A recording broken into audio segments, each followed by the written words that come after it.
It's the Irish Open. It is. For the first time in 820 days, we're back live. What's going on, Emmett? Where are all these people coming from? I have absolutely no idea, Fintan.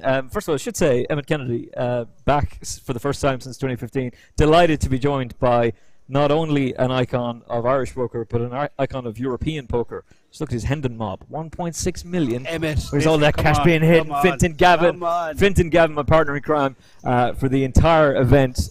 There's 42 events here in the City West as it returns to its spiritual home.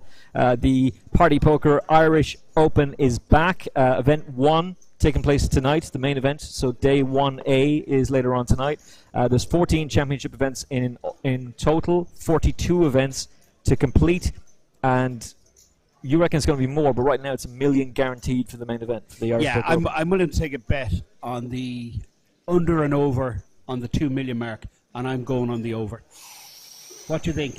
Any punters out there willing to do a bet? You were talking about how many people are here. When I turned up last night, which I was thinking, it's going to be nice and quiet as it normally is. This place was like it is now. It was absolutely jammed to the rafters with people. There's people that can't get rooms in the City West that are staying in the Burlington. Dublin is just completely filled with people, and there's 2 floors as well. We've got a floor upstairs, so it's not just the main event hall. And you were saying, come on down because there's still time to qualify. Absolutely, numerous mega. They're not super satellites; they're mega super satellites. There was one there with 5 seats guaranteed. I think it did something crazy like 25 seats. Oh. There's another 5-seater starting at 4 o'clock, then one later on tonight. It's just like it's satellite city here. So if you want to be part of this incredible event, and Emmett, you were setting the scene there pretty much perfectly. It's just jam-packed here on the main floor. Upstairs is also bustling. There's so much happening. There's like events all over the place. We're going to be looking at the 5K HighRoller. Mm-hmm. That's what we're going to be concentrating on. And I believe that's what we see in our screen. Yes. So let's go through the table. So our live stream coverage today is predominantly going to be the 5K HighRoller. Currently, and you can get more information, by the way, on the excellent website that Paul and the team have built, which is irishpokeropen.com. So we're on level 12. Blinds are 2,000, 4,000.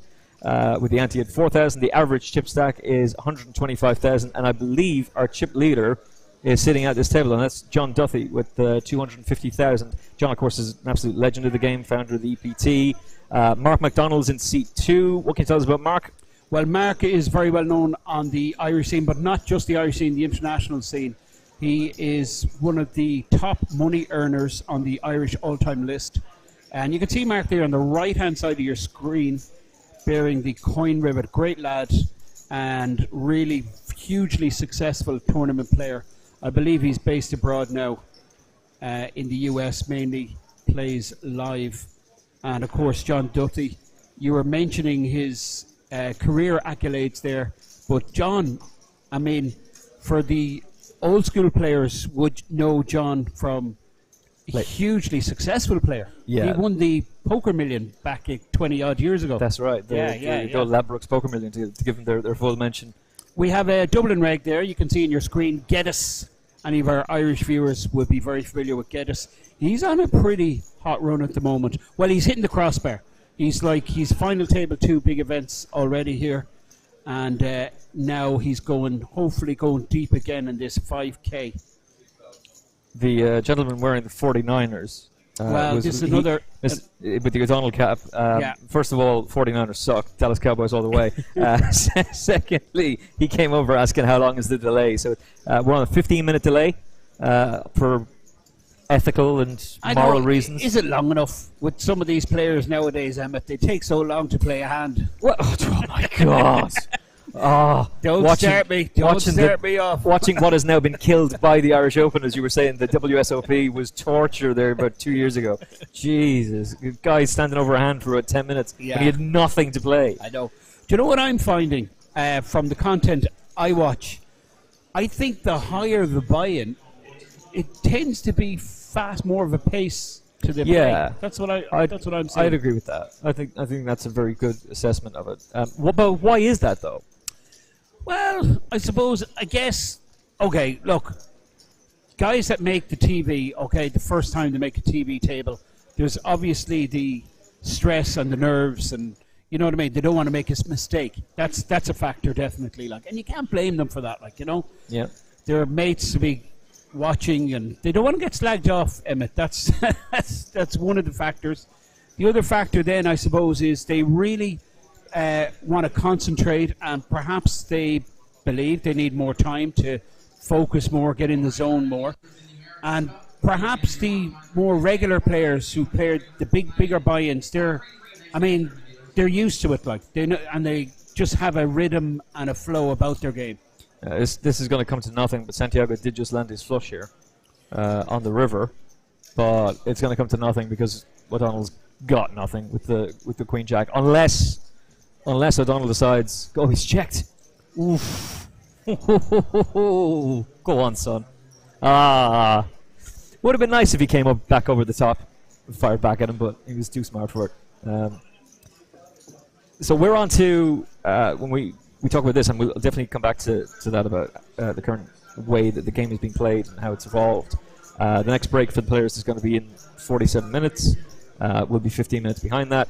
One of the things I wanted to say to you about, as we covered the Irish Open as well, but the HighRoller too, when the Irish Open is on, under previous management, shall we say, there was a no bar policy in the room. What? That's been scrapped. No way. That's been done away with. That's crazy. Which is much better, by the way, because you can get as much espressos as you want, but you can get as much Guinness. Other alcohol is available, like Heineken. There's the biggest indoor HD screen, LED screen is here over the main event class. table, the which setup, is just unbelievable. I was really impressed with it the looks like setup the when I board walked in. cube in the middle of the room Yeah. when you look inside it with the screens that we've got around, and it's showcasing all of the different events that are going on. And of course, plenty of cash table action as well. So if you want to come down here and play some cash poker, you can do that for as little or as much as you want. When I arrived just today, Emmett, and I parked up the car, checked in, hotel was kind of quiet, I thought, and I was like, first Irish Open in whatever, 3 years or whatever.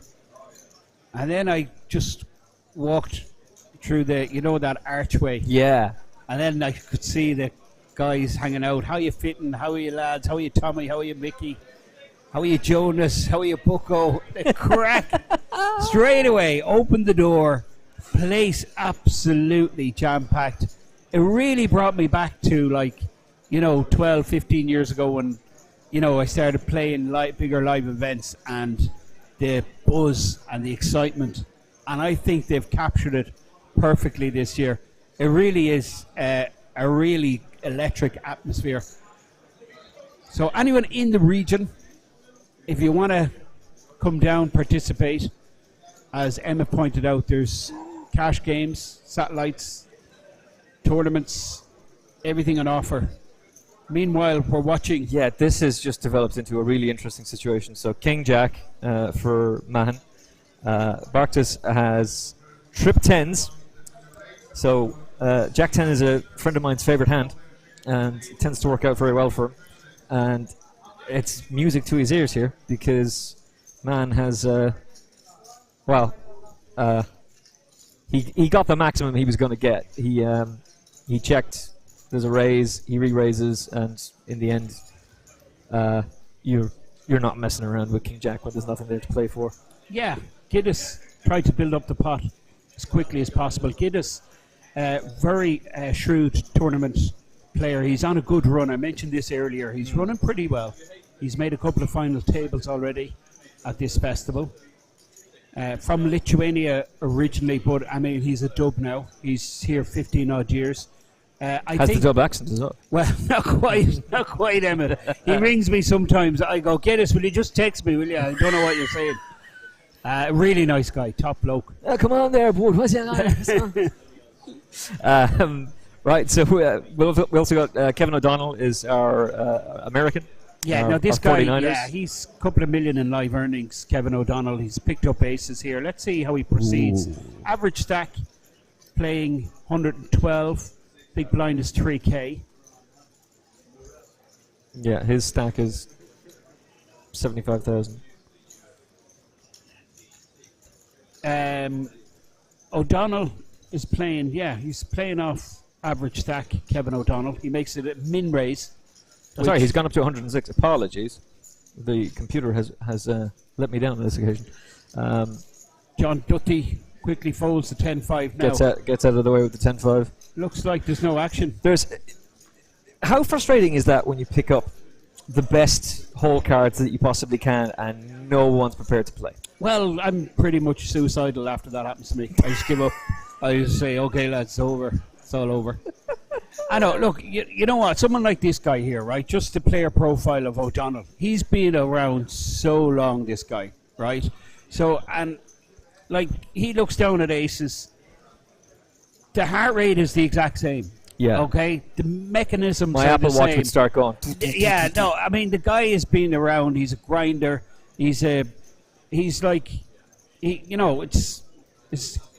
just trying to get a feel for the table. You've seen him there min-raise, trying to induce some action. Doesn't get any action. It's not going to affect. I don't think it's going to affect him in any way, shape, or form. Yeah. There are players who react very badly to that. They get a great hand and they don't seem to understand the fact that, well, you've got through. There was an Irish Open a few years ago when it was the main event, and it was pocket aces. It was the very first hand. I think Andy Black was involved in it. Pocket aces. Over on the other side of the table is a gentleman who fires back With kings. with pocket kings, exactly. Yeah. And, First hand of the and Irish on the Open. river is a king. King ball, yeah. All the money in pre. Oh my goodness! Did all the money everything win? in Everything in yeah, pre. everything yeah. in pre-flop. You remember that well? Yeah. Yeah, I don't know about that. Like, depending on how deep or what the starting stack was, I don't know about that getting all in. When That you've early? Couple of hundred blinds. Do you know what I mean? For the aces, obviously, that's your goal. That's the key in hold'em poker. You try and get the money in having your opponent crushed. So when you pick up the aces, you know, right, you are ahead 100% of the time. So for Yes. the aces, yeah, played it perfectly, got the money over the line. I'm not so sure who the kings are, how exactly the betting went, but it seems a little bit spewy to get all your money in with kings with a couple of hundred bigs. Yeah, I think it was a Do I player. sound like a real tight player saying that? God, no! You sound like a player who knows what he's talking about. Because the thing is, all you have to do is run into someone with ace king or ace queen, and you're screwed if an ace comes out. If they've got pocket tens and they make a pair, you're screwed. Yeah. But I get it. Like, I get it with the aces. Particularly, I think what happened was the guy with the kings went all in. Okay. And so the adrenaline was there. And if you've got the aces, well, how are you going to live it yourself and let them fold? Of course. I mean, I remember a commentator that was made. He was asked to apologize to a sponsor because this individual had got a massive deal, and they were on the bubble for qualification to make the money in the Irish Open, and doing all these interviews saying, yeah, I've signed with this particular poker brand, and now I'm going to crush all around me. I'm going to be smashing everybody up. I'm going to take everybody's money. I'm going to be landing tournaments left, right, and center. And this individual folded ace. Wasn't me by any chance. It wasn't you. Okay. Ace Go ahead, queen, ace jack, and this is raising on the feature table. And the color commentator comes out and just goes off on one on the live stream and says, "This is the worst player I've ever seen. This is absolutely disgraceful." Yeah. Just like trying to sneak into the money. You've got possibly like 100, at least a couple of 100,000 out of your sponsorship deal. You're supposedly making millions of cash. And all you want to do is just get some. You want a flag on your Hendon mob. That's what you want. Yeah. You just want to get into the bubble. Yeah, You're raising and then folding, ace jack suited, ace queen suited, and it's like, what are you doing? Like, Yeah, of course. What's the point? This is all very dependent on the exact circumstance. What kind of stack sizes these guys had. And, that's true. and what target? What's his target? What's his goal? Okay, and I mean, I don't think there's anything wrong with a guy having a goal of, okay, right, my first goal here is I want to make the money. That's what I'm focused on. Yeah, but if you're going around telling everybody, I'm going to crush you all. I'm ticking down everybody. I'm taking everybody's money. Do you know what? I like the sound of this guy. I'd love to meet him. It was a girl. It was a woman, actually. It was Okay. a woman. I was trying to keep it as diplomatic as possible. Okay. But I remember it was Channing, and 6 months later, Channing was still arguing about it on the Hendon Mob forum. I was like, Okay. just give it up, man. Just stop fighting about it. People don't agree with you. It's fine, all right? Not everyone's going to agree with you. Just move on. Sure. But he was asked to apologize, and they said, no, Hold on a second. He was asked to give his opinion. Yeah. It's like, I'm not going to ask you to apologize. This actually brings back a memory, and I think I remember what you're talking about now. Yeah. And you were spot on. Channing was spot on. He was spot on. He was 100%. Yeah. She had. He was harsh but fair. Would that be that's a proper Irish way of describing it. Yeah, harsh but fair. Yeah. If you're going to be gunner and making those kind of claims. Well, I'm just going to say from the offset here, Emmett, right? Any players that are listening, anyone that's listening, and, you know, if you do make a feature table, I'm going to make a solemn guarantee, promise you, that I'm not going to slag you off like Neil Channing slagged that person. And we're not going to let Neil come onto the booth either. We're not having it. Because we're not having him here going, well, you know, I just want to promote my brand, basically. No, we're not. No, he's banned. He's banned from here. I hope is he here? Is Neil here? No idea, actually. If he was. He's a great character. He's one of the best people in the game. First time I commentated on the Irish Open, I'd seen him win it the year before, in 2008. Okay. And I remember kind of being in awe. And he's such a lovely guy. He's a quality guy. I mean, I remember there used to be literally like a company of like 10 to 15 players that would literally be following him. They would be in this company because he was staking all these guys. Yeah, there's a guy who won the Irish Open one year, and 50% of his stake was Channing. That was Dempsey, no? He beat Paul Carr. Yeah, what's his Paul Carr. God. Dempsey. Is it Jack? No, it's not Jack. I'm saying Dempsey. You're screaming at the speakers, you know yourself. You're screaming at your headphones. You're like, how does this... I know him. Everyone knows him. Yeah. I forget his... Anyway. That was a great Irish Open final title. Yeah. Paul Carr got unlucky, actually. He got very unlucky. Twice. Yeah. Very unlucky. But he walked away with 330 grand. So he was okay. He did. And he put it in the boot of his car. But I always remember that Irish Open pictures of Paul with the yellow Munster... Yeah, he never took it off. No, he still hasn't taken it off. Well, actually, he's put something over it because it doesn't fit him anymore. It's boys from my Ross on the way. He's going to absolutely kill me. There's a red dot going to appear up into his head in a second. I just want a disclaimer there. Paul is actually a friend of mine. Really good bloke. He's a lovely fella. Top tournament player. Bloke. When he is in the zone, that guy, he just really is one of the... he's ridiculously good. Live tournament player. Top guy. I was down. If he's in the zone, if he's interested, if he's not interested, I mean, he's just burning money. And to be fair, players can be like that at times, and that's just absolutely. I would stake you before I'd buy a piece of Paul. If Paul's not in the form, if he's not in that frame of mind, if he's in the form, he won't sell anything. He's too cute, of course. He knows himself. Yeah, Ace is here for Bartas. This is Gedis Bartkus from Lithuania, the Dublin reg. Ace, Jack suited, makes pair on the turn, connects. Now, good shot. For these guys know each other, Emmett, McMahon. Yeah, I was going to say, so they've been playing for quite a while, and I love the raise. I love the raise. Well, I mean, Geddes is going nowhere here. I was just going to... That was exactly the phrase I was about to use. We're already in sync. The question I have for you, though, is does he flat call and try and extract more, or is he going to come over the top?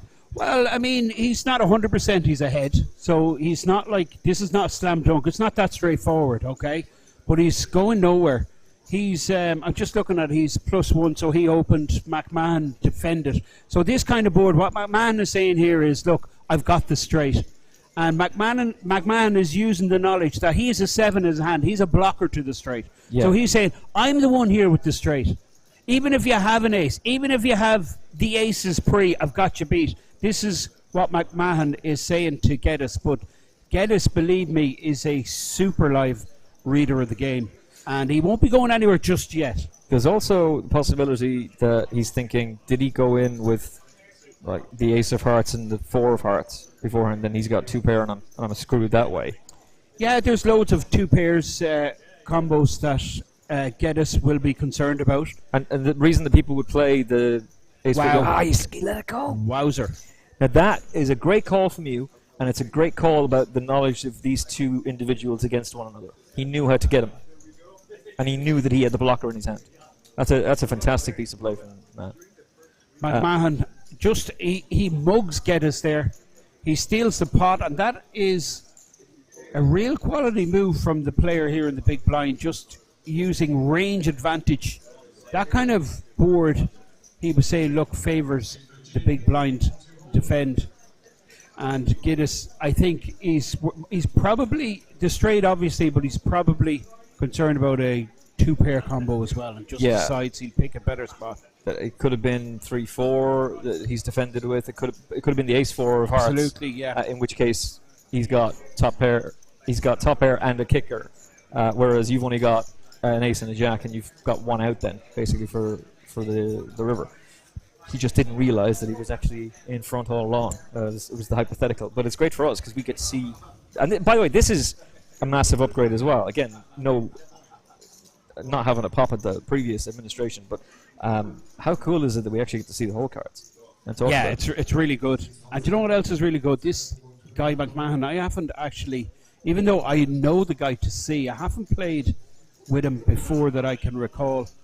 And you know what's a real demonstration of a player's skill level is their willingness to go after the blinds. Okay, when it's folded around to them blind on blind. That for me is one of the factors that I rate a player on. McMahon entered there, but Hume, of course, had the goods. The King Jack suited, so he just decides raise it up, ends it. That's Giddis on the phone there. He's waiting to see. There's a 15 minutes delay, so he's not going to be in about 12 minutes time. You're going to see. He's going to learn. And you're going to hear him make a remark to McMahon because they do know each other, you know. Yeah. But he's not going to be too pleased. But he's solid. He's super solid, Giddis. I love this guy as a player. He really is cool. And see these two guys on the left? These, for me, are probably the two most experienced players on the table. Mark MacDonald and John Duthie. Also, you have a ton of experience here with Kevin O'Donnell. Santiago, who just folded the Canadian. He's, I believe, about $500,000 in live earnings. Whoa! Not quite as big as yourself. But he's doing all right. He's got another 1,000,001 to go. But he's getting there. 10-7, Daniel Negreanu's favorite hand. So, and a lot of players like that influence how younger players then come along to play. So we haven't seen what Gethys has just yet, but 7 has landed here. Yeah, this is small blind, big blind confrontation, and it ends very quickly. Gethys so just gets rid. Connection. Didn't really have a whole lot. Small blind, the small blind, when the big blind checks back like that, usually you would give the advantage to the small blind. What's happening there is the small blind is playing off a higher range, usually, because they're the one putting more money in. And the big blind with the check back option, they're basically saying, look, I want to see a flop. I don't have it. Yeah. You know? So with no connection to the board, Gethys just folds to a continuation or to a fire out bet on the flop.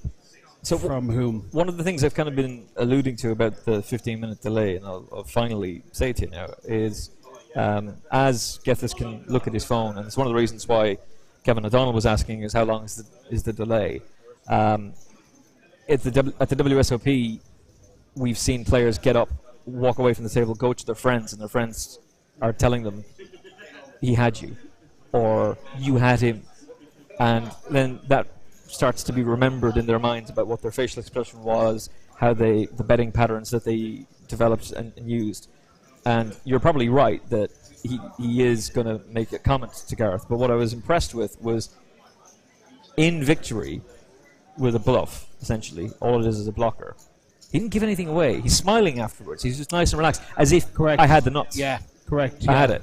No, he's, from everything I'm seeing about this young McMahon guy, is pretty impressive. Just from this short kind of session, he seems to be super comfortable, and I wouldn't be surprised if he's a reg in the bigger tournaments. You can see Gethys frantically looking for the hand. He's desperate to see. Has the blog updated, or is the stream there?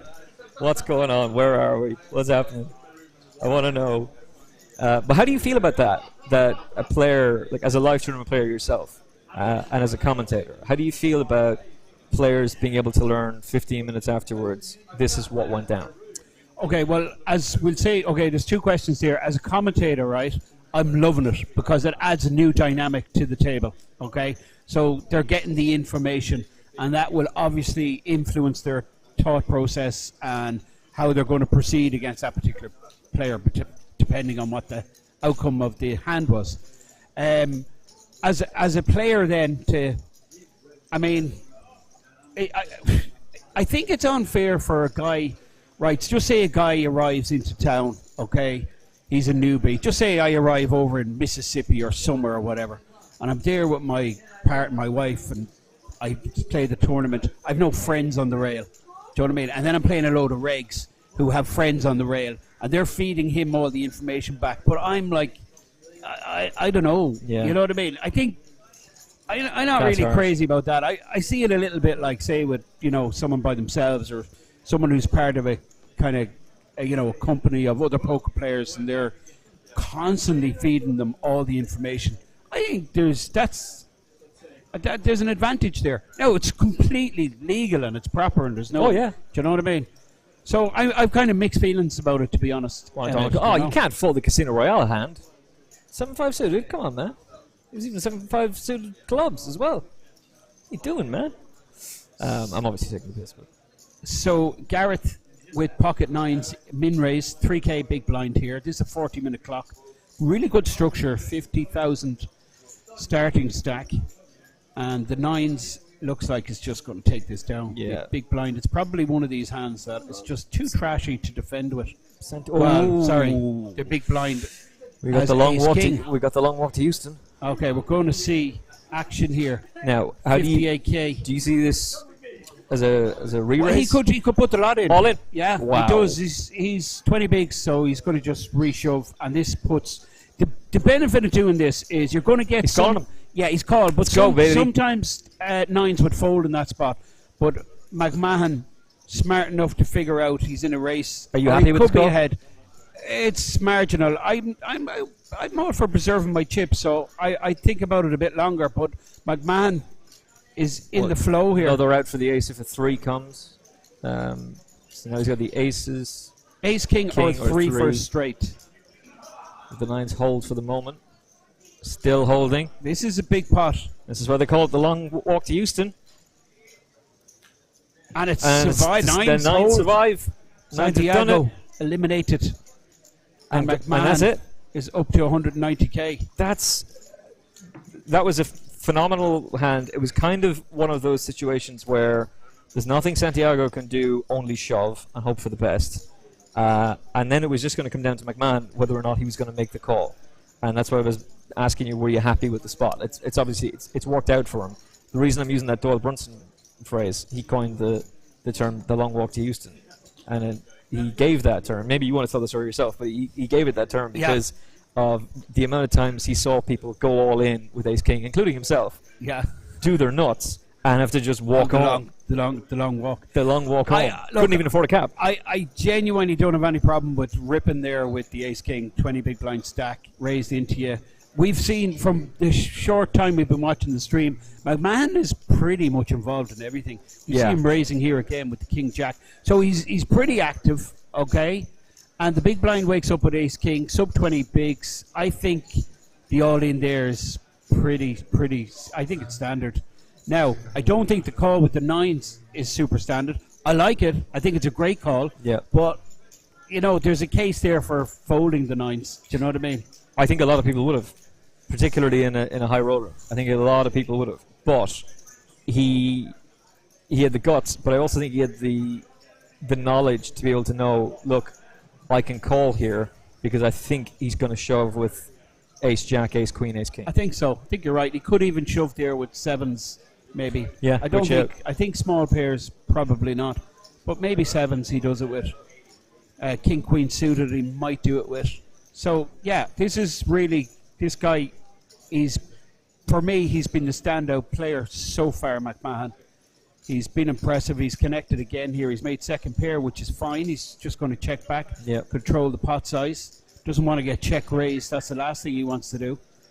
And, actually, McDonald has a position here. He flatted. He set mind with the pocket threes. So he checked. and Yeah, the flop's gone check. What happened was McMahon does it opened. again. Mark McDonald flat it with the threes. he checks. Ooh, it was close. Yeah, I think both are happy to go to the river here, but McMahon out of position. He's probably thinking of value betting here. He's pretty clear he's not up against an ace, so he might value here, and that's what he does. He's going to extract money out of hands like 10s, 9s, 8s. You know, That's a great bet. 4K is a great bet. it's pretty much because minimum. It's yeah. just dangling the carrot. Yeah, and Mark 4K is into a one, 22K pot. Mark is one of these hands he could It's a smart call fold. with. King Queen really is the only bluff that he's beating, Yeah, and he decides but he's beat. it was the perfect bet to induce the call. Lovely sizing from this young guy. And again, same reaction. You know, he has it there. He didn't have it previously, but it's the same physical reaction. It's the same, and I guess that comes back to here's the first mention of the Phil Hellmuth FBI book on the live stream, where he spoke to the FBI counterterrorism investigator, and they talked about body Live language. tells, yeah. What's? Oh, that's brilliant. It's a I'm fascinating. going to book. tell you a film now that I really enjoyed. It was Mississippi Grinder. I don't know. Did you see it? I did see it actually, and Well, thoroughly enjoyed it. it. Was brilliant. It was Thoroughly enjoyed it. There was a reg. He'd drive around his car listening to this guy. The tells he had the CD collection. Yeah. What's his name? The FBI guy. Come on. I need to. We need to get his go name. to DuckDuckGo because no one trusts Google anymore. I follow him on Twitter. I do too, actually. He's excellent. If I type in Phil Hellmuth FBI, does that mean they'll turn up at his door? Be no harm. Or just FBI live reads would definitely get it. Phil Hellmuth FBI most wanted.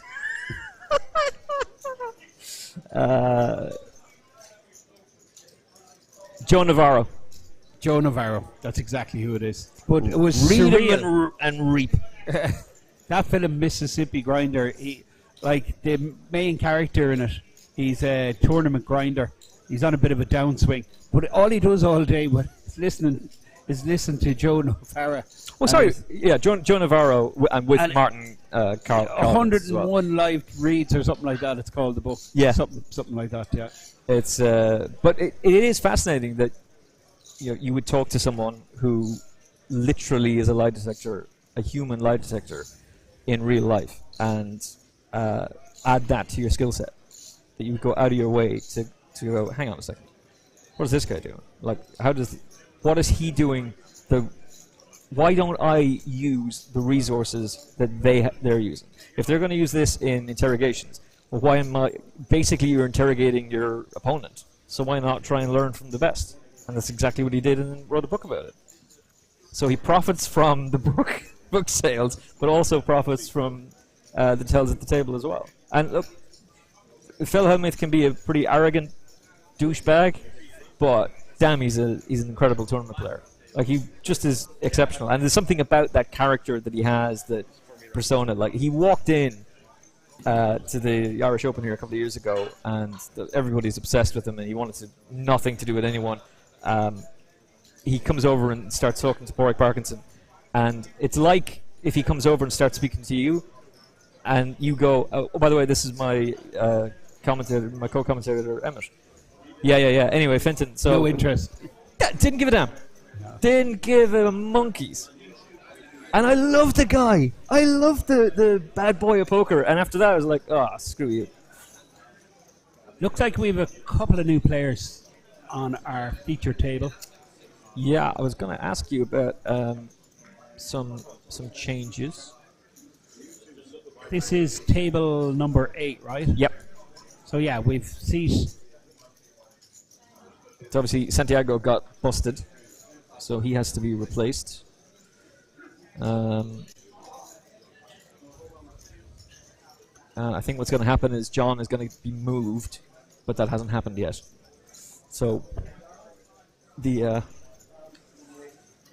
we'll focus on what we see here. Absolutely. And we can always look at Absolutely, this afterwards.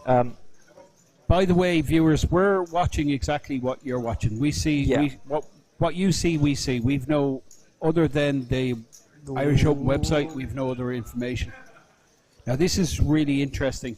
Dutty opened early position with very weak, and whom I hope I'm pronouncing that right, has under-repped his hand big time. I'm glad you said it. This ace king, you would expect him to 3-bet, but he is just flat called. So Dutty, no idea what he's up against here. No. Okay, and he's going to continue. He's a piece of this. Yeah. Basically, this should be Dutty's board. He's the one that opened pre. Whom just And it was just a flat call. yeah. So Well, he's disguising his ace king. It's an absolute monster, but he disguised it, and he's just going to flat call again. Keep the story going. Try and extract more money off John on later streets. Keep all John's bluffs in there. John does have a 2-pair draw. he does. Which is no good, but he has a trip draw. Hits his 2-pair, he's dead, but he does have a draw to the trip eights, and there's 1-8 dead, so he's one out, John. Only one on the deck. And this is where things get really interesting, because John is obviously an incredibly experienced player who's been around the block for quite a while, running the EPT, but he's not just a TV producer, he's an extremely experienced player.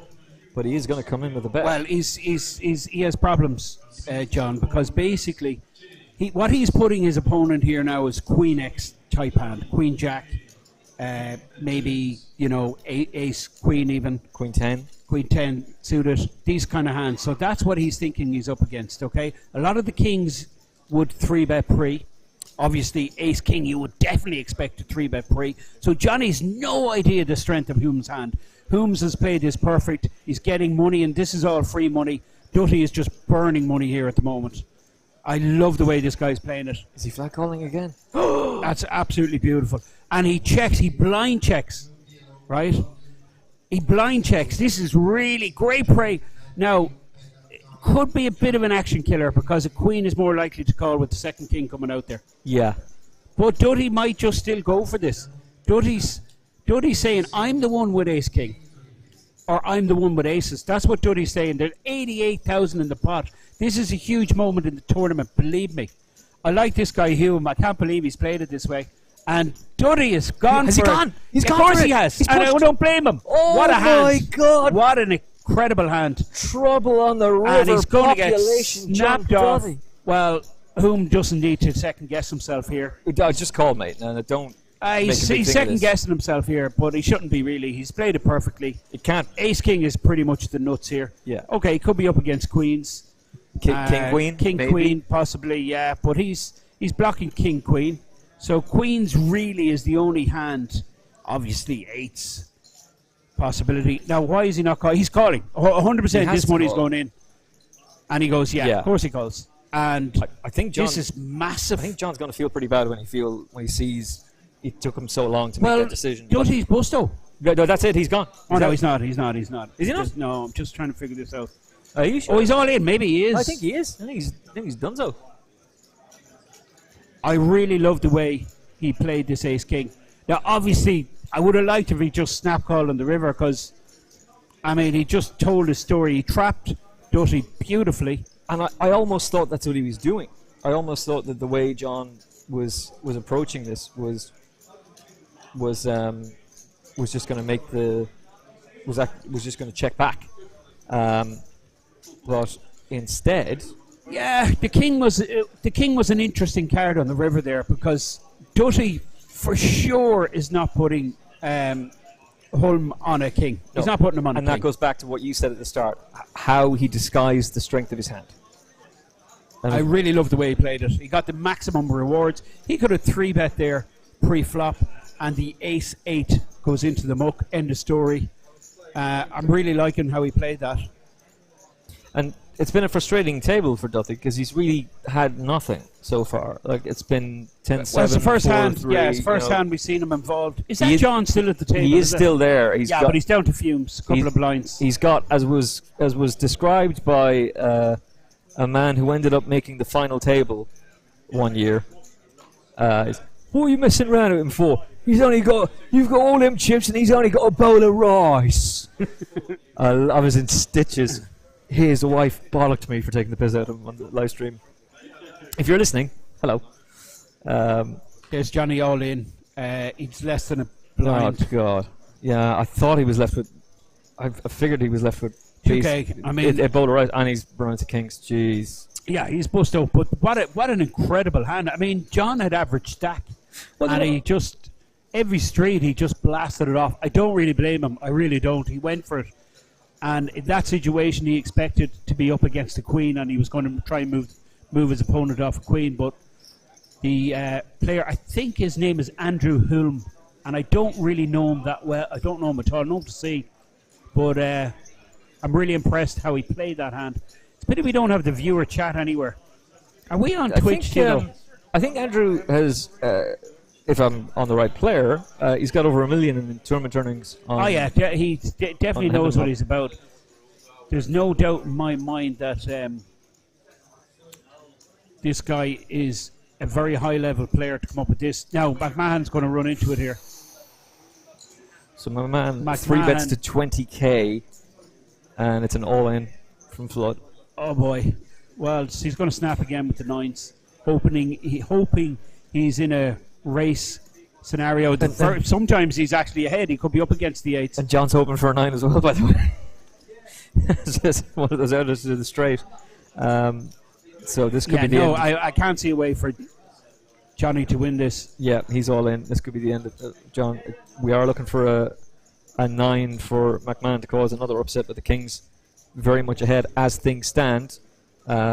Kings also in control in terms of a flush possibility because he's got the 9s covered with the spades and clubs. So good spot for Flood to knock out Dutty, which would be an achievement in itself, but also double up off McMahon, who has been hyperactive on this table. He's been very active. I wouldn't say hyperactive, but yeah, he's involved in almost everything. But he's been playing real super stuff. He's behind here. He's going to need to get lucky. Ace 4 Jack. Now, no one has a diamond. 2 diamonds out there. Not a diamond to be seen. Now 2 clubs. Doesn't really make a difference. So 9 and 9 only. 8 is no good. Johnny's busto. Johnny's gone. Hits his 2 pair, but it's not any good. King scooped the lot. Elimination for John Dutty, founder of the EPT. Yeah. Top quality bloke. CEO of Party Poker, I believe. Is that correct? I think you're right about that. I think he is top man in Party Poker. Which means, of course, Party Poker, sponsors of the and Irish they've done, Poker Open. I mean, what a comeback party. I remember like 15 odd years ago, the amount of players on Party Poker was compared to every other site. They just had the whole market. Yeah. Do you remember this? Yeah. 15, 20 years ago. And then the law came in in the States, and they pulled out of the States, and then all these other sites then who stayed there, like Stars, Full Tilt, they were the ones that took up all the players, and Party got smaller. And they had everybody sponsored. Like, you had all the big name players, like Negrano and Helmuth. They're all wearing Full Tilt badges and Poker Stars badges, and that's then making more players go to the sites as well. Absolutely. And then Black Friday happens. Party was out of the market, but now Party it was like a sleeping giant, really. Party Poker. They're back, and they're back with a bang. They're like they're gaining ground all the time, and this actual brand that's sponsoring this event, Coin Rivet, I believe you can lodge a Bitcoin. Okay, I hope I'm going to get this right now. If you want to play on the site, Party Poker site, with Bitcoin, you just go to Coin Rivet. They'll sort it all out for you. It goes into Bitcoin. a Luxon wallet. Is that right? Luxon Pay wallet. Yeah. Transfers, it converts, and you can play any site with it. You can even wire the money to the cage. Nice. Yeah. So if you want to buy into the Irish Open here, you can do it via the Luxon wallet. This is what our main man Paul O'Reilly was describing to me then yesterday. He was talking about the electronic transactions and Bitcoin to me last night, but I was I'd driven for 2 hours. Yeah. And while it's a nice car to drive, I was still it's late. That's why I was so shocked there were so many people here. Yeah. I just thought I'd come in and see the studio. And you walk in and the whole place is packed. It was never how the Irish Open used to be in years gone by. There might be a couple of people in the bar the night before. And there might be like maybe 20 cash tables. Yeah, but it was 70 cash tables last night. Stop. It always got there at the weekend, but now it's the full week. Yeah. It's like it's just from like the first event on the Monday, it just kicks off, and it really, it's on fire at the moment. You got the same treatment as me from the receptionist Maria when she looks at our. I know, yeah. What like, the hell? 6 nights. 6 nights. It's 6 crazy. nights. You don't last. Normally you're bust after day one. So what are you doing here for 6 nights? No, it's fantastic. Just like from my limited experience going around to different live events all over, like Europe, the States, even down in Australia. This to me is the biggest outside the World Series. This is the biggest and best event, hands down. There's no comparison. Like there's no like close. There's nothing even close. I even rank it above the World Series, because to me the World Series is kind of overdoing it. Like it seems to be just, I don't know.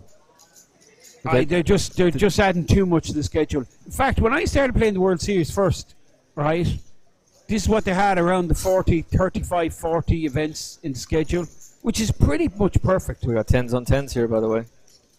So 10-4 against Jack 10. So yeah, McDonald with the Jack 10, so kicker problems. Sneakily. So how do you pronounce this name, Emmett? Tuvinen. I'd go with Tuvinen. Who is bearing a Finnish flag, if I'm not mistaken. That is correct. Tuvinen from Finland with the 10-4. He's got kicker problems here. He's just happy to check call. Obviously, there's a straight out there. McDonald in the big blind. There's not too many straights he would have. A lot of two-pair combos, which he does have. He's the Jack 10 two-pair. Yeah. So Tuvinen drawn dead. He flopped two-pair. Didn't even see that. He flopped it. Yeah, flopped Didn't even see that. Would you believe that? That's no, but you were saying kicker problems. Tuvinen had serious kicker problems, yeah. That's Mark McDonald, the Irish reg. He's third or fourth in the all-time Irish money list, this guy. He's a couple of million to his... and he's young. To his name. Yeah, he looks young. He's been around a while. He really is a quality bloke. I think it's $3 million. $3 million. I didn't know he had $3 million, but I knew it was quite high. $3 million. He's had some really big scores over the last 4 or 5 years, and he's one of the most successful of recent times. Okay, I would say Mark McDonald is the most successful Irish live player. I'm going on record of saying that. Now Andy Black's probably going to have a problem with that. But Andy Black likes to have a problem with everything. In fairness, he screwed over one of our presenters one year because they had agreed, like, so we're going to bring you into the table and we're going to do this Q&A with you, and Andy just basically shrugs him off and like, huh? Well, I'm very surprised when it goes live. I'm very surprised. Andy loves the Q&A, so I'm really surprised at that. I tell you one thing. He's happy to sit here. One thing about Andy Black, right? Andy, okay, he's been playing 25 plus years or whatever. One of my favorite players, by the way. There's very few players, okay, who are around that long, first of all, okay? Second of all, who are still winning. Andy is a huge winning player. Yeah. And thirdly, someone that can adapt. Like Andy adapts, like he changes, he develops his game according to, like, you know what I mean, the temperature and atmosphere of the current day, like, you know. Yeah. So for me, overall, I think there's without doubt Andy Black is always, for me, for now, the number one Irish player. But over the last 10 years, I would say Mark McDonald has been the most successful. He's the up and coming player. Well, it's not even up and coming. He's already he's already there, Emmett. He's secured it. He's made the spot. He's already there. He's already made the spot. I remember commentating on an Irish Open that Andy made the final table on, and it was actually that one where he took the piss out of one of our presenters, and the guy afterwards was like crushed, like genuinely crushed. I was just giggling away laughing, but I think it was Laura and I were doing commentary on it, or it could have been Bex. It was Bex, because she was just like, "Oh, come on, Andy, just come on, just play along." To be honest about it, if I was being asked those questions, I probably would have just gone, "I'd like to just get to the table, please. Thanks very much. Can we just get on with that?" But in here, he's tremendous, and he got knocked out on the third hand it was just utter chaos. I think it was jacks against queens against aces or something manic like that, and all the money goes in, and he took the lead and got rivered, and 2 were gone instantly. And I genuinely, like, you're not supposed to have an emotional connection to a player, but my heart sunk when he was out, because I wanted to see Andy. You want to see, and he would be a regular on the poker league. He'd be a regular on late night poker, and you get to see him play that way, and how he'd interact with the other players. And if they started something with him, he'd fire on back. He'd never be afraid. How hyperactive he'd be. I mean, there's a guy who would just mix it up and go crazy aggressive from time to time. And the thing about it is that he's so good at that, is that a player thinks, oh, this is just Andy being Andy, and he's at it, and it's not. He's got the nuts. He definitely gets paid. Yeah, he's an action player. He makes that Andy. work so well, for sure. And he's made that work at the WSOP. Well, I mean, there's no tour, there's no event that he's played that he hasn't had success in. I'm talking about like Aussie Millions, World Series, Irish Open, EPT. Remember the main event EPT? Yes, yeah. Poker Million. Everything he's played, he won the league. He won that party poker league. Yeah. Even we were playing this duplicate poker recently, not for money, like it was like a team event thing. And we go off to the UK, play against other teams from all over Europe. And of course, who comes out very top player of the whole event? Andy Black, yeah. So, yeah, Andy, proven tournament player. What's happening here, Emmett? What's going on? What's the action? Because I was just going to say, Andy's here, by the way, in case you're wondering why we're talking about it so much. Believe me, I've seen and heard him. Yeah, so did I. And we will hopefully have him in the booth with us at some stage. At some stage. Yeah, no, actually, it's better you speak with him, because he just takes the piss out of me a bit too much. Do you know what I mean? You think he's not going to take the piss out of me?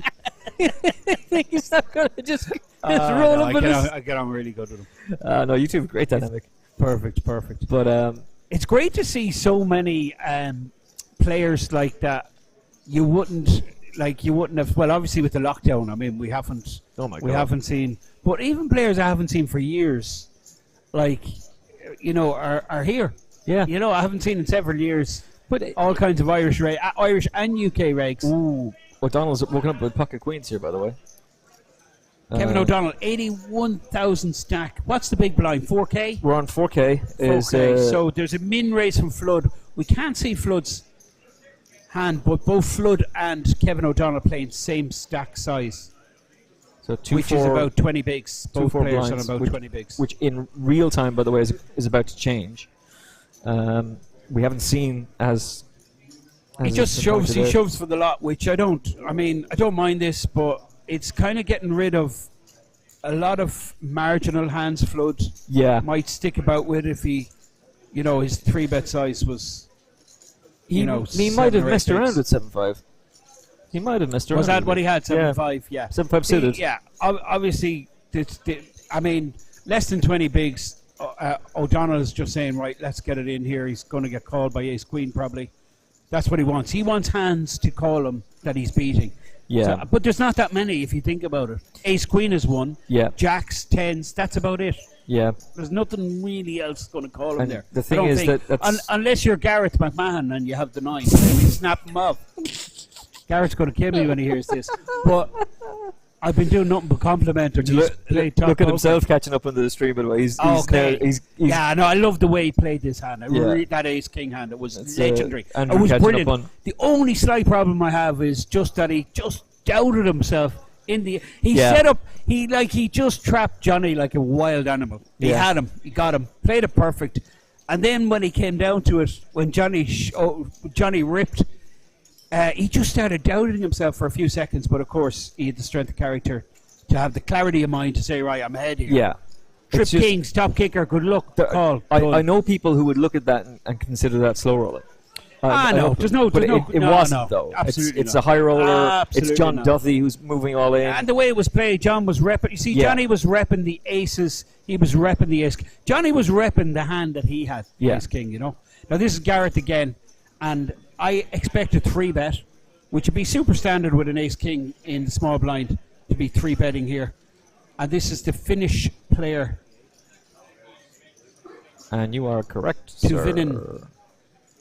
Min raise with the king-queen, and it's a sizable 3-bet. You just got to get rid of the king-queen here. You're just crushed so often. You're not suited.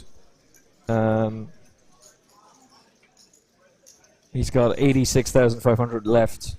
20k is an awful lot to call here. So, you're giving away. You're down to 66k if you're making the call. Yeah, and then you're hoping for like the miracle flop. So he's got to muck it. Yeah, the odd time there, McMahon is at it. Yeah. It could be up against a weak ace. If it turned out to be pocket nines again, it would have been hysterical. I know. Gareth McMahon, young Irish player, really putting in a solid demonstration of a skill level. I'm really liking what I see from this guy. He looks comfortable. He looks like he's completely, he knows what's happening. He knows what's going on, which is great. I mean, a 5K, it's a big buy-in. Yeah. I don't care who you are. It's a big buy-in. But this guy is not phased, very comfortable. Geddes. Now, I noticed the VVIP stat there a little while ago. And Geddes, who'd normally be top of that chart, I've noticed that he was well low in it. I'm going to break that down just for anybody who listens to the Final Furlong who's decided to watch this. Okay, the graphic I'm talking about earlier is the voluntary input of chips. Basically, it's describing who's the most active. Geddes, super active player. But since that hand that McMahon check raised him out of, he's kind of got into his box a little bit. We haven't seen much of. But now McDonald here with the ace-king playing off 87k. I think the average about 130. Mm-hmm. Yep. Current average chip stack is 173,000 now. Price pool of 421,000 euro. That's price huge. Pool, by the way. I think we closed at 89 players. Is that right? That's right. 89. 90. One person players. Snuck in. So you did mention it. You did say race on down. You've got time to get in here. 88 players when we started. When we sat here first, and then they had like 5 minutes left of late reg. There was 10 levels of reg, so somebody heard you. There was raced. I think there was 2 levels today where you could reg. First 2 levels. Yeah, and of course satellites for the Irish Open still going on today, and 1A then is tonight. Look at this chip count graphic here in front of us. And remarkable how this is swung, because when this started, John Duthie was overall chip leader when he sat down. He was chip leader of the entire tournament. That was just an hour ago, and now he's busto. Yeah, he's drinking coffee in the bar. But we'll have John, no doubt, either in the booth or hopefully on stream. Yeah, because I'd be keen to talk to him about like the transition from EPT to Party Poker and how they've built Party Poker back up into this juggernaut that it is, undeniable. But for those of you who are watching alongside Vincent Gavin and me, Amos Kennedy, no player in seat 1 as of yet. We've got Mark McDonnell in seat 2, currently on 110,000. Sean Flood is on 70,000 in seat 3. Kevin O'Donnell in the 49ers shirt. All right, you won the Super Bowl. Get over yourself. Brilliant. I'm just bitter because of the Cowboys. Man, when are we ever going to get it together? Kevin seems like a really nice guy. Gareth McMahon, who's been the most active player at the table, 160k. Andrew Hume, who you were talking about earlier on, played that beautifully. Massive stack now, 450, which is 110 base. Where does that come from? So Andrew's been doing some ridiculous stuff. Bartus, 80k, and then Tunavinen, apologies, 92,500 as we currently talk. So ace 3 for Bartus. He goes, no thanks. Queen Jack. In this position, do you call with 4K? In the big blind, he's got it. This is a mandatory call here in the big blind. You got to defend with Queen Jack suited versus a button raise. You see, the button could be raising here. He's the chip. First of all, he's the chip leader. Okay, so even if he's under the gun, he could be raising from a real wide range of hands. But the fact he's on the button, this could be any two. But it just so happens that both players have the same hand and both have flopped the good shot to the straight. It's going to be interesting. Backdoor clubs for the Finn Yeah. who's defending. So he's looking for a queen, but of course he's only got 2 of them because there's 2 in play, and they're looking for a 10, and they're also all 3 are wondering which one of you. They're all players are blocking each other. Yeah. But sorry, the cutoff actually opened here. Gareth opened, and the chip leader on the button just flatted with Queen Jack suited. This is really interesting. So all 3 players. He's called With the good shot. The call for, is for he's 6k. He's the backdoor clubs, You kind of have to, don't you? and he's the straight draw. But this ace is an action killer. Is it an action killer in the sense that He's an action killer, yeah. But who Andrew now has the advantage. who's going to try and rep it? Who's going to try and rep ace 10? Ace 10 suited. Ace 8 suited. Who's going to try and rep that? Well, the player on the button, the chip leader, he's an obvious advantage, given that he's last to speak. So he's in the tank here. But I think in a multi-way pot here, I think he checks this back. And you are 110% right, sir. And the deuce on the river does nothing. Now we might see someone fire. Yeah, someone's going to try and this. take this now. So big blind really shouldn't have any of this board. So I don't expect Tuvinen to fire. I think we're going to see a check. Well, excuse me, Tuvinen the Finn, he is going to fire at this. Ooh. None of the 2 players. That's a clever bet too. 21k into a 69k pot now. And gets the job done. And that is a very, very clever piece of play. Well done. I think Andrew could have won it on the turn. It was difficult to bet there on the turn. Yeah. There's still a lot of kings in a multi-way pot, so he checked back. And then Tuvinen in the big blind just pounced on that. Wasn't it a fascinating way that it played out, though? That you've got 2 players with the Queen 10, and then you got the Jack 10. Yeah, Queen Jack suited. 2 with the Queen Jack suited and the Jack 10. And then the Jack 10. All players kind of, they're all blocking each other, really. Yeah. They're all looking for their, But not knowing it. Everyone flopped a straight draw, I think. Yeah. All 3 flopped a Yeah, straight draw. everybody had the possibility of making a straight. Absolutely. Now, I really would love if we could see where this has been streamed and interact with viewers. So maybe after the break, we will ask our tech We can do guys. some stuff on Twitter. We can But do the some stuff on the old tweet machine. the actual broadcast itself. I don't think. Now I could be wrong. I don't think there's comments on the live Okay, stream. probably not. Okay. You know what? It's probably just as well for me. Genuinely. Yeah, I mean, you get away with a lot, but I get away with nothing. I know they listen. The Twitter is cruel and full of terrors. To quote to quote Game of Thrones, the night is dark and full of terrors. There's nothing that someone wants to do more than just try and take you down on the old tweet machine. So I'd never be afraid of that. Or with a comment, a sarcastic comment with, "Who does he go know?" 1.6 million reasons to tell you what he knows. So we've got 9-8 suited up against Ace 7 suited.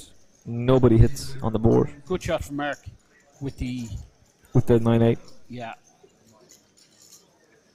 And he checks. I think you're going to see a continuation bet from Andrew. He checks back. I'm surprised at that. That king out there. Now, 10 ball on the turn. It would have been really intriguing if this was a 5 of clubs out there and we had a flush draw with a gut shot draw as well, but we don't. Ace High is going to win it. Yeah, if they show down. So does McDonald? Yeah. Well, I think McDonald knows if he wants to win the pot, he has to fire. But it's difficult. What's he saying here? I have a king, I have a 10. Yeah, he's checked and Hume has actually bet into Very it. difficult to fire at that. And he just goes check, check. And the chip leader is monstrous stack. It's over 100, about 110 big blinds, which is crazy. Do you like the fact that after the 14k bet to try and take it down, that he shows all I had was ace high? Did that not go check on the river? No, he bet 14k on the river. Okay. Chip leader. Okay, I didn't know that. Okay. So did you? Ace high. Well, Do you like the fact that he turned over and shed? I don't have anything. I'm not sure. Is he value? He's value betting with the ace, or is he bluffing? I think ace high is good there quite a lot. So I don't really see the benefit of betting with the ace there. I really don't. Yeah. Because you're only going to get called with something better. Or he comes over the top and you're screwed. Well, obviously you're going to hate it. Yeah. So I'm surprised. I didn't see that action. Now I missed that. It's an interesting one. We have a new player at our table, Robert Kargarud.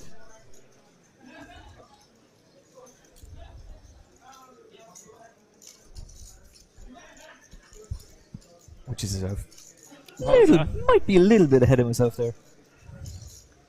By the way, hang on 1 second.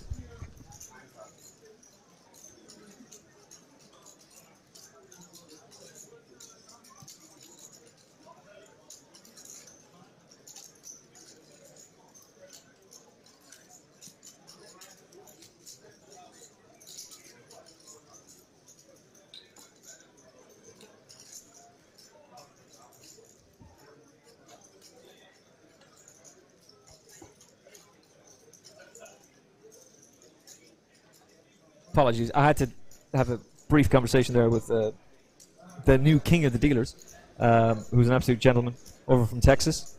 I remember having copious amounts of Sambuca, tequila, and vodka shots with him at the last Irish Open. Not that that's all we do, by the way. Yeah. That's just like the stereotypical Irish. But that almost goes into what you were talking about earlier on about, because we're not going to see a whole lot of action here, we've already got a fold, about why is the Irish Open so successful. I've spoken to players from all around the world, and had the privilege of doing that, who the second the tournament they're in, they bust out of. They leave. That's it. They're gone. Yeah. In the Irish Open, you're straight into the bar, and it's everybody wants to hear your story. Well, what happened to you? It's a really good point. You were going so well.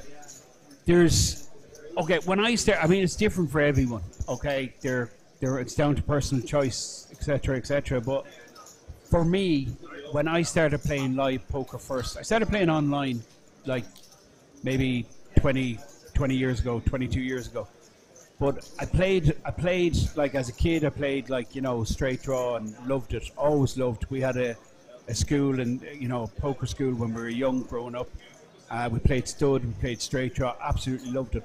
Then I watched late night poker on TV, and I was same as me. Mesmerized by it. I really was. Yeah. I loved it, Then I could play. I played for free money online.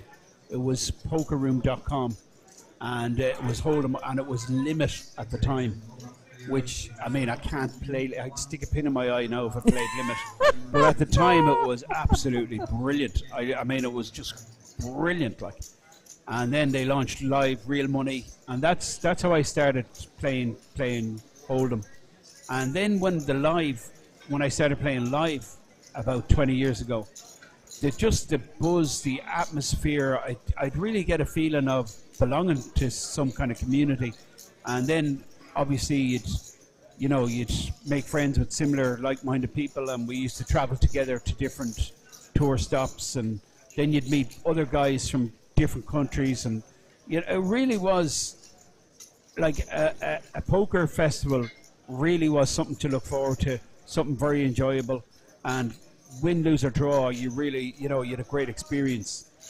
Over the last maybe 10 years, 7, 8, 10 years, that's kind of changed a little bit. In what way? Well, the atmosphere I found at festivals was just not you get the feeling they're maybe it's players just going skint, you know what I mean, and other types of players taking it a lot more serious, and the fun element I didn't feel it as much, and you'd see what you were saying there, people getting knocked out of a tournament, leaving, getting on a flight straight away and leaving. Think of the the UK Poker Tour. Like you get knocked out of that, you're gone. You're out the door. That's it. Bye bye. In my car. Bye. Leaving. Yeah. No one's hanging around there. Yeah. The Grosvenor Tour, but that's one of the things that I found fascinating always about the Irish Open is just first of all you'd have people saying, "I'm going to the desk and I'm booking my room for the City West next year."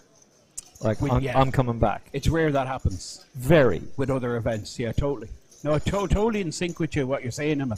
Like this, like the one thing that's been captured here. We're commentating on this, so obviously there's a bias, but this is legitimately conversations that you and I have had and experiences that you and I have had. Totally. It's like the location. First of all, it's Dublin.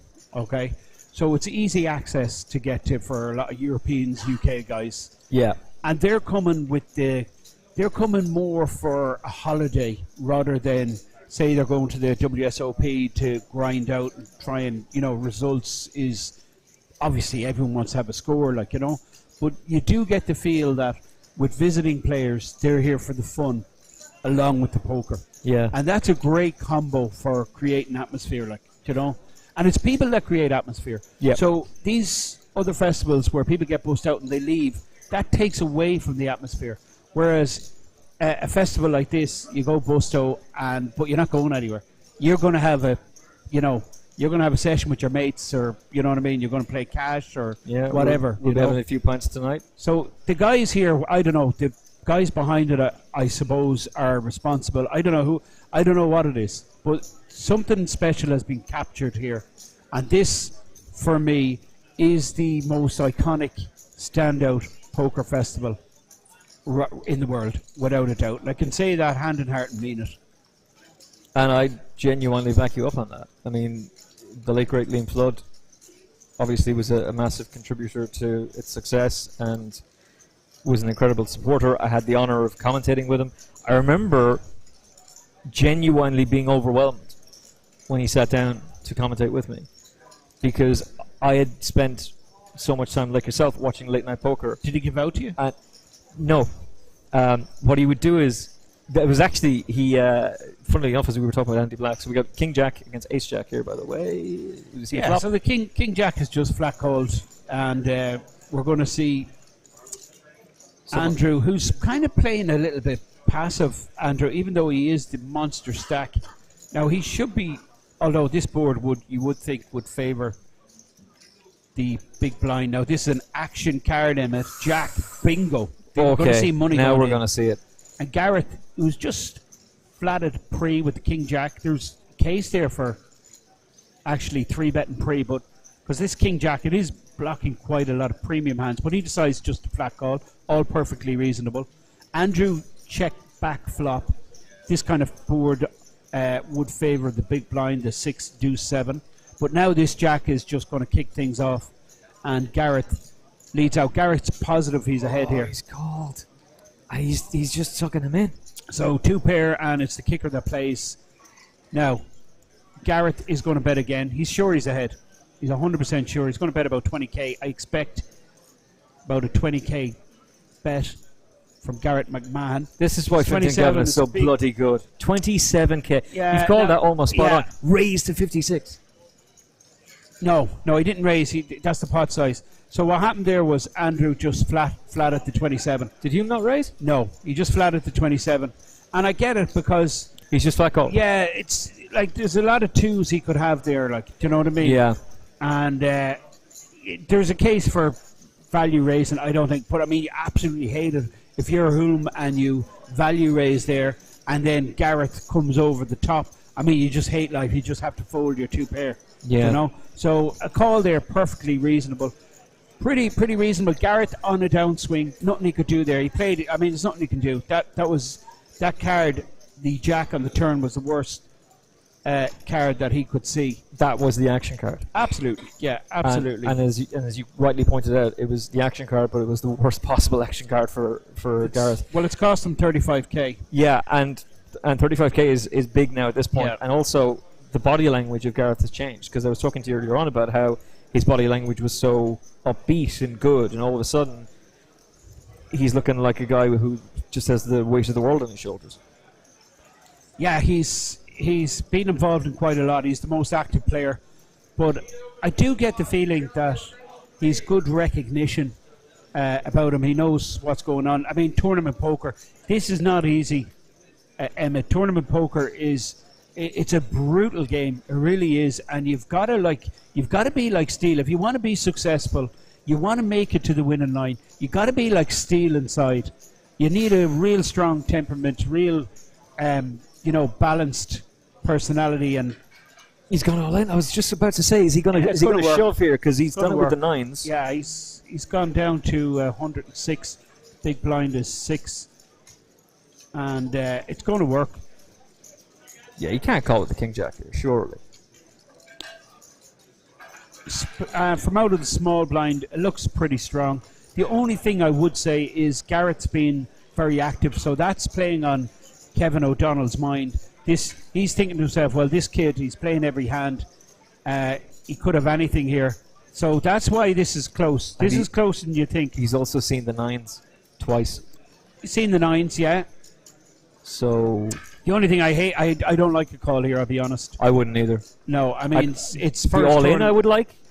Attack first, but the call I hate. Totally agree with you, Emmett. I don't like the call here. Too often you're crushed. And do you want to explain that, just to break that down as to why?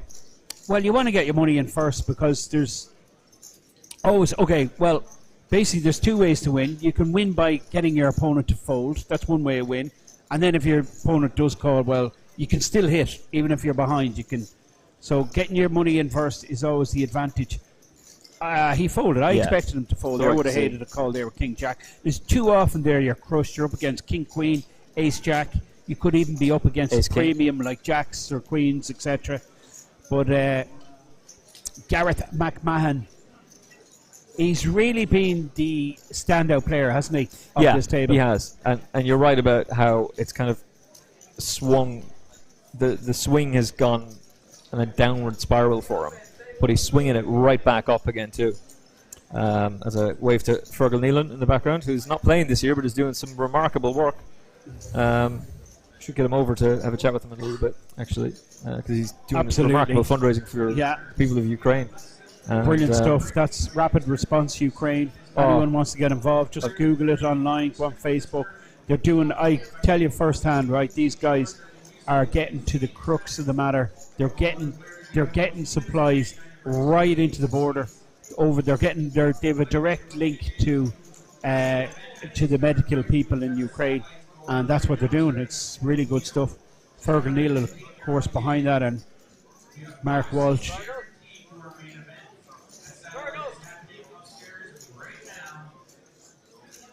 Try and get him over.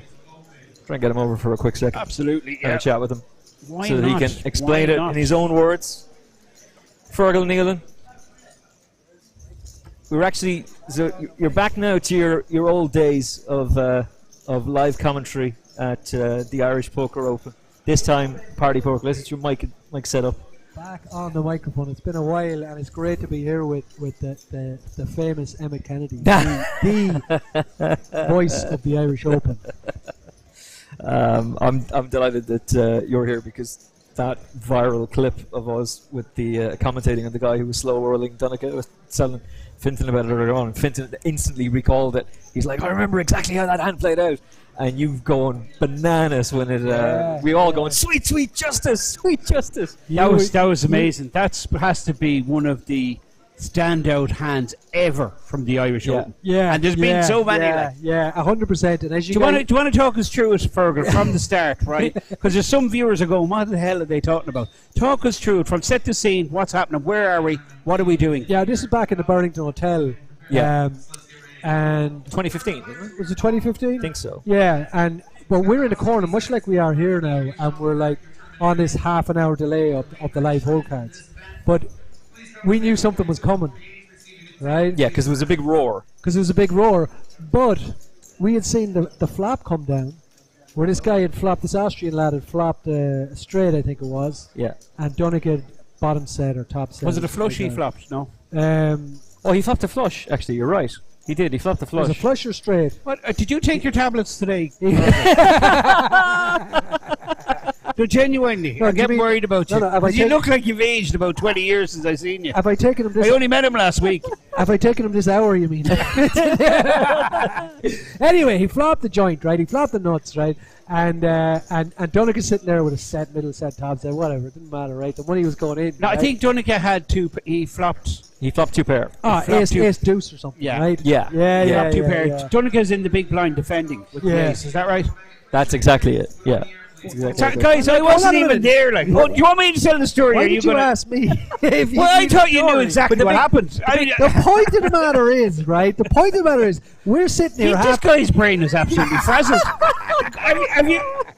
Come here, Fergal. I have a phone number for you. Seriously, Do you need help? Do you? Rapid response campaign. We're trying to save lives. We're going to get on to guys that in are a minute. talking- you guys are talking about Can we poker talk about Can something? can I finish this hand? Thank Right? you, thank you. Okay. So This is what happens. This Donnacha shoves. This is why me and Vinton shouldn't be in the box at the same time.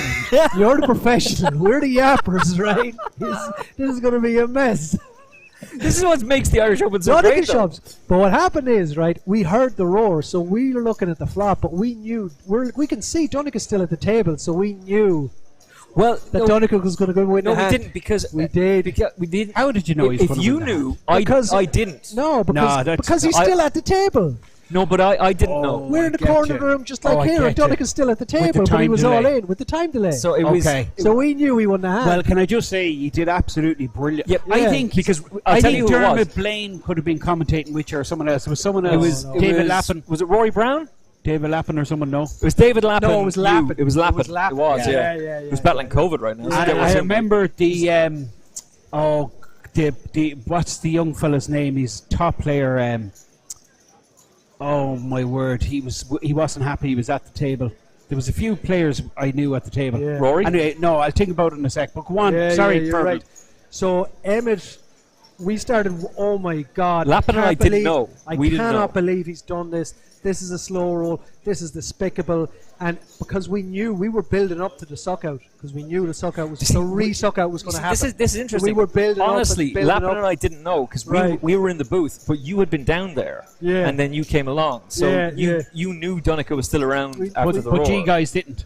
But we had no clue. I believe that. I totally believe honestly that. had no idea, and Because it sounded like, and the reason I'm saying that is, it genuinely sounded like, you know, it was brilliant. I was furious. Yeah. It was brilliant. It was brilliant poker content. Yeah. It really was. Yeah, yeah, it yeah, genuinely yeah, was. yeah, Like, yeah, yeah. So So Donnacha, tell the story for people that don't know. Donnacha comes back over the top on the flop, goes all in, It goes all in. and your man's flopped the nuts, The and he man's just in the sits tank. there He's in the tank. Yeah. and oh, this was it. And he's in the tank like it's friggin' for like 5 minutes. one of these Hollywood movies. Yeah. Right?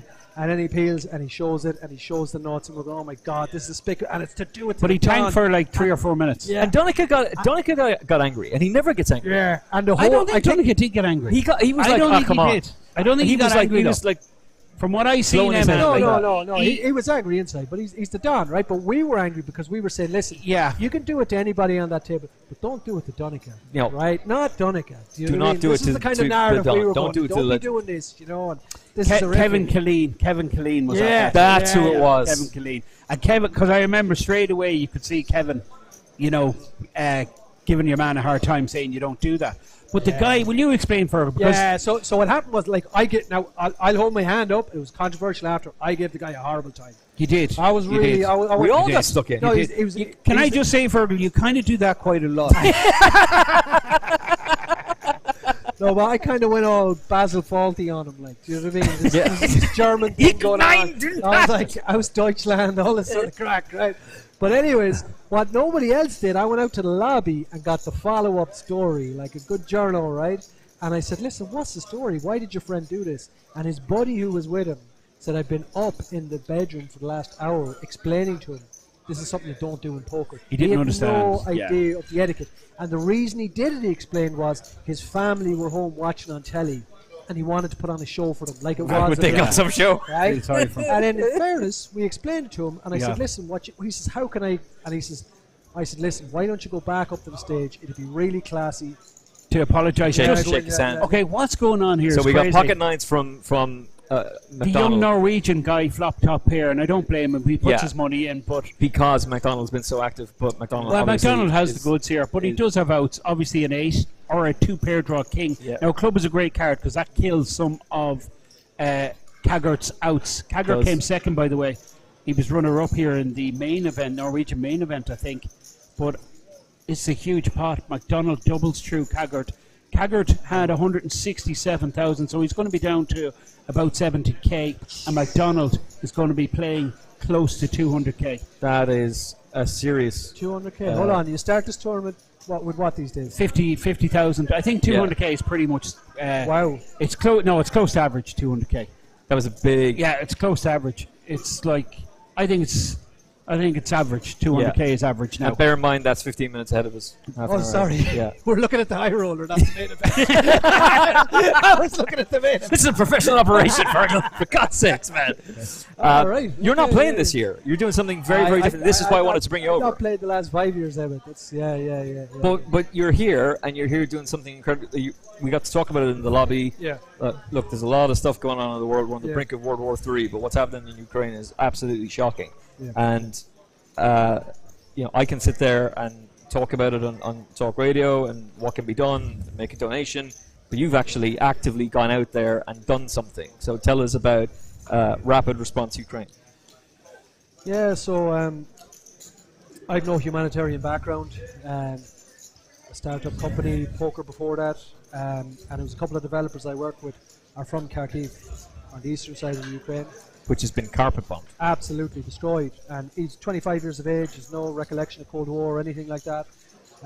Young lad, and literally all of a sudden he's fleeing with his pregnant wife in a war-torn city. So he got to the Romanian border. And once he was safe, I said, look, is there anything we can do to help? And he ended up using his logistics skills and connecting us with requesters from Kharkiv, which would be the head of the medical department in Kharkiv. And they said they wanted incubators, they wanted medicine. I'm in this WhatsApp chat going, I don't know any of this. And then he said, right, we need body bags. They'd actually run out of body bags. Christ. They didn't even have enough body bags to, with dignity, bury their dead. And which is, it's obviously so important for many reasons. And This is important to talk about. I know there's a big hand going on, but this is important to talk about. yeah, so I said, look, this is I can do, because I knew a local funeral director. He donated a pallet of 10 grand's worth of body bags. That's incredibly generous, by the way. That was our mission. We said, we'll get the body bags to the border. And then when people knew we were going, they started donating money. They started donating other medical supplies. And then myself and Mark Walsh from the Adelaide Casino, JP McCann threw in a few quid. Finton's sitting here right beside me, Yeah. and he hasn't even mentioned it to anyone. He threw a few quid early I season. saw his donation. Yeah, and we got there and we met like a chemist. We got some medicine. We got it across the border. Which is vital. Yeah, absolutely vital. And we got it to a truck driver who's a bit of a rally enthusiast. We got across the border, and they're basically using back channels, like the French resistance type stuff, and we're getting it to direct to battlefields, while the larger agencies, the Red Cross and UNICEF, unfortunately have to sit on their hands. They're playing politics, they can't risk their staff. Whatever reasons, they can't get to the battlefield sites. This is where the meds are most needed. So we're using direct action, and it's amazing how right throughout this, from the donations like Vinton JP, from what we raised here, 10k in the charity event the other day, the guy who met us on the ground, the Polish guy, JP hooked me up with Marcin, is from Pokio and from On Game, and he had connected the poker network in Holland and Finland. We're donating ambulances. So it shows you when times like this come up, I can fall back on a community that I've left for 5 years. Guys are still there. Everyone's still willing to help. So I think that's something that I'm really happy to talk about today.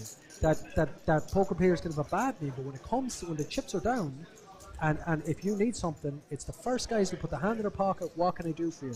You can be removed from industry for 5 years, and you're still there helping out where it's most needed. That's what's happening in Ukraine today. So, like, fair play. That's to a everybody. really good story. Yeah. It's That's beautiful. a good. But you know what's lovely is seeing, well, first of all, get your Apple Pay sorted out, because trying to make the Apple Pay donation Yeah, was that's right. ridiculous.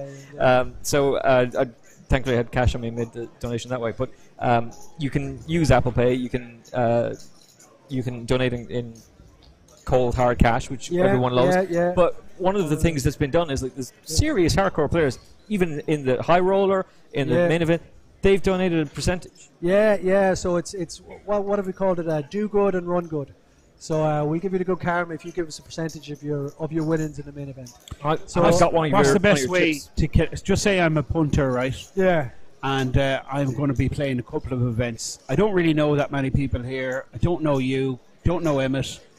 But you know what? That sounds like a real good story there. Like you're actually getting directly.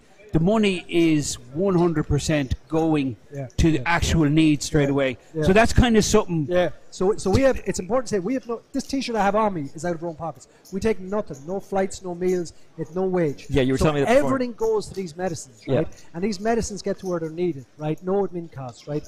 So like. People can come, they can donate hard cash, they can give a percentage of their winnings. Oh, How do they do that? So we're there. I hate cutting across, yeah, but no there was a race to 75k from O'Donnell with 6-4 suited. It's an all-in from O'Donnell to call with ace-10 offsuit, but Flood has gone all-in with Too much action. fives. Yeah, you see the problem here. Okay, O'Donnell is short. He's going short. He's down to 50 grand. Well, actually, he's less than 10 bigs. He's got to put it in, and he does put it in. And So it's going to be a straight race. McDonald 3 all-in. is getting a sick price. Well, you know I love ace-10, but I love ace-10 suited. We might get epic scenes here, Emmett. I wondered what you were going to say. We might get epic scenes.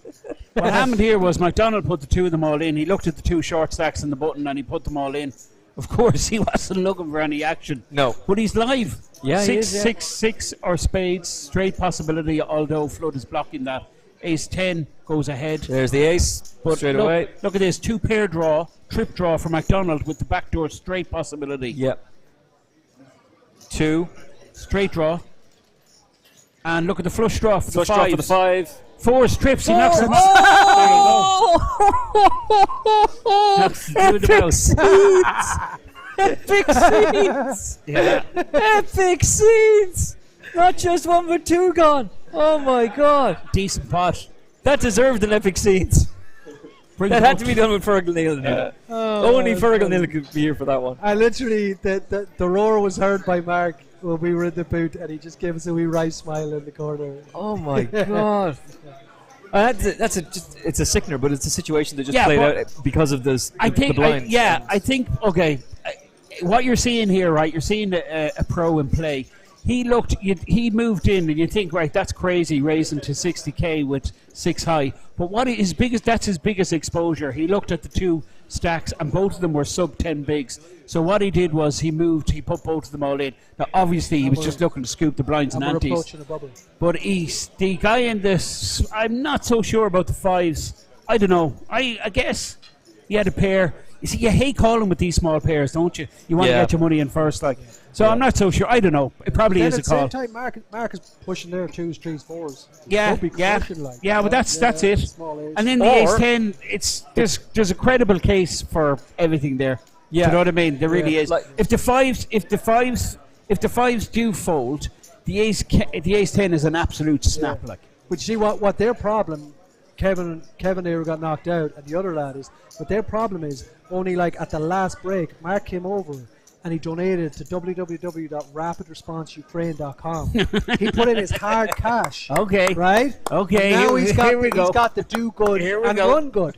Right? He's got the do good and run How good. do I That's get what you this? gotta do. How do So I you get? gotta make the donation. You know, How do I 1 get and 1 the- equals 2, guys. How do I get the do good and the run good? How do I actually do it? So Can you keep it simple, because I don't know anybody. Okay, so if you're here in the City West, come up to me or Philip. Come up to me and Philip as soon as you walk in the door. Who's we're on the you and right-hand Philip? side. Actually, walk up to you and Philip. come up to us. We're in the T-shirt. How can we recognise you? How do we you're recognise well- you? We're in you're- white T-shirts. You have a lovely backdrop as You well. can't miss us. And you can tap to donate. You can give us hard cash. You can give us percentage of your main event. Or you can go to www.rapidresponseukraine.com and donate right there. So your money does good. And then just like Mark McDonald, he runs good. Brilliant. So, listeners, if you arrive at City West, right, you come into the main conference centre. Rapid Response Ukraine have a stall straight away. Fergal was the first guy I seen when I walked in. It's just there, right on the right-hand side. And if you don't know them, believe me, they're, even though I'm slagging Fergal here, genuine, very approachable, really nice guy. apart from he does get a little bit thick sometimes. That's fine. It's okay. You know what I mean? Everyone has their problems. And he has a habit of every now and again. When he get, you know what I mean. He gets on his high horse when you get into a debate with him. I don't know he about won't getting step into back. his high horse, but I'll tell you what he will do. He won't though. listen to you. He won't listen to the other point. He'll steal a previous sponsor's Daft Punk outfit and steal it in the middle of the night as we're all getting drunk. And I tell him, don't say anything about it. What does he do 2 weeks later? Tweets himself in a Paddy Powers wearing the Daft Punk outfit. Hold on a second. Stop. Handbrake on here, guys. Whoa. With action. Jesus, lads. Now, Tuvinen from Finland is under the gun, right? So he's early position. He's going to get 3-bet here. Mark's going to 3-bet him. Mark's all the chips. No pressure. Yeah, 200, nearly 300k. So he's definitely coming. He's definitely coming to play. There's the 3-bet, and now Mark's going to be priced in. So Tuvinen's on for a double here. 2's just go in the bin. Andrew just has to snap fold the deuces, and this is Geddes with a weak ace. That's goes straight gone. in the bin. Oh, we have another hand. Oh no, it's Finnish guy with the queens. Yeah. So and all the money goes in as expected. Queens versus Jacks. Mark McDonald. Pretty standard stuff here, really. Yeah, but now again, he's done good. So can he run good? This is being. How did Jack gonna Tuvinen could have done good as well. We don't know. No, Tuvinen didn't. I'm at the. We don't know. know. He couldn't give a penny. Sorry. He actually tried to avoid my eye contact, and I was like, I hate that. If Mark wins this, I'll give you 50. Right? Do it. 50. I'll give you 50. I'll give you a 50 on top. 50 on top if Mark wins, right? Ace 2 10 clubs, 4. no clubs out there. King Ace Queen 10, if backdoor he's straight. actually 8 ball. Saw 50 for you if a jack comes. No jack. That's it. Now, do you see the problem? What happened there is, Yes. right? Mark didn't put enough in, Okay. right? Give me a big enough You need to make percentage. some Get more it. That's why of you a win the donation. 6-4, but you can't win it all. So Okay. the more you give, Okay, I'm with the you. more you get. I'm with You you. know, Right. it's that type of thing. That makes sense. And anyway, Emmett, right? Rudely interrupted. But that night, I said, I got a stag coming up in a couple of weeks, and I would love that Daft Punk helmet. And you know what? I didn't steal it. Emmett Kennedy walked up and plucked it off the mannequin's head and said, you take it with you. It's actually true. That's actually true. Thank you. Jenny Cruz Callahan, I'm not sorry. I'm a bit sorry. Because they were looking the next day going, some bastard stole the Daft Punk thing. And then you walked into the commentary box and you're like, that's shocking. I can't believe someone would do that. And we were both just like, laughing as poor Jenny walked away. Johnny was working there at the It time turned as out well. Paddy Power, apparently. I was rang up by Paddy Power going, we've seen you on CCTV. And I'm like, what are you talking about, guys? And then I'm down in Westport at the Stag, right? And one of the boys took the picture. I told the cashier in the Westport, Paddy Powers, I'm just doing this for a joke. Do you mind? And I put the helmet on and put a bet on with her. Yeah. And, then And the glove. And then I put on the tweet and the glove and I put on the tweet. I heard Paddy Power looking for their helmet back. And then it was hashtag, we saw you, Paddy. Do you remember that? Brilliant. We hear you, Paddy. We hear you, Yeah, Paddy. yeah, Yeah, we yeah. hear you. That was it, yeah. Oh, man. If ever a company deserved it, though, it's Paddy Power and Phil. Oh, yeah, for sure. Poor Jenny. Thank God she's not there anymore, so that's all right. She's out of the game. She's clear. McDonald picking up Ace Jack opens on a smooth call here from Gareth McDonald with the King Queen suited. No connection to the board for either player. Good shot for Mark. 2 overs for Gareth. Both check. Gareth does have the advantage of position. So this board really shouldn't really be favouring the pre-flop raisers. Unless, of course, they're opening with premium pairs. But the only way that Gareth is going to win, though, is if he bets with the King Queen, unless he's fearing. Well, he could hit a king or a queen, Emmett, on the river. That's another way he could win. True. But the four ball pairs ace is with good. fours. Yeah. Mark, that doesn't make a difference, this 4 in the river. So I think Mark is going to go in check call mode here. And we might see Gareth try and steal it. King high can win sometimes, but he'd be expecting to be up against an ace. And McMahon might fire. Yeah, he's hoping he's up against Ace Queen and can get away with it. He No, checks. it's gone check. So Yeah. McDonald scoops the pot. I seen my good friend Chris Downing, and you can see him there in the background. He's Chris is joining the table. yeah. Oh, wow. So this Wow. will. Chris is a legend. Wow. He was the longest Irish player in the World Series main event this year gone. That's right. That's right. Yeah, Yeah. that's right. I remember Yeah, seeing that, yeah, the yeah, tweet machine. Yeah. Chris, I remember. He's tenacious. He's like a dog with a bone. Oh, He's brilliant still like tournament that. Never player. gives up. But he's a brilliant record. He's an absolute brilliant record. I mean, he's just always there, isn't he? always. Always there. And he's gone deep in several Irish Opens, and he Yeah, won. yeah. Remember the Winter Festival? He final tabled, Right, yeah, tabled the Irish Championship when it was big. He's Yeah. but like UKIPT final table. Yeah. He's also a very successful cash player. He plays 5-10, 10-20, and bigger in the PLO. Tenacious would be the word I describe Chris there at the table, like a wee terrier. Just he just wouldn't quit. Like We Tough, commentated tough on him player. on a number of feature tables Yeah. together, and Fintan and I commentated on him for Late Night Stars of Poker, and that's exactly what. It's the only way to describe him. Is he never gives up, and he's a very difficult player to read. Like he's a player who can just mix it up very, very quickly Totally. as well. I mean, there's huge. At that table, Chris, I'd be willing to bet that he'd be, with the exit of Kevin O'Donnell, I would say he's the most experienced player on that table. Has to be. and tell me, Vinton, like I'd say so 5 years since I was on this scene. Mark was had really come into his own at that stage. Yeah. And he was seen as like this guy is gonna like absolutely crush. What's happened since? Has his trajectory continued? On that Yeah, path? we were actually having the same conversation at the beginning because Mark was on the table and we were talking about. We said like probably on the table, Mark, and John Dutty were probably the two most experienced live players. Even though Mark was younger, obviously Kevin O'Donnell's been a grinder for years. He was on the table as well. But Mark has. I mean, he's accumulated $3 million in live earnings in the last 10 years. But we were just saying, for me, Andy Black overall would be the number one Irish player overall. But Mark MacDonald, certainly in the last 10 years, he'd be the most successful live Irish player. That's kind of the conclusion we came up with, I know you've stepped away from the game for a couple of years now, but he was so bad. He started playing PLO, and then, it was ridiculous. the wife was like, nah. I know, it was just ridiculous. I seen But, him, it was terrible. He just says, look, What- give it a rest, Berg. Would you agree with that about Andy Black? I never played PLO. Andy Black about what? About him being Well, the GOAT. just look at the Hemden mob there. Yeah. That says it all. This is measured in results. And Andy Black was there, before most of us, doing it at before a big online, stage. really. Yeah. Before the online scene came along. And he's still here, so that's That was the point He's still Fintan winning. made. He's still winning. He's still winning. That's the The key. fact that he's still continuing to crush. Yeah, where the game evolves and changes all the time, different strategies move, but it's fine to be here during a certain time where your strategy is beating whatever, but to be able to constantly reevaluate your game, to make your changes, to stay in the game, he's still doing it. And he is here. A bit of a legend. Did he give good to run good?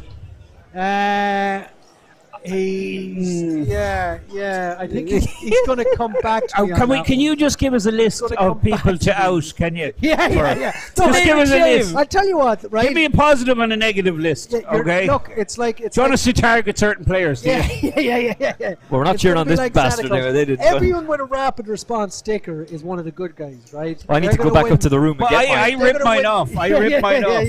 They're going to win these coin flips here. But you were okay? very Well, kind, by yeah, the way. we're gonna- Pocket Tens is raised to No, 12k. Ace 7 McDonald. What we're going to do is we're going to give Okay, them till cool. Friday. Okay, I'm not going to out anyone till Friday. That's your deadline, guys. You've got time. You got to get money in your pocket or percentage of your winnings. But you gave me two options of which chip to choose from, and the chip that I chose. Guys, is we have action is the here. blue and This yellow. is our Oh young my player, goodness. Gareth McMahon. And this is the problem with Garrett's style of play. Being so high, so active. Well, he's aggressive as well. He's super aggressive. Yeah. And and he's in trouble now. if you want to win a tournament, you've got to have this characteristic. But the risk is you're going to run into it. And Tuvinen now, if he holds here, it's a great spot for him. He's in cruise Massive control pot. if he can hold. And Two he spades, holds no so player far. with a spade. No. So it's got to be the 5. 5 and 5 only. Two Two outs. outs doesn't happen. And that is it. He's run pretty good, hasn't he, Tuvinen, since he came to He this really table? has, yeah. And but Gareth McMahon, who was at one point in sport mode. He didn't give. Yeah, he was running the table. Gareth was running the table there. He didn't give good to run good. Okay. There's another guy just pretended he was going to the Jacks. This is amazing how all these players have busted since Fergal has joined the table as well. He was like, no, I'm just going to the Jacks. I'm not going to look at these. I'm getting confused, Fergal. You said Tuvin hadn't contributed, but he's 10 doubled tells. up. No. If you want to suck out, if you want to be the guy with the fives, you have to contribute. He's done nothing. He's just perfect. But if he's an underdog now, you know what I mean? We're not going to give him any good karma. You know? All these players just get named and shamed. It's cleared up. That's good. You have to find This is Geddes, the Dublin reg. Geddes from Lithuania, but is now an honorary dub here for 15 years. With the dub accent. And has pocket jacks as he wakes up. But you, as part of the donation, you offer a chip, and the chip that I picked was the blue and yellow Glory to Ukraine chip, that's which is right, just beautiful, and that's a lovely touch as well. Yeah. It's actually good luck is written. In That's Ukrainian. that's what you were saying to me. Yeah, Yeah, it's beautiful, yeah. and it's a proper poker chip as well. It's really cool. Yeah, it's printed in it. So he gets no action with the jacks. In a way, you're kind of relieved in that spot, because if someone comes over the top at you, there is a part of you that's going, all right, they might have ace king. It's really dependent on who the player is, what kind of stack size, what the situation. There's so many factors these guys would take into account. Like jacks, and someone like Gareth McMahon comes over the top. Well, I'm pretty happy to get it in against them, you know. Yeah. But perhaps maybe someone like Andrew Holm or Kevin O'Donnell, who we've seen earlier. Well, then, okay, I'm not really in good shape here. I'm flipping really at best. You know, ace queen, you know, or bigger pair. He's not doing it with tens or less. So yeah, it's really player dependent, isn't it? And of course, how deep, how many blinds in their stack. Player dependent and position dependent and situation dependent. Totally, Emmett. Yeah. But look, this young fella Gareth McMahon. We've been talking about him since the stream started. For me, he was the standout player. He was running the table at one stage, but that's always the danger when you're in top gear, you know. And of course, this is all down to experience. The really successful players with the experience, they know when to take the foot off the gas, and they can read they can gauge and read the temperature perfectly. You know, perhaps just maybe Gareth. No, I don't recognise Gareth. So I know him to see. Is there a new crop of young guys coming through in the Irish scene like this? Yeah, there always is. There's always is. Yeah, there's always you know, players popping up, like, you know. I probably wouldn't be the guy to have my finger on the pulse as much. Do you know what I mean? Well, with COVID and everything, you know what I mean. It's you know. I did the math on this yesterday. My brain nearly exploded. 820 days since there was a live Irish Poker Open. So when Fintan was saying as he was walking in here, and it was the same for me, like, seeing you, I haven't seen you since 2015. Like, we've chatted online and we've talked on Twitter and WhatsApp. I haven't seen you since you stole me that Daft Punk house. I haven't seen you since I did a vodka shot with crushed ice, and I went, Fergal, this is how you do it, and just went over and took it and said, there you go, son. Put that under your jacket.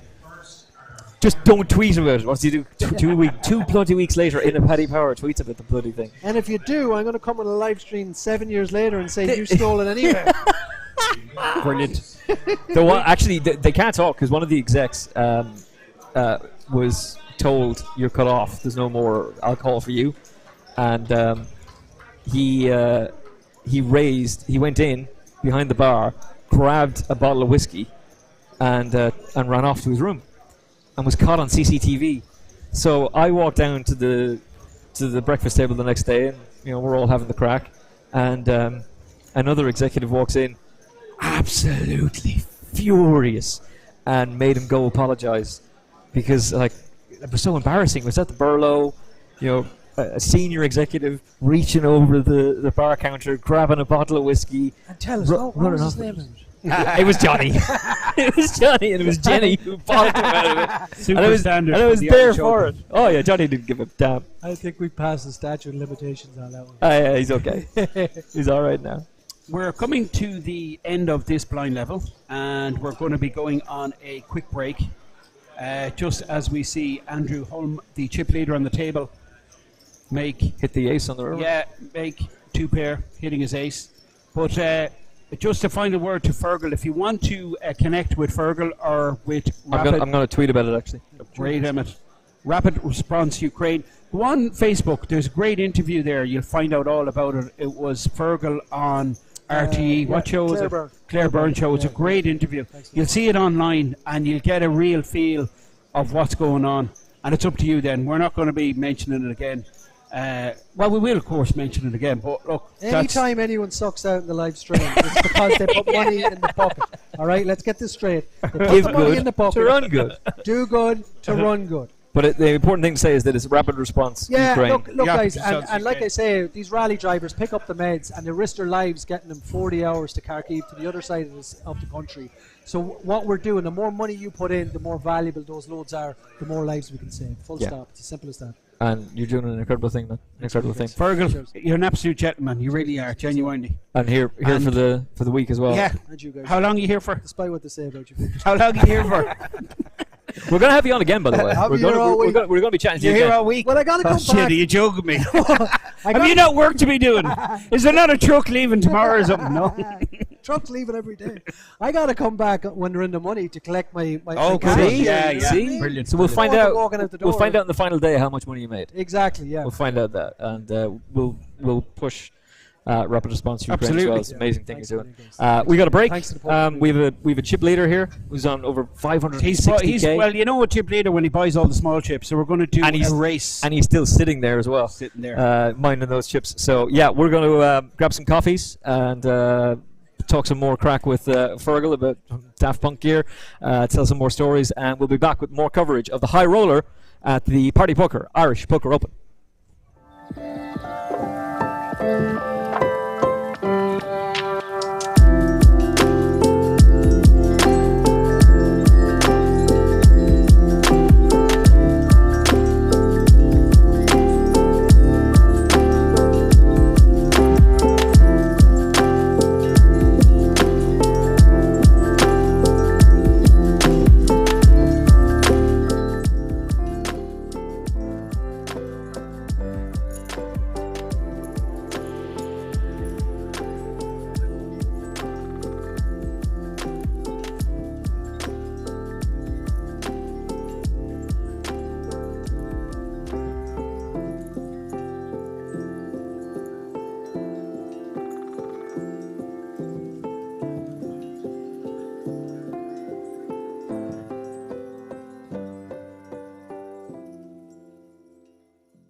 Hello, welcome back to the Irish Open. I'm Laura Cornelius. I am joined by Daniel Pilgrim. How are you, Daniel? Did you just come here today? Yeah, I got here this morning. Flew in about 9 a.m.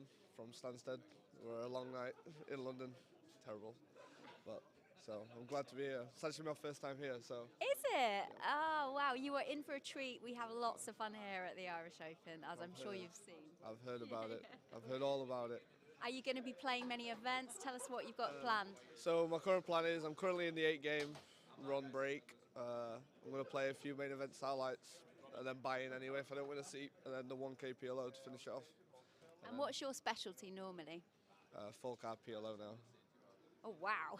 Yeah. That's fun. Yeah, but normally back home we play 6 card and it's just even worse. Swings. So how's it been going poker-wise for you? Obviously, there's not been much live the last few years. No, but there are a ton of private games happening back in the UK, so I've been playing a lot of those. And the stakes I've been playing now have just slowly risen over the last 6 months. Oh, wow. So, yeah. So, ready to crush? Oh, yeah. Oh, yeah. Getting ready for Vegas in June for WSOP, so should be good. Okay, and ready for the crack here at the Irish Open. There's Oh, lots of yeah. fun to be had. Feraldo, we're right here, stood at the bar, waiting for him to go back to... Ready to do a Jaeger bomb again. Yeah, ready for another Jaeger bomb. So I'll be ready I'm prepared for the drinking as well. So And you do some DJing as well, is that right? I do, yeah, and take photos as well, but I ain't got none of my stuff for me, so I ain't doing none of that this trip. Just this one is purely poker, right? Yeah, yeah. All right. So, left my girlfriend at home, come back here for a week, and then play again for another week next week.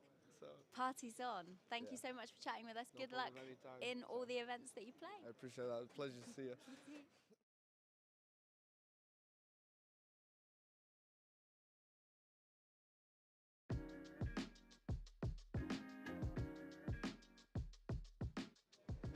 I'm Laura Cornelius and welcome to the City West Hotel here in Dublin for the Irish Open 2022.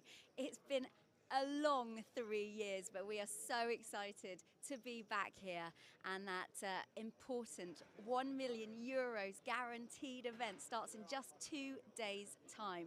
Today you can see players coming in already. Event 1 is a charity event. It's for Rapid Response Ukraine. We also have a mixed 8 game taking part, which is event 2, both with a €350 buy-in. But as you can see, players filling up, and we know it's just going to get busier and busier as these guys turn up for the most fun and liveliest tournament series of all time.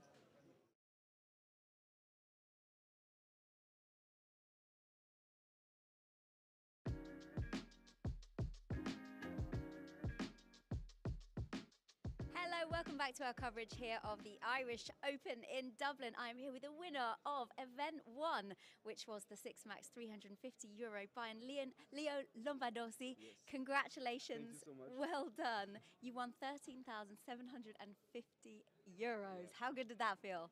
Yeah, it's okay. It's cool. Actually, I play very high stake normally, so this kind of money like come and go in and go out very fast. So yes, I'm happy.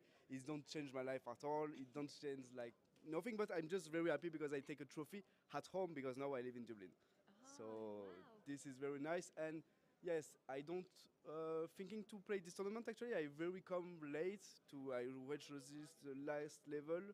Because my friends come to visit me here and tell me, yes, let's go play live a little bit.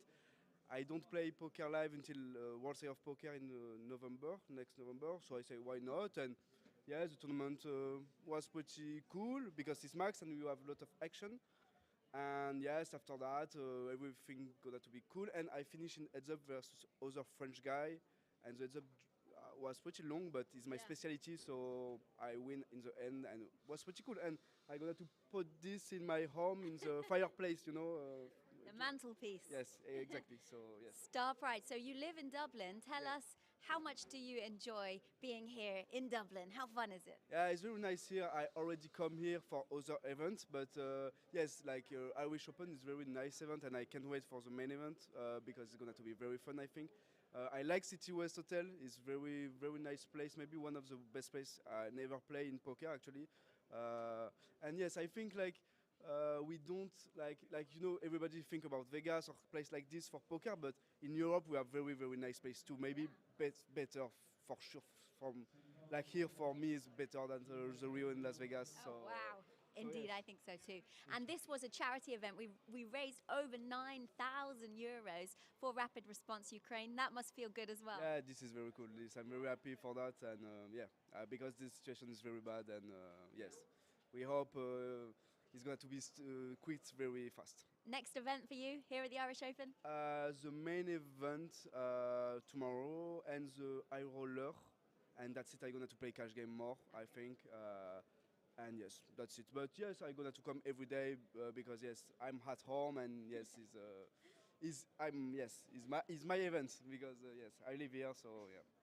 Congratulations once again. Merci beaucoup. Thank you. Merci beaucoup.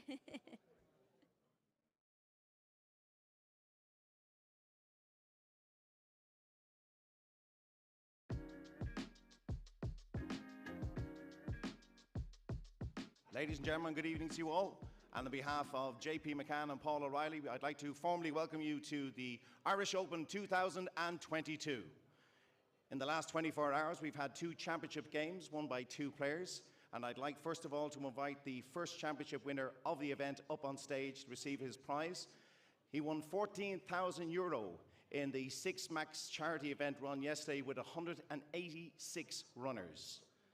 This charity event was run for Rapid Response Ukraine, and this event raised a fantastic €9,411 for the charity. Well done to JP and for Paul for running this fantastic event.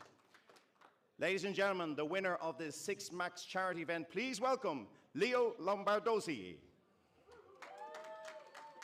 Leo, congratulations. Well done to you. You want to say a few words, Leo? If I want to say something. Do you want to say some words? Yeah, I don't know. Oh, lovely. Here we go. Okay. So I want to say thank you to my luck, because I was fucking lucky for winning this tournament, obviously. And yes, my first trophy in live, and I hope not the last. Thank you. Congratulations, Leo. Well done to you, sir. Spend the money wisely. Ladies and gentlemen, our second championship event, the 8 game, €5,275, was won by an Irish legend, a legend of the poker felts. Delighted he took home this prize. Ladies and gentlemen, the championship 8 game winner, the one and only Mickey Muldoon. Michael, well done, sir. Mickey, give us a hug. Slow motion. Well done. Good. Well done. Thank you. You going to say a few words, mate? I'll pass. Are you sure? Fine, mate. Ladies and gentlemen, Mick is a very, very shy guy, so he's not going to say a few words. So, ladies and gentlemen, once again, on behalf of JP McCann and Paul O'Reilly, we're delighted to see you all back at the tables here at the 2022 Irish Open. A multitude of championship events are going to take place over the next few days, and we'd like to wish you all the very best of luck. Good luck, everybody.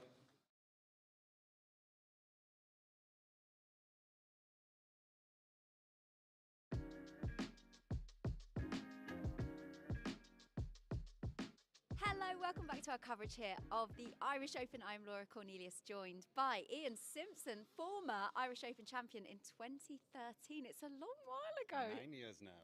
Yeah. So how are you enjoying the Irish Open this year? We've been away for a little while. Is it good to be back? It's very good to be back. 2 years with no live cards was sad. Necessary, but sad. And now it's back, and it's like it hasn't changed. It's fantastic. Everyone's full of beans. Everyone's having fun. They're taking my money, so everyone's in good spirits. So what have you been playing already? Because I've seen you on the felt, a lot. Any tournaments that has 2 cards in them, I've been playing. So yeah, I'm in the HighRoller satellite right now. So hoping to get into the big one tonight. How's it going? It was going well, then Terry Jordan took 10k off me with his kings. Who gives Terry Jordan kings? I just told him off about it. Well, hopefully, there's still time. We can still see you at 6 p.m. and the main event is starting tomorrow. Are you going to play tomorrow? Hopefully not. Hopefully I'm in the 5k. But yeah. Oh, yeah. Hopefully. That's a fair way away, but yeah. Hopefully I'll play them. Hopefully I'll play the 5k. If not, I'll play the 1k. And for someone that's won this tournament in the past, how does that feel, that moment when you pick up that trophy? That was blurry. It feels like it wasn't me. It feels like another human did that, and I somehow have that memory. It's very strange. And for those of you that don't know, you proposed to your fiancée at the time. I had the wedding ring in my pocket. I was going to do it at St. Stephen's Green, which is a lovely place down from the old venue. So I wasn't nervous about the cards at all. And then all of a sudden, I got all the nerves all at once after the last hand was dealt, because it was this bulging ring in my pocket that I was like, oh, I'm going to do a thing. All of a sudden, I was really nervous. So, yeah, that was good times. Yeah, good shame memory. she's not here this time. First time in 10 years she hasn't come to the Irish Open. Oh. Yeah. Well, she's a mummy now. She's a mum. She's a mum. She's got a little one to look after. So. Indeed. And I saw you last night. Do you still talk strategy with David and Dara? Do you still improve your game regularly? Yeah. Got to get the right balance between playing and study. So I should study more than I do, but I still do it. Yeah, got to with some of the demons out here. You got to try and keep up. So all the events, you're playing all the events.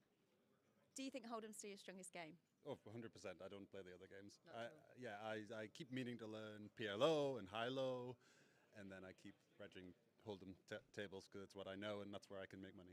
So if studying another game would be downtime away from making money playing Hold'em. So that's kind of how I keep looking at it, but I definitely should diversify and learn some of the other games, especially for the World Series, where there's some juicy games to be had. All right. Well, we hope to see you doing very well here at the Irish Open. Thank you so much, Ian Simpson. Thank you.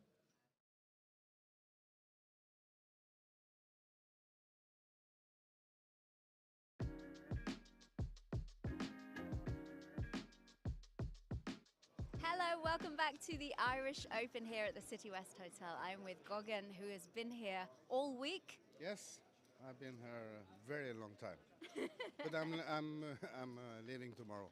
Ah, Yeah. So you've been here for the Norwegian Poker Championships, right? Yes. Can you tell us a little bit more about that? How did it go for you? Nothing much to tell, I'm afraid. I lost at everything I played, but I won the party. Well, I can tell you won the party because, yeah, this is very noticeable. Do you wear, is this the lucky or the not so lucky jacket? It was lucky the last time I was here. Then I won an event in the Irish Open. But this year, no luck. But still, it's the social thing that is the most important for me. The poker is kind of secondary. Yeah. Everybody says this about this place. Yeah, it's a fantastic place. And how do you see the difference from when the Norwegian Championships ends and the Irish Open starts? Does it get more fun? It's a little bit less people now, but this is the start of the Irish. So I guess it will become more and more people, and then it will probably be the same. It's just much people in the Irish as in the Norwegian. And on Wednesday, Thursday, Friday, it should be totally chaos here. Party for everybody. I'm looking forward to it. Yeah. So. But you're going in 2 days, so you won't be playing the main event of the Irish Open. I'm playing the 8th game now, and that's my last event. And maybe I can cash because I haven't had a cash in any other event. But I'm going to Malaga tomorrow. Oh, a poker tournament? No, to detox before I go home. Good idea. Yeah, so I'll be there 3 days and then I go home. I've got a theory for you as well. So if this jacket was lucky the last time, I think you need to change your jacket each time. Well, I have 2 of this, actually. So I have one at home and one here. I bought it in Vegas, and next time I probably play the World Series in a couple of months. And then I think I will buy my 3rd jacket. I'm looking forward to see it. Thank you so much for chatting with us. Good luck. This could be the one. Fingers crossed. I hope so. Fingers crossed. Thanks.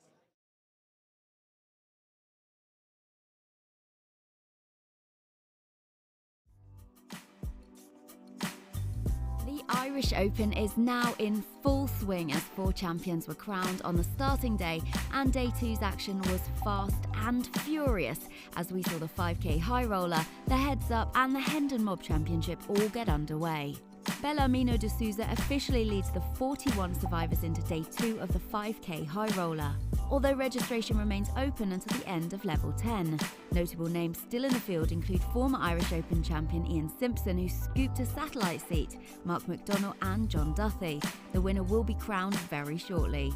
The €250 Hendon Mob Championship also reached a strong 332-player field and are now down to just 5 players. Play will conclude with the winner taking €13,900 for first.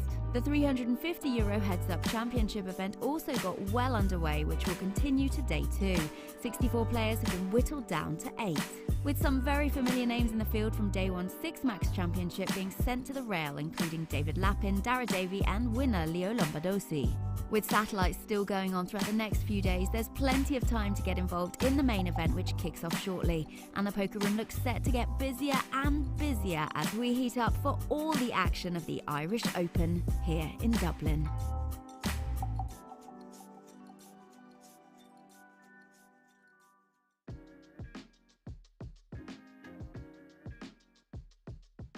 Hello and welcome back to our coverage here of the Irish Open. I am with John Hesp. How are you doing, John? I'm doing very well, thank you. And yourself? I know. Well, it's been a long while since anyone has been here playing poker tournaments. It feels a bit alien, doesn't it? It does indeed. In fact, I just told you a moment ago, I mean, I've been looking forward to this for 3 years.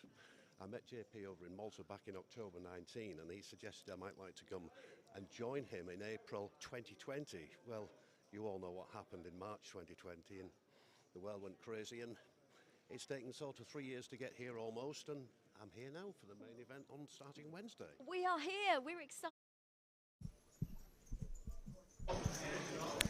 And you are welcome back.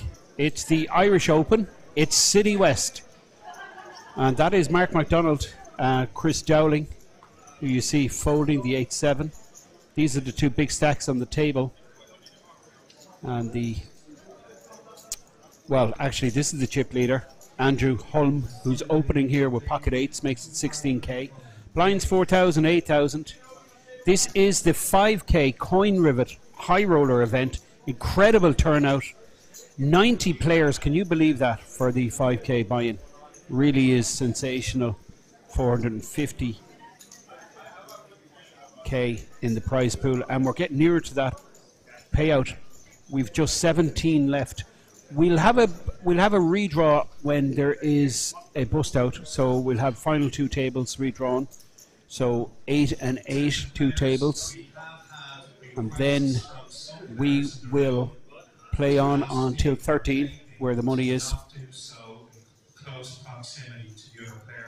You can see Mark MacDonald and Chris Dowling in the centre of your screen. These are 2 Irish regs, very familiar with each other, of course.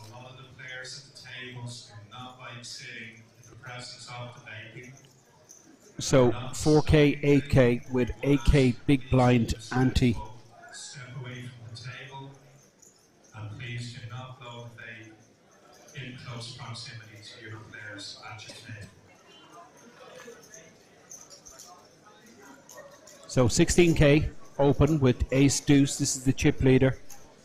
You'd expect Andrew here to be opening quite wide in this position, hijack position, folded around to him. He's got all the chips.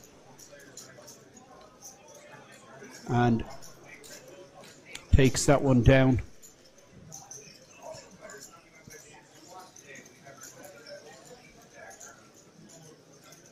A massive hand. He busted out John Dutty. He played his ace-king perfectly. Flatted pre-flop. King-high board. John Dutty with absolute air. Fired every street. Couldn't help himself on the river. Moved all in. Andrew had actually made trips at that stage. Pretty easy decision in the end. Made the call. Busted John Dutty. And now I'd expect he's the overall tournament leader. Sitting with a bunch of blinds. Geddes down to 100K.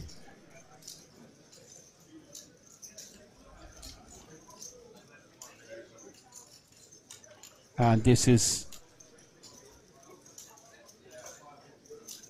Taggart moves in on the button with the suited ace.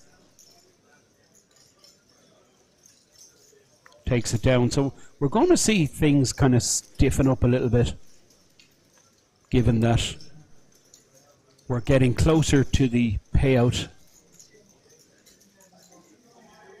Posting small blind there. That's Chris Dowling. Big blind's the chip leader. So the yellows are 5Ks. Yellow chips are 5Ks. Red chips are 1Ks. And I believe the blue chips are 25Ks. It's the Finnish player on the right hand side. Seen him double through Mark MacDonald. Queens versus Jacks. This is Geddes, who's picked up Queens now. So 13 big blinds in Geddes, a Bart Kuss stack. Geddes, very familiar figure on the Dublin poker scene. In fact, very familiar figure on the Irish poker scene.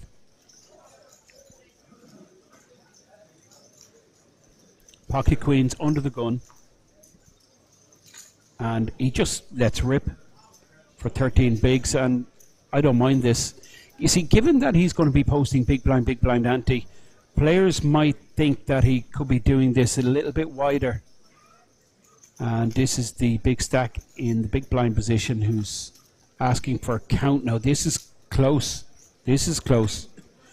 Yeah, you're just seeing a disbenefit there of the rip, because you're going to get hands you want to call like this to fold.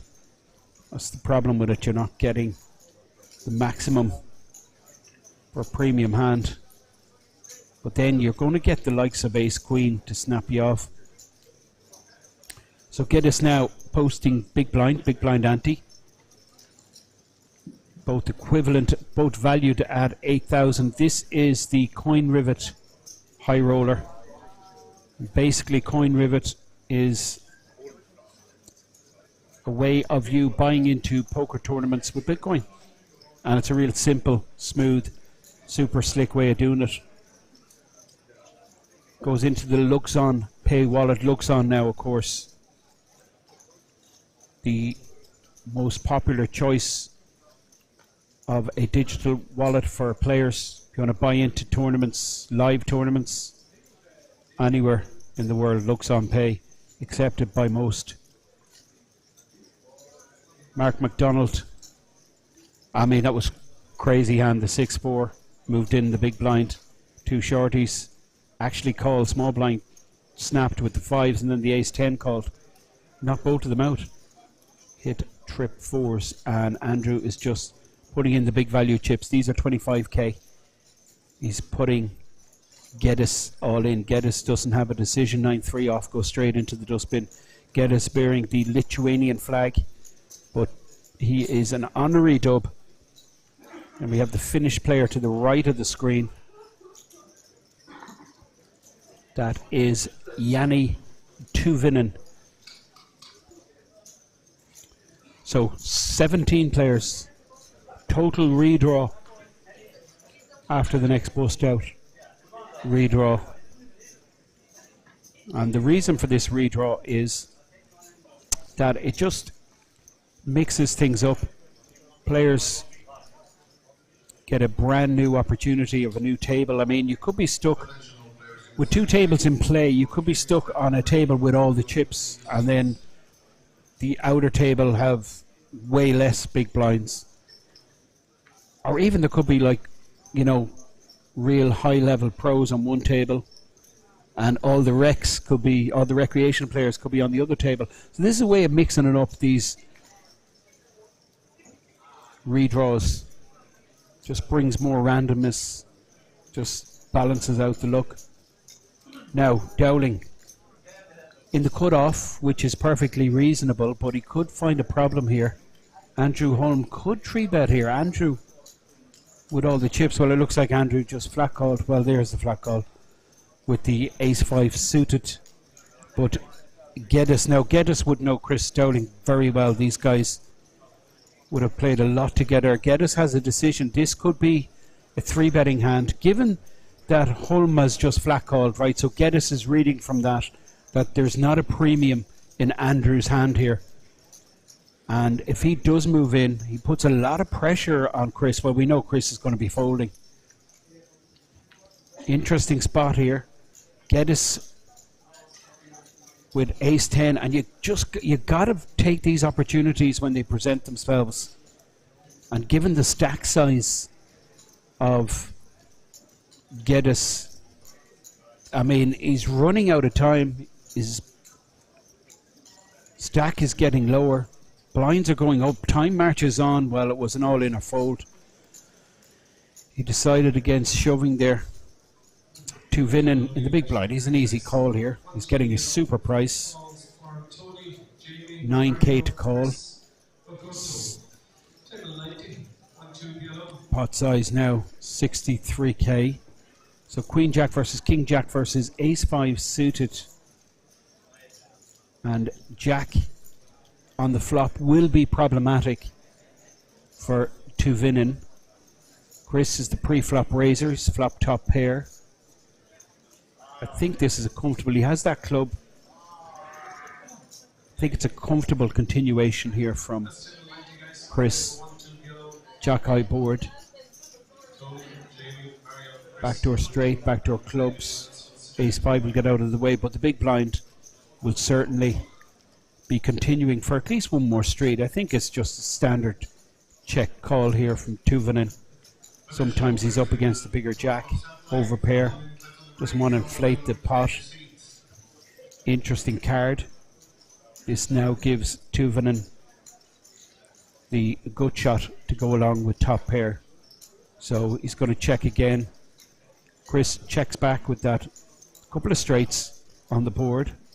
Well, just like that, Tuvinen goes into the lead, and he's going to value bet this. And it's going to be interesting for Chris. Well, he does have that king of clubs. Could turn his hand into a bluff here. King of clubs. Well, what a fold. Great discipline.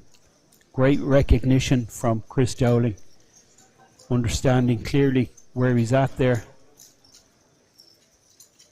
Tuvinen made the straight. Got out of jail there. Had kicker problems on the flop. wins a decent pot. Geddes, you can see on the left hand side of your screen, he's short. That's your chip count graphic. It gives you an exact display of the amount of big blinds each player has in their stack. Geddes in trouble, 13 bigs. Kajerit, the Norwegian player, 13 bigs. Of course, I'm getting that pronunciation completely wrong, I guarantee you. This is the cumulative winnings graphic, which basically shows you who's up or down since they joined the final or joined the feature table. Chris has lost a couple of pots and the Finnish player down, but the biggest winner, Andrew Holman, basically that pot against John Dutty, which was one of the standout pots of the stream so far. Incredible. Ace King, Johnny firing on every street, and moved all in on the river. Andrew had a pretty easy decision. Puts him as the tournament leader. Geddes short, 13 bigs. Mark under the gun. Mark sitting on 210, which is pretty close to average. Average, I believe, is around 250, 260.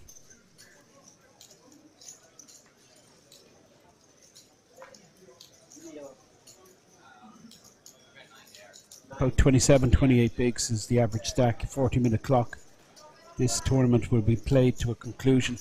Tuvanen asking what's in the big blind stack. It's 94k and king in his hand. It's an interesting decision just to shove. I get it. He's going to win here so often. This is profitable long term to do this. If he does get caught, if he does get called, well, he still has plenty of blinds to play with. That king in his hand is blocking so many premiums, so it's a pretty standard move. Moving in there, small blind with king deuce. Big chips there. You can see the 25,000 chips are the blue chips. 5k are the yellow chips, and the red chips are the 1k. I call them yellow, but they're probably green. My eyesight wouldn't be 100%, but I'm sure you get the message. Chip leader should be running the show, really. I'd be opening there with king 6. Tuvanen also playing plenty of big blinds, but he gets out of the way, and now the action is on the short stack, and he moves in with queen 4 suited. Small blind versus big blind. Mark McDonald has the decision. He's going to call. This is quality call. Well, sorry, he hasn't called. He's asked for a count. Your ace is going to be ahead here quite a lot, but it's for like half Mark's stack. It's very close. It really is your perception of the player that moves in, and you have to do the calculations. Okay, near the money. What's your goal here? What's your target? Do you want to get in the money? Do you want to cash? Or is your goal here to win the tournament? That's a few of the questions that Mark's going through Mark's mind. He does fold the ace-5. I get it too. Oh, he doesn't. He makes the call. It's the right call. I'm so glad he made that call, because the ace is ahead so often. But the problem is you're flipping mostly. But he's in great shape, but that 4 doesn't help. Oh, the 5 is there. 5 is nicely hidden. Puts him into a very significant lead now. Ace-5 versus queen 4. How sick is that? That's unbelievable. So deuce for a straight. Or for the 5. Ace no good. 2 pair no good, but the trip 5s would have been good, or the straight would have been good. That's pretty brutal, really. That's a bad beat. Given the flop, Emmett. And you were right. It was the right call to make. In that position, it is the right thing to do. But these battles, these blind v blind battles, really for me is where it's at. It's a real good indication of a player's skill level. And like Mark, I mean, a lot of players, they just look at ace rag and they go, "What, for half my stack coming towards the money, no chance am I going to call here. Why would I do that? That's crazy." And they just reason with themselves, "I'm going to fold here."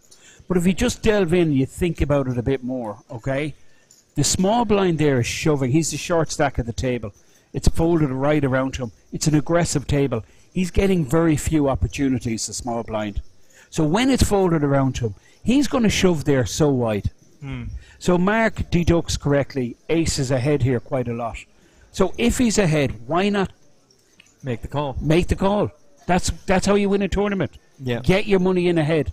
The only problem with ace-5 off there is so often you're flipping, even when you're, This is the you're ace-5 ahead. I like. And now you're under Suited, the gun. yeah, so under the gun. Yeah. I'm not sure if I like the play, but Yeah, well, chip leader has to open here. I mean, chip, for me, Andrew should be opening everything here, coming up to the bubble. Every position I'd be opening if I'm Andrew. That's the way I would play it. But, I think it's profitable to do that. I know it's a tough table with the likes of McDonald, Geddes, Chris Dowling on the table, but I think Andrew... I think he should be taking full advantage. Now is the time to take advantage. Tournaments are won at this stage. Yeah. Tournaments aren't won heads up. It's what happens before that. Yeah. And Andrew has a serious opportunity now to absolutely go up through the gears, put the foot down, and start crushing this table. That should be his main focus and priority now, is take advantage. Exploit these small stacks. Exploit the fact they're near the money. Yeah, because we are now on the bubble. So we should say... Well, we're not quite. I think there's 17 left, and I think 13 get paid. Is that right? Maybe I'm totally I think you're wrong. right. I think we're on the final top 2 of my table head- bubbles. So at 2 tables we do a redraw, which would be 16 players. And then I think it's 13 get paid. It's always handy to know these things, but of course I'm totally You know what? At and I say don't take it too serious, because I usually guess. But I'm actually right this time. It's 13. Except for his strategy, which is always bang on. I got the opportunity to speak to Chris Dowling off air. Obviously, there's a 15-minute delay, and we certainly weren't talking about tactics, but he's in tremendous form and just buzzing to be back at the Irish Open. And when I said to him, it's 820 days since we did a live Irish Poker Open, nearly fainted. It's just this. And I think that's one of the draws of this is like Fintan Gavin alongside Emmett Kennedy as we're bringing you live coverage of the Party Poker Irish Poker Open. This is the Coin Rivet HighRoller 5K, which we're bringing you today. And it's great to be doing this. We're going to be commentating on a cash game. We're doing our own high stakes poker later on in the week as well, which I'm looking forward to doing with Fintan. But the quality of play that we've seen on this feature table has been top drawer. It's brilliant. But at the same time, it's been top drawer, and then a player has just completely collapsed. They've been in control. They've been essentially dominating how the tables run, and then all of a sudden they've just fallen. It's gone from them, and you wonder if that's going to impact their play as they go into the main event, as they play in other tournaments. Does it knock their confidence, or do they just pick themselves up and move on to the next one? The one thing I always get from a tournament, whether I play good or bad or whatever, I always gain something. I always gain experience. Do you know what I mean? Yeah. That is one thing. Like playing a live event, it gives you, you're playing more hands. You're learning. So no matter how good or bad or you play in an event, it should be a benefit for the next event. So even if you play desperate, if you can actually say, right, okay, I've got that out of my system. well, not even that. You can actually figure out that you did. You can actually recognize that, okay, maybe I shouldn't have made that play. You know what I mean? Then that's hugely beneficial for your next tournament. It's all positive. Just on the players, we've been commentating on some huge names, but in the outer tables, there's 3 tables still in play. We have some superstars. We have Feraldo, Niall Farrell, okay, Triple Crown River winner. Niall, a huge supporter of Irish events. I met him at a 150 buy-in tournament just a couple of weeks ago. He brought over his brother and his mates and just flew in for the weekend and had the crack. He really is. We also he's on 500k, is that right? Sorry? Is he on 500k? Yeah, he's one of the big stacks. Whoa. We also have Ian Simpson from the UK, who's an Irish Open winner. Correct. Multi-final tables. Paul He got to back-to-back final tables. That's an extraordinary achievement. Amazing. And he ran deep another year as well. Yeah. But that's he did. I think he got spot on. 3 final tables, did he? I don't know. I'm guessing, but I think he did. I think he got 3 final tables, but not in a row. Yeah, correct. But he correct, did. yeah. He did go back to back in a row, which is that's insane. Like Totally. considering the strength and depth of the team, the strength and depth of the runners, and then we had that famous proposal as well to his right, his yeah. now wife Emma. Crazy stuff. which was just bonkers. Remember, Bex knew about it and didn't tell me. So Calvin Anderson and I are sitting there going, Brilliant. Why is he getting down on money? What's going on? That's brilliant. We've an interesting hand here because we've the player who opened in the button, and then we have the big blind who defended. Now, the big blind defended has flopped the draw to the nuts, but the player on the button has flopped top 2. So we're going to see more money in. If a diamond hits here, this is going to be chaos. Well, it's full boat, so good night. Diamond. If a diamond hits the river. Yeah, a check back would be cool here from the chip leader if he can check this back and, give his opponent a chance to catch up. It'd be a real cool check back if we could see one here. 80k in the pot. But these are the 2 big stacks at the table. Tuvanen. I mean, it's not ideal, these guys playing a hand against each other. They don't want to clash. No. They don't want to, with loads of smaller stacks around and the money looming, they don't want to be getting in a crazy pot, So Tuvanen checks, and Andrew has decided to bet this, so I think you're going to see Tuvanen probably fold here once the board's paired. Well, he's called. It looks like he's called. I suppose it was an enticing enough one. He thinks his diamonds are good. He's going to be sure his diamond is golden. So he's going to call the 27k. If the diamond hits the river, it's trouble in River City. Ooh, he misses. He got lucky. He misses, which is good news for him. Yeah. So he's just going to check fold because we're going to see another value bet. Andrew has to bet this again because he's got a full boat and he can get money off other aces. It's possible there could be a 4 in Tuvanen's hand or a pair, whatever. Yeah. Even if he was on something like a diamond draw with the 7 of diamonds and now has hit a 7, he might call a bet here. Obviously, he'd be loving it if it was 5-6 he was up against. Oh, he'd be flying. So that's what Andrew's hoping. He's up against 5-6, which would be a reasonable holding for Tuvanen to have. But Tuvanen is nothing. So we're just going to see a check, bet, fold. Just on to the players in the field there. Yeah. Talk to me about who some else. massive. My Scottish friend Andrew Headley, who actually Andrew and I did the commentary here a couple of years ago. Well, I say a couple of years ago. The last Irish Open, it was me and Andrew doing the commentary. The top bloke, Andrew. Paul Newey, who is very well known, the British businessman. Yes. Super successful. He's been to a number of Irish Opens, hasn't he? Well, you would know him from TV more than anything else. Yeah. You'd see him on the super high rollers. He was a reg there. Yeah, that's just a few to name, but a few. But we have the overall chip leader here, Andrew Hulme, who's just stacking chips nicely here. Playing about 450,000. The blue chips at the front of his stack, they're the big babies. They're the 25Ks. They're the ones you want. Absolutely. I got to hold some of them last night, actually. I got to get in, and apparently the dealers are being asked for the all-in buttons. Okay. Like crazy. So I've already been given my all-in button by Paul very kindly, and the dealer button.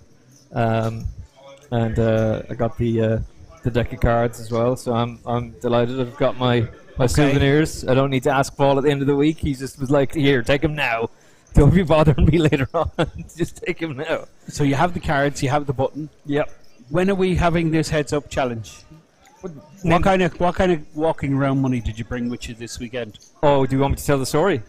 Jesus Christ. I made a donation to the lads, and then I was trying to find the ticket for my club, because I went up to the room to change. Yeah.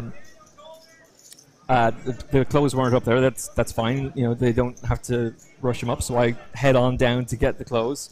And as I'm doing so, I'm scrambling around to try and find the ticket. Can't find the ticket. I know that the euros come out at some point, and there was €250 in cash. And get to the room, there's no €250. It's gone. Oh, I heard something about this. There's £20 sterling. But there's €250 dropped in an elevator, lift, something. This is sick. Oh my it's God. bust out. The Norwegian's going bust here. He's definitely There's going bust. no escape. He's made top pair. It's blind v blind. There's to- no escape here. I'm putting all my money in. There's no way you're thinking. I forgot he actually. Well, maybe there is because I forgot he doubled up versus Mark. So he's sitting on over 20 bigs. So there's a chance he can escape. He can escape here, but it just really depends. He's never going anywhere. He's always calling here. He might 15K raise if there's a raise. That's a problem. Okay, Now- this is it. Potts inflated it now. Do you flat call here and try and trap him? Absolutely. This is a mandatory, just smooth call. The only problem for Tuvanen is he's out of position, so he could try and get all the money in, but most likely just smooth call. See what happens on the turn. Now the Norwegian shuts down now on the turn. It doesn't matter what comes, unless a queen comes, which would be super interesting. Well, ace. So there's more aces in the small blind range. Yeah. Which, is a scare card for the Norwegian. The ace is a scare card, but not so much. I don't think he's that many aces. I think he's... They both checked, as you predicted. And the river card is a 7. Now here comes the value bet. There's 132 out there. Does it go... Like, the Norwegian just has the pot size bet behind. So do you go for the lot? I think you do. Why not? Oh, God, if he does. All in and outs, pot size bet. It's an... Tuvanen tries to get it all. I don't think... Yeah, he's not going to get... Kagarut. That's the way I'm going to pronounce it. Let's and go apologies to Mr. Kagarut. Apologies to all Scandies. I believe he's the runner-up in the Norwegian main event. Tough decision here, I think. It depends on his kind of perception of Tuvanen and what his knowledge of him is. Is Tuvanen trying to steal there? Did he float on the flop? This is the question Kagarut is asking himself. Did he just smooth call on the flop? Yeah, it's great escape. It's a good fold.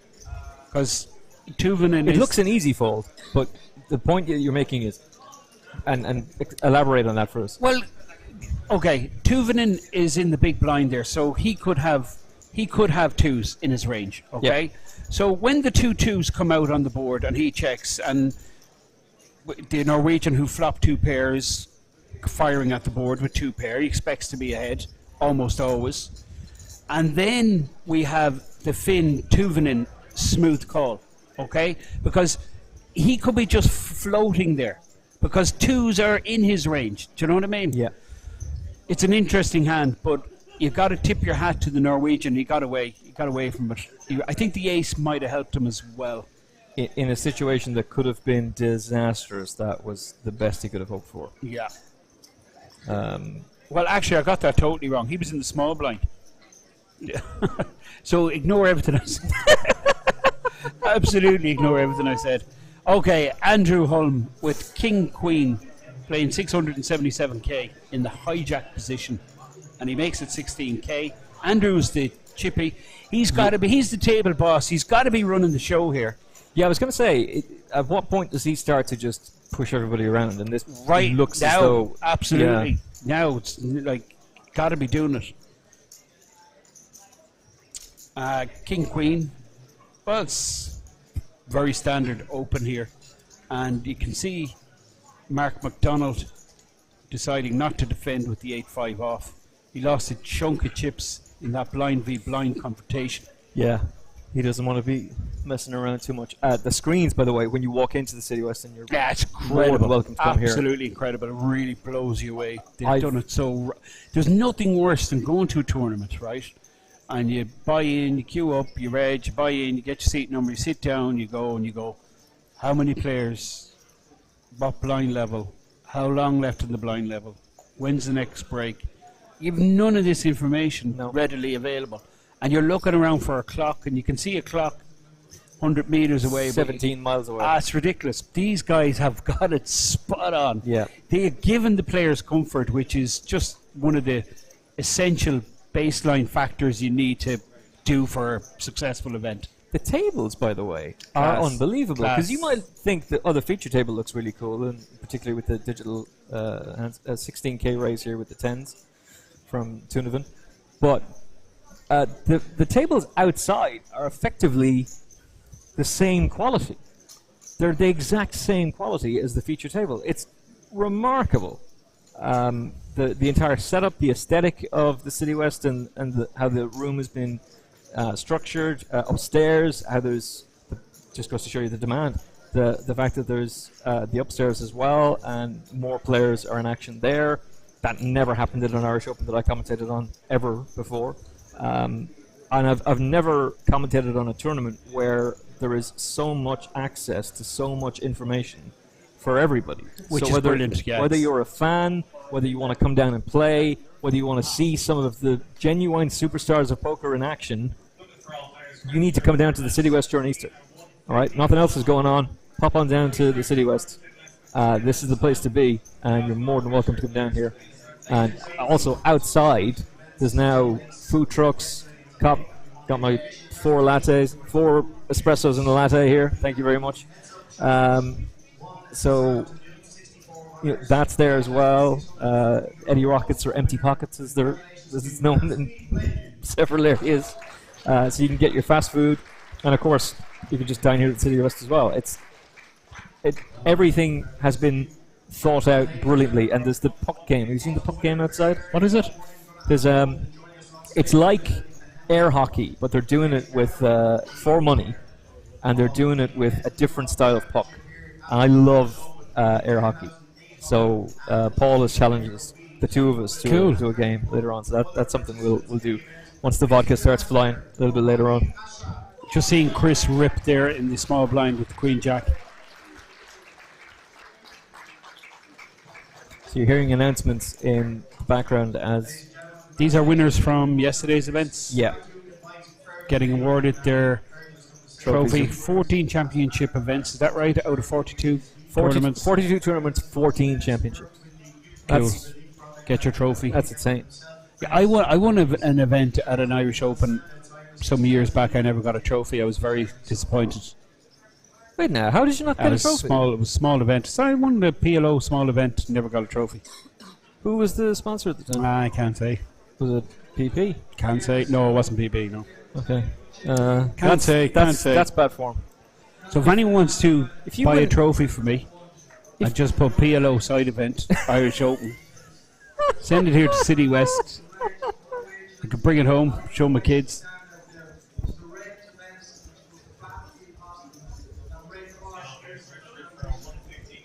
So we have Chris Dowling here, moving all in on the button again.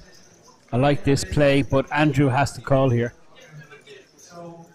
He's going to ask exactly how much it is. 15 bigs. 15 big blind shove. I like this from Chris. It's pretty quality. A lot of players just knit up. Hope to get in the money. That's not Chris. He's in it to win it. Oh boy, Chris has ran into it. Oh no. Oh, what a great spot for Geddes. Perfect spot. The ace-10 actually called Chris on the verge of going bust here because Andrew Hulme has him covered. He's everyone covered. Yeah. Geddes is the short stack. So Chris needs to get real lucky here. Well, even if he hits a queen, he'll win a side pot. Do you know what I mean? Yeah. Well, here we go. You can see his equity actually is twice that of the ace-10. And the flop is 6 Jack 3, so no help to Chris, nor to... One spade, which might be relevant. No, it's not. 5 of clubs hits the turn. 9 of queen for Chris, yes. Queen on the river. He hits a side pot. He's got his side. So Geddes is happy because Geddes gets the triple. Yep. That's the short stack. And then the second shortest stack wins the side pot. So the loser here is Andrew Hulme, the big stack, but his maximum loss is 129k. So out of the 129k, most of that will be going, about 80 of that I think goes to Geddes. And then Chris is left 63? Something like that, yeah, about 60k Chris will be left with. So he's still in, but he's now in a precarious position. And yeah, he's about 65k. He's a patient player, but at the same time, if he's given a decent hand, he won't be afraid to just go. Oh well, I mean, we're he was shoving pretty light there for the last few hands. Yeah, And but he is like that though, isn't he? He's just that's Chris. well, he's a tournament player. He's a very, very experienced tournament player, and that move is going to be profitable long term. Yeah. If he's in late position there, he gets that shoved through quite often, particularly against Geddes. That's who he was targeting there. He was targeting Geddes in the big blind, who was the short stack. So, I mean, obviously it wasn't ideal when the chip leader announced his call. That's the last thing he wanted to hear. But it actually worked out in his favour that the chip leader did call. Yeah, because the side pot then he actually makes he wins the side pot. 63k in his stack. He's short though, which is 63 is 8 big blinds. So you're going to see Chris move pretty soon. But we are on the final 2-table bubble. Yeah. 17 players. We go to the bubble when we've 16. Chip leader opening, which he should be. Suited king, why not? Now, back in business here is Geddes. Imagine getting a triple up. Triple up. What good timing that was. And now he sits with 9s. Yeah. I'd be 3-betting the chip leader here. Because chip leader on the button is raising any two, like, isn't he? Like, you're on the button, you've all the chips. You're going to be opening so wide. So if you look down at 9s, you got it. Well, I don't like a flat call here. Really He's flat called? Yeah, there's reasons for it. Trouble. Well, it does, because you're bringing in the big blind also. But the good thing is that the big blind is blocking With the chip leader, yeah. same hand. Thing is, though. Well, that's the problem. No. 3-bet would have ended all this. Wow. Set versus flush. Good night and good luck. Well, it's interesting. Now, how's it going? Thanks for playing. Both of them are going to try and get their money in pretty Yeah. quick. But they still have a lot of blinds. Do you know what I mean? Like, Yeah, it's you're like talking Geddes 281 to 535. 535 is the chip leader on the table. The big blind is 8,000. What do you think of the 27k bet? Well, I think the boys are just trying to get the money in, and it does go in. Yep. Geddes And insta call. Geddes is disgusted, but he's live. He has the redraw. So what's he need here? He needs the board to pair. Yeah. He So- needs a 7, 10. 7, 10, or 9. Yeah. Or There's not many 9s left. no, we've seen 2 of those gone Jack already. would help. 7, 10, 9, or Jack. It's going to be horrible to see Geddes go busto, but that's what's going to happen. Unless... No good. Eliminated. Okay, that's sick. What can you do? That also means that we are now at our redraw. So Redraw. we are going to take a little bit of a break. Finton and himself. Delighted. That was sick. That think was- He should have 3-bet, I think, pre-flop. If he looks back at it, Geddes is a top quality player. He's going so deep in these tournaments. He's final table 2 events already. But I think he has to 3-bet there, given the whole circumstances. And I think that was... that's the problem, like. Do you know? Yeah. It's not getting your money in with a set against the flush. I don't think that's a problem. I think the problem was pre-flop. Yeah. Anyway, Emmett, I'm not going to talk for another 2 hours. I'm going to let you take over. No. We're both on break. So they're going to do the redraw, and as they do that, Finton and myself are going to have a coffee, maybe 7, and we'll be back to you with the final 2 tables of the HighRoller, the Coin Rivet 5K HighRoller, right here at the City West in Dublin.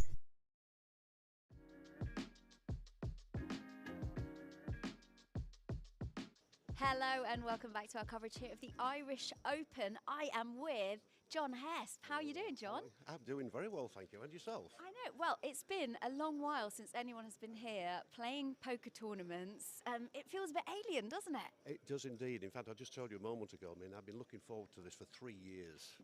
I met JP over in Malta back in October 19, and he suggested I might like to come and join him in April 2020. Well, you all know what happened in March 2020, and the world went crazy, and it's taken sort of 3 years to get here almost, and I'm here now for the main event on starting Wednesday. We are here. We're excited. The buzz is still here. Have you been to the Irish Open before? No, this is my first time. I've been to Ireland actually a couple of times, but never to play poker. So this would be the first. Well, a lot of players come here and they actually don't even play poker because they're too busy at the bar or just at random events having fun. Well, yes, I'm sure. I mean, I know the Irish like a flutter, and of course we had the big race over in England on Saturday, the Grand National, and there was a lot of Irish over for then.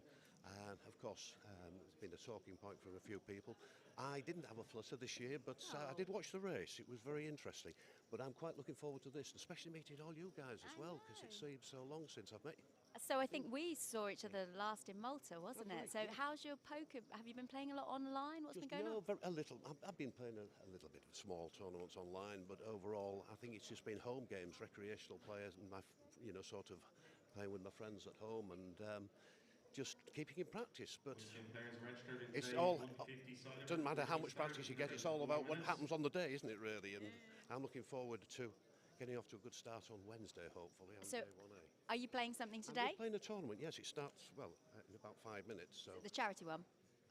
Is it? Well, whatever it is. What is it? What's that one? You tell me. Oh, it's event 3. No, it's a 150 no limit hold'em. It's only a small one, yes, but it's just to get in some practice. You need practice, so yeah. Are you here on your own then, or have you come with your entourage? My entourage? I do not have an entourage. Oh, I don't believe you have an entourage, surely. I think you've got a bigger following than I have. But anyway, listen, it's lovely to see you, and I hope we get to meet up, because I'm here for a week, ish. I booked a single flight, so in case I bust out early and I might go home early, but fingers crossed I might get through to the last day with a bit of work. Well, we will continue checking on your progress as the days go on, but best of luck and see you soon. I'm in my jacket and a hat for the main event, so you'll probably see me dressed. I think we'll match, won't we, if you wear yours and I wear mine? I've got my waistcoat as well, so you can borrow that if you want. Anyway, lovely to see you again. Thank you so much, John Hesp. Bye-bye.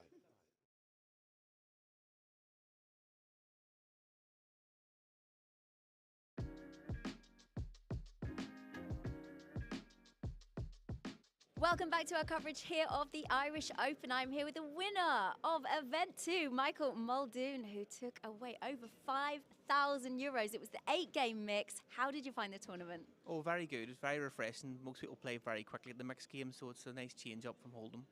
So the event you actually won on was the stud. Is that your game? What would you say is your strongest game? Probably the pot limit Omaha would be my strongest game, but the stud's pretty straightforward. How did you find your other competitors in the field? It was interesting to say the least. I had a boy folded a quarter pot to me, open folded his hand, and I had a boy stick with ace and deuce to 7, which is a big mistake as well. So some of them were nice to play with.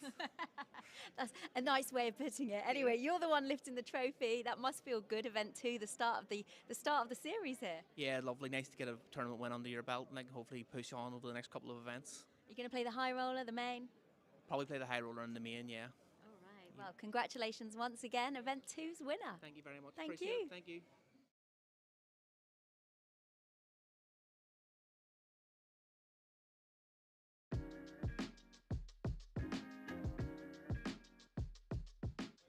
Hello and welcome. I'm Laura Cornelius and we are back for a very busy day here at the Irish Open 2022.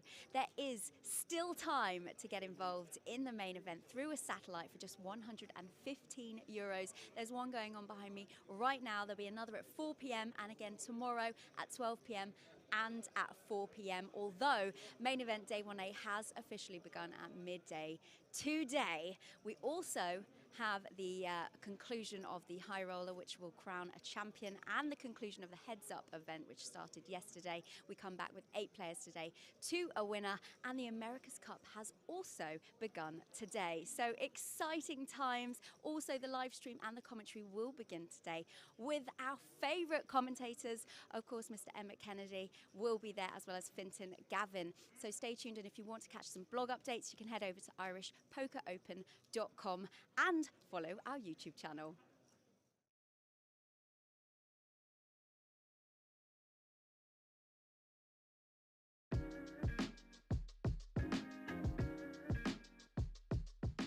Hello and welcome back on day 2 of our coverage here at the Irish Open at the City West Hotel in Dublin. I'm Laura Cornelius, and yesterday was our first starting day here. We already have crowned 4 winners. Today looks set to be an even busier day as well. We've seen the Heads Up tournament already start. That's a €350 buy-in event. We've also got the Hendon Mob Championship event starting, which is a €250 buy-in event. We've got numerous satellites going on as well. For the HighRoller, which begins at 8 p.m. this evening, that's a 5k buy-in. And of course, still time to satellite in for the main event, which kicks off tomorrow. It's a €1 million guaranteed prize pool. So you know where it's at here at the Irish Open.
Hello and welcome back on day 2 of our coverage here at the Irish Open at the City West Hotel in Dublin. I'm Laura Cornelius, and yesterday was our first starting day here. We already have crowned 4 winners. Today looks set to be an even busier day as well. We've seen the Heads Up tournament already start. That's a €350 buy-in event. We've also got the Hendon Mob Championship event starting, which is a €250 buy-in event. We've got numerous satellites going on as well. For the HighRoller, which begins at 8 p.m. this evening, that's a 5k buy-in. And of course, still time to satellite in for the main event, which kicks off tomorrow. It's a €1 million guaranteed prize pool. So you know where it's at here at the Irish Open.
Hello, welcome back to the Irish Open. I'm Laura Cornelius. I am joined by Daniel Pilgrim. How are you, Daniel? Did you just come here today?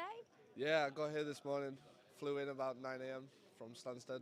We're a long night in London. Terrible. But so I'm glad to be here. It's actually my first time here, so. Is it? Oh, wow. You are in for a treat. We have lots of fun here at the Irish Open, as I'm sure you've seen. I've heard about it. I've heard all about it.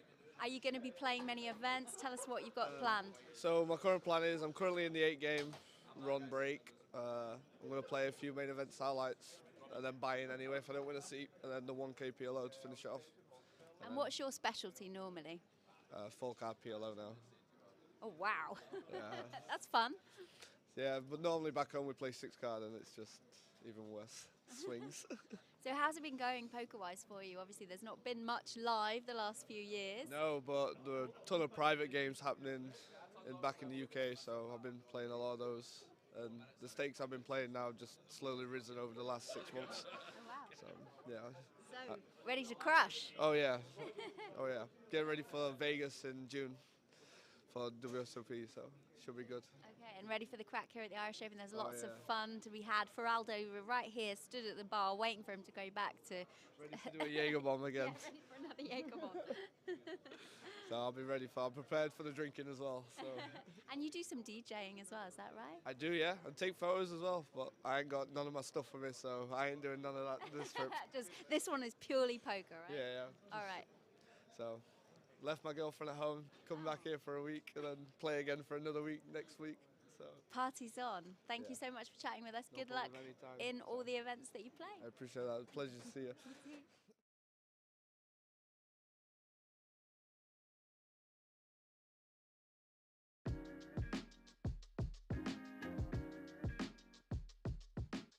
Hello, I'm Laura Cornelius, and welcome to the City West Hotel here.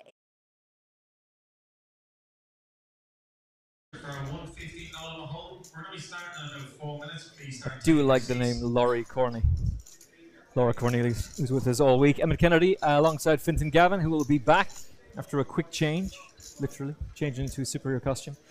We're pretty much on the bubble as we're live in the City West for the first time in 820 days. Damn you, Rona. So the Party Poker Irish Open obviously is the main event, but there are 42 events in total, 14 championship events. We just had trophies handed out from the last couple of days, and they're a few minutes ago. And this is the 5K Coin Rivet HighRoller.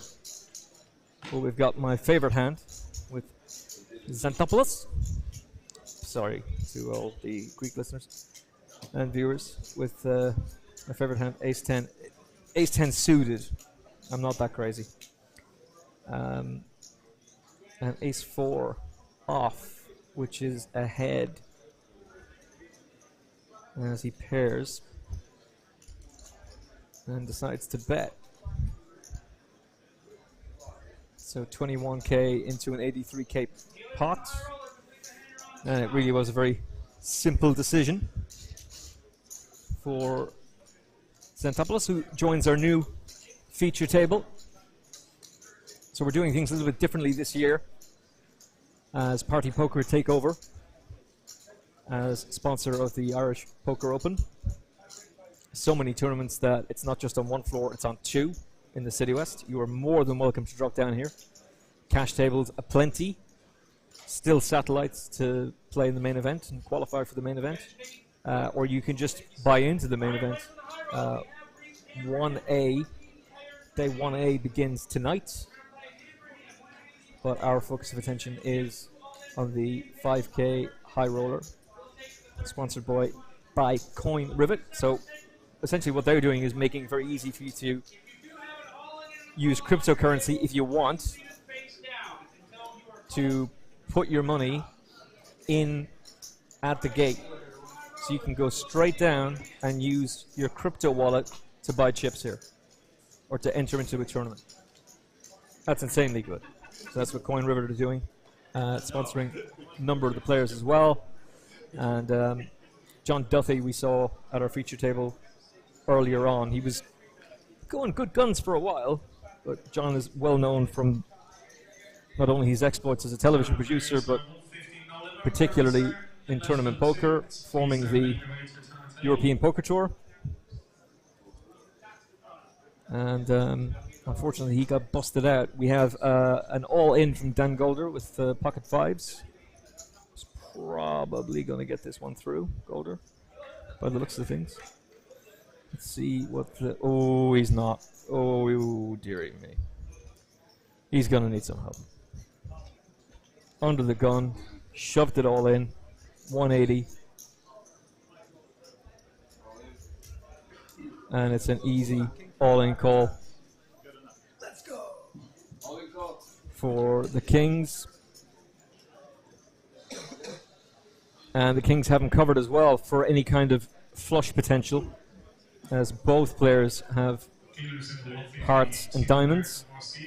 So this is a a miracle straight, or the possibility of hitting that 5 and making trips, but a world of hurt here for Golder. And if he were to go, that will have a significant impact on this team. We are in the money now.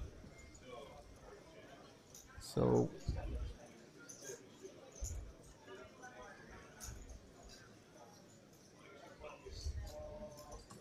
blinds are currently 6 and 12.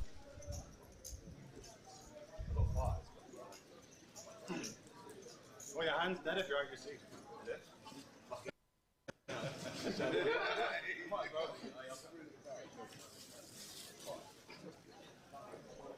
So this hand is the bubble.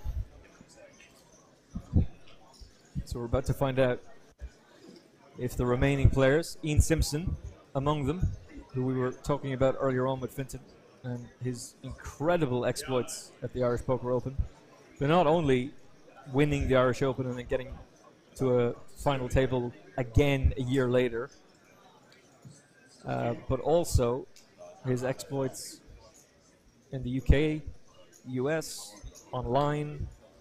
Ian has proven himself to be a quite exceptional player when a lot of people doubted him that first time he won. But he keeps on coming back for more, and he's going to cash in the high roller. And I'm delighted to see that because he's one of the nicest people you can come across.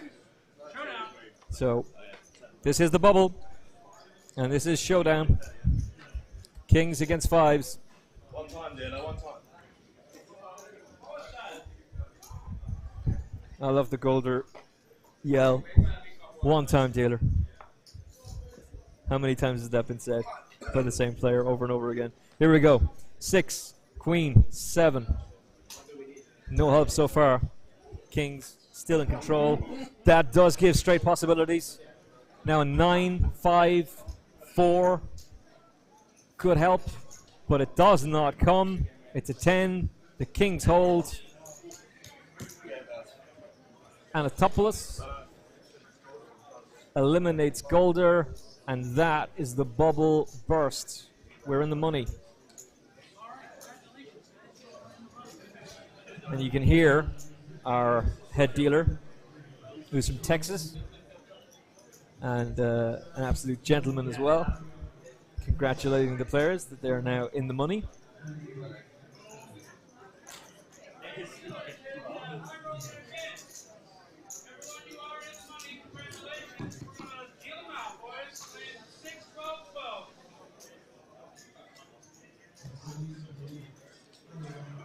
So dropping like flies here. And we'll see if that trend continues as we're now in the money. At the City West in Dublin for the something that we have not done before at the Irish Poker Open. Queen 3, by the way, is also a hand I love. Don't ask me why it's a lucky hand for me. But if I pull a crazy Ivan on you and I have to show Queen 3 and it works, it's because it's been a very lucky hand for me. Suited Ace 7 with those newly found chips. I really want to get the pronunciation of this Greek gentleman correct. So is it Xanathopoulos or is it Anapoulos? Do you just knock out the X? Christo, go with that. But manages to get it through. No action. I suspect the action is going to heat up pretty quickly. We've got some players who basically need help. There you see Andrew Hume, who was our chip leader going in at the break and still is on our feature table. I think he's chip leader overall, 815k. And you got a shot there of Ian Simpson as well. McDonald will say no thank you to the 7-3. Same to the 6-3 from Heddy. Any relation to Lena Heddy? Probably not. Jack 5. Newfound wealth he's decided to use on the button. Sure, why not? Oh, he got rid of it. It looked as though he'd decided to do something with it. Ace-Jack raises to 30k and easily takes down the pot. He had put in a raise and then just eliminates everybody else. The dealer with the big blind, I should say, with the Ace-Jack. There really wasn't any resistance to him.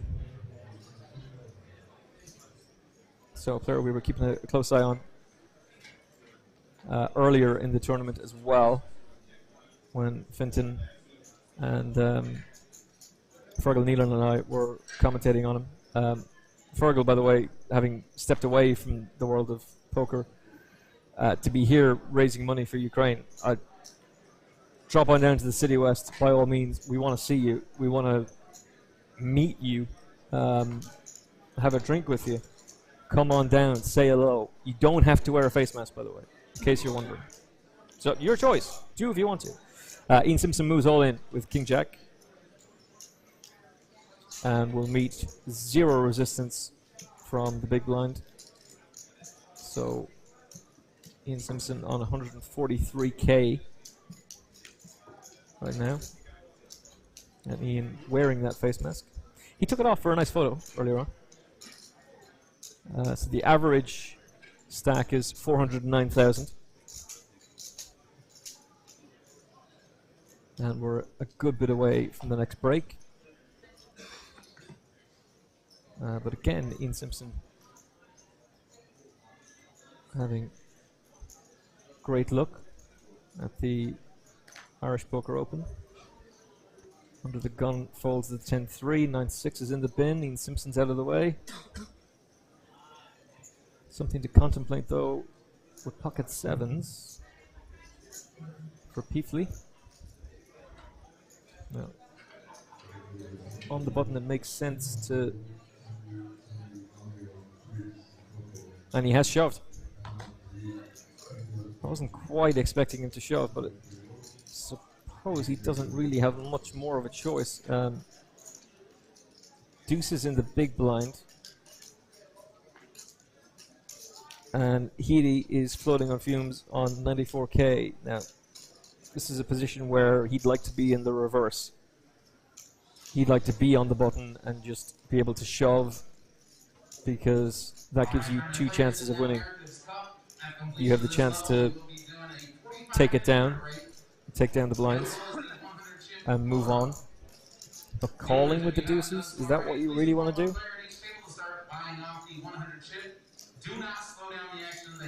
Can you sit there on 94k when the average stack is 409,000? Maybe not.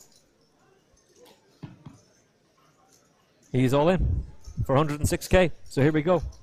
This could be another player eliminated. 7 deuces is a great side action game. When you get that, high stakes poker fans know what I'm talking about. 10 king 8, no help to the deuces. Board could pair. Jack and 7 means that is the end of the road for Headley. Does cash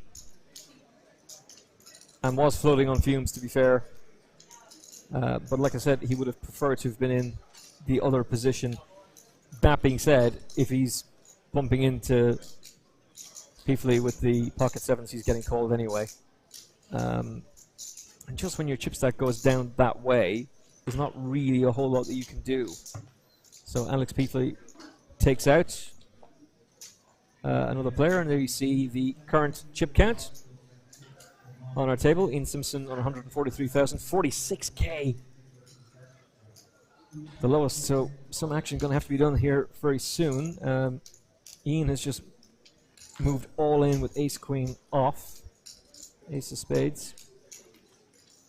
I think that's done so bad now. And this could be trouble for Peefley.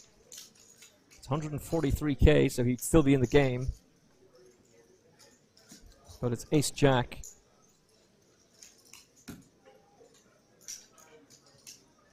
So if Alex Peefley decides to make the call, he is the underdog. Doesn't mean that Jack can't hit. But this could be a great spot for Ian Simpson. Or it could be good night, Irene. And it looks as though Beefley is going to make the call. He does. Not even I'm that crazy to call a queen 3 in this position. It does also mean that there's a queen off the board. But Ian is ahead. As things stand before we see the flop, but he is also all in for his tournament life. And the flop is to Jack 4. Oh, immediately Beefley takes the lead. And we know there's a queen gone. So it's 2 outs left.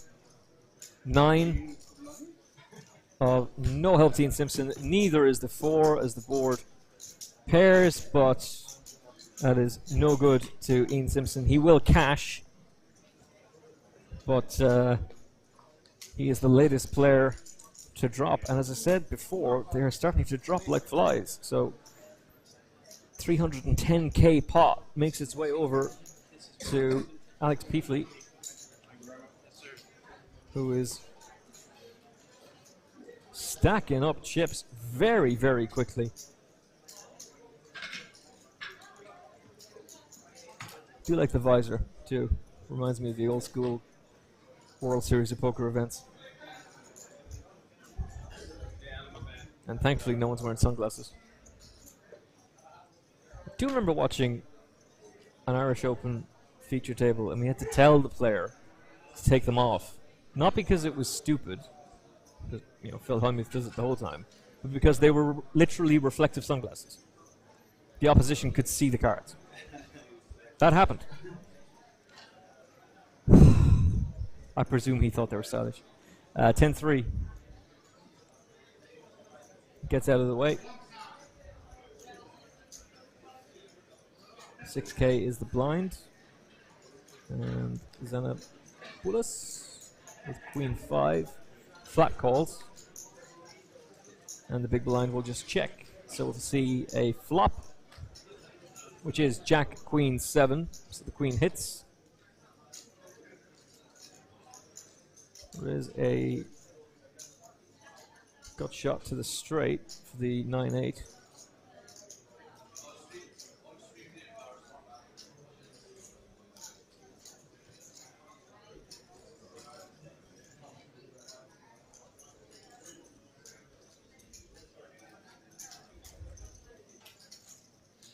Looking for the 10, decides to bet 16k. I don't think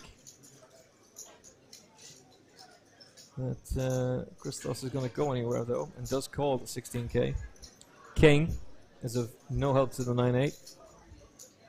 What he really doesn't want now is to hit a 9 or an 8 and end up in big trouble. As my producer blows kisses at me. Ah, thank you. Thank you so, so much. Check, check. Sensible way of playing it. The 10 hits. Wow. So Hume turns it around, gets the gut shot, and has the straight. It can happen. Finton has been calling for a gut shot, and we finally got one. And on the river, Finton. What's happening? So Christos was in the lead with the queen, obviously 0 kicker with a 5, but he had top pair. There was a small bet on the flop, which was called by the 9-8. They both checked on the turn, and it's now 22k from Hume, who's hit the gut shot. Nice sizing. Isn't it? Yeah, nice sizing. So it's now a pot of 90k. Hume in the big blind. So he's a lot of 9s in the big blind here. He could easily have the straight. Not too many aces. So it might be... this might get called, you know. Do you reckon? Yeah, yeah. Because once... we've also had players drop like flies, by the way. Ian Simpson's gone. Well, I'm just seeing the stack sizes while he gets away. That's nice. Nice fold. Ian Simpson's got... I couldn't get through. I walked out. I'm not joking. It's crazy out there. Like, I met so many guys I knew, and it's just really... It's just a buzz. The place is buzzing. Yeah. There's I know that this has been said before, but there is an electric atmosphere in the room. That's the only way I can describe it. It's just genuinely off the hook. And I think people are just legitimately excited to be back.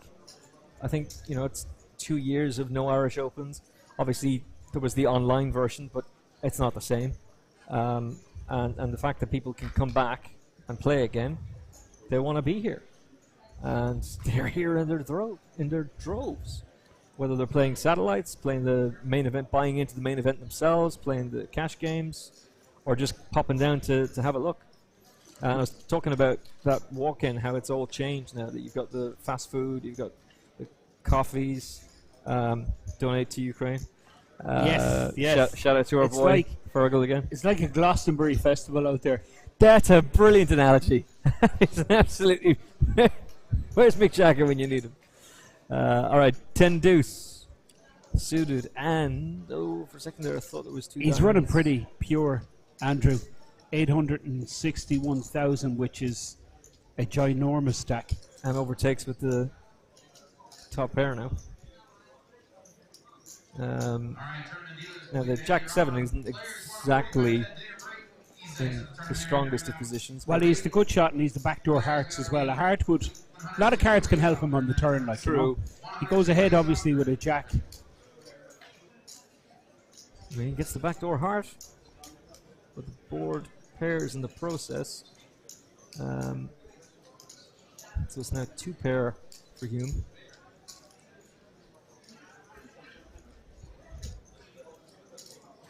Who opts to check? Well, the big blind does have some threes here. He could check call with 3x, so it's not out of the question for him to be sitting with trips. And Andrew, in fairness, recognises this, so he's going to check call. He has to call this. Yeah. Of course, he's going to call. With all this, with the stack depth he has, Tuvanin. The stack depth and the position that he's in. Yeah, well, he's first act. He's out of position here. He's first to speak, but he's got to check call this and reassess things. Now, this is a different scenario. The straight gets there. Another gut shot on the river. Another good shot. So he's going in check call mode. He's loving. He wants a showdown. He's just begging for a showdown. So what is going to be the size of the bet? There's 100 grand in the pot. I guess it's going to be big. This Finnish guy is a quality player, and you can see 85, so it's like 80% pot size bet, which is huge sizing. Now, what's going through Andrew's mind is this guy could be at it. 3. I don't think he's worried about the straight, I'll be honest. What a fold. Wow. Well done, sir. Well done.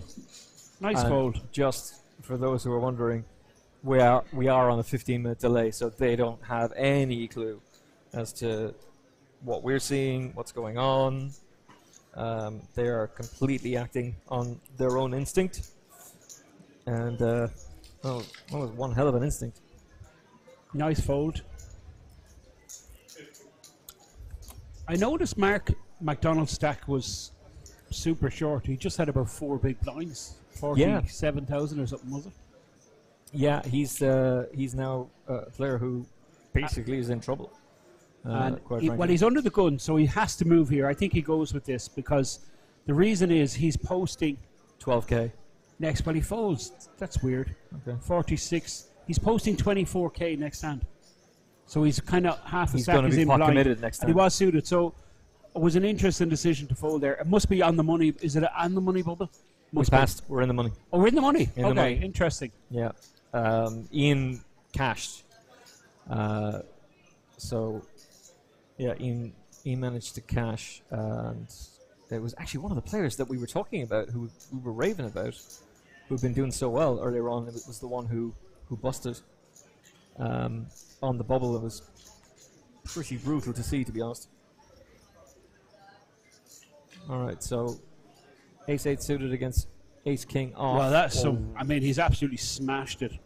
Absolutely smashed this flop. He's flipped the stats, and he's crushing the Greek player who opened with a premium Ace-King. Ace 8 flat calls and absolutely wallops this flop. Flops a pair and the no flush draw, and is certainly going to lead. Got to. Well, he checked back. Well, it's interesting. Okay. So it does. He's checked back, so he's completely. He's going to get paid. He's thinking, right, okay. There's no point in ending the hand here on the flop. Yeah. His hand is so big that he wants money on some street. So he's going for a turn bet now. Has to. But the Greek player might go, well, okay, you don't want it, so I'm going to take it. But Ace King is good enough to check call, perhaps. Might even check fold when this bet comes in. Andrew has to bet here. Has to get money in the pot. He has zero choice. There's a draw to the nuts, but that pair is good. It's obvious it's good now. Overpair certainly bets flop or turn. So 8 is golden here now. He knows his top pair, his pair of 8s is good. 80k in the pot, and he makes it 27,000.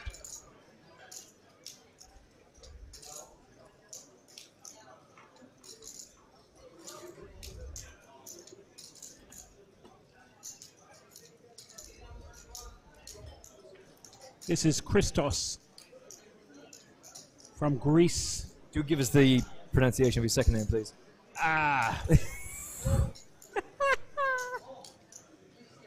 This guy's been around the block. He's cashed quite a few times in my second home, Czech Republic. Cashed recently in the EPT.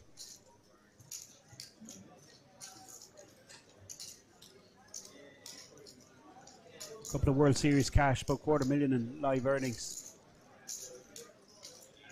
He's in the tank here. Oh, he called.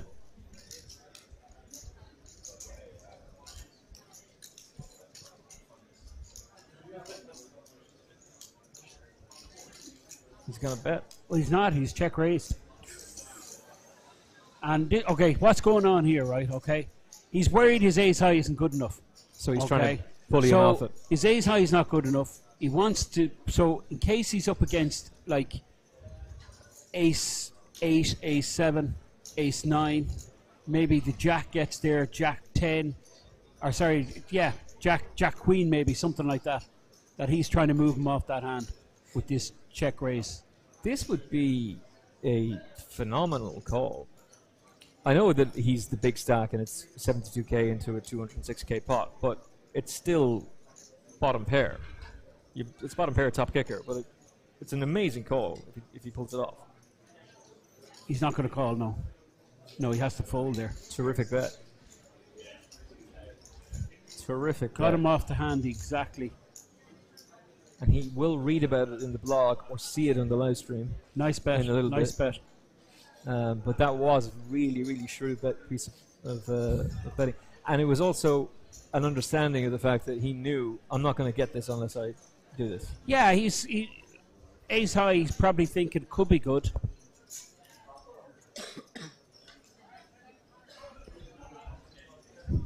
But if he really wants the gravy, he's got to put it in.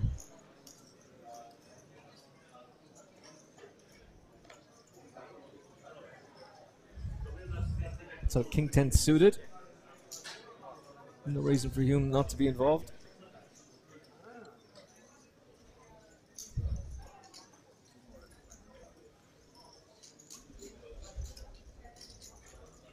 This is a huge stack. It's 75 big blinds. King 10 suited. Mark McDonald is all in. Well, he has to be. That's why I would have expected him to go in with the jack, and he would have won. Yeah. I think that was a mistake.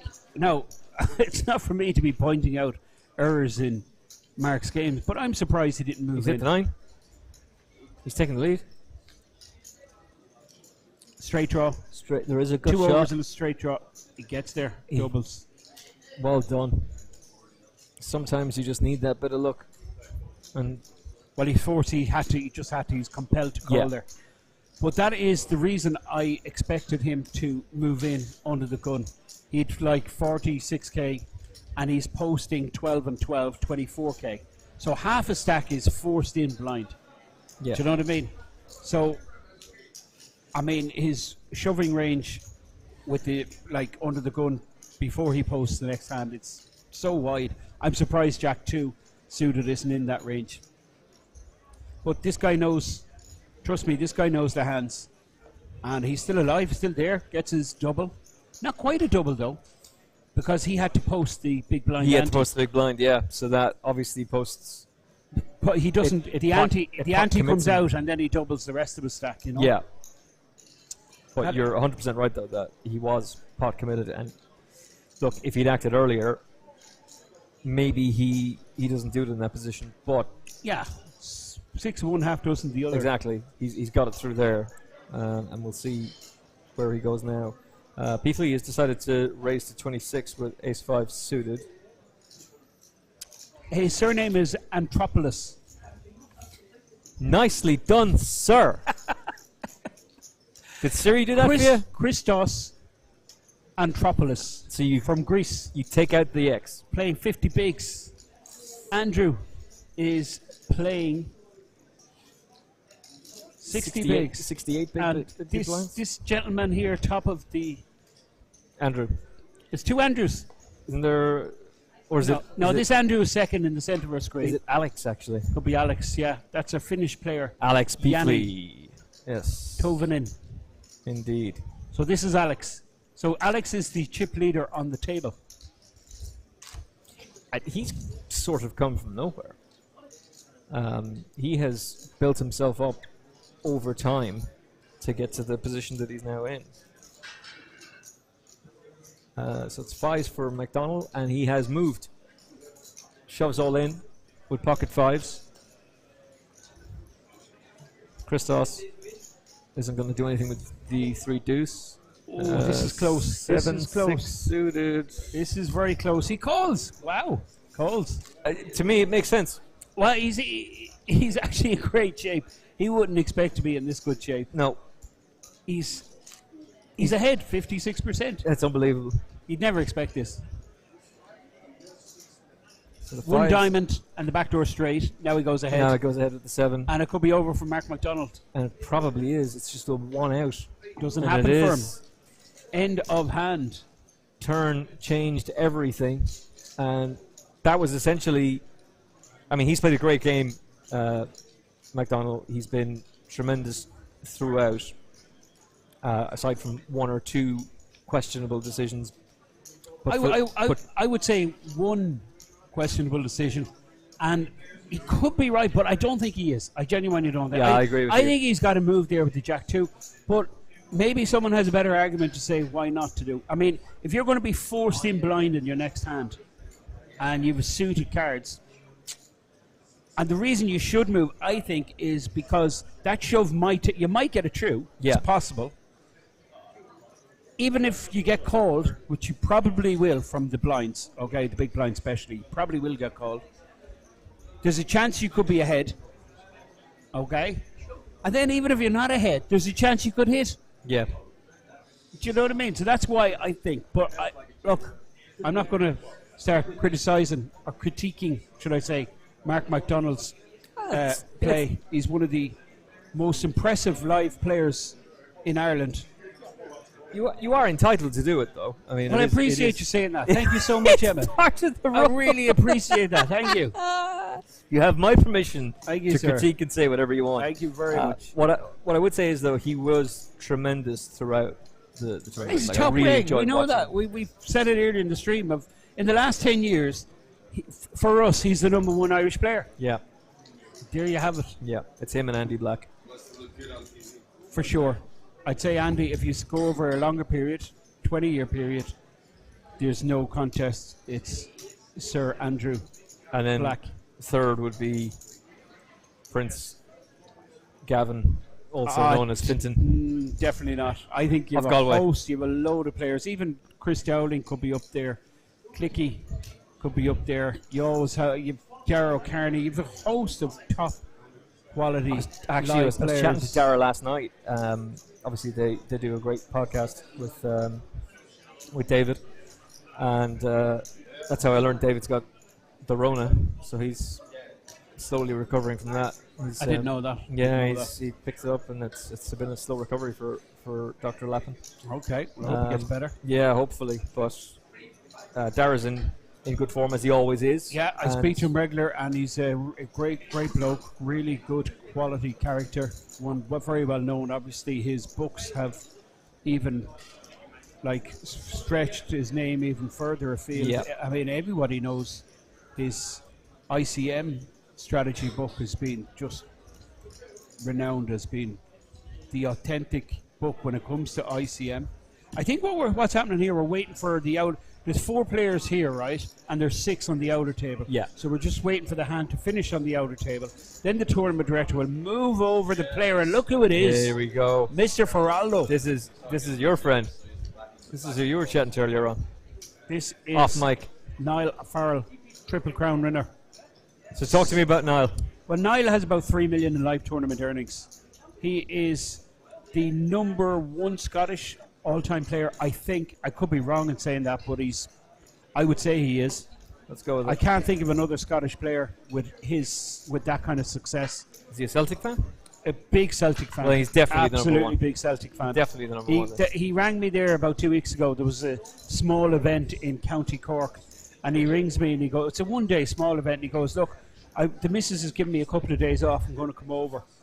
And it's a 1-day event, but he checks in the hotel for 3 days. I said, what are you at, man? He goes, Soho, the Celtic match is on Sunday. You got to head down to Soho, Reardon's. Yeah. You got to hit the castle.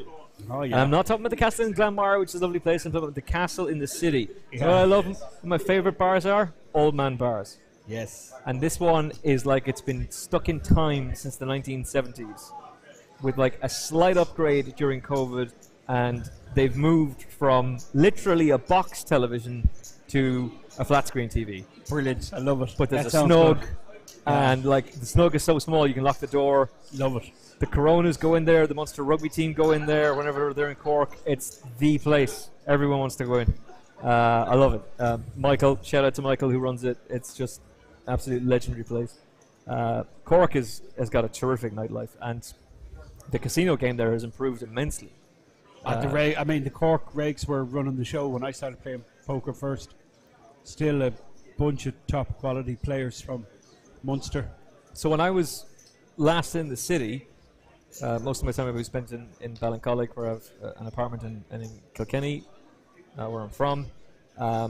There were 2 casinos in Cork. Is that still the situation? Yeah, I think everyone knows the Macau is the kind of number 1 kind of place. It's huge. It runs good poker. It's big gaming area. It's it's established for 20 odd years now, and they run some big festivals. Yeah, pretty quality spot. There's been other kind of card rooms who've, I don't know. I'm not sure are they still running or what the story. They come and they go. But I'm not completely. I don't have my finger completely on the pulse. But I do know I played in the Macau recently, and it was a pretty good experience. Excellent. Yeah, it was really good. Ran a very good tournament. And obviously, nothing on a par with what we're seeing right here today. This is just incredible what I'm looking out at.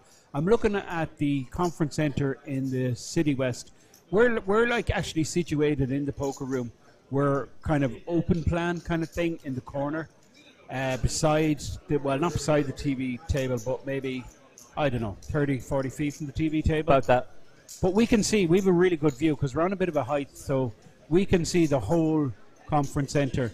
And it's just full, absolutely full of poker tables, and all the poker tables are full. And there's just loads happening. There's this 5K coin rivet HighRoller. There is the main event happening. There is the America Cup happening. That's a 350 freeze out, I think. Of course, and I say just take it with a pinch of salt because I'm guessing quite a lot of this. I do know there is a live satellite happening. That's right. Five-seater. And That's right. I know there was one last night with 5 seats guaranteed that had like 30 seats. I mean, that's like the old days. It was unbelievable. Crazy. I saw that crazy, one.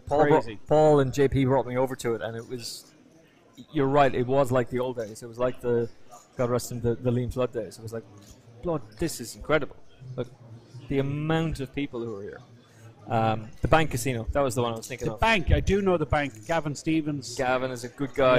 Yes. I've had numerous nights out with Gavin in Douglas, my old haunting spot in Barry's in Douglas and Driscoll's. Gavin and myself would be just tearing into pints and way too many lock-ins in his casino as well. Trust me, I know all about it. Yeah. So we're going to be doing it this week. Tuvanen. Let's not lie to one another. We're going to be doing it this week. So Tuvanen's got 8-6. Yeah, he's limped in the small blind into Niall Farrell's big blind. Again, I keep underlining this point, but the players you see going after the blinds, they're the ones to watch. Yeah. Without a doubt, because there's so much money out there to be taken. I mean, with the big blind ante especially, you look at this, there's 30,000 out there. Do you know what I mean? Average stack isn't even 300k. So it's like 10% of the average stack is out there ready to be taken. So we have a limp here from Tuvanen who think fired. And we can see Farrell Backdoor called with clubs. 6-5. He had the backdoor clubs and he also had the gut shot. Yeah. 4-ball to give him a straight. And now he's picked up the club. But this is going to be bettered by this man here in the small blind because the ace favours him way more than it does the big blind. Tuvanen, yeah. The reason being, after Tuvanen limping, he's likely to hear from an ace pre-flop. So he's disregarding an ace from Niall Farrell's holdings, which is perfectly reasonable assumption. So with this ace appearing now in the turn, I think the small blind has to fire here and fire big. We'll see what he does. Forget everything I said. Oh my God. I'm amazed he checked there. And Tuvanen. Well, it looks like he's just... He was. Well, now he's going for it. It's a delayed bet. 7 on the river, and this is... Obviously, he's bluffing with the best hand, it looks like. Bluffing with the best hand without knowing. It's... He never believes 8 high is good here. He's putting Niall on 2x, 3x, which Niall did get sticky on the flop, so he has to put him something. He's putting him on a busted draw, busted spades, or he's putting him on a... Weak ace? Well, not a ace, Jesus, an ace, he's value betting on the turn and he's snapping here. So he's not...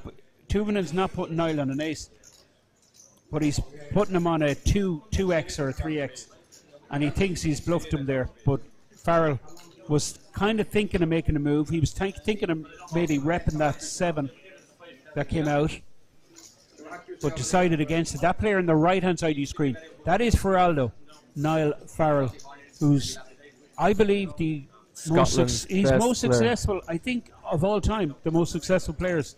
And when you think of, I don't know, Ludo, and I mean, there's a bunch of real top quality players came out, and we've Andrew Headley here also. Yeah, who was in the commentary booth with us the last time we had the Irish Open. I mean, some Is real he related quality. to Lena Headley from Game of Thrones? It's her younger brother. Now, are you pulling my pisser or? Yeah, no, look at this. Now this is. Oh, you almost have me. Christos Xantopoulos from Greece, 5 deuce under the gun. Obviously, going to muck that. No point in messing around in such an early position. This is Andrew Hulme. Is it Hulme or Hulme? I think it's Hume. Hume. Let's go Hulme. Forget about the L. Let's Hume. Andrew Hume. Hulme. Is it Hulme? Let's go Hulme. If you're saying Hulme, I don't know. My pronunciations can be Hulme. For If I was reading it, I'd go Hulme. Hulme. Okay. We'll call him Andrew, right? So Andrew has made a move with King 9 off and got it through. I've been pretty impressed with this guy.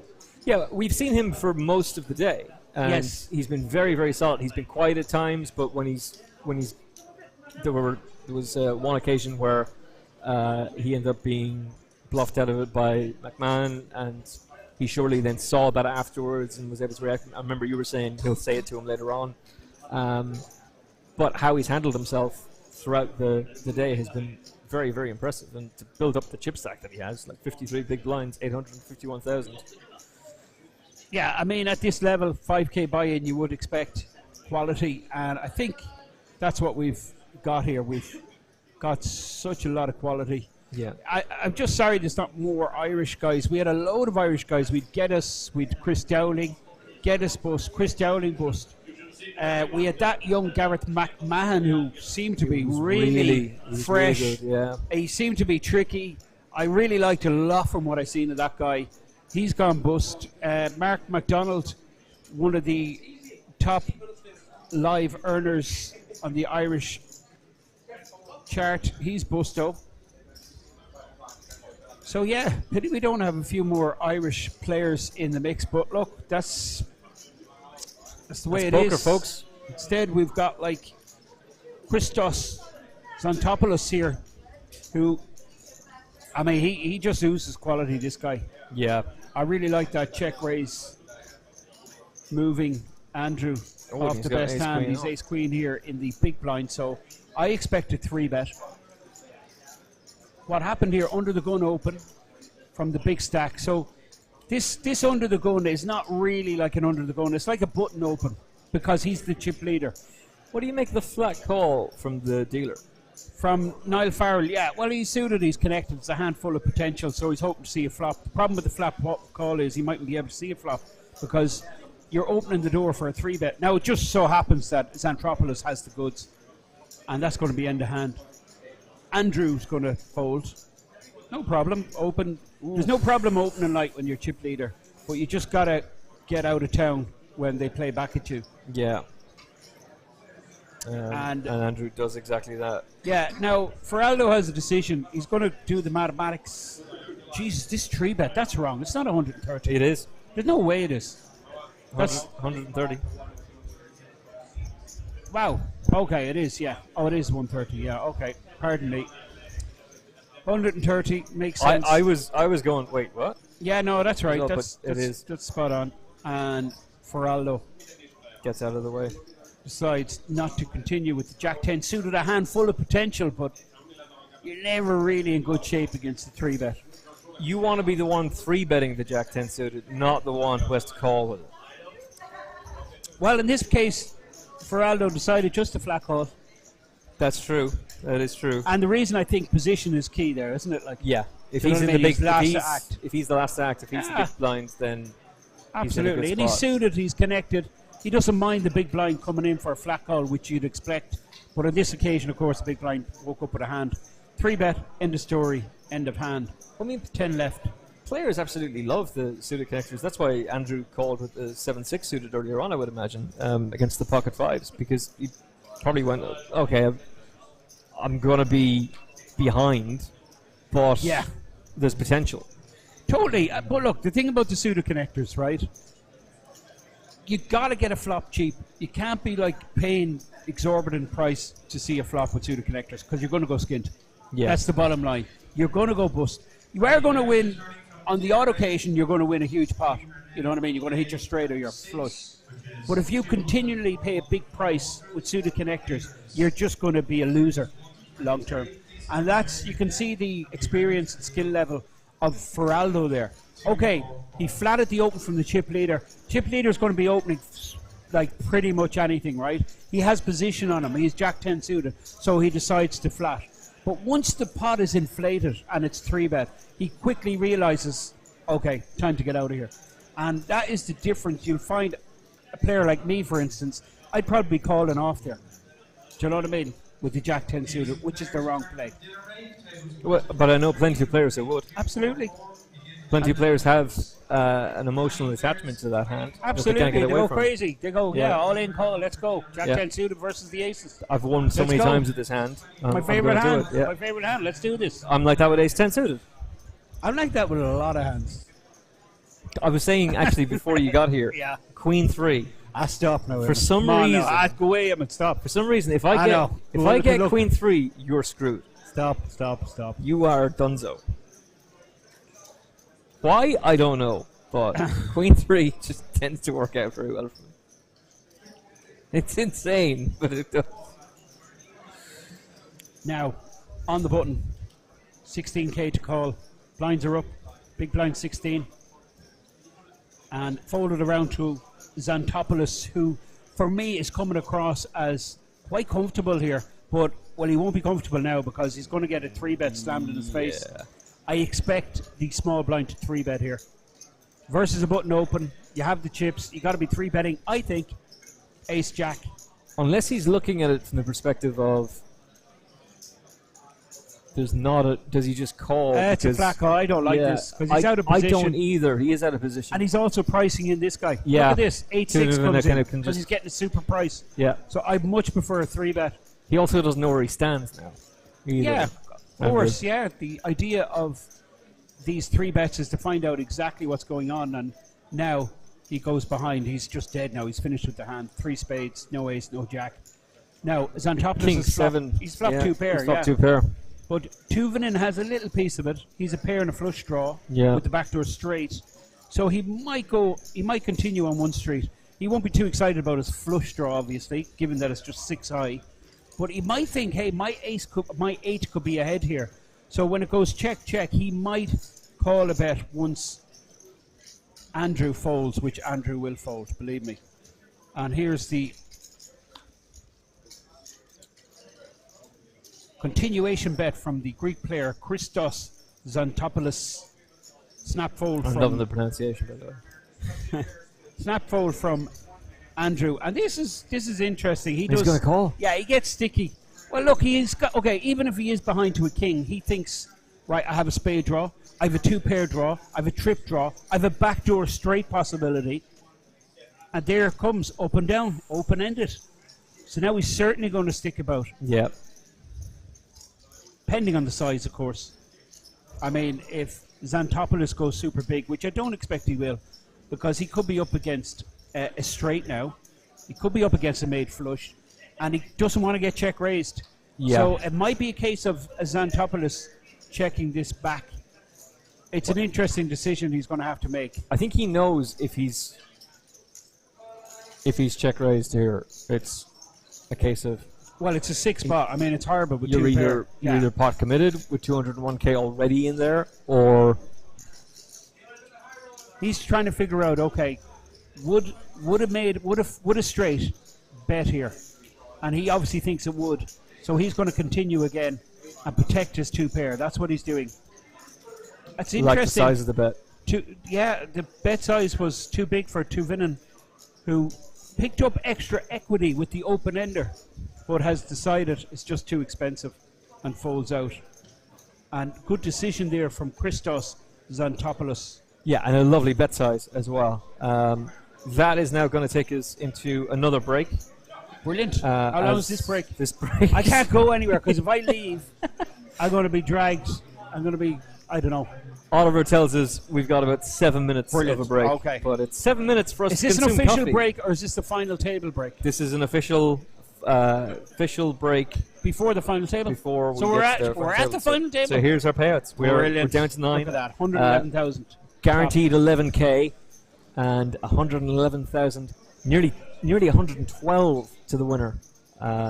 6 figures for a side event. There's nothing wrong with that. That is some serious cash. This is the Irish Open, guys, and we're going to be back in 10 minutes bringing you all the action from the final table of the Coin Rivet 5k buy-in.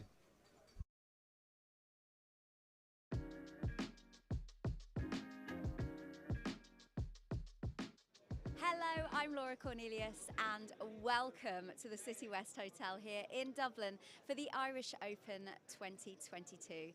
It's been a long 3 years, but we are so excited to be back here, and that important €1 million guaranteed event starts in just 2 days' time. Today you can see players coming in already. Event 1 is a charity event. It's for Rapid Response Ukraine. We also have a mixed 8-game taking part, which is event 2, both with a €350 buy-in. But as you can see, players filling up, and we know it's just going to get busier and busier as these guys turn up for the most fun and liveliest tournament series of all time.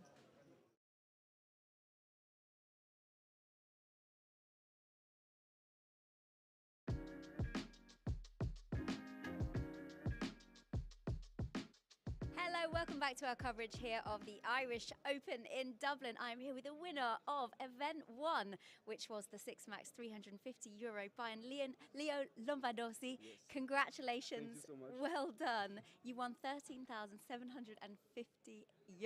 How good did that feel? Yeah, it's okay. It's cool. Actually, I play very high stake normally, so this kind of money like come and go in and go out very fast. So yes, I'm happy. It don't change my life at all. It don't change like nothing, but I'm just very happy because I take a trophy at home because now I live in Dublin. So this is very nice. And yes, I don't thinking to play this tournament. Actually, I very come late to I reach the last level. Because my friends come to visit me here and tell me yes, let's go play live a little bit. I don't play poker live until World Series of Poker in next November. So I say why not? And yeah, the tournament was pretty cool because it's max and we have a lot of action. And yes, after that everything gonna to be cool. And I finish in heads up versus other French guy, and the heads up was pretty long, but it's my specialty, so I win in the end, and it was pretty cool. And I'm going to put this in my home in the fireplace, you know. The mantelpiece. Yes, exactly. So yes. Star Pride. So you live in Dublin. Tell us, how much do you enjoy being here in Dublin? How fun is it? Yeah, it's really nice here. I already come here for other events, but yes, like Irish Open is a very nice event, and I can't wait for the main event because it's going to be very fun, I think. I like City West Hotel. It's very nice place. Maybe one of the best places I never play in poker actually. And yes, I think like we don't like you know, everybody think about Vegas or place like this for poker, but in Europe we have very nice place too. Maybe better for sure. From like here for me is better than the Rio in Las Vegas. Oh, so wow. Indeed, I think so too. And this was a charity event. We raised over €9,000 for Rapid Response Ukraine. That must feel good as well. Yeah, this is very cool. I'm very happy for that, and because this situation is very bad, and yes, we hope it's going to be quit very fast. Next event for you here at the Irish Open? The main event tomorrow and the HighRoller, and that's it. I'm going to play cash game more, I think. And yes, that's it. But yes, I'm gonna to come every day because yes, I'm at home, and yes, is my event because yes, I live here, so yeah. Congratulations once again. Merci beaucoup. Thank you. Merci beaucoup.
Welcome back to the Rivet HighRoller. This is the Irish Poker Open. This is the final table. Fintan Gavin is my name. And the next voice you hear is that of my good friend and co-commentator, Mr. Emmett Kennedy. Also known as your partner in crime. Brilliant. For the next 6 days. Brilliant. I'll still use some Daft Punk gear as well if Paul's been stupid enough to buy it and have it hanging around. So this is table 6 that we're looking at. Officially, we're down to 2. And we got some significant chips. No, we're down to 1 table, yeah? Final table, 9 players. Has to be. Or else, if it's not, I'm going to just leave. I'm going to leave now. I'm going to have a drink of this. Whatever that is. That medicine, is it, by any chance? That is Exputex. Exputex, and okay. Clearly I badly need it, as this is the final table. Of course it's the final table. For this is the graphic sakes. there. You've seen the chip count. Paul Newey, who would be very familiar with tournament regs. He's one of the all-time money winners on the UK chart. Huge experience. Played all the super high rollers over the last 10 or 15 years. That's Feraldo, number 1 Scottish player. Then we have Alex, who's sitting on about 800k. Big blind is 816. It's pacey enough, this. It's a 40-minute clock. So we're going to see action. We'll definitely see action. Short stack is just 8 big blinds. Has to generate something soon. This is... Yeah, he needs to make something happen. Absolutely. This is one of the big stacks. Andrew, who's opening here on the dealer button, which I like this. He's folded around to him. Got to be opening here. And Majid, is that correct in the big blind? Majid? Majid, yep. Yeah. With 5 deuce suited. Majid is, we'll call him Nadim, because that's his first name, Nadim. He's pretty short. He's like 300k behind. But he is suited. He's somewhat connected. Now he's calling here not so much like to hit a deuce or a 5. He's calling for value, is he? Well, he wants to see a flush or a straight. Ooh, 2 pair. Well, he's hit a pair, so he's still going to show he's interest. Now gone ahead. He doesn't know it, but he is ahead. Absolutely. But the player on the button position who opened Alex, or Andrew, should I say, he's going to continue on this board. Yeah. And he has a good shot, like, so yeah. This is a perfect board for Andrew to continue. Nadim has to call at least 1 bet. 5 is in the lead here quite often. He does have the backdoor spades. He also has a backdoor straight possibility. The bet size was 32k at 4 pairs with the ace. Now he's deaf now. Nadim going nowhere. And I think Andrew's going to shut down, because he's not going to move his opponent off a 7. Given that second ace came out, it's a lot less likely his opponent will believe him for an ace. Yeah. So he's going to check back. Has to check back here. I do like a little look over his size of Nadim's chip stack, but now he could just go all out here and just say, right, okay, I've got an ace, and that's what he's doing. He's saying, look, I'm the one here with the hand, but he's run into it, and a snap call. I love how fast that Nadim put in his chips here.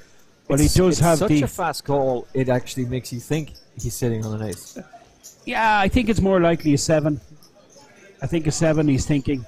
And he hits the flush. Nadim is trying to give the representation that he's got that, and now he's moved all in. Yeah, I don't like this. But I suppose he's reading. What? He called straight. He hit the straight, you see. I missed that. It was the worst card. I missed the straight. Oh, we both did. Worst card in the deck. Oh, with card the 6 of spades. My goodness. Instant all in, instant call. That is just fascinating. And I was just about to say to you that the average chip stack is 500k. So for Nadim to make that play and try and represent the ace, I thought to do it so rapidly that, yeah, I've got this. I thought that was going to make Andrew really have a good, long, hard think about things. Well, he's no hand unless he hits the straight. Then he hits it. Then he hits the straight. He's 8-9, right? But and he hit the 6. I missed that for a second, and now Andrew is gone. It was a horrible card for Andrew. Oh, terrible! The worst possible card, because I mean, great card for Nadim, but a horrible card for Andrew. I mean, Nadim put Andrew on an ace. The way, it just shows you how strong that turn bet looked from Andrew, because Nadim put him on an ace. The way he open shoved when he hit the flush, he was like sure he was getting called by an ace. You know what I mean? Yeah. So it just shows you the strength of that continuation on the turn from Andrew.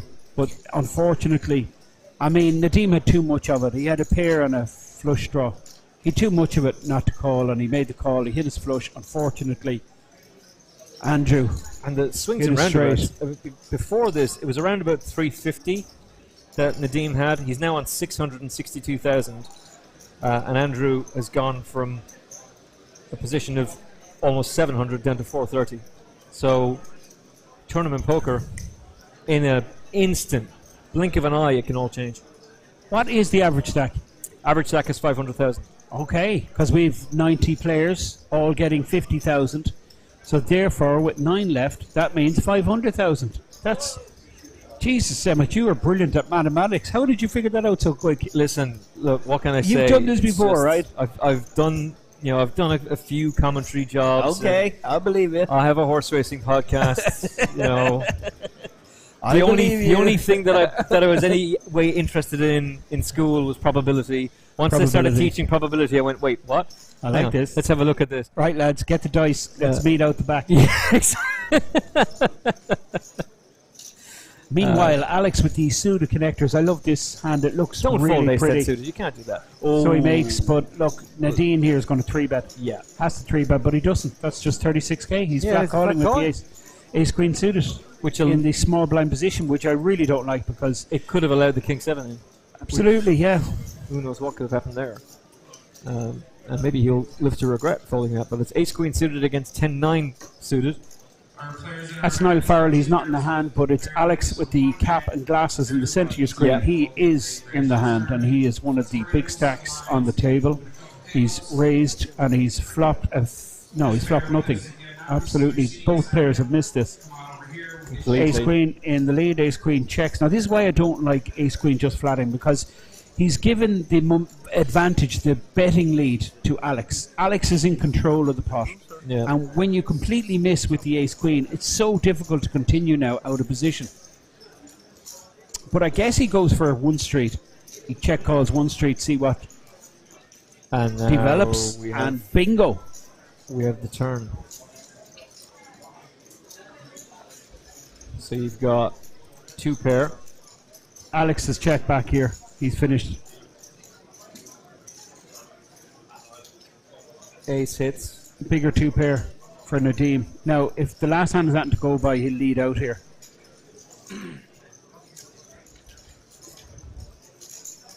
But Alex isn't going to respond. He's over. He's just going to get out of the way as quickly as possible. It's a clever bet, 100k bet. Well, what's going to call? Like he's blocking. He's blocking anything that contains a queen, anything that contains an ace. Well, he's hoping he's up against ace king. That would be the perfect scenario. But Alex has absolutely none of this. Nadeem Majid, what a turnaround! He's gone from 300k up to 760k. Amazing. It's amazing how tournament poker can just turn. Anything like that. can happen. Anything can happen.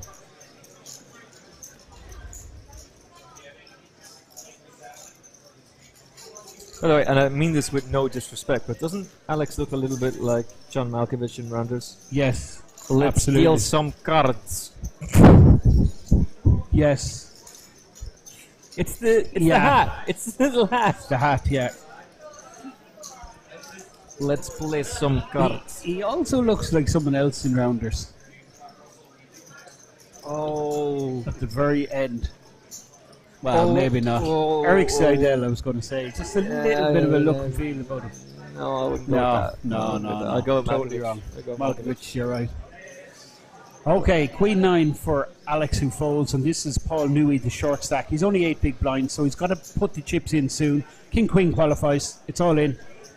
Yeah, Paul new to our table, so he's kind of got to do it. Ace 3 is out of the way. Ace 8. So far, he's got it through. Maybe still has. And the Norwegian player still there. That is Robert Kagerud. Kagerud, yeah. I'd go with Kakarot. And he's got pocket sixes. Well, no, this is Jay Field, Field in the big blind, and he's going to make the call, it looks like. I would think so. He takes a spin, 8 bigs. He's got it's only costing him 7 big blinds, so Yeah. he's getting a very decent price. And he's ahead. Paul For Newey's, now. Paul Newey's shoving range there is very wide. He does this with very small pairs. So sometimes Field is ahead in this situation, still ahead, and now it's over. Oh, It's over for Newey. sixes. There's Good no escape night. unless he Thanks for hits playing. running Jack 10. No good. Good night, over. good luck. He's played a good game. Nothing he can do. 8 bigs. Got to get the money in. And the board wouldn't have helped him anyway. The 6 is just a real kick to the nuts. He didn't have Well, it was any- over. I mean, it's pretty much over. He's drawn Yeah. dead to backdoor straight or But something. even if the 6 hadn't hit, Yeah. there was still no king or queen to appear on the board, so it wasn't going to happen for him. 9th place for €11,795. Which is not too shabby. It's all right for a day's work, right? That's listen, not even. Well, actually, not even a sorry. day. I retract what I just said. Not this guy. He's a hedge fund manager. Oh, for God's sakes. Jeez. So probably he's thinking to himself, what a waste of time this is. He's like 11 grand. No, I could have made 120. Yeah, it's not just the money he's paying for. That's a fact. 100%. 110%. He's definitely a lover of the game. Been around for quite a while. Great to see him here in Ireland. Oh, yeah. And let's hope we see him in the main event, hopefully. 8th place. I 8 would be players stunned left. if the high rollers are not going to be sticking around for the main event. Yeah. Of course. Wouldn't make any sense. Yeah. Well, unless... Especially when you reckon it's going to be 2 million. Yeah. Like, it's a million Yeah, of guaranteed, course. but you reckon it's going to... Absolutely. With the number of players and satellites and number of qualifiers. Yeah, sure. It's going to be huge. The only reason any of these guys wouldn't play the main event is kind of some other commitment that they have on, Sunday or Monday or something. That's the only reason, But I think it's 99.9% nailed on that you'll see all of these guys. Look who's on top. Christos Xantropoulos. 52 big blinds, 834k now. And the short stack. And look at where Majid is. Look at where Majid, second place. Short stack, Chuvanen. I mean, we're Finland. talking about a guy who was miles behind when he sat down at this table. Yes. Now, not many Irish flags there, which is disappointing.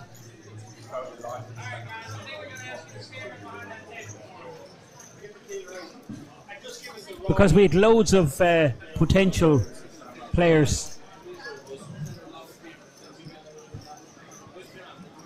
with, loads of experience.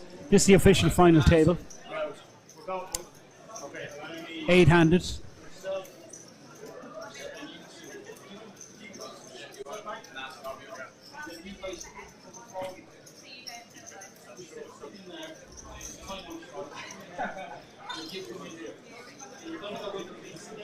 So Paul Newey busts out in 9th place, which leaves us with the official final table.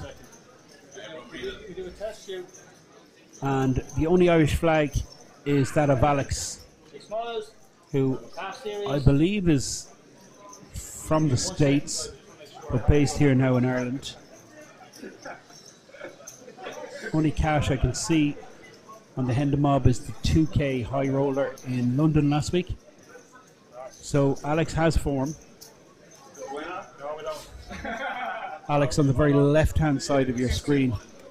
I believe he's second in chips. Chip leader is the Greek player, who you see just taking a seat there, directly opposite the dealer. He's in seat 3, I believe. Seat 4 is Andrew.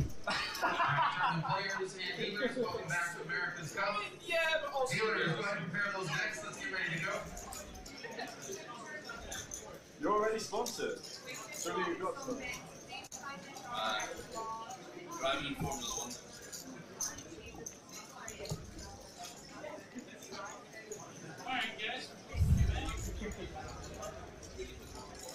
Well, actually, seat 1 is Alex. Seat 2 is the Greek player, Christos. Seat 3, Andrew. Seat 4 is Jani Tuvunen from Finland. And seat 5 from the UK, Nadim Majid. Seat 6 from Norway, Robert Kajerod, runner-up in the Norwegian main event.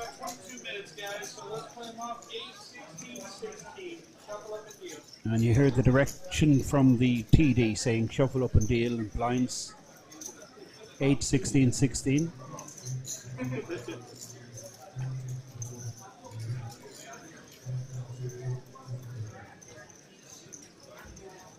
So interesting final table here. I'm pretty excited to see how this develops. We have some top quality players in the mix.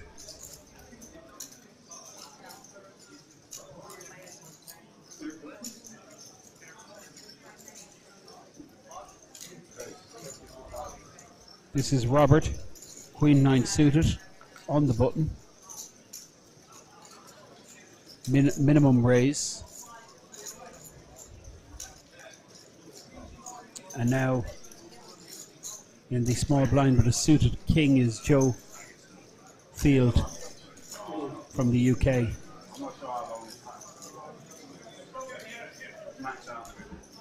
Feraldo, big blind, Jack 3, just one of these hands you don't like to continue with.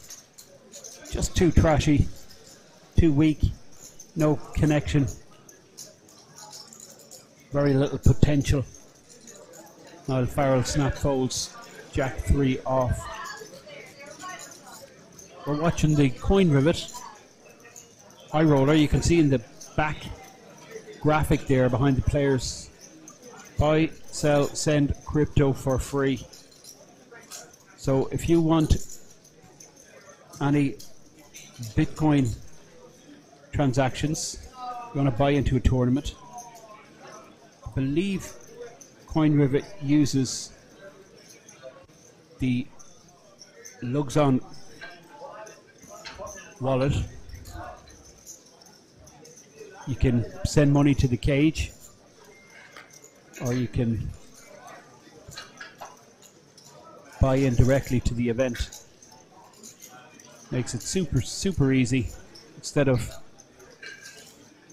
carrying cash, which obviously is not. No one does that anymore. It's getting less and because less. you lose it in the elevator like a clown.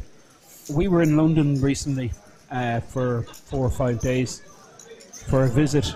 We went to Westfield, up to Asper's there, and Westfield was class. But we didn't bring any sterling whatsoever with us. I didn't have any sterling.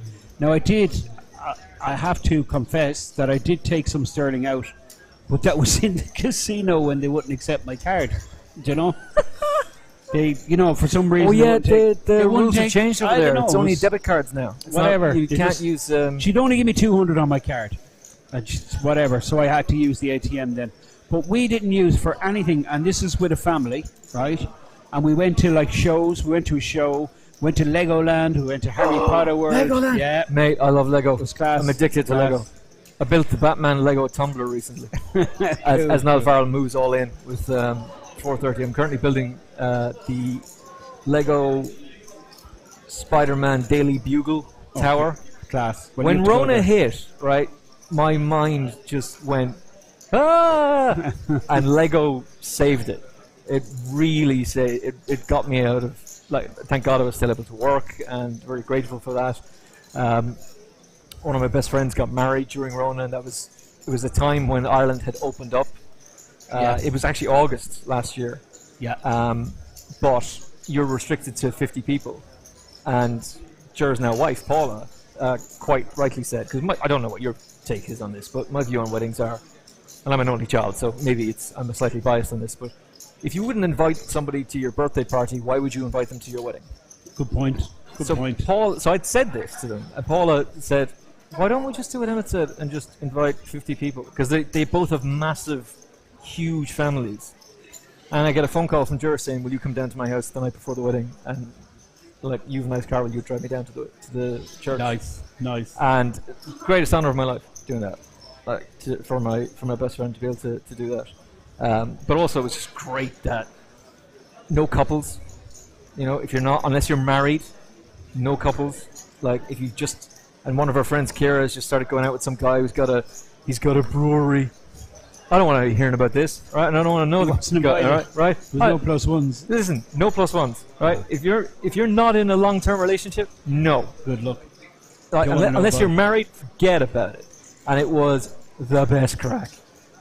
44 people down in Killarney, bar closed at 11 a.m. So we all just topped up on Prosecco and whiskey and went bananas in a hotel room and had mad crack. It was fantastic. But I have to say, I did struggle during Rona, and I think meeting some people here who have, like yourself, you were saying earlier on, that people you haven't seen in 2 years. A lot of them, talking to a player last night, a very well-known player, he was saying that his wife is an introvert, and she actually kind of wants the pandemic to come back to a certain extent. She thrived during it, whereas I've met so many players who just really struggled during it. And my best friend, Ger, who got married, he was working in IT, and they told him, listen, work from home.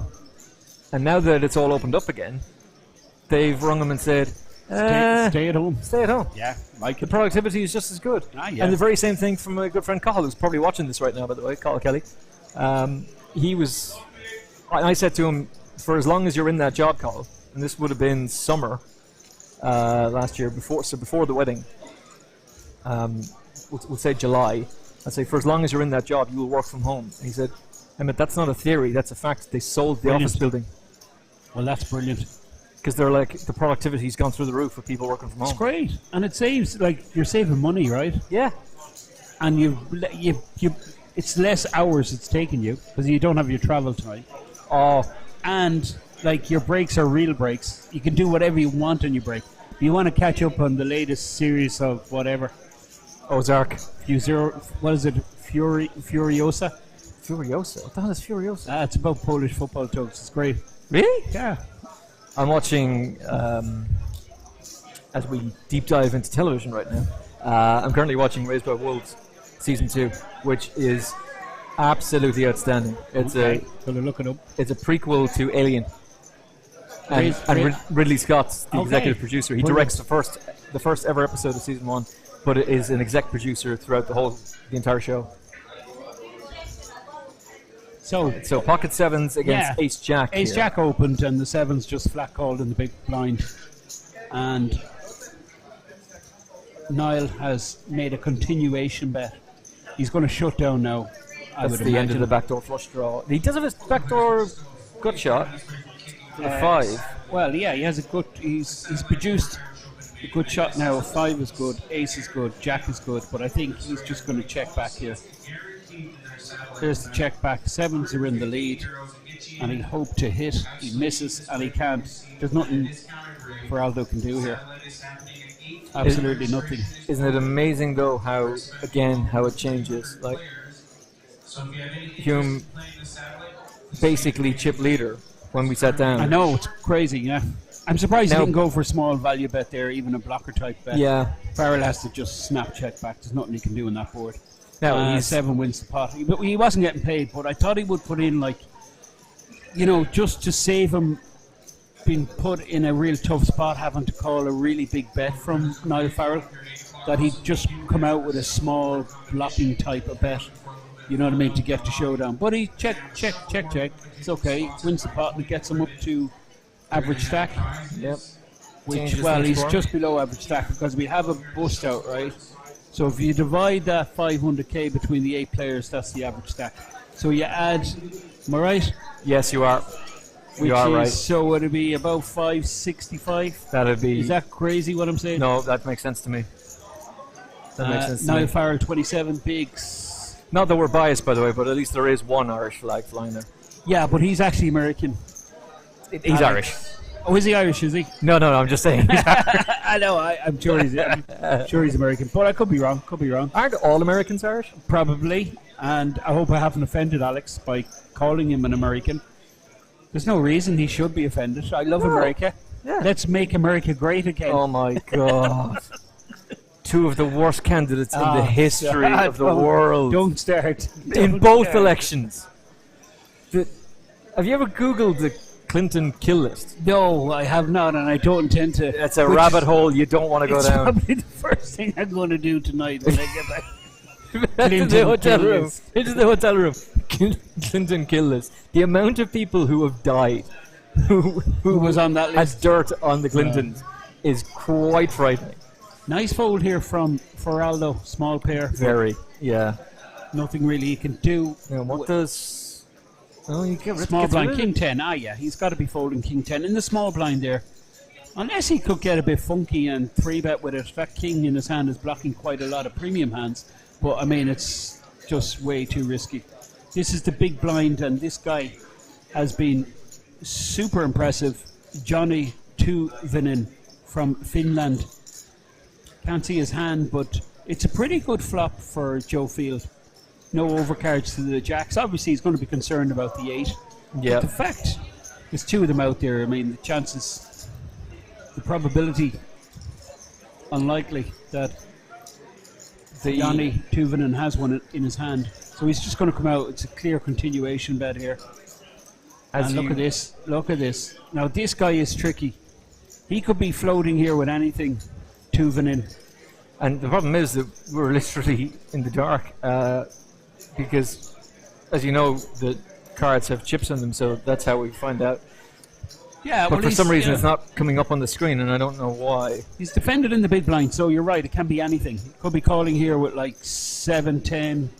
He could be calling with Queen 10, spades. King wouldn't be out of the question. An 8 is possible. Anything is possible. I think Joe has to check back here. I was going to say, is it possible he's going to go again? Oh, wow. Well, this is basically what he's saying to Tuvinen. Listen, I've got you. Unless you have the 8, I've got you. That's what he's saying to him. I was going to say, is it possible that Tuvinen has ace-8? And that it's ace-8 suited or something along those lines? Of course, he can have any 8 here. He could have like 6-8, 5-8 suited. All these 8s are possible. And probably likely now, these are likely given that he's snap called the 80,000 here. Maybe he's like King 7 of spades and he's hit the King, possibly. Yeah, that's a good shout. 9. Well, a 9 could be there. Now, Joe is completely done with his hand. It's end of story for Joe. Yeah, it has to be. We might see a value bet here from a 9. And here it is, yeah. It's end of hand. All in. It's pretty clear he's a 9 there. Put it back into the hearts. More likely a 9 here. Joe was asking how much, but he's sickened by this board. Just ran away from him. Yeah. You know, the King obviously a concern, and this second 9 is just, and the hearts get there. So I was just going to say the backdoor hearts really killed him. There's no possible way he's going to be calling here with jacks. There's nothing. He's only beaten like what bluffs? Okay, tell me what bluffs. 7-10 of spades. That's the only hand really that would do this. Yeah. Something like that. Yeah, unless you're thinking Queen he had 10 of pocket spades. 7s, something along those lines. But like you'd have to have an exceptional read on him here. I don't know. I think 7s. I think this is just an automatic. I think 7s are in the bin on the turn, you know? Yeah. I don't know why Joe's stalling here, because he's not calling. If he calls right, I'm taking off the headset and I'm walking outside and I'm buying every single person in the lobby a pint if he calls here, right? Do you want to do that bet? Now, what do I get? What do I get if he folds? That's the question. What do you do? I didn't make any offers. Okay. This is just you coming out of nowhere with, I'm going to buy everybody a drink. And I'm going to charge it to Paul Riley's room. Brilliant. Joe Field in the tank here. So what he's thinking, busted spades. That's the only thing he's beaten. Busted spades, busted straight draw. Is he 7-10, thinking about the Queen 10? The bet size? Because I mean, we're in the dark as well, just like Joe. This is what I think is really fascinating about this: is that Well, the bet size is about 40% of the pot. It's pretty standard bet size, but it's most of Tuvinen's stack. Like, Tuvinen has put in, he's only 56k behind with big blind at 16. He's just left himself with like 3.5 bigs behind. He's basically, it's effectively all in from Johnny Tuvinen here. He's not calling, no chance. No. And you said that from the start. No possibility. I'd love to know what that hand was. Yeah. Love to know. Any chance he would have turns been it kind of over? cool if it was a kind of 10-7, Queen 10 kind of 7 deuce. bluff. 7 deuce never there with 7 deuce. The high stakes poker. Now you all have to give me 10 grand bet. No, I'm guessing it was ace 8. I'm guessing that's what it was. Ace 8, yeah. Yeah.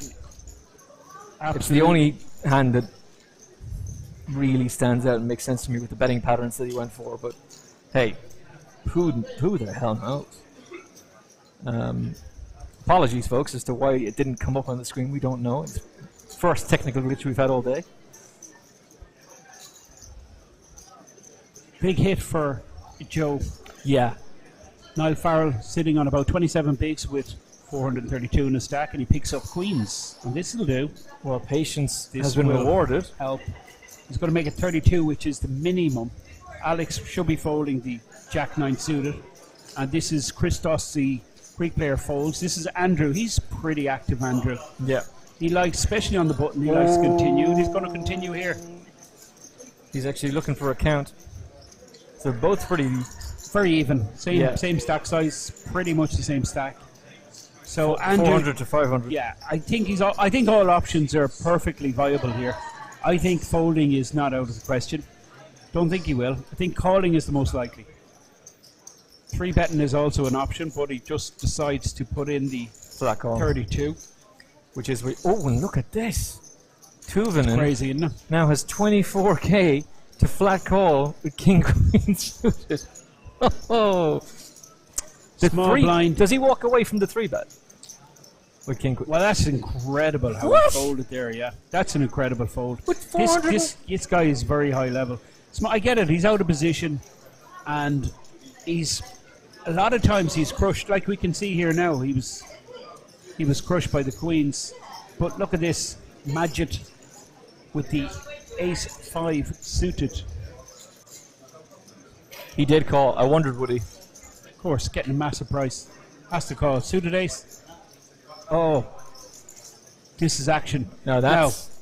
This open is down, going to result... open-ender. There's an open-ender for... This is going to result in chaos. This is going to result in utter chaos. How do you walk away with King Jack in that position? Unless you're afraid of the clubs. And the queens, well, happy days. But you're not going anywhere with King Jack. Checked all around. Wow. That's patient play. So Majid is finished with this hand. He's going to check. But I think now Neil Farrell will announce himself. He'll come out and bet, protect his hand. You know, try and build up the pot. Top set. A lot of 10s there. Might call him. Ace 10 is not out. Ace 10 would certainly call him with the ace being the ace of clubs. So is there any possibility that someone would have called with 9-8 suited? 9-8 suited, absolutely. On the big blind, not on 9-8 is there. But the fact there's a flush there, three cards to the flush, I think a straight would come out and protect their hand, if that makes sense. Yeah. Against the fourth club coming. And it's end of hand, top set, hand over. Interesting there. The Finnish player would have got a piece of that flop, King Queen. King Queen of Hearts, isn't that right? That's right, he had. So he might have been tempted, Yanni Tuvinen, but you could see the discipline. That was a real disciplined fold. King Queen suited in the small blind. To be fair, in hindsight, it was an excellent fold because he would have ended up in a world of hurt. I think, I don't think he kicks off with it. You know what I mean? With 3 clubs out there, he's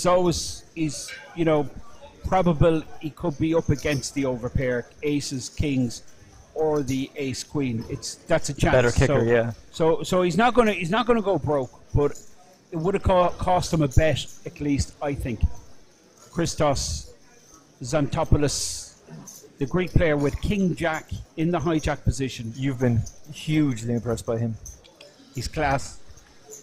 To be honest with you, I think for me the Finnish player and the Greek player, they're the ones standing out. Obviously, my friend Niall Farrell, I think if I was to put my life in it, I would say that Niall would be thereabouts in the shake-up.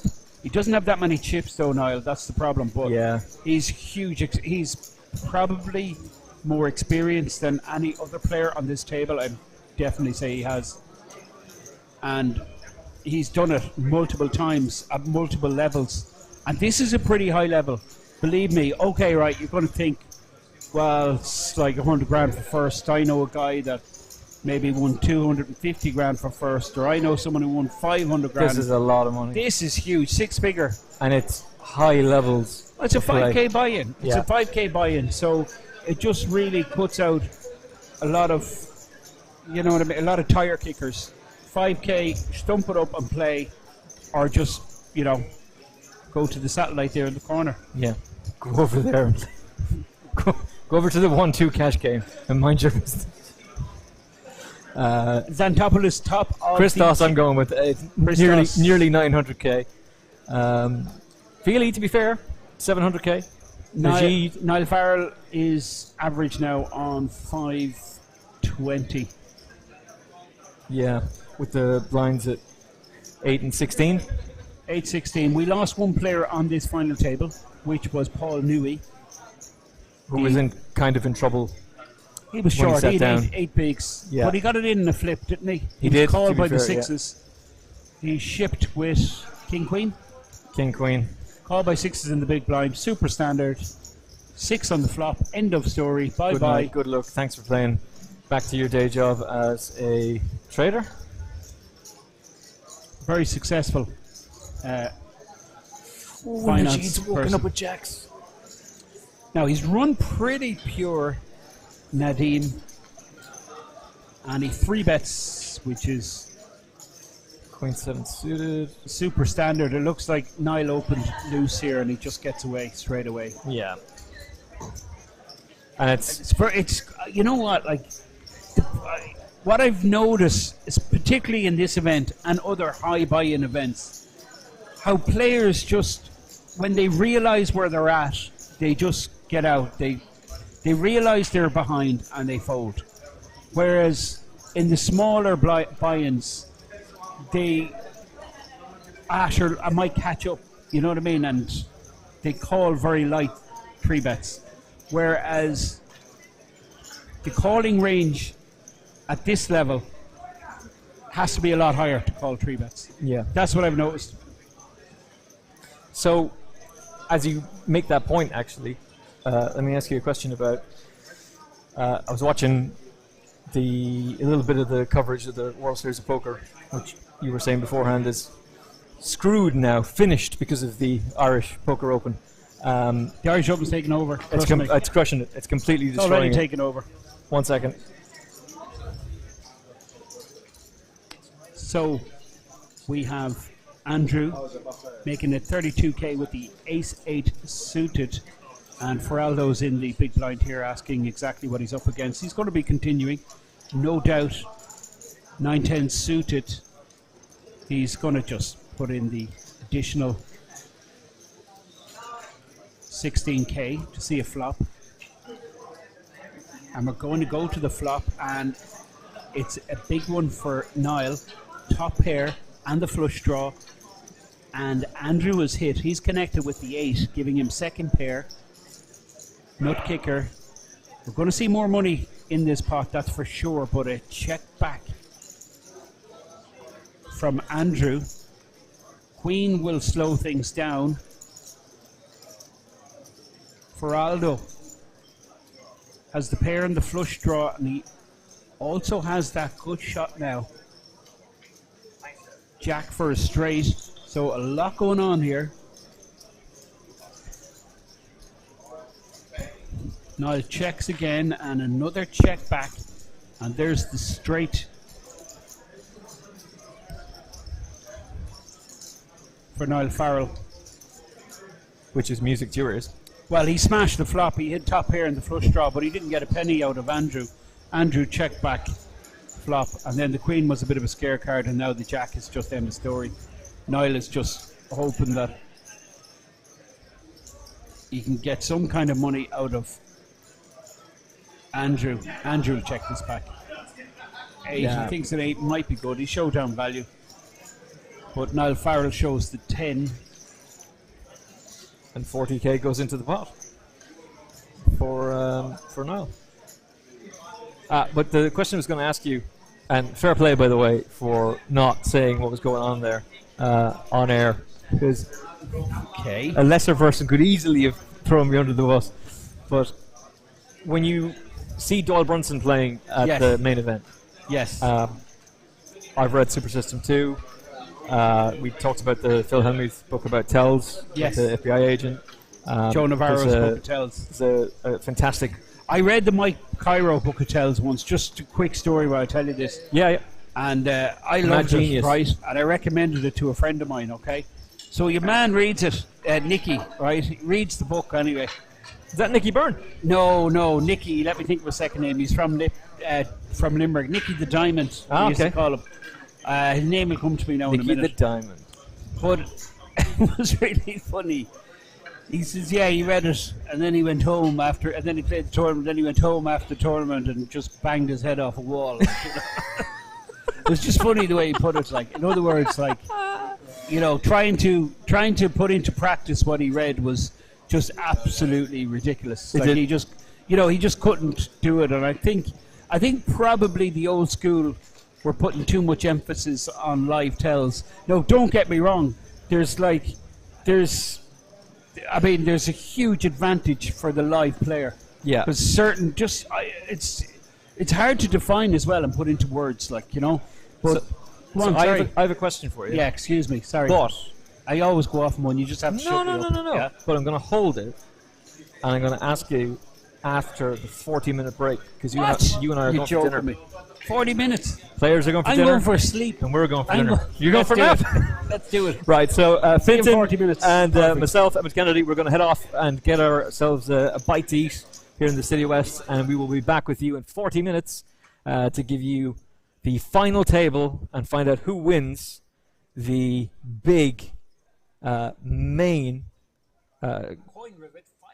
Coin Rivet. Thank you very much for the bailout there, my good friend. The Coin Rivet HighRoller 5K. Who is going to take it down? And the €111,000 first prize? You'll find out in about 40 minutes' time.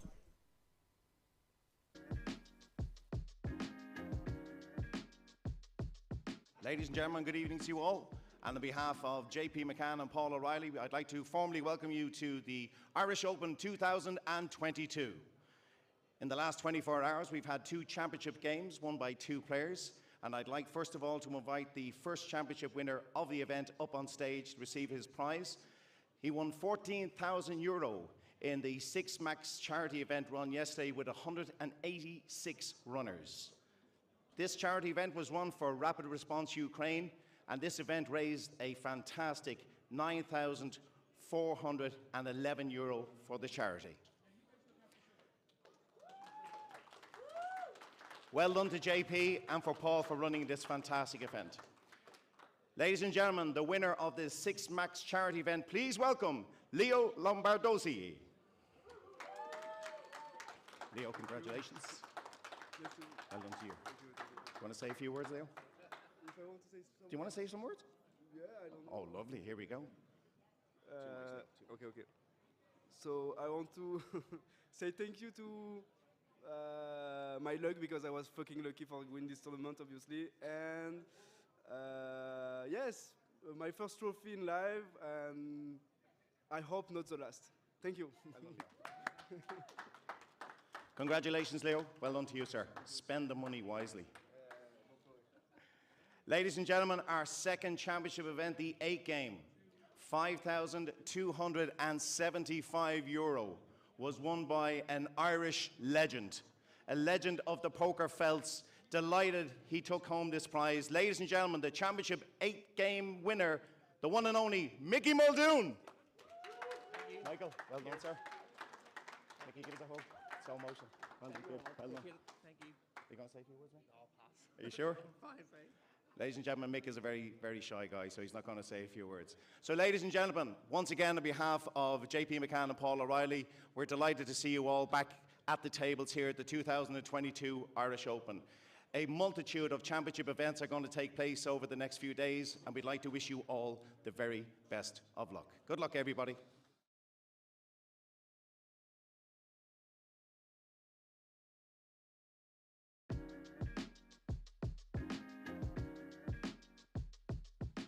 Hello, welcome back to our coverage here of the Irish Open. I'm Laura Cornelius, joined by Ian Simpson, former Irish Open champion in 2013. It's a long while ago. 9 years now. Yeah. So how are you enjoying the Irish Open this year? We've been away for a little while. Is it good to be back? It's very good to be back. 2 years with no live cards was sad. Necessary, but sad. And now it's back, and it's like it hasn't changed. It's fantastic. Everyone's full of beans. Everyone's having fun. They're taking my money, so everyone's in good spirits. So what have you been playing already? Because I've seen you on the felt, a lot. Any tournaments that has 2 cards in them I've been playing. So yeah, I'm in the HighRoller satellite right now. So hoping to get into the big one tonight. How's it going? It was going well, then Terry Jordan took 10k off me with his kings. Who give Terry Jordan kings? I just told him off about it. Well, hopefully, there's still time. We can still see you at 6 p.m. and the main event is starting tomorrow. Are you going to play tomorrow? Hopefully not. Hopefully I'm in the 5k. But yeah. Oh, yeah. Hopefully. That's a fair way away, but yeah. Hopefully I'll play the 5k. If not, I'll play the 1k. And for someone that's won this tournament in the past, how does that feel, that moment when you pick up that trophy? That was blurry. It feels like it wasn't me. It feels like another human did that, and I somehow have that memory. It's very strange. And for those of you that don't know, you proposed to your fiancée at the time. I had the wedding ring in my pocket. I was going to do it at St. Stephen's Green, which is a lovely place down from the old venue. So I wasn't nervous about the cards at all. And then all of a sudden, I got all the nerves all at once after the last hand was dealt, because it was this bulging ring in my pocket that I was like, oh, I'm going to do a thing. All of a sudden, I was really nervous. So, yeah, that was good times. Yeah, good shame she's not here this time. First time in 10 years she hasn't come to the Irish Open. Aww. Yeah. Well, she's a mummy now. She's a mum. She's a mum. She's got a little one to look after. So. Indeed. And I saw you last night. Do you still talk strategy with David and Dara? Do you still improve your game regularly? Yeah.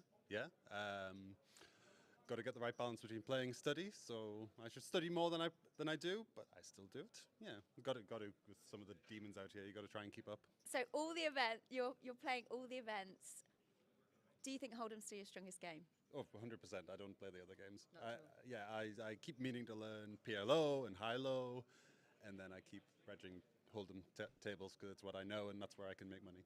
So if studying another game would be downtime away from making money playing Hold'em. So that's kind of how I keep looking at it, but I definitely should diversify and learn some of the other games, especially for the World Series, where there's some juicy games to be had. All right. Well, we hope to see you doing very well here at the Irish Open. Thank you so much, Ian Simpson. Thank you.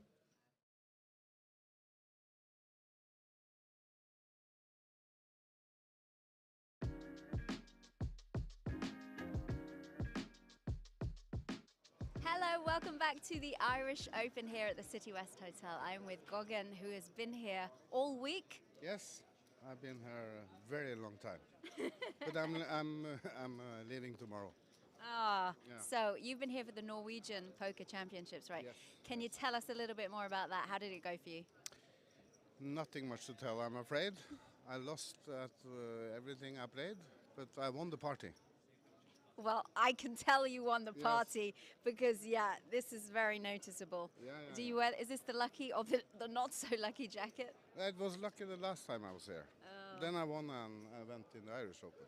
But this year, no luck. But still, it's the social thing that is the most important for me. The poker is kind of secondary. Yeah. Everybody says this about this place. Yeah, it's a fantastic place.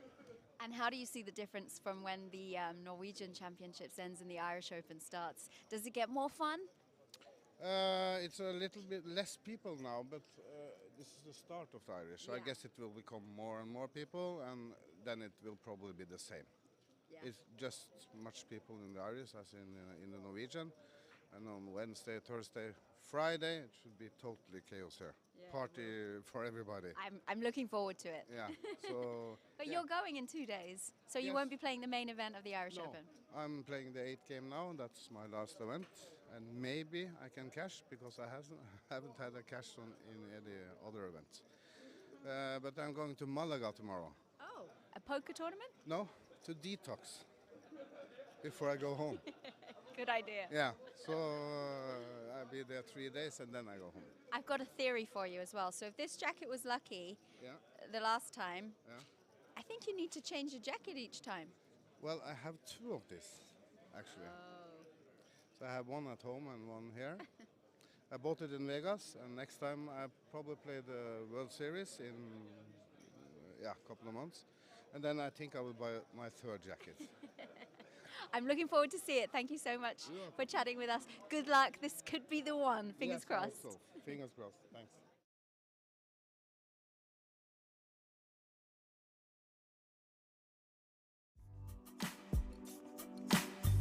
The Irish Open is now in full swing as 4 champions were crowned on the starting day, and day 2's action was fast and furious as we saw the 5k HighRoller, the Heads Up and the Hendon Mob Championship all get underway. Bellarmino de Souza officially leads the 41 survivors into day 2 of the 5k HighRoller, although registration remains open until the end of level 10. Notable names still in the field include former Irish Open champion Ian Simpson, who scooped a satellite seat, Mark McDonough and John Duthie.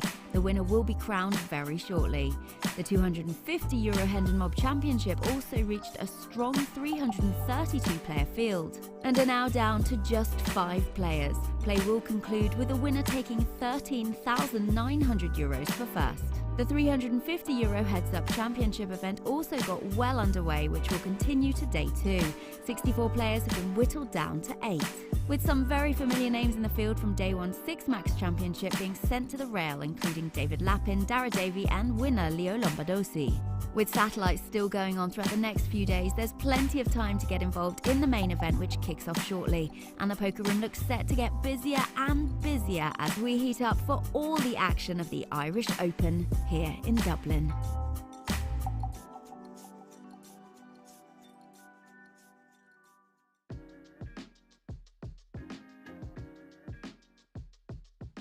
Hello and welcome back to our coverage here of the Irish Open. I am with John Hesp. How are you doing, John? I'm doing very well, thank you. And yourself? I know. Well, it's been a long while since anyone has been here playing poker tournaments. It feels a bit alien, doesn't it? It does indeed. In fact, I just told you a moment ago, I've been looking forward to this for 3 years.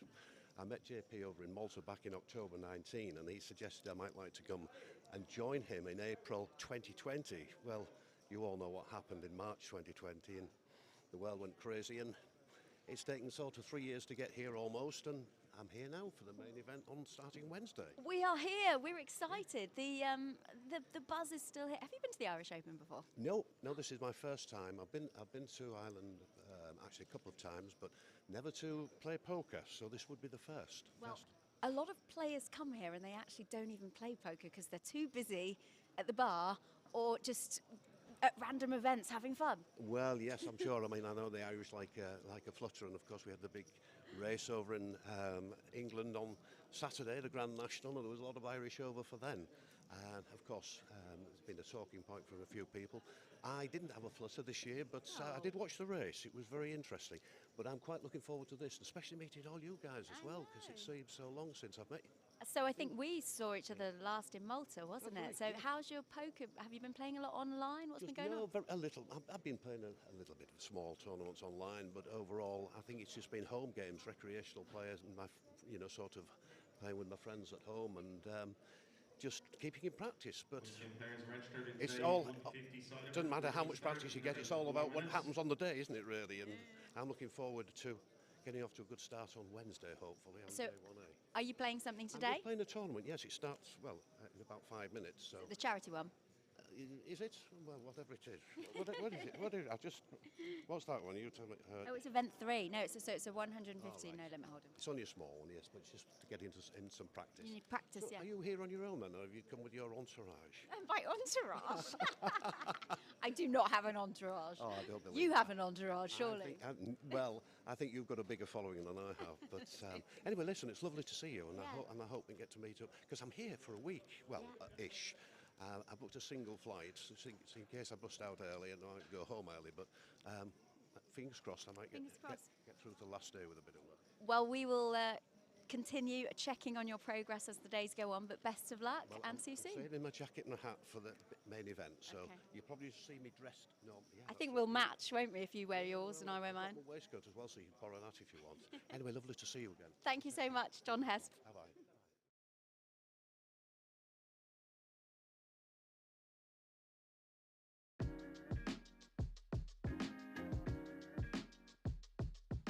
Welcome back to our coverage here of the Irish Open. I'm here with the winner of Event 2, Michael Muldoon, who took away over €5,000. It was the 8-game mix. How did you find the tournament? Oh, very good. It's very refreshing. Most people play very quickly at the mixed game, so it's a nice change up from Hold'em.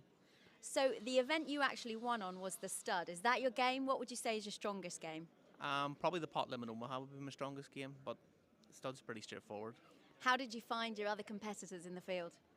It was interesting to say the least. I had a boy folded a quarter pot to me, open folded his hand, and I had a boy stick with ace and deuce to 7, which is a big mistake as well. So some of them were nice to play with.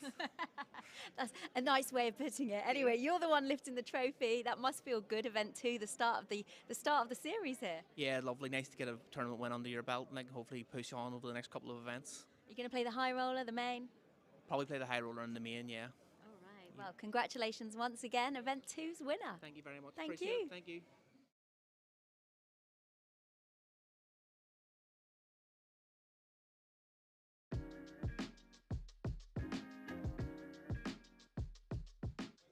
Hello and welcome. I'm Laura Cornelius and we are back for a very busy day here at the Irish Open 2022.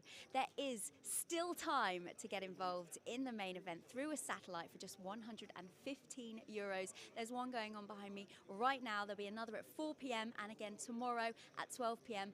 and at 4 p.m. although main event day 1A has officially begun at midday today. We also have the conclusion of the high roller, which will crown a champion, and the conclusion of the heads up event, which started yesterday. We come back with 8 players today to a winner, and the America's Cup has also begun today. So exciting times. Also the live stream and the commentary will begin today with our favorite commentators. Of course, Mr. Emmett Kennedy will be there, as well as Fintan Gavin. So stay tuned, and if you want to catch some blog updates, you can head over to irishpokeropen.com and follow our YouTube channel.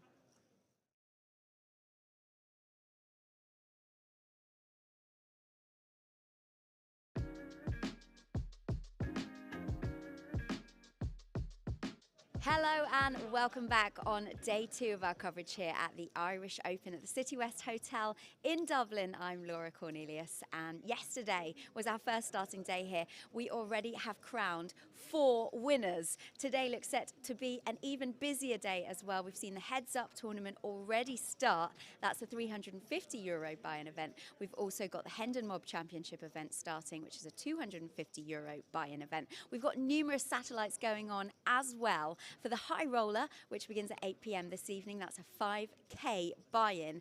And of course, still time to satellite in for the main event, which kicks off tomorrow. It's a €1 million guaranteed prize pool. So you know where it's at here at the Irish Open.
Hello, welcome back to the Irish Open. I'm Laura Cornelius. I am joined by Daniel Pilgrim. How are you, Daniel? Did you just come here today? Yeah, I got here this morning. Flew in about 9 a.m. from Stansted. We were a long night in London. Terrible. But so I'm glad to be here. It's actually my first time here, so. Is it? Oh, wow. You are in for a treat. We have lots of fun here at the Irish Open, as I'm sure you've seen. I've heard about it. I've heard all about it. Are you going to be playing many events? Tell us what you've got planned. So my current plan is I'm currently in the 8-game run break. I'm going to play a few main events highlights and then buy in anyway if I don't win a seat, and then the 1K PLO to finish it off. And what's your specialty normally? Full card PLO now. Oh, wow. Yeah. That's fun. Yeah, but normally back home we play 6 card and it's just even worse. Swings. So how's it been going poker-wise for you? Obviously, there's not been much live the last few years. No, but there are a ton of private games happening back in the UK, so I've been playing a lot of those. And the stakes I've been playing now have just slowly risen over the last 6 months. Oh, wow. So, yeah. So, ready to crush? Oh, yeah. Oh, yeah. Getting ready for Vegas in June for WSOP, so should be good. Okay, and ready for the crack here at the Irish Open. There's lots yeah. of fun to be had. Feraldo, we're right here, stood at the bar, waiting for him to go back to... Ready to do a Jaeger bomb again. Yeah, ready for another Jaeger bomb. So I'll be ready I'm prepared for the drinking as well. So. And you do some DJing as well, is that right? I do, yeah, and take photos as well, but I ain't got none of my stuff with me, so I ain't doing none of that this trip. Just, this one is purely poker, right? Yeah. All right. So, left my girlfriend at home, come back here for a week, and then play again for another week next week. So party's on. Thank you so much for chatting with us. No Good luck problem, anytime. in all the events that you play. I appreciate that. Pleasure to see you.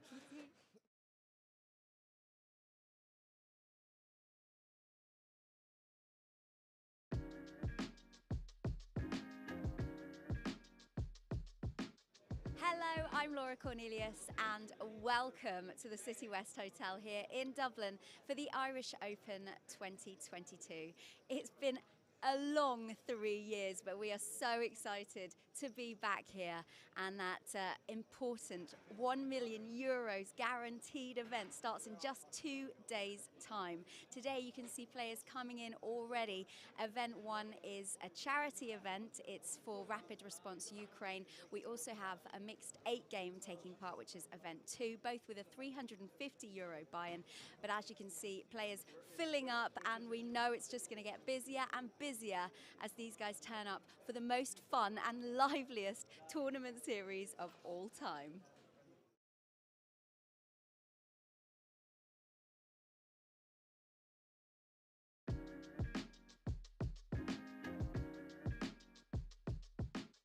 Hello, welcome back to our coverage here of the Irish Open in Dublin. I'm here with the winner of Event 1, which was the 6max €350 buy-in, Leo Lombardosi. Yes. Congratulations. Thank you so much. Well done. You won €13,750. How good did that feel? Yeah, it's okay. It's cool. Actually, I play very high stake normally, so this kind of money like come and go in and go out very fast. So yes, I'm happy. It don't change my life at all. It don't change like nothing. But I'm just very happy because I take a trophy at home because now I live in Dublin. So wow. this is very nice. And yes, I don't thinking to play this tournament. Actually, I very come late to I reach the last level. Because my friends come to visit me here and tell me yes, let's go play live a little bit. I don't play poker live until World Series of Poker in next November. So I say why not? And yeah, the tournament was pretty cool because it's max and we have a lot of action. And yes, after that everything got to be cool. And I finished in heads up versus other French guy, and the heads up was pretty long, but it's my specialty, so I win in the end, and it was pretty cool. And I got to put this in my home in the fireplace, you know.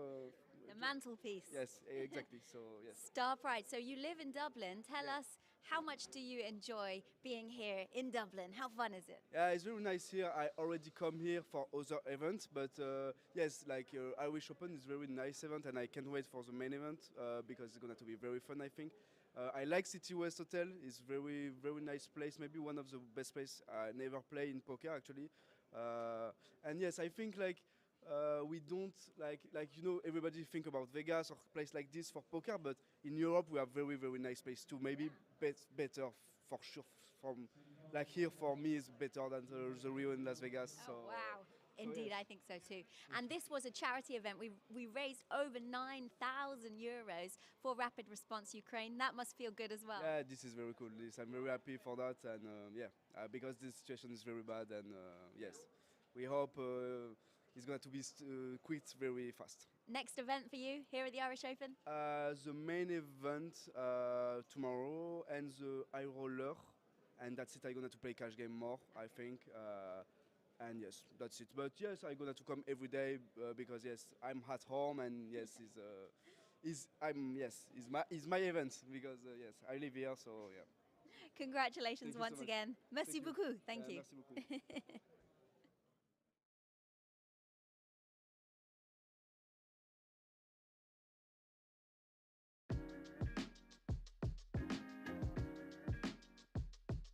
Ladies and gentlemen, good evening to you all. And on behalf of JP McCann and Paul O'Reilly, I'd like to formally welcome you to the Irish Open 2022.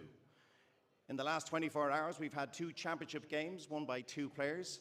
And I'd like, first of all, to invite the first championship winner of the event up on stage to receive his prize. He won €14,000 in the 6 Max charity event run yesterday with 186 runners. This charity event was run for Rapid Response Ukraine, and this event raised a fantastic €9,411 for the charity. Well done to JP and for Paul for running this fantastic event. Ladies and gentlemen, the winner of the 6 Max charity event, please welcome Leo Lombardozzi. Leo, congratulations. Well done to you. Do you want to say a few words, Leo? If I want to say Do you want to say some words? Yeah, I don't know. Oh, lovely. Here we go. Okay. So I want to say thank you to my luck, because I was fucking lucky for winning this tournament, obviously. And yes, my first trophy in live, and I hope not the last. Thank you. Congratulations, Leo. Well done to you, sir. Spend the money wisely. Ladies and gentlemen, our second championship event, the 8 game, €5,275, was won by an Irish legend, a legend of the poker felts. Delighted he took home this prize. Ladies and gentlemen, the championship 8 game winner, the one and only Mickey Muldoon. Michael, well done, sir. Mickey, give us a hug. Slow motion. Well done. Well done. Thank you. Are you going to say a few words, mate? No, I'll pass. Are you sure? Fine, mate. Ladies and gentlemen, Mick is a very, very shy guy, so he's not going to say a few words. So, ladies and gentlemen, once again, on behalf of JP McCann and Paul O'Reilly, we're delighted to see you all back at the tables here at the 2022 Irish Open. A multitude of championship events are going to take place over the next few days, and we'd like to wish you all the very best of luck. Good luck, everybody.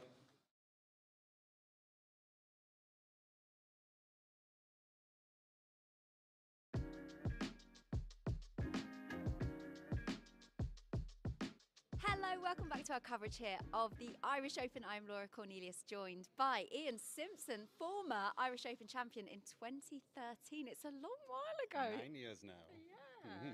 So how are you enjoying the Irish Open this year? We've been away for a little while. Is it good to be back? It's very good to be back. 2 years with no live cards was sad. Necessary, but sad. And now it's back, and it's like it hasn't changed. It's fantastic. Everyone's full of beans. Everyone's having fun. They're taking my money, so everyone's in good spirits.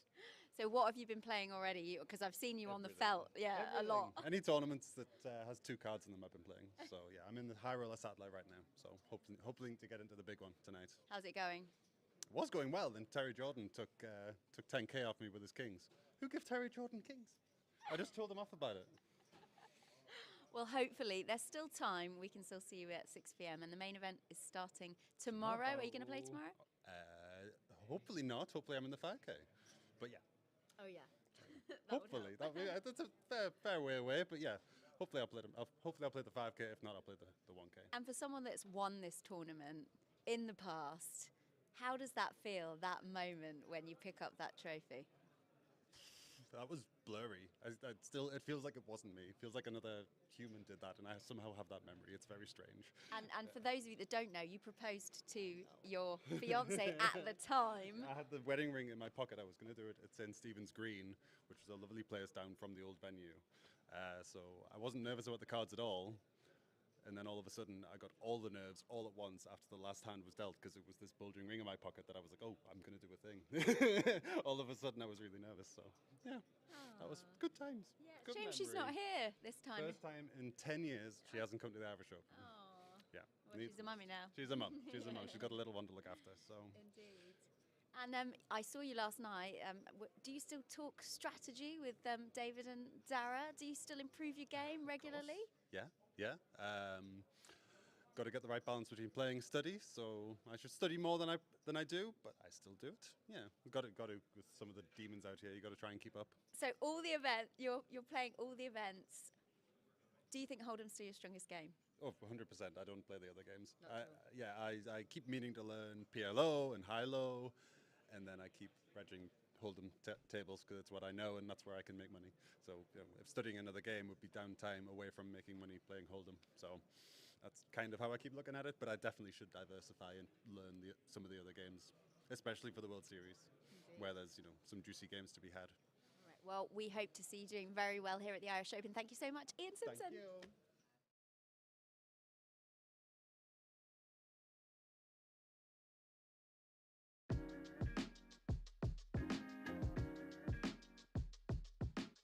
Hello, welcome back to the Irish Open here at the City West Hotel. I'm with Gogan, who has been here all week. Yes, I've been here a very long time, but I'm leaving tomorrow. Ah, Yeah. so you've been here for the Norwegian Poker Championships, right? Yes. Can you tell us a little bit more about that? How did it go for you? Nothing much to tell, I'm afraid. I lost at everything I played, but I won the party. Well, I can tell you won the Yes. party because, this is very noticeable. Yeah, Do you wear? Is this the lucky or the not so lucky jacket? It was lucky the last time I was here. Oh. Then I won an event in the Irish Open. But this year, no luck. But still, it's the social thing that is the most important for me. The poker is kind of secondary. Yeah. Everybody says this about this place. Yeah, it's a fantastic place. And how do you see the difference from when the Norwegian Championships ends and the Irish Open starts? Does it get more fun? It's a little bit less people now, but this is the start of the Irish. So I guess it will become more and more people, and then it will probably be the same. Yeah. It's just much people in the Irish as in the Norwegian. And on Wednesday, Thursday, Friday, it should be totally chaos here. Yeah, Party for everybody. I'm looking forward to it. Yeah. So. But yeah. you're going in 2 days, so you Yes. won't be playing the main event of the Irish No, Open. I'm playing the 8th game now. That's my last event, and maybe I can cash because I haven't had a cash in any other event. But I'm going to Malaga tomorrow. Oh, a poker tournament? No, to detox before I go home. Good idea. Yeah, so I'll be there 3 days and then I go home. I've got a theory for you as well. So if this jacket was lucky the last time, I think you need to change your jacket each time. Well, I have 2 of this, actually. So I have one at home and one here. I bought it in Vegas, and next time I probably play the World Series in a couple of months. And then I think I will buy my 3rd jacket. I'm looking forward to see it. Thank you so much for chatting with us. Good luck. This could be the one. Fingers Yes, I hope crossed. so. Fingers crossed. Thanks.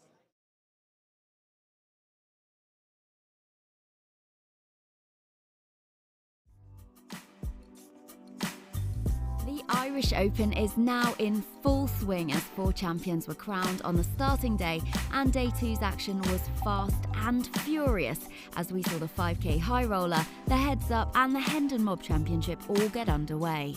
Bellarmino de Souza officially leads the 41 survivors into day 2 of the 5k HighRoller.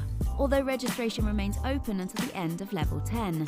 Notable names still in the field include former Irish Open champion Ian Simpson, who scooped a satellite seat, Mark McDonnell and John Duthie. The winner will be crowned very shortly. The €250 Hendon Mob Championship also reached a strong 332-player field and are now down to just 5 players. Play will conclude with the winner taking €13,900 for first. The €350 Heads-Up Championship event also got well underway, which will continue to day 2. 64 players have been whittled down to 8, with some very familiar names in the field from day 1's Six Max Championship being sent to the rail, including David Lappin, Dara Davey and winner Leo Lombardosi. With satellites still going on throughout the next few days, there's plenty of time to get involved in the main event, which kicks off shortly. And the poker room looks set to get busier and busier as we heat up for all the action of the Irish Open here in Dublin.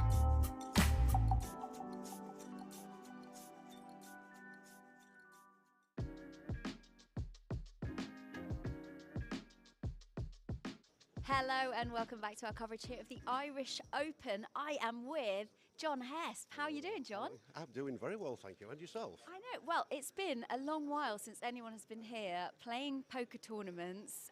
It feels a bit alien, doesn't it? It does indeed. In fact, I just told you a moment ago, I've been looking forward to this for 3 years. I met JP over in Malta back in October 19, and he suggested I might like to come and join him in April 2020. Well, you all know what happened in March 2020, and the world went crazy, and it's taken sort of 3 years to get here almost, and I'm here now for the main event on starting Wednesday. We are here. We're excited. The buzz is still here. Have you been to the Irish Open before? No, this is my first time. I've been to Ireland actually a couple of times, but never to play poker, so this would be the first. Well, a lot of players come here and they actually don't even play poker because they're too busy at the bar or just at random events having fun. Well, yes, I'm sure. I know the Irish like a flutter, and of course we had the big race over in England on Saturday, the Grand National, and there was a lot of Irish over for then. And of course, it's been a talking point for a few people. I didn't have a flutter this year, but I did watch the race. It was very interesting. But I'm quite looking forward to this, especially meeting all you guys as well, because it seems so long since I've met you. So I think we saw each other last in Malta, wasn't it? So how's your poker? Have you been playing a lot online? What's been going on? A little. I've been playing a little bit of small tournaments online, but overall, I think it's just been home games, recreational players, and sort of playing with my friends at home and just keeping in practice. But it's all. It doesn't matter how much practice you get. It's all about what happens on the day, isn't it? Really, and I'm looking forward to getting off to a good start on Wednesday, hopefully, on day 1A. Are you playing something today? I'm playing a tournament, yes. It starts, in about 5 minutes. So. The charity one? Is it? Well, whatever it is. What is it? What's that one? You tell me. Oh, it's event 3. No, it's a 150 right. no limit hold'em. It's only a small one, yes, but it's just to get in some practice. You need practice, so yeah. Are you here on your own then, or have you come with your entourage? My entourage? I do not have an entourage. Oh, I don't believe you that. have an entourage, surely. I think you've got a bigger following than I have. But anyway, listen, it's lovely to see you, and I hope we get to meet up, because I'm here for a week, ish. I booked a single flight, so in case I bust out early and I go home early, but fingers crossed I might get through to the last day with a bit of work. Well, we will continue checking on your progress as the days go on, but best of luck and see you soon. I'm saving my jacket and a hat for the main event, so you'll probably see me dressed. I think we'll match, won't we, if you wear yours and I wear mine? I've got a waistcoat as well, so you can borrow that if you want. Anyway, lovely to see you again. Thank you so much, John Hesp. Bye-bye.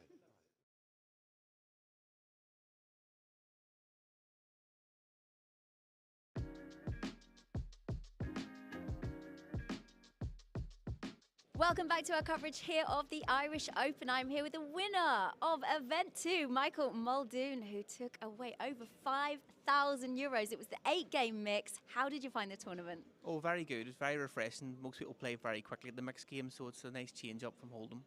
So the event you actually won on was the stud. Is that your game? What would you say is your strongest game? Probably the pot limit Omaha would be my strongest game, but the stud's pretty straightforward.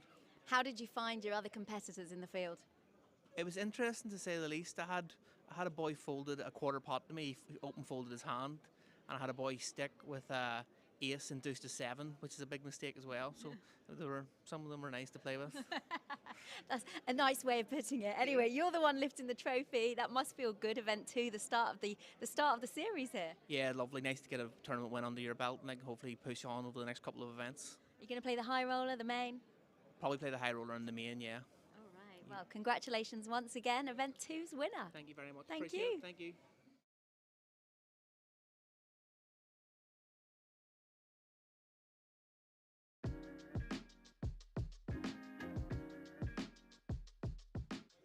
Hello and welcome. I'm Laura Cornelius and we are back for a very busy day here at the Irish Open 2022. There is still time to get involved in the main event through a satellite for just €115. There's one going on behind me right now. There'll be another at 4 p.m. and again tomorrow at 12 p.m. and at 4 p.m. although main event day 1A has officially begun at midday today. We also have the conclusion of the high roller, which will crown a champion, and the conclusion of the heads up event, which started yesterday. We come back with 8 players today to a winner, and the America's Cup has also begun today. So exciting times. Also the live stream and the commentary will begin today with our favorite commentators. Of course, Mr. Emmett Kennedy will be there, as well as Fintan Gavin. So stay tuned, and if you want to catch some blog updates, you can head over to irishpokeropen.com and follow our YouTube channel.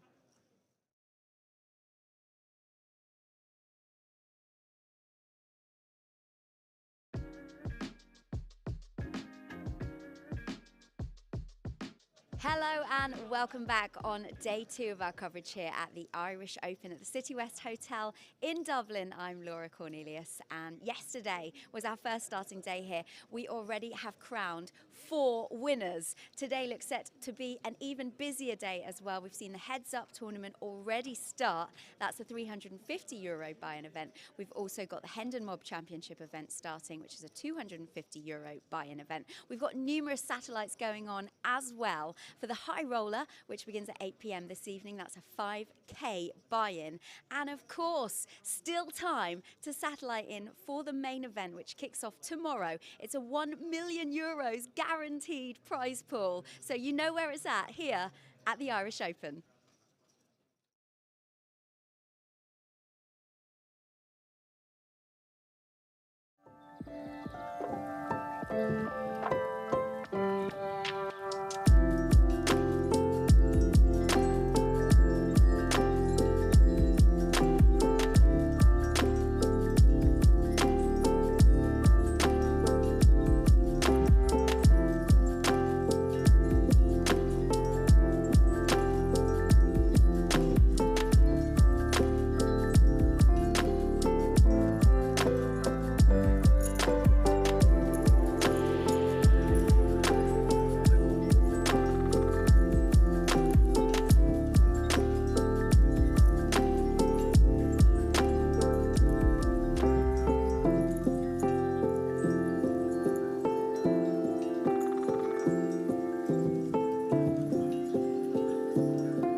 Hello, welcome back to the Irish Open. I'm Laura Cornelius. I am joined by Daniel Pilgrim. How are you, Daniel? Did you just come here today? Yeah, I got here this morning. Flew in about 9 a.m. from Stansted. We were a long night in London. Terrible. But so I'm glad to be here. It's actually my first time here, so. Is it? Oh, wow. You are in for a treat. We have lots of fun here at the Irish Open, as I'm sure you've seen. I've heard about it. I've heard all about it. Are you going to be playing many events? Tell us what you've got planned. So my current plan is I'm currently in the 8-game run break. I'm going to play a few main event satellites and then buy in anyway if I don't win a. And you're welcome back to the live stream. As you can hear, a fantastic atmosphere. Emmett Kennedy with you. Fintan Gavin will join me in a little bit. Laura Cornelius as well, as we bring you exclusive live coverage for the first time in over 820 days. The Party Poker Irish Open is back live at the City West in Dublin. Day 1A kicks off tonight. There's 42 events in total over the next 6 nights. 14 of them are championship events. Some trophies handed out earlier on. What we are covering for you tonight mostly is the 5K coin Rivet HighRoller, and we are down to our final table. And currently, with 8 players after the break, we got Andrew Hyun. I know I'm butchering that pronunciation. Apologies to his family and friends. Andrew was at one point close to chip leader, but has taken a bit of a hit. Robert Kakarut, I believe, is the pronunciation that Fintan and myself agreed on. I'm not certain.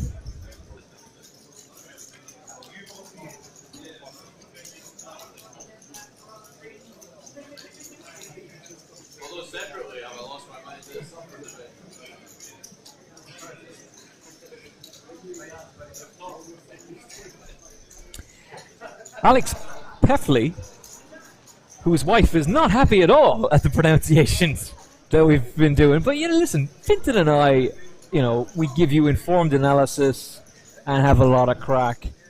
Yeah, we probably should have just put the name into Siri and said, what do you come up with, Siri? But we just ended up with Peffley, so Peffley. If it wasn't for the main dealer from Texas, we'd be screwed. Joseph Field, that's an easier one to get.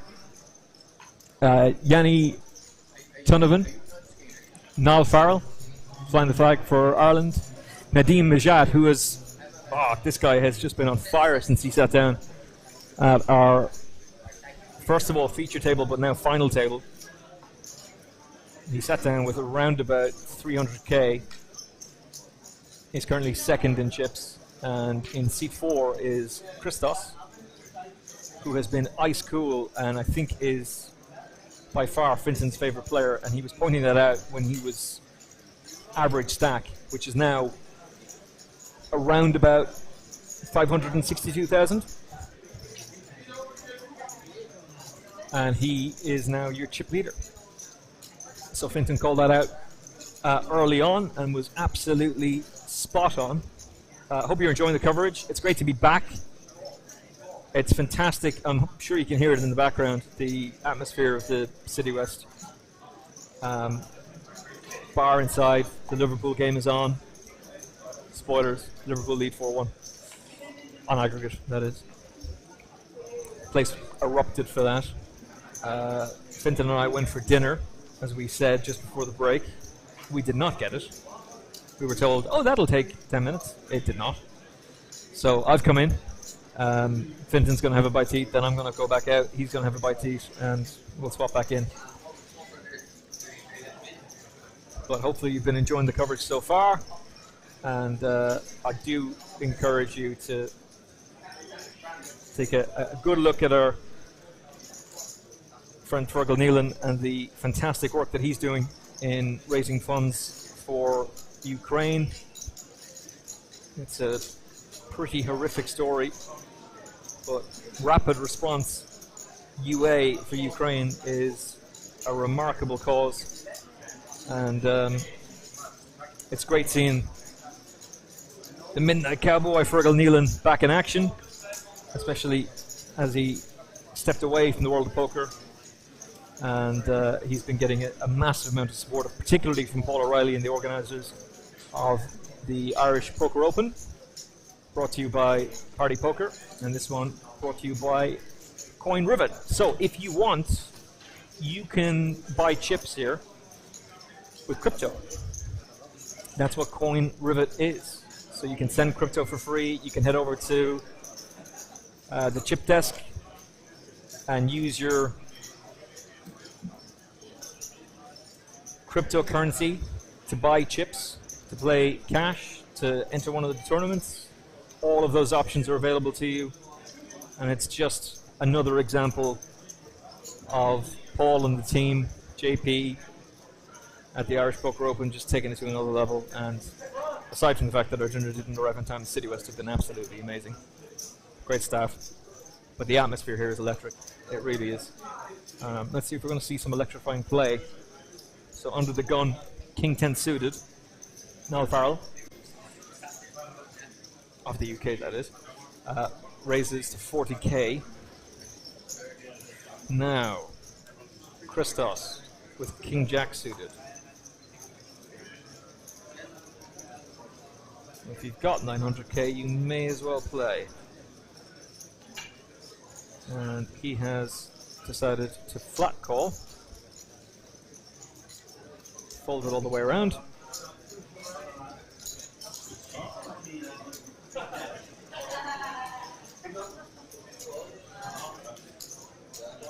And so two will tango. And we're going to see a flop. King would make things very interesting here. Oh!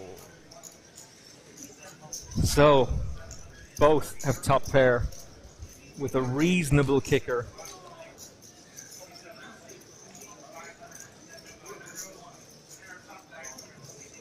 Niall will know that his king is vulnerable. Now Christos has decided to check. The queen doesn't really change anything.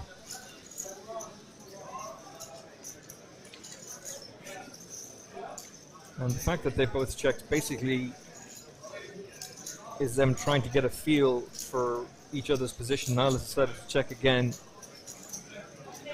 perhaps with the intention of raising over the top. Does Christos allow this to play out, or does he try and take this down here? And if he does try and take it down here, what is the reaction from Noel going to be? 50k is the bet, 180,000 in the pot.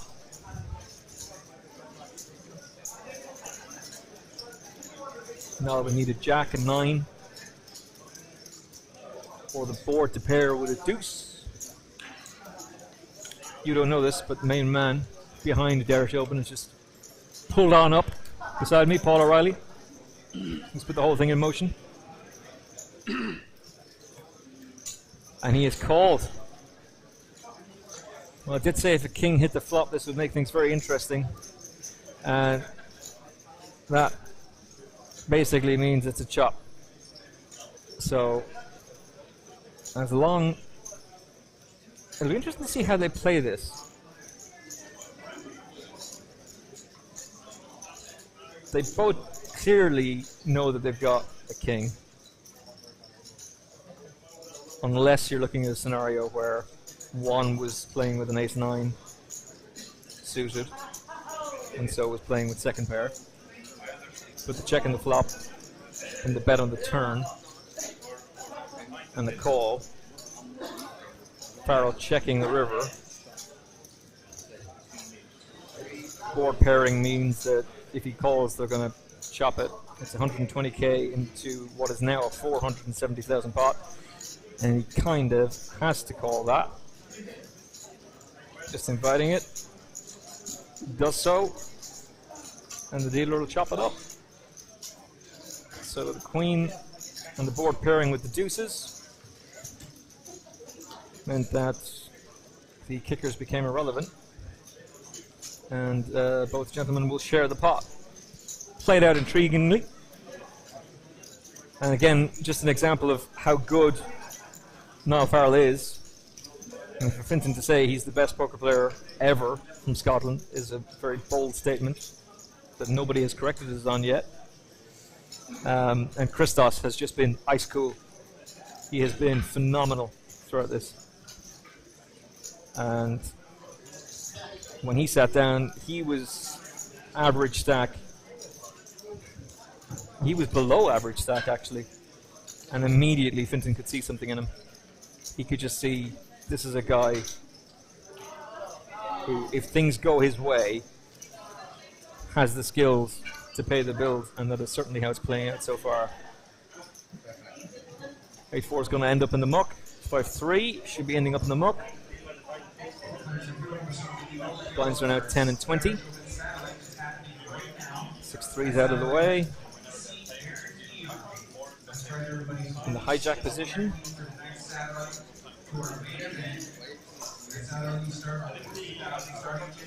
Queen Jack.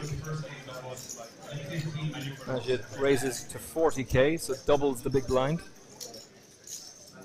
8 deuce isn't going to be messing around. Ace 9 could have, but that is a very controlled fold from Joseph Field, who is below average stack at 440,000. Now Niall's got deuces and is in the big blind, so he is going to call with the additional funds to be able to mess around with. Queen and a 2 would make things really, really interesting, but not to be. Where's the gut shot straight draw? And Nadine has certainly not been afraid to put his money where his mouth is several times, and Niall instantly gets out of the way with a bet of 70k, laying down his foundations. So, seat 1, Christos.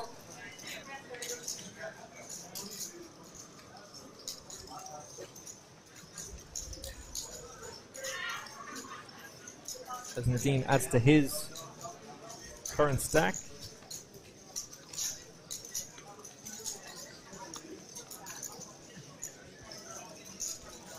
Next blinds, by the way, are going to be making life increasingly harder on each player, as the antes will be heading up as well when we head to level 18. Right now the blinds are 10 and 20. It'll be 10 and 25,000 with the ante 25,000.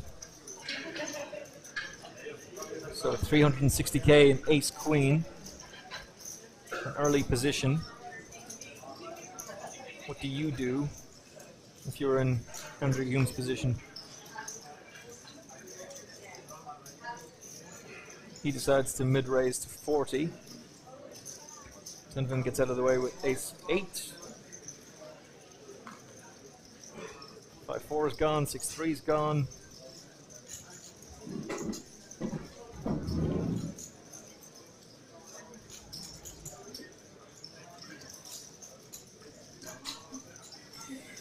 Jack 10.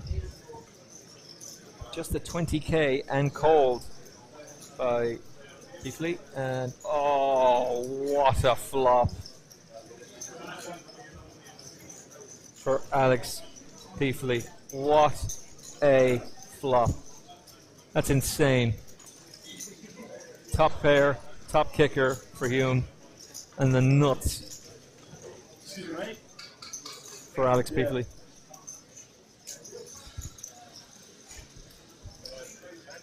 Absolutely. Yes, guys. His wife has been back onto Mrs. Peffley. Sorry, Mrs. Peffley. Apologies, Mrs. Peffley. But your husband has just flopped the nuts here. It's the stone cold, solid moral nuts. And it's probably going to take out Hume. As my partner in crime, Fintan Gavin, returns to the scene of the crime. Well, this is good, isn't it? Top pair, top kicker versus the nuts. It was a pretty cheap raise pre-flop. It was a mid-raise to 20 to make it 40k. So the blinds are at 10 and 20. He made it 40, and Peffley was in the big blind position, so it was cheap enough for him to get involved, and he's flopped the nuts.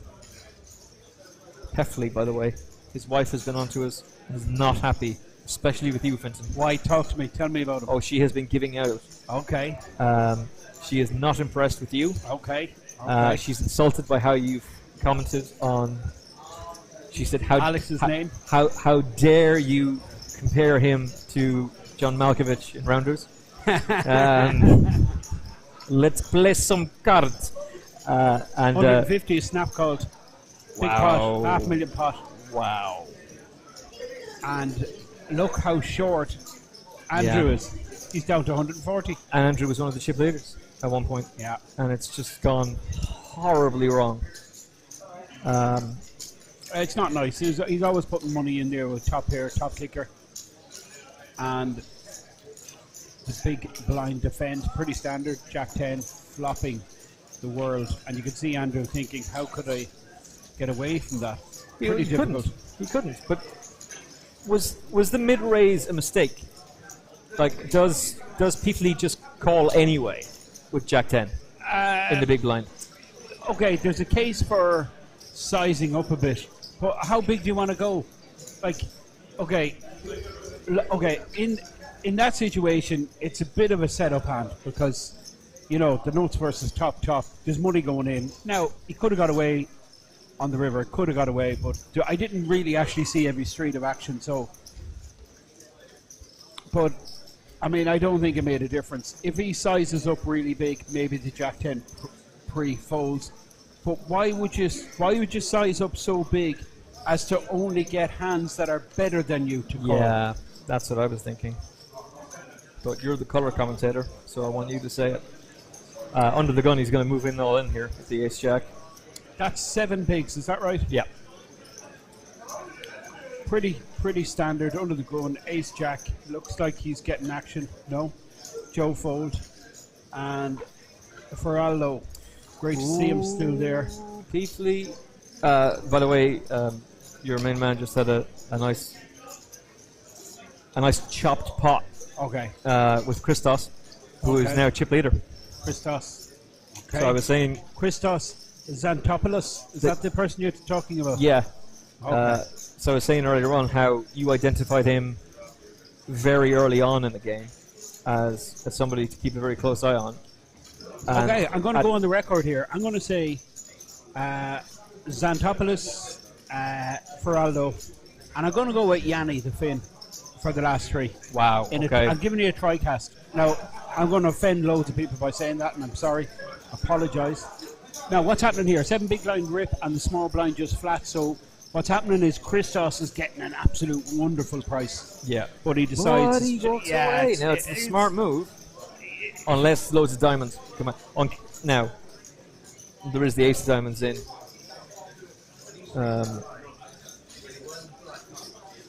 Andrew, all in for his tournament life, but he's in great shape. Yeah. Absolute brilliant shape. He has his opponent dominated. He's 2-1 favourite, and he had, but not now. I mean, that is sick stuff. And we did see takes the lead. Now, 2 jacks were folded pre-flop, so he's just 1 jack left in the deck unless he can get backdoor flush. If this is a heart, possibly. Ace isn't going to help anybody. Oh, this is brutal. Jack and That's jack a only. bad beat. So. That's horrible. That's a bad beat. Bad beat city. And that is end of story. And to be fair, he was terrific, Andrew, the whole way through the tournament. The standout hand for me was that ace-king, the way he played the ace-king. Oh, yeah. That's a great shout. That was versus John Dutty when there was still half the field in play. Easily, yeah. Yeah. Very early on. Actually, the rage had just closed, not long closed. And you're talking about John Duffy. You know, you're talking about one of the goats. And he had no problem fearing him, facing him down. So that now makes Peefley our chip leader. 1.1 million. Alex Peefley from... Well, did his wife specify where he was from? We were claiming him as Irish, but apparently he's British. But I'd like to put the Irish flag back there, please. Thanks very much. And we'll have him. Thank you. Is that all right?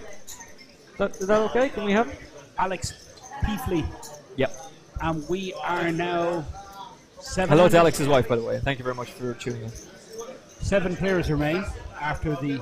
I say tuning in. It's not radio. It's not the wireless. We might as well go with that, though, for the crack. By the way, for the benefit of the camera, everybody lies. Basically, not only House MD, but the mantra of poker as well. Everybody lies, as they have been throughout this entire process here at the Irish Poker Open, particularly at the HighRoller Final Table. Where we just seen... You going to wait for the camera? Alex getting busted out. Alex did receive 15,585 for 8th place. So all these 7 players guaranteed. That's almost 20K. It's almost as much as you're getting paid for today, yeah? Can't say. So I explained. NDA side, I NDA side. explained to our viewers that We did a swap deal on the dinner. So Yes. you've had yours. I'm going to go get mine. 100%. And Laura, or Laurie, as she's now known, may very well pop by, and if not, no better man to tackle it by himself. But I'll be back in 10 minutes. I'll savage this burger. what a great guy. That is Emmett Kennedy, a renowned commentator. By the way, follow his podcast. It's pretty cool. It's the Final Furlong. Really informative. Tell you, this guy knows his stuff. He's from the horse racing industry. Top quality bloke. And he'll be back in about 15 minutes. This is Joe Field with the maximum starting hand. Joseph with the aces, just 350 in a stack. How does he proceed? It's 15 and a half bigs. Ferraldo quickly gets out of the way with the 4 deuce. We did close out registration this evening with 191 entrants. We prized the total prize pool Our this Greek evening friend of folds, and 57,730 Yanni euros. also folds. We are going to pay 27 spots tonight. 27th place will receive 565 euros. And our top prize winner this evening will receive That's Nadine. 790 euros. Best of luck to our remaining parties. Who's now posting small blind. So no action for Joe with the aces. Looks like it's folded all around. Button loose. On the button is Yanni Tuvinen from Finland and Joseph Field. It's posting small, and that's Robert Kagerud from Norway. You see in the big blind. Under the gun, Joe Field on the very right hand side of your screen. All of these players, they've secured themselves €20,000. That's the minimum. Of course, there's 6 figures up top. That's what they're going to be focused on. This is the 5k buy-in, the coin rivet high roller here at the Irish Open. So Alex, 1.1 million.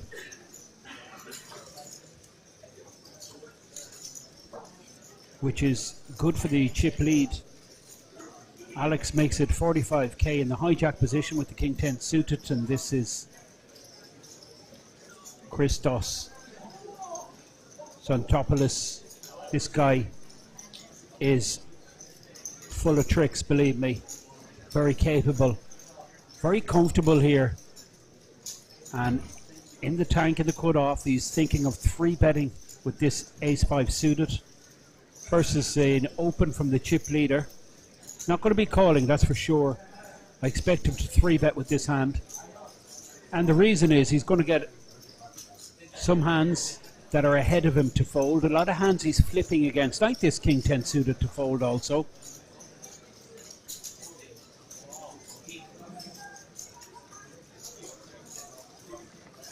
$125 3-bet. This is a tough spot, but I think Robert has to go with it.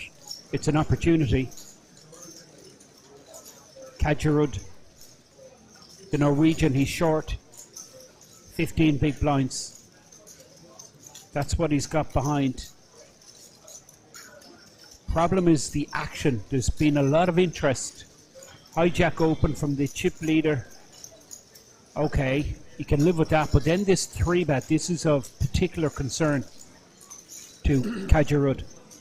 So probably just a little bit too much interest, but yet he's going to have to generate something soon, and perhaps he may not get another opportunity. So this is a big decision. This is a defining moment. He does fold. If he pulled the trigger there, well, I mean, he's in great shape because he's pricing in Christos. He has to call him, and he's in great shape against the ace-5. But Christoph Xantopoulos just demonstrating the benefits there of 3-bet. If he just flat calls suited ace, I mean, it's just burning money, because then the door is open for the 3-bet with the 9s.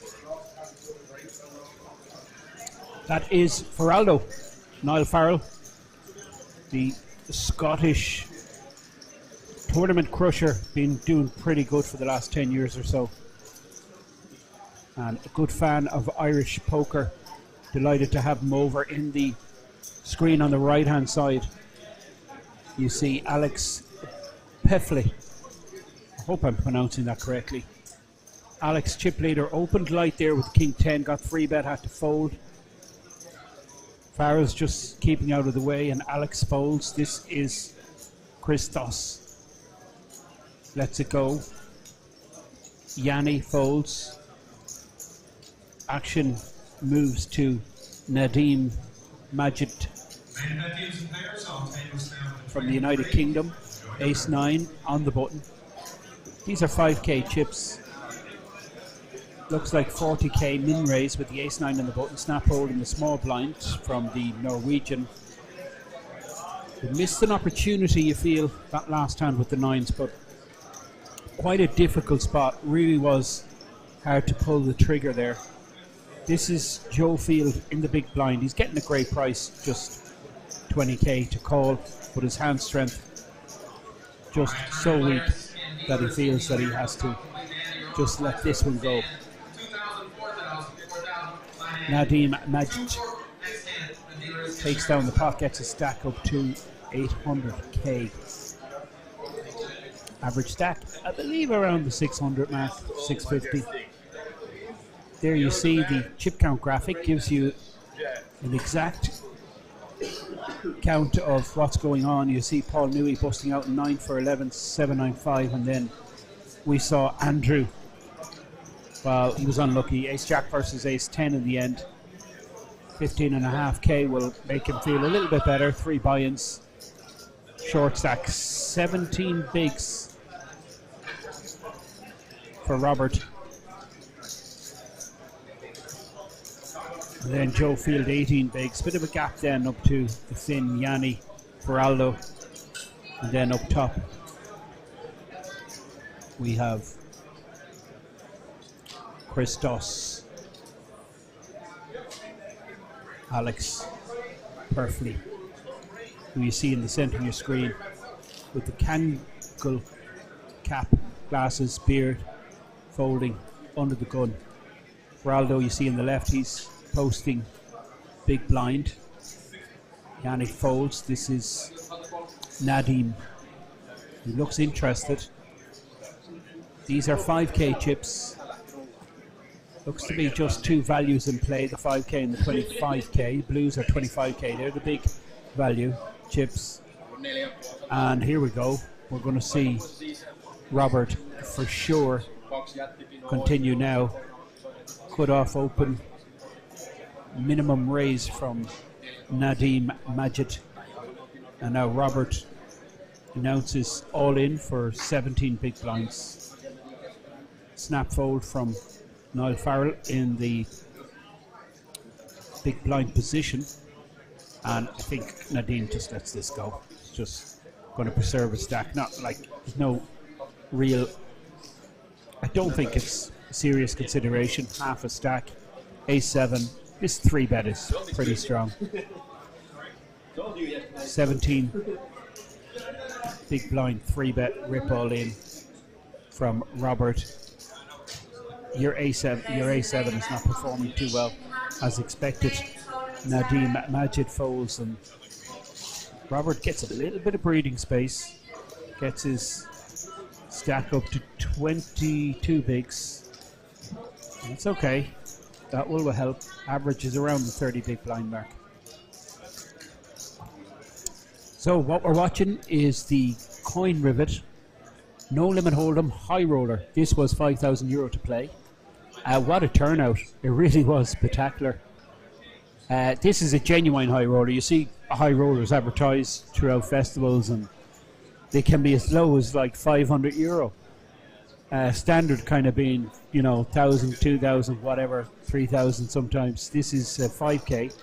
Quite substantial buy-in, and the expectations for a big field, wasn't really there, to be honest. Well, a big field would have been 30, 40 players. So this is quite incredible that we have 90 players for this 5k. Really is, well, it's a good a good demonstration of what the story is here in City West this week. This is the Irish Open. This is the #1 poker tournament in Europe, without a doubt. It's unrivaled, currently unrivaled. There's nothing close to the buzz and excitement. 42 events, 14 championship events, and the main event with $1 million guaranteed. Of course, that's going to absolutely hammer crush that guarantee. Oh, the word on the street is that'll be doubled. We're expecting $2 million in the prize pool. So cut-off open from the Norwegian, who just took down a pot, and he gets a defend from the big stack in the big blind, and that's a pretty decent flop for Ace King. And you might see Robert check back here, give his opponent a chance to catch up. King 6 King, but he comes out small. The minimum bet 20,000. Alex might stick about. He might float. He does have the back doors, and he does call. So he's hoping to pick up 10 of hearts. Well, 9 of hearts will help. Now flush draw, straight draw. A lot of cards can help him. Any 10 for the straight, any heart for the flush. So Robert can extract more money out of Alex here. Alex certainly. He floated with the back doors on the flop, and now he's picked up a combo draw. He's first to speak, Alex.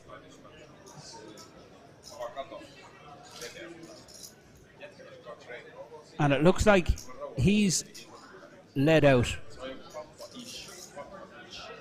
75,000 into 150, so 50% pot size bet from Alex. Well, Robert 375 behind. It's going to be horrible if Alex gets this shoved back in his face, and he's going to have to fold his big combo draw, not get to realize his equity, but it's just a flat call. Robert smooth calls. Well, this is risky, and 9 full house for Robert. Any stress or concerns that he may have had, having said that, nothing really beating him there. Maybe pocket sixes was the only conceivable hand that he was behind to. That 9 on the river gives him the nut house, and Alex with queen high, well, he shuts down, went for it, he missed. 300k in the pot. I mean, Robert, it would have been really interesting if Robert shoved that turn. It would have been a sickener for Alex. I think he just has to fold. But in any event, he's finished with the hand now, and he's going to check fold once Robert comes out and bets, and Robert bets big. Looks like about 200k or close to it, 175 maybe. Snap fold from Alex, who showed the Queen Jack. He's just shown Robert that he picked up a ton of equity on the turn.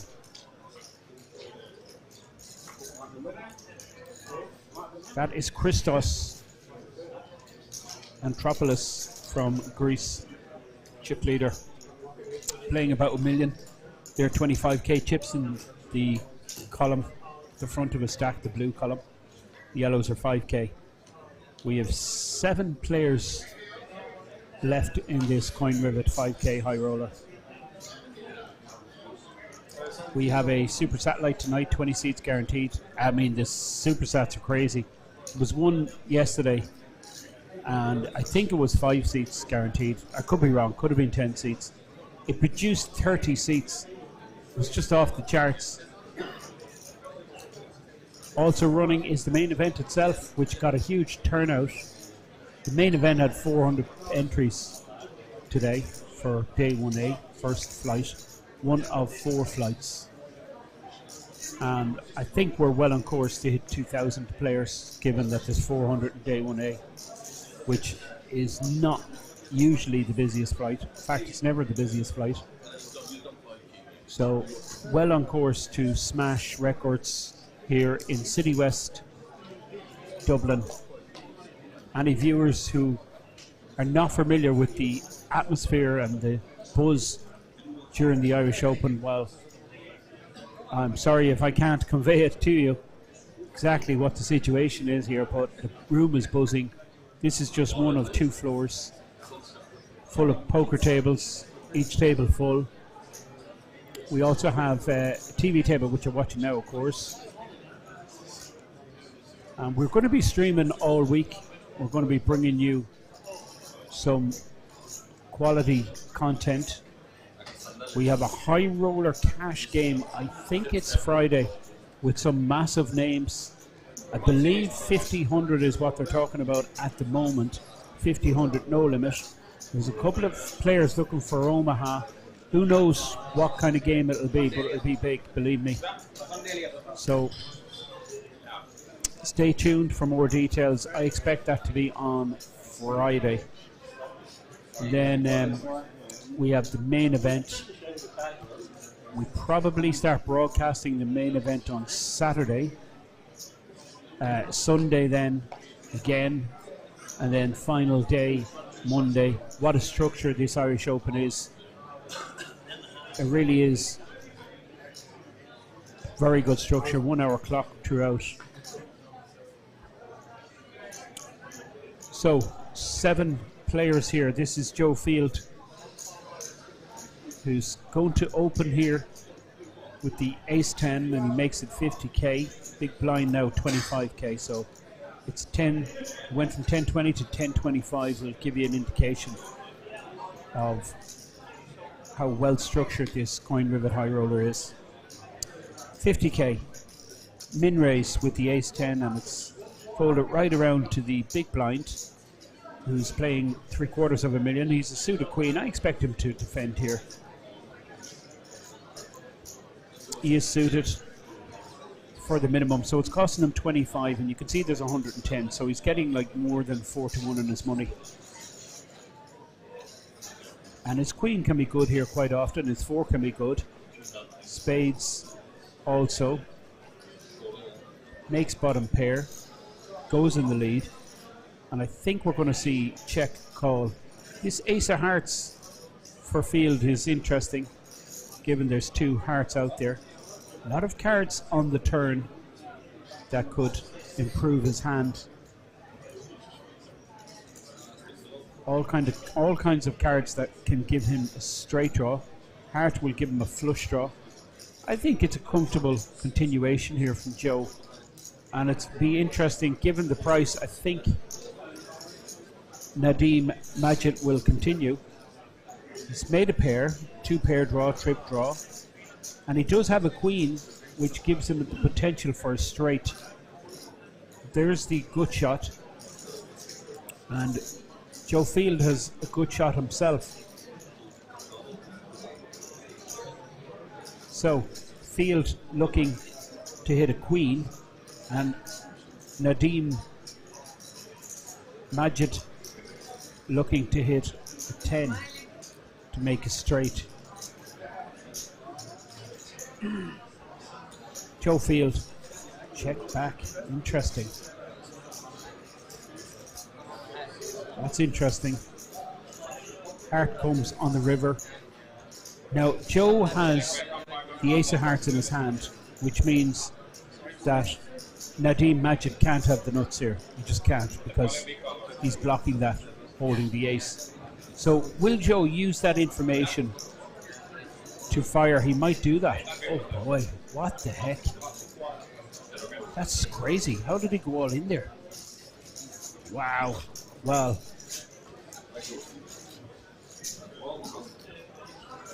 that was so risky. Queen of Hearts the Ace of Hearts in Joe's hand. Nadim just fired. He was ahead. He turned his hand into a bluff. No heart in his hand. Leaves Joe down to 10 bigs. And you can see 7 players on our feature table. Left hand side is for Aldo. Seat 2 is one of the big stacks, Alex. That's Robert, the Norwegian, in the centre of your screen, and that's Joe down to 10 big blinds. And he's under the gun. Joe, he folds. This is Feraldo, he folds, and now Alex Peffley. I really hope I'm pronouncing that correctly. Anyway, you can get me on Twitter at FintonGavin, and abuse me all you like. Christos folds. This is Yanni, who's folding the Queen 10, and now on the right hand side is Nadim, who has 10k in the small blind, and is Ace 7. I like the way Alex is using his stack to accumulate more chips. 6 high, opens, gets the job done, collects the blinds and ante. And he's done a lot right, this guy, Alex Peffley. Centre of your screen, right of your screen, Christos, Feraldo. These three guys, the three standout players. Feraldo 7-2 under the gun. Well, no prizes for guessing what happens with that hand. As with the 9-2, Christos, however, might have other ideas. No, he folds, and Yanni doesn't want to know about it.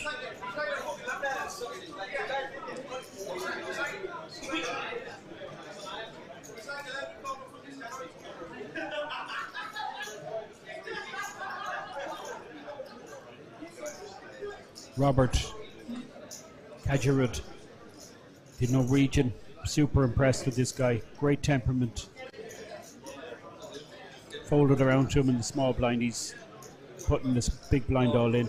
You might think this is a little bit off the charts, putting all his chips in with King 6, but it's not really. His biggest exposure is 200k, 10 bigs.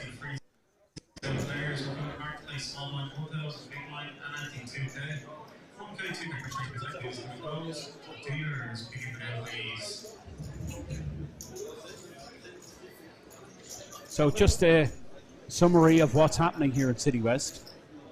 We're concentrating today on the Coin Rivet 5k high roller. This Coin Rivet, buy, sell, send crypto for free.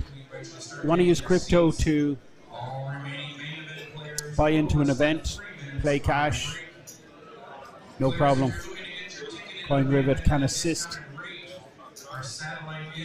Partnered with Luxon Pay, the #1 payment provider in the industry at the moment. Well, that's the information I have. Most players are using this wallet, Luxon wallet, and it's super handy.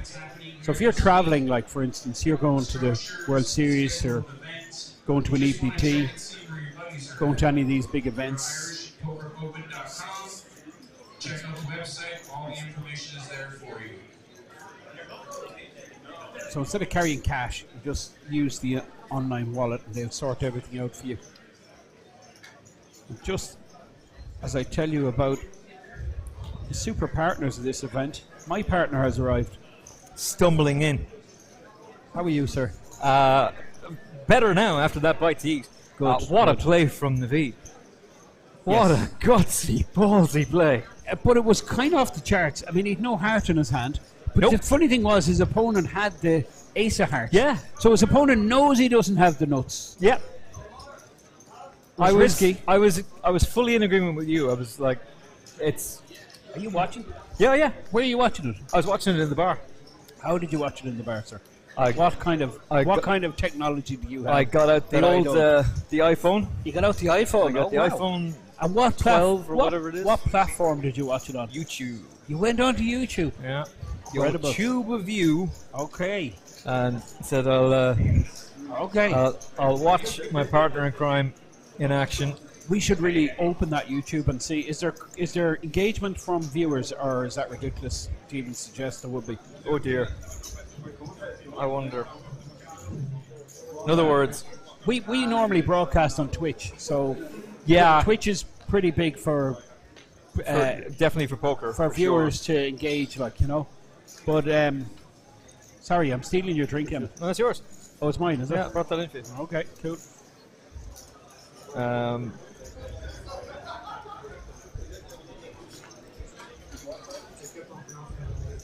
event leaders, you have 2 players back at your table. Please prepare your deck.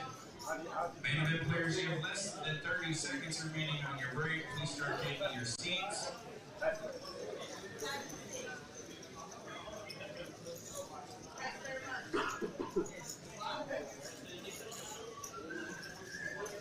Okay, so action. Oh yeah, I do. Yeah. Alex, Pefty, 60k, big blind 25k. Alex with the ace jack suited, and this is interesting. It's going to be a clash here, I think. Christos Xanthropoulos with an ace We're going to be doing a chip race at the end of this level. in the big blind. These are 2 big hands, blind v blind, ace jack versus ace deuce. All the small value chips, the 500 value chips, that would speed up the process. So nobody hits 9 and 7 of diamonds with a king.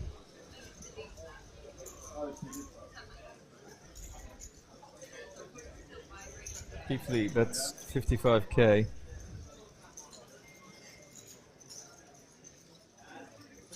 Thomas O'Brien asks, is there any tips for the Irish Grand National? Tune in tomorrow, I'll tell you exactly who's going to win it. I want to confirm everything, but I'll know tomorrow. Or you could listen to the Final Forum podcast. So we actually do have viewers. That's incredible. Oh, yeah. That's stunning, that is. You're very welcome. Hello to everyone. And I hope you enjoyed this. It's our first stream, one of 6 streams. And you are lucky to have the insight of the GOAT, Fintan Gavin. Wow.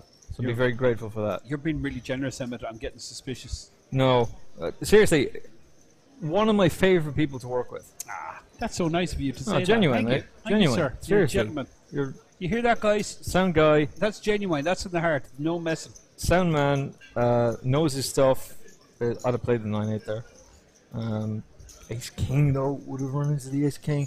So that could have been me done. James Burr wants to know if Frito knitted that sweater himself. Can that be confirmed or denied? What was the question? Did Niall knit the sweater himself? Well, perhaps. I doubt it. I seriously doubt it, but you don't know. Queen 3 suited. You got to play. Yanni, he's 390. He's one of the shorter stacks here. He's, what has he? 4-4, 16 bigs. Oh, you give it all, you would have won. Queen 3 suited. Every time. Every time, son. Getting expensive. That's when you're just playing 16 bigs. That's why I'm not on the Hendon mob. He just has to be really more selective. Yeah, you've got to be. But the problem is, though, when the ante is 25k and your blinds are 10 and 25k, you're now at a position where each hand is becoming more and more expensive, and can you afford to just pass up there? Well, it's costing. Okay, he's 390, right? And it's costing him 60k a round. So he's got 6 rounds. True. But he doesn't really have 6 rounds. He's going to be all in after 3 rounds. Yeah. So, yeah, the pressure's on. And in 3 rounds, the blinds are going to be up again. So there's severe pressure on him. I've seen players like Helmuth do this, like fold when people think, well, you have to be pot committed and call him an idiot. And like the very next hand, whether it's edited this way by ESPN or not, I don't know. But like, the next hand he wins. He's like, told y'all, ain't nobody missing me. And then he gets busted out 5 hands later. But look what's happened. Well, this is a great scenario. 50k raise from Christos, and then Tunafin wakes up with the pocket rockets. And this is basically 200 of a 380 stack. He's put half a stack in here, so he's showing he's committed. In fact, it's more. He's put 250, it looks like. He's basically effectively saying to Christoph Xanthopoulos, I'm all in, but I'm not quite all in. I'm playing but, this. I'm going to call you if you re-raise. Absolutely. You want to play this? Let's go. And I think Tuvanen has a pretty easy fold here. Or sorry, Christoph. Christoph, yeah. Christoph. The right thing to do as well, because of just how much money is in the pot each time. Because we've seen those aces get cracked on more than one occasion, and if you let him in cheaply, who knows if he flops a straight, if he flops two pair, trips. Absolutely. Two tens appear on the board. No problem the way he played that. And you're 16 goosed. bigs.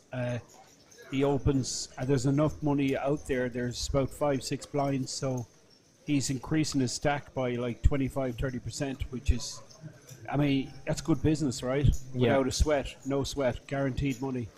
The other thing I suppose that has to be said is that, going back to the Queen 3, is you want to be able to shove with it. You don't want to be in the position of having to call with it. Because as you were saying earlier on, you're giving yourself that double chance to win. Absolutely. Absolutely. Ace 4 suited is a 50k raise for Christos. He's getting busy. He is. Christos looks to be the more ambitious. Well, to be honest, I'm really impressed with Alex also. Christos is going up through the gears nicely, though. He's second in chips, 35 big blinds. The average is, I believe, around the 600, 650. 25k big blind. And we're looking at Niall Farrell, who's folding the small pair, which I absolutely like. I hate these small pairs early position. Not much you can do. Christos doesn't want to know about it. He folds, and Yanni is playing close to 500,000 folds. This is a 60k raise with nines. Nadim Majid pocket nines.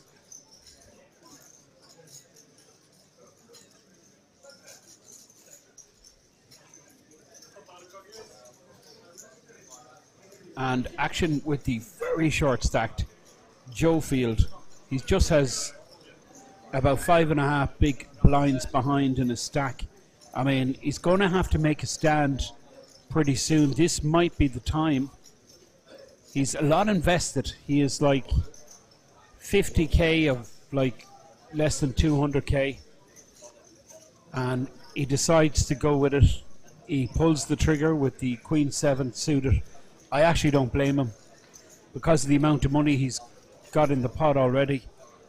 He decides to go with it, and that is a great window card for Joe Field. Nadim not too impressed, but he does have that open ender, and now he hits the set. There's chop pot potential here, and it is a chop pot. That's a crazy hand, absolutely crazy. It really is. Pocket nines versus Queen 7. Queen 7 went ahead on the flop.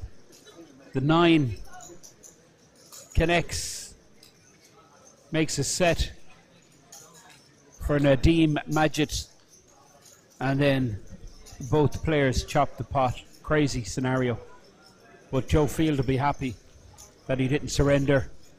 He gets some money back and he's still alive, Joe Field. You can see that his stack actually went down even though he chopped the pot. And there's a reason for that, Emmett, isn't there? Because he's in the big blind, he's posting big blind ante. So his opponent gets half of that big blind ante. Yeah. And that's so he's down half a blind basically. Yeah. But you'd rather chop the pot than be told. With Queen 7 versus 9s, yeah, I'll take a chop. Yeah. Give me a chop any day. Cheerio. Mind you, it was an interesting flop. It gave the open ender to the pocket 9s, but it wasn't the straight that came, it was the set, and then the straight came in the end. This is Joe Field, he's all in for sure. And he is. Down to 183, so... 7 bigs. Absolute mandatory shove. Niall Farrell gets out of the way, and button moves, blinds are posted. Next hand, let's go. Yep. He'll be relieved, I suspect, in that position to just get on through and pick up, because there's so much value out there now. Yeah, well, he picked up 2 blinds, which is quite significant for him, given that he's playing off 7 bigs. Yeah. So 2, that's like nearly almost 30% increase on a stack. You get another one of those through. Well, look, I mean, you double through someone, you're in real good shape, you know. And that's the whole beauty of it, is that the King Queen offsuit is a raise for Naveed. I think Joe might shove here again because Nadeem is being really active. Yeah. Nadeem Majid. And, well, Nadeem's going to call the shove if Joe's in the tank. It's close. He's suited. I'm going with this. Good luck. I'm putting it in. And he decides to do the same. And this is not good for Nadeem, this king going into the bin. Yep. One of his outs.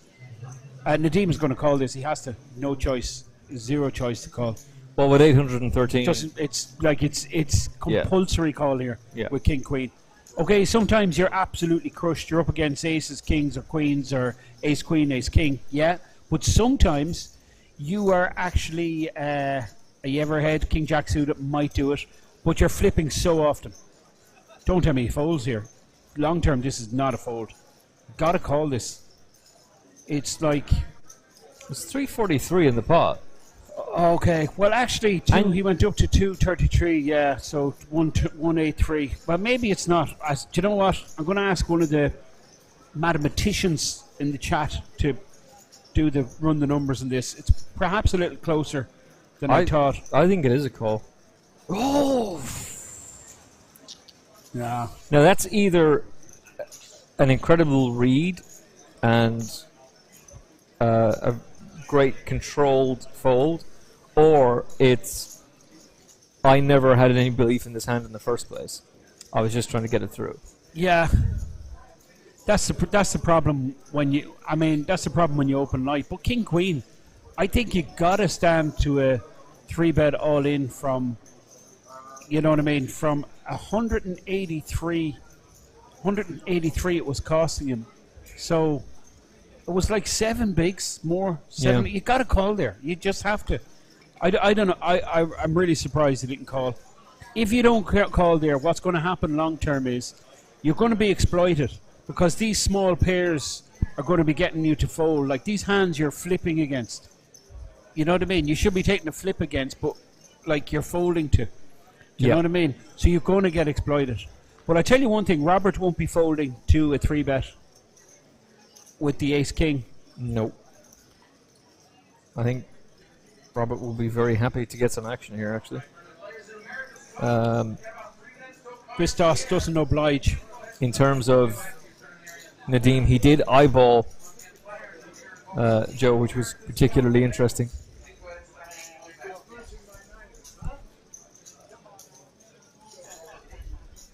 I just got called out. For bad-mouthing the 49ers. Oh, man. That's brilliant. So our player from earlier. That's Kevin O'Donnell from the HighRoller feature table earlier on, the American. And I was berating the 49ers. It's like it's the worst. And he comes over and says, "Here, you're the one having a go. Come out here and let's go. Come on." Brilliant crack. Mad crack. Back-to-back premium hands for Robert This here. is fantastic. And Great I just situation. wonder if this 50k raise is going to make people go, hang on a second, this guy's at it. And if Another that- min raise. He's Yeah. begging for action here. It's great timing. Always great timing after you raise to pick up the aces. Now, just the big blind left to act. And it's 10-9. He's going to So flat, he's 100%. flat call. Going to flat, peel a flop. And again, not so much to hit a pair, but he'd be looking to make a straight. This is where Robert needs 2 to pair go. trips. Everything is possible with 9-10, and that's going to be problematic because he's got connection to this board. He has a pair. He could be behind, but he has a 2-pair draw. He has a trip draw. In fact, he has the backdoor straight draw. So for sure, we're going to see our Finnish friend continue for at least one more street. Now, sizing. What size are you going to go with if you're Robert? I'd go small. Well, that's Try exactly and- what he's done as well. He's gone about 45. Yeah. Spot on. To induce the call. Snap here from Yanni with the second pair, which can be ahead a lot of times. We know it's not, though, but he does have a 2-pair draw, trip draw. And the club doesn't make any difference to anyone. but it just consolidates Robert's lead here. It does make Robert a little bit suspicious because he doesn't have a club in his hand, and he knows that perhaps Possible, our Finnish yeah. friend, Could be on a draw. the Scandi on Scandi action, Yeah, could be holding an ace. Absolutely, club he in his could have hand. 2 clubs. That But- would not be out of the question. Or it's that he's got ace king, or He never has ace king. Tuvinen never has ace king here. But you mean or ace 9. very possible. But the fact that Robert has 2 aces, so the chances of Tuvinen having an ace are just not that credible, really. So what's after happening is check fold, which is a good check fold. Robert basically he check call flop with second pair because he's ahead there quite a lot, because the pre-flop razor is always going to be continuing, right? Yeah. So this second pair can be good loads, okay? So he's called. Then he's checked. Now he doesn't realize any additional equity picking up in a straight draw, but he still has his pair. He still has a 2-pair draw. He still has a trip draw. So he's still good. Now I'd be calling there, but of course I go broke very quick. So he checks, and then the pre-flop razor continues again on the turn. So, I mean, the Finnish player is just showing his skills there. He's got a piece of it, but it's not enough, and he gets Yeah. out of town. Does that make sense? Emma? 100% it makes sense. That's the way I think. I'm probably totally wrong. No, it's eloquently put, because a lesser player very easily gets sucked in there. I would. I'm going, I'm not following my pair here. I'm just going, right, he might have the king, but I just convince him. I go another street. Just to find out. And even if, I say, right, maybe he does have a king here, but you know what? I still have a chance hitting 2-pair of trips. Yeah. Anyways, that's why I'm broke and I'm sitting here talking about the hands. With 1.6 million. And this young Yanni player from Finland is out there playing 5Ks. Good fold, sir. It was a very good fold. And it's just another example of the quality of the players that we're seeing. And while the pace of the game is picking up, the players are managing to get their hands through. So we haven't had, we've got 7 players left. I've seen tables like this where the blinds go to this level, the antes are at this level, and it just becomes absolute chaos. And it's just, they drop like flies. It's total carnage, and that's not what we're seeing here. That's a really good point. And what you're saying there, you're referring to the structure, Emmett. And, well, you can see, right? We were at 10,000, 20,000. Yeah. Okay? So instead of going from 10, 20 to 15, 30 as you'd expect, these guys have put in a 10K, 25K level. And I love that at this time. You know what I mean? When it matters, like when they're in the money and when they're playing for bigger money, when the jumps are significant. Do you know what I mean? That's when to give the players some extra play. I like it. Yeah, I think it's a good shout. I think it's really cool. I love it, and I like this event. And fair play to the Irish Open for putting it on. Fair play to Coin Rivet. I don't know much about them, but I get a good vibe off them. I'm hearing good things. I know that Tom Waters from Party Poker, that he's involved in Coin Rivet, and he's a good guy. He's did great things with Party Poker, so I'm sure it's going to be massively successful. Well, crypto is the future. Is it? It's the future, baby. Genuinely. Yep. Are you winding me up now, Emmett? No, I'm invested. Good man. Invested. Well done, Yeah. sir. Well done. Yeah.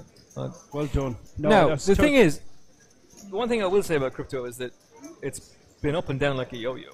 So, it's not like I'm in for millions. But you go check your balance one day and it's up 50%. You go check it the next day, it's down 70. It's just up and down like a yo-yo. But you have to just hold my top with it. Don't panic and believe that it is. The whole joke of me losing the 250 today, not on the cash table, but in the feckin' lift of all bloody places, is that I don't carry cash with me. I use the Apple Watch the whole time. I just use Apple Pay. That's tap. It's the only thing I do. Ever since Rona, that's what I do. Brilliant. I don't carry a wallet, which kind of just adds to the irony of throwing that on the ground. Now, can I ask you a question, right? Of course. So you're in the nightclub, or you're in the queue to get into the nightclub, right? And they say, right, we don't accept cash. What do you do? This is going to sound like such a dickhead thing to say. Go on. I don't queue for nightclubs. Okay, I get you. I get you. I'm just like, yeah, Okay. I'm not queuing. I get you. Bye. Okay, Yeah, so mostly because I know the people there. come here. This is interesting, right? A limp on the button. Is that what we're seeing? This is exactly what we're seeing. So No, we're not. It's raised 50k raised in the cutoff and a flat call on the button. Yeah. So the cutoff raised. Jack, Queen suited. Queen Jack suited. and Naveed called. Yeah, I mean, twos don't flop. Well, not half. This is Action City. You couldn't make it up. This is what you call an absolute is standing. action Finton flop. is standing. Couldn't be any more action. All the money will go in. We're on a 15-minute delay here, by the way. 160k. Yeah. 5 of clubs, which makes the Did flush. they just go check? They did. Makes the flush. Yeah. I mean, Oh my God. Yanni flopped an absolute monster. The straight draw and the flush draw. And I was surprised the money didn't go in on the flop. I thought it was going to. Because the set, I would have thought the set would have put in a little bet, but he's certainly going to be. He's going to betting rate. now. Oh, he's coming over the top. 170. This is all going in. all in now. It's going to go all in now, and the thing is, it's going all in at the wrong time, unless the board pairs. Well, it's going in at the right time for Yanni. True. He's got the nut. He's got the He's all second in. nuts. Yeah. And your it's man knows he's 170 to discussing. call. He knows he's up against Yeah. the flush. It's 170 to call. He's He's made the got call. to. Oh, he's made it. Oh well. Wow. Okay, it's all in.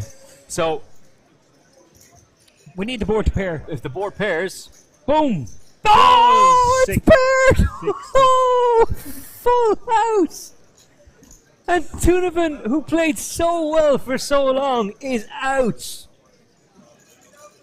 That is insane, and it's now 1.2 million in chips for Majid. And look, Sick board. he's played.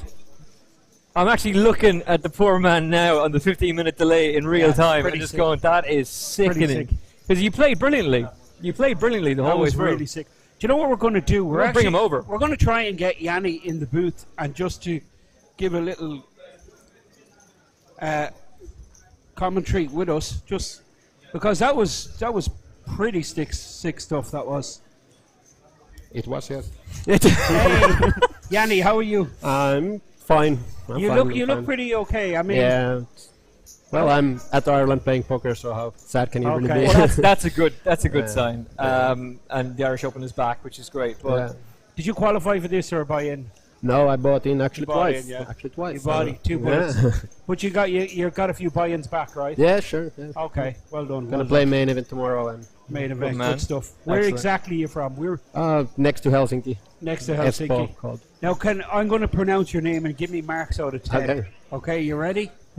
Okay, I went Yanni Tuvanen. Yeah, it's pretty nice. Like 8 out of 10. I think. Yeah. what is the actual pronunciation? Jani Tuovinen. Tuvanen. Yanni Donovan. Tuovinen. Okay. Donovan. Yanni Yeah. Tuvanen. You got to get that low, Cool. deep bass. You got it Yeah. in good. Yeah, I I mean, did. you were ahead, and we were. But it was just a cooler. If Toad- he bets Toad on a said flop, I'm getting it in back. Yeah. So it is what it is. We were actually saying that we both Finton stood up straight away when we were seeing because we were watching it on a 15-minute delay. Yeah. I thought he would bet And- the set in position when you checked. I Yeah. thought he bet Yeah. the set, Yeah. and then I thought you with the big combo draw you'd raise, Yeah, it's and the just money going goes in, in. yeah, Yeah. yeah. So it just took a few minutes for it to get in. Yeah. You play a bit online, I'd imagine, Yanni. Am I right in saying that? A what? You play online. Online, yeah, play some, yeah. Yeah. How's it going for you? It's going. Going It's good. Fine. It's Yeah, fine. good stuff. Good Which stuff. do you prefer, online or live? Live. Yeah. It's better. Is it because it's better for you, or do you prefer the psychological aspect of being able to Prefer see your opponent? atmosphere. I mean, I think it's really great to see everyone and like hang out, not sit on your computer. Yeah, It's- we've done that for 2 years. Yeah, We've had yeah, enough- we have. Yeah. We've had enough of that now. Yeah, true.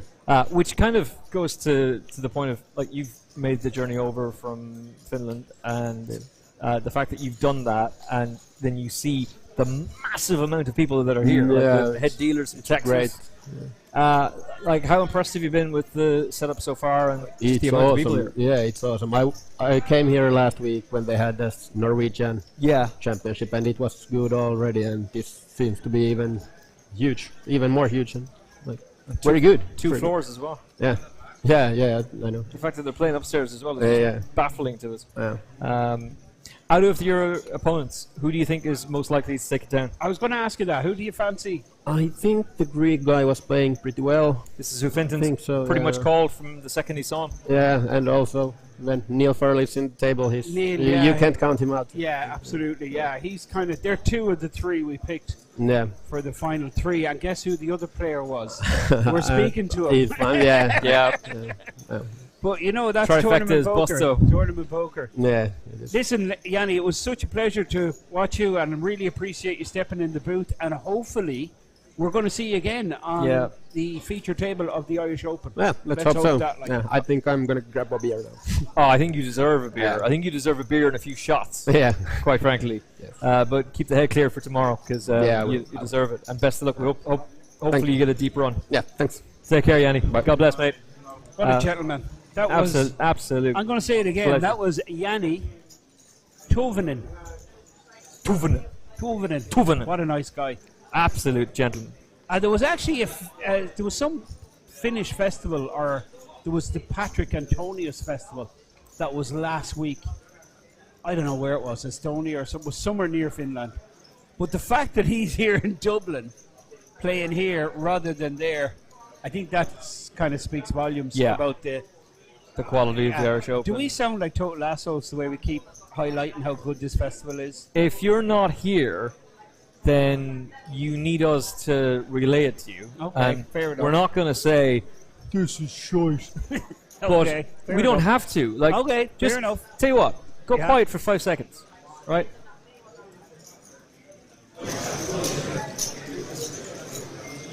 That. Sorry, apologies for deafening everybody. That's only a smidgen. That atmosphere tells you exactly all you need to know about how remarkable this tournament is. You and I were in the bar earlier on waiting on our dinner. Yes. It's packed. You've got players in there who are sharing their bad beat stories from earlier on, players who are just here to play the main event tomorrow, but they've checked in. They're watching Liverpool beat Benfica right now. Thank you, Bobby Firmino. You've got players who are here to play cash. What was the score? 2-1 when I left it. Okay. You've got players who are here for the cash games, players who are here for the side events. As we talked about earlier on, there's 42 of those. 14 of them are championship events. But the main event itself, and look, the fact that Yanni has made that journey. Yeah. And you were talking earlier on about how handy the City West is, like how accessible it is. Whether you're coming by train, boat, or plane, it's so easy to get to the City West. If you're Irish and you're driving here, it's an hour and a half for me. And when you get here, it's like it's the Glastonbury of poker. Yep. That's what it is. Yep. And it's just God rest him, the Devilfish, there would be music in the bar, and he would just go up and go, On the get off the stage. And he'd just take over and start playing himself. Fact. But yeah, there will be musical entertainment as well. There's games outside that you can play. It's like a kind of curling meets, I'll say, air hockey. It's the game I was showing you. I've seen it. Yeah, it looks. That's played for a bit of cash. I'd say it gets busy later on after the pubs. I'd Yeah, say it's I packed. was asking one of the girls who works here earlier on, like, how mental was it last night after I left, and she went insane. So just imagine what Friday and Saturday are going to be like. It's going to be bonkers. Oh, he's hit the 6. So Majid makes trips and is checked. Joe's super short. He has 12 bigs. The last thing that man wants to see is a queen or a jack. Majid. He likes flopping sets. He does, doesn't he? It's a great skill to have that. Did you read that in Super System 2? Always flop a set. Can't go wrong. Because that was one of the questions I was going to ask you, is when I was getting into poker, reading Super System 2, watching Late Night Stars, sorry, that was our show, watching Late Night Poker, watching the Party Poker Premier League. The Super System 2, in my opinion, holds up today. It's still relevant. But there is, obviously, and interestingly enough, Majid had shown his hand there, but there is a good bit of the aggressive online play that has adapted into real world, into live play, and there's a constant evolving style as well. Like, bookmakers keep up with punters' style of betting, which means they're cutting the prices of horses. If you're doing something in a particular way and you're doing it well, they cop onto it and they start to cut the horses of the market. I think what's been happening, and what, like, the point you're bringing here is huge. It's currently a massive debate in the poker industry. A lot of people would disagree with you about Super Systems 2 being really relevant. Of course, there's definite baseline points that Doyle was one of the first to come out with. I think one of the Ace King, playing the Ace King hand, the way he was like, you got it. Well, yeah, but the underlying point was you got to play Ace King, and you got to put all your money in with it. That's what I derive from what he said with Ace King, and I think he was one of the first of the old school guys to realise the power of that hand. Like, do you know what I mean? It's all about information, isn't it? And all the information is out there in some form, you know. So, and it's available in some form. So, with all the information, people have reassessed things and they've learned things. And I think there was a lot of stuff we were doing wrong in the old days. A lot of stuff. And I think that's been addressed and still is being addressed. I mean, you say we're doing wrong, as in it wouldn't work now, but it's just that you evolve over time. No, I think what you're saying is right. It wouldn't work now. You just get exploited, you know. Yeah, And, there's a style of betting on horse racing that just wouldn't work. It would have worked in the 90s, but it would fail miserably now. Okay. Yeah, because of the information available to punters and the technology. And Like if you've got access to, and it's not cheap, but if you've got access to Proform, which is a private handicapping service, like, you're on a completely next level to the person sitting there beside you who's just reading the trade paper. Okay. You have far more information than they do. Okay. And what kind of information can you glean from that? Like, does it give you... They will privately handicap a race based on the horses in it and the individual type of race that it is. So they independently handicap all the horses themselves. Yeah. Which is it should be accurate if they're good at their job. Yeah. And then based on that, then you can exploit markets that aren't priced properly. Exactly. Yeah. Okay. So you'll often see a horse they'll rate £200 clear, because their rating is very different. So they could have a horse rated 595, and the next in the field in an 8-runner race is 395. But the 595 horse is a 7-1. Okay. You're taking that sevens. If it's even money, you're probably going to go, I'll pass up on this one. Thanks very much. Totally, because but you're not getting value. You're taking that sevens. And most bookmakers don't use Proform because they don't want to. Traders really are basing their stuff off of Betfair. Okay. And they're seeing who the shrewdies are. So, like, if Marty Smith places a bet, instantly that horse is cut straight away. Okay. Whereas if you're using something like Proform, Timeform is very popular, but it's almost too popular.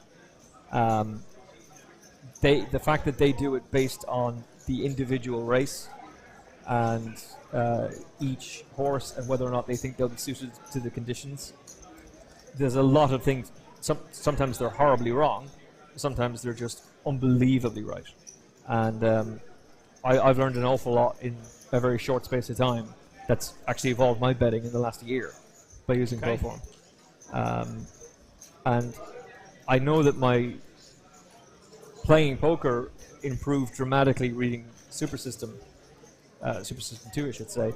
But then I read another book that actually was warning about Ace King and was talking about how it looks pretty, but actually against pocket deuces, unless the board pairs, you're screwed. So more often than not, the reason that Doyle Brunson called it the Long Walk to Houston, yes, you're right, he does encourage playing it, and you'll see him do that. The point is that sometimes you're just in a scenario where you're just hoping that you have the best high card, high kicker. It looks pretty, but against queens, you're in trouble unless you hit. Yeah, well, I mean, you need to hit against any pair, but okay, I'm gonna just come straight out with it. Okay, I put all my money in, all the time, in all situations, with Ace King. I wouldn't blame you. Anyway, you can't help yourself. Yeah. I just putting that. But I think, to be honest about it, even though that's in my head, I think I'll probably do the same. Yeah. Now, I'm probably shoving with it. I don't know if I'm calling. I'm probably shoving with it. Yeah, I mean, it's not depending on the act. Obviously, depending, I mean, if there's... And it depends on the situation. Yeah, depending as well. on the situation. If it's like ICM considerations, etc., etc. Yeah. But as a generalization, I'm going to put my money in pre with Ace King. And we're going to see it. And I think we're going to see Ferrando put his money in pre with Ace King. Now, Majid he's no commitment here, really.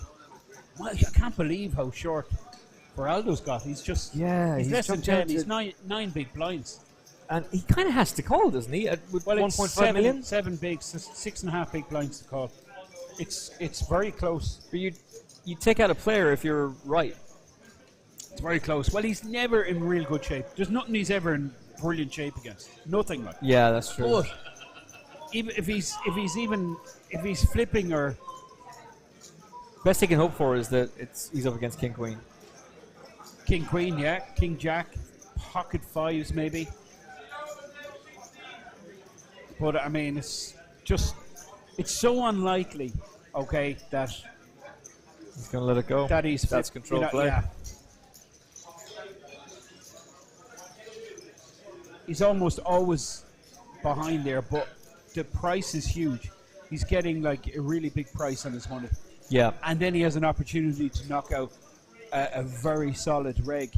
So there's this kind of consideration, I'm sure, that's going through Nadeem Majid's mind, like when he's thinking. I mean, sometimes, it's if you're getting the right price, circumstances are right, even though you know you're behind, it's right to call. Crazy, isn't it? But that's poker. But that's why I thought Majid was going to do it, because if you get it right, if you get lucky, and let's face it, it plays an element. Obviously, skill is 1 out of every primary. 4. Yeah, but 1 out of every 4 times he's going to get it right. You flop a 6, and nothing else pairs. Chop pop potential also. Chop, yeah, exactly. He can hit a straight. He can hit a flush. Everything is possible. But I think it was just a little bit. I think maybe a blind. He's all in again. A blind less, I think he calls with that A6. And Ferraldo folded around him on the button. There's just 6 players now left in this coin rivet high roller. Fintan Gavin is my name, and I'm joined by Emmett Kennedy. And a pleasure to be back at the Irish Poker Open. So there you can see our Finnish friend, who we were just talking to, cashed for 20,000. And the winner will walk away with over 100k in prize money. And they're going to have earned it, because this has been really high-class poker. That's one of the things that you see in feature tables in tournament poker is basic mistakes, basic errors. You're not seeing that here. Very little. I mean, and even anything that we critique as mistakes or whatever, it's so debatable. Like, do you know what I mean? Yeah. But no, it's pretty close to perfect what we're seeing. It's really cool to watch. I'm enjoying it. All these guys, they're in a great position because they've all locked up 25k at least, which is 5 times their original buy-in. We just heard from the player that posted out in 7th for 20k. He was in for 2 bullets, but he still doubles his money. He got 20k. Yeah, just over 20. So he was happy enough. He's back for the main event tomorrow. Main event buy-in is 1,150. Now, the fact that Paul and JP decided to lower it, genius. It's going to be over $1 million guaranteed. Because I think I was saying this to you earlier on. The last one I did, I'm certain the winner got maybe 330. The last one in 2015. No, okay. Oh, sorry, in 2015. Okay, and that was for like a $3.5 buy-in or something, was it? Yeah. Okay. Yeah, and that's pretty similar to what the winner got just pre-COVID. I think it was 285. Jervy from Galway won the Irish Open in 2019. I think he got 285 after a deal. It was 300k up top, and they did some kind of business, and he got 285, something like that. Because I remember when Niall won it, it was definitely over 600 grand. Yes, it was. Yeah. And the year Paul Carr we talked about, Paul got 330 for being second, and the winner was getting 700k, but 50% of that was on its way to Dr. Channing. So he chopped a fair bit of that, which is why he wouldn't do a deal with Paul. Paul was up for doing the deal. That's exactly right. I actually was here. I was with Paul, and he was telling me he was trying to do business. Oh, it's going to drive me mad. I'm going to find out his surname. I actually know the guy. I'm saying Dempsey, but I think I might be mixing him up with James. Oh, James is his first name. James is his first name. I knew it was Jay. I was thinking Jack, but James is his first name. Is it James Horsefield? No. Let's try and guess.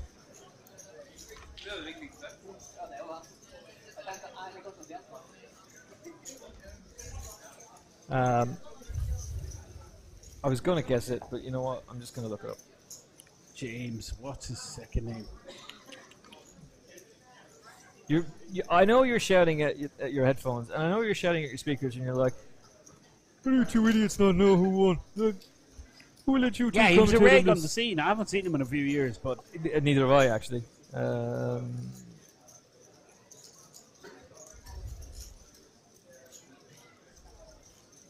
Remember Channing, Simpson, Kevin Van Der Smissen, I remember very well. That was an epic final. So it would have been... I think it was 2010. I think you're right. I think it was my second.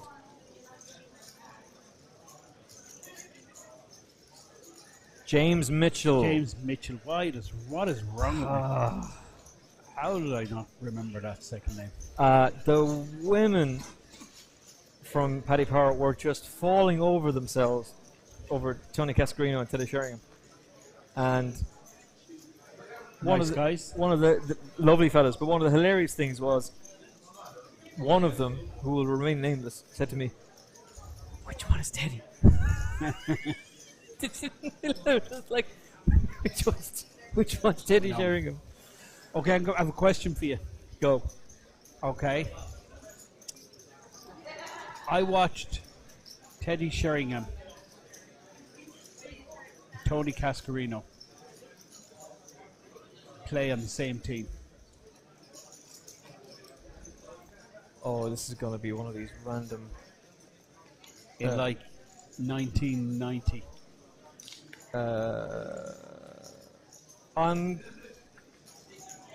I think it's a London club, and I'm going to say West Ham.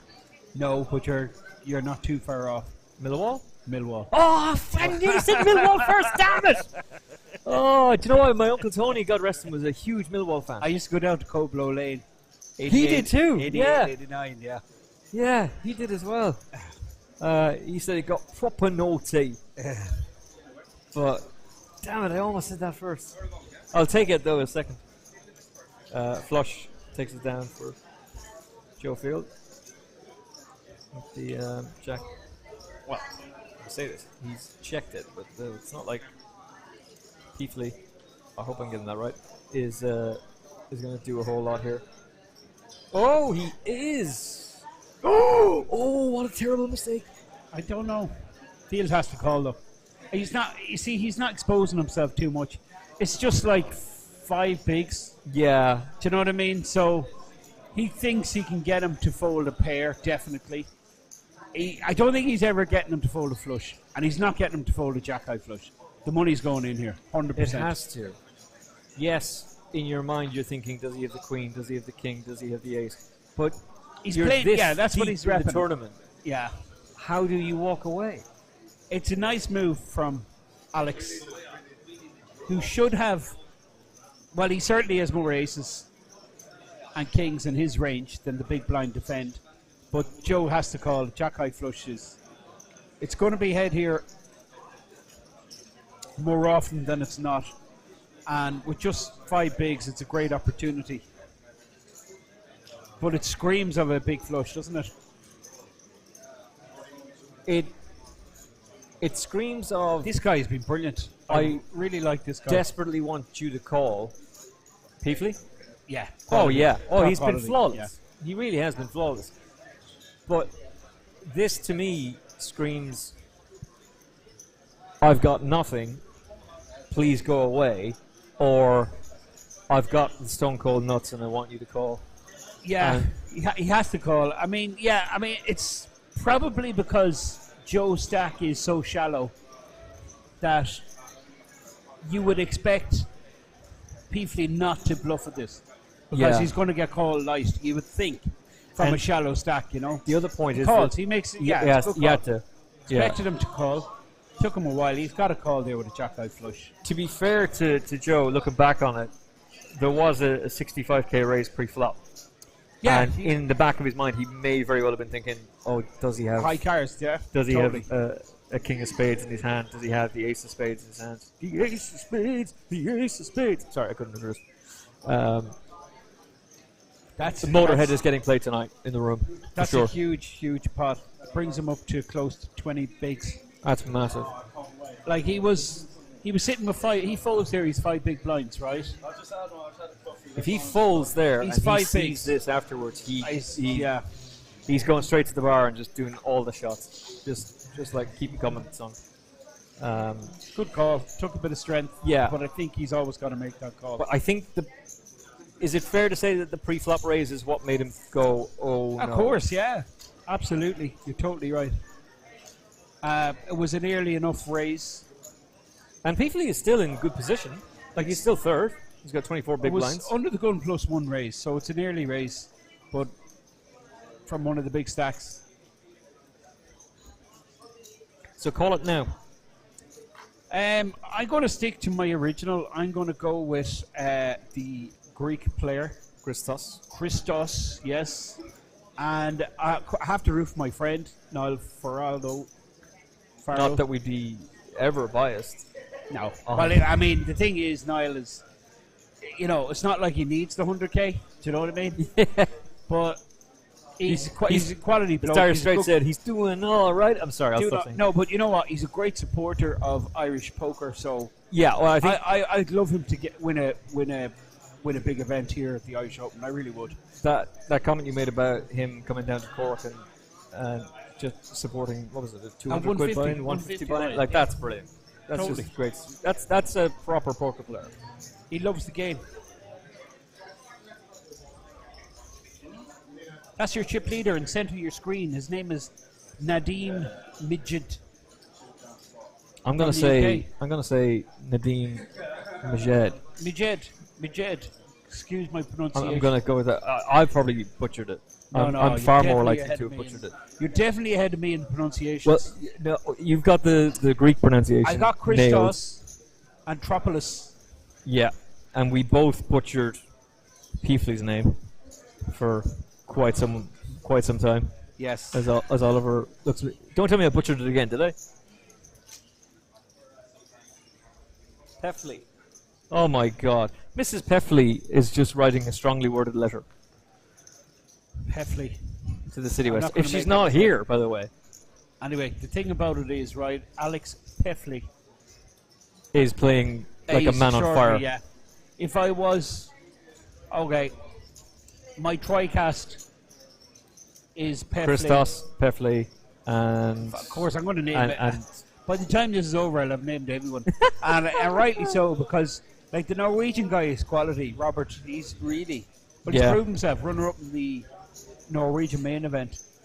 But We have the chip leader, and then we have Joe, who just made a super call there. We've got real quality, so, I mean, it's just a matter of preference, so I hope no one takes offense. so Nadim, Alex, and Niall essentially is your trifecta. No. Or you're going to take Niall out? No.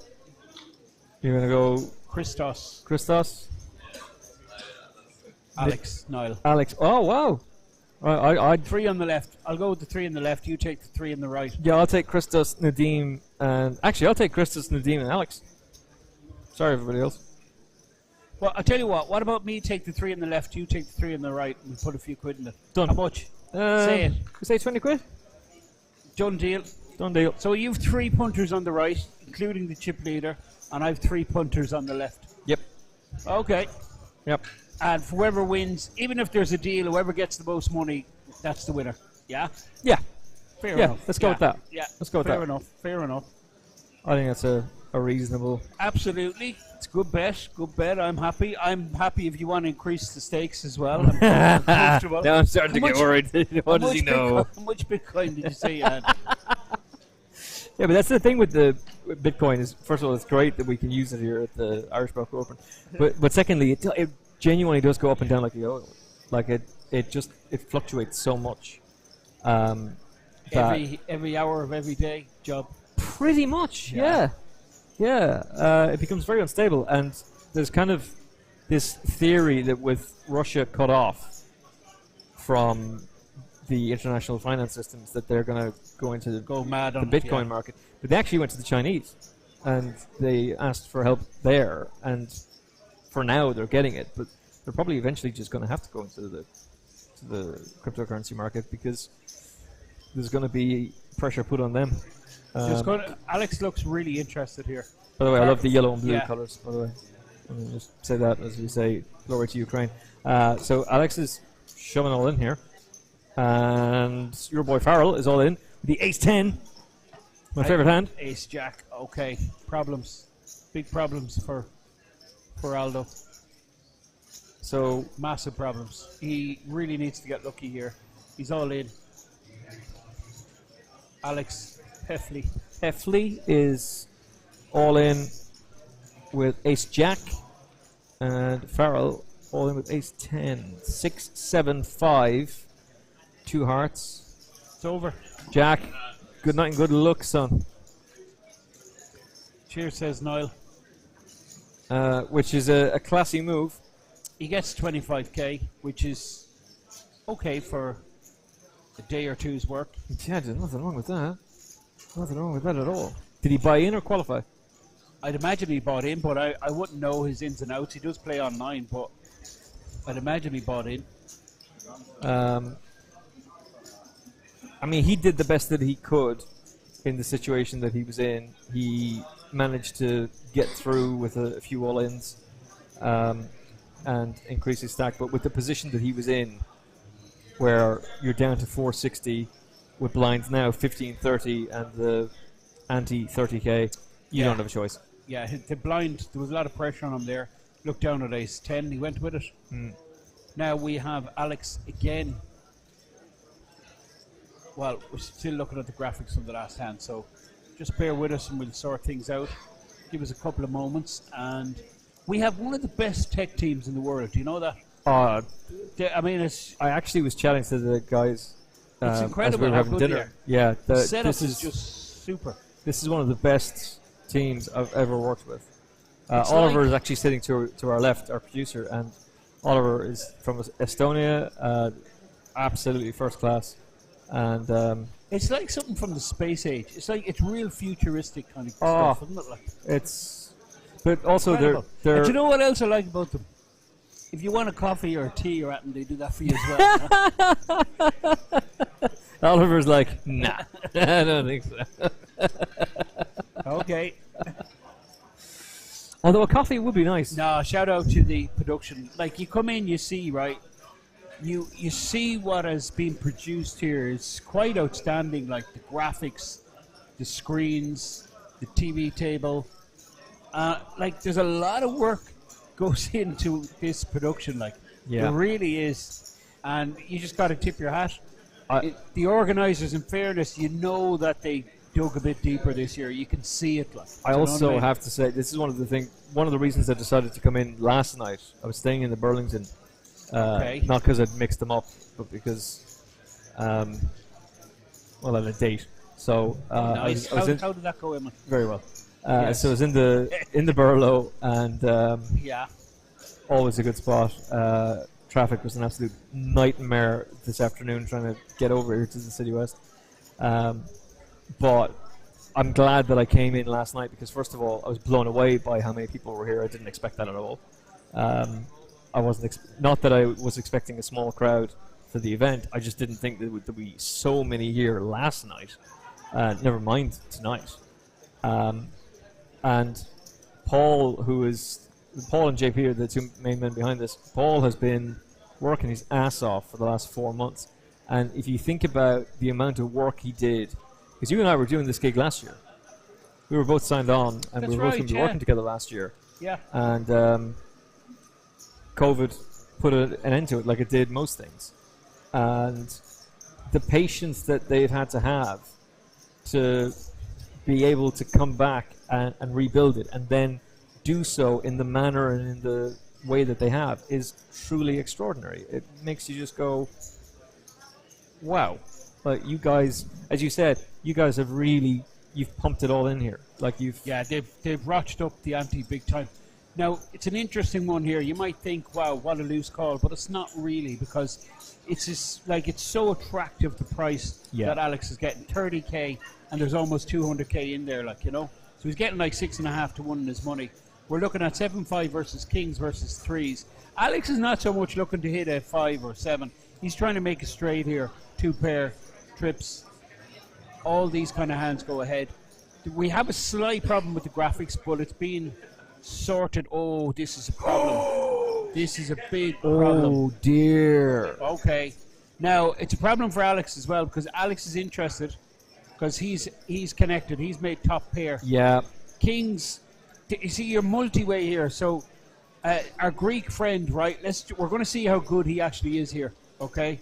Because if this really kicks off here on the flop, there is a chance, there's a possibility that Christos might get away, on damage. Maybe. I don't know. Tell you, if he does, he's. Yeah, well, let's see what develops. I mean, I'm really interested. We both have Christos, don't we, in our trifecta? Christoph, no, you're the 3 guys on the right, I had the 3 on the left, so you don't have Christoph in your forecast, do you? I thought it. Who did I go for? You went for Joe. Nadeem, Joe, and... Oh, and Alex. Alex, yeah. No, not Alex. You went for Robert. No. I definitely picked Alex because you were on the 3 guys on the right. I was on the 3 guys on the left. I definitely picked Alex because I remember thinking, God, his wife is going to kill us if we don't. So Alex is out of the way. Well, Alex managed to get out. The 3-bet from Majid has done Nadeem. I'm going to call him Nadeem because I keep getting his surname wrong.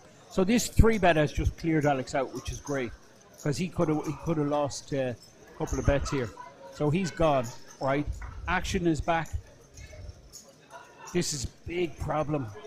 Massive problem for Christoph. I honestly don't know how you get away from You can't get away now. You're not folding now, right? But he is concerned. Obviously, there's a cut-off call, right? So this could be an ace-4 suited. Yeah. It could be a set of 3s, 2s, or 5s.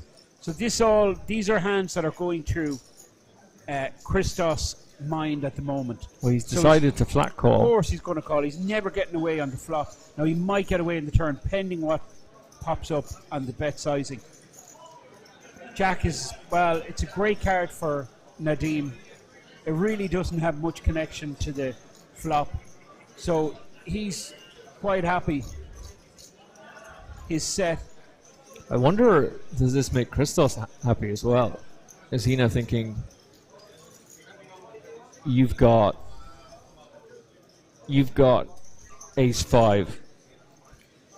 and you've missed. Yeah, ace 5 is possible that he could be 3-betting with ace 5 on the flop just to find out where he is, but he wouldn't continue again to fire, which he is going to fire. So I think Christos is going to discount, the 1-pair hands, and it's going to be more likely that he's up against a mate straight or a set when Nadim fires again. That's I think is what Christos is going to figure out. Or he could be just at it. He could be just popping off here. He could be at it. Like, do you know what I mean? It's not out of the question. Well, He's the we've chip seen him leader. at it. We've seen him at it already. He's the chip leader. He could be just trying it on. That's what Christos is hoping. His kings now. He's not like married to these kings. Okay, he's not. Especially with this incoming bet here now, and it depends on the size of the bet. This looks like about 400k. Now that, to me, is a come on over the top and come all in. He's never going over the top here, Christos. No chance. There's no way Christos is coming over the top. He just has a 1-pair hand versus a 3-bet on the flop, and now this, 50% pot size bet on the turn. So he ain't coming over the top. That's for sure. He's concerned. He does have serious concerns, but. Do you stick about for another street? Well, it's half a stack. That's what's going to cost problem. him. I'm telling you, this guy is good enough to get away from this. That's my prediction. He's good enough, I think. Well, this is the test. This is the acid test. I mean, it'll be amazing fold, but from the quality I've seen from him, he has it in him to do it. He definitely has it in him to fold here. But it's so difficult. I'm broke here. My money's in, genuinely. I'm just saying, like, I'm going. I just convinced myself. I'm already in the bar. Now, it is also possible he could be up against like 9s or 10s or something like that. That Nadim could have flat a pre with, and then 3-bet the flop with. 9s or 10s would make sense. Yeah, that's a good shout. Would they fire again? I don't think so. So I mean, there's not much. I can't think of many hands bar a bluff that Christos is beating here. And I don't think he can either. The way Majid is just staring Christos out of it as well. The way he is just intensely scrutinizing. Wow, it's a fantastic fold. Are you joking me? That Fintan Gavin, take a bow. Wowzer. Take a bow. Take a bow, son. That's high level. That is high level. I can't fold there. I just can't. I go, look. But you predicted he'd do it. You predicted he was going to get out of it. I mean, I didn't know. I mean, to be honest with you, I was just saying he had the skill level to do it. I didn't actually expect him to do it. And you'll find that a lot with kind of good players. They know where they're at, but they still, you know what I mean? There's still a chance they could be ahead, and they still pay off the player call off.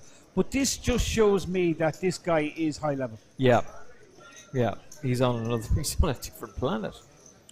That is quite spectacular, that fold. I love it. Oh, but the majority... But when you broke it down, okay, when you actually think about it, Emmett, it's like there's not much he's beaten there. It's not much at all. Yeah. Do you know? But I think that if this is 5 years ago, those chips are in the middle. Because you have a lower quality of player who doesn't understand the dynamics of the game as much as the players at this final table do.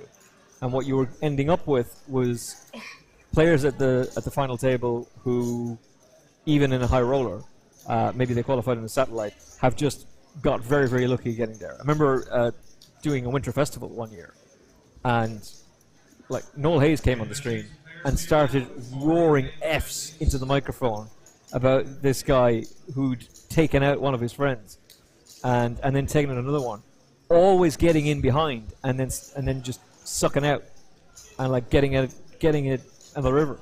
And I was just like, this is a joke. This is ridiculous. How does this guy keep doing it?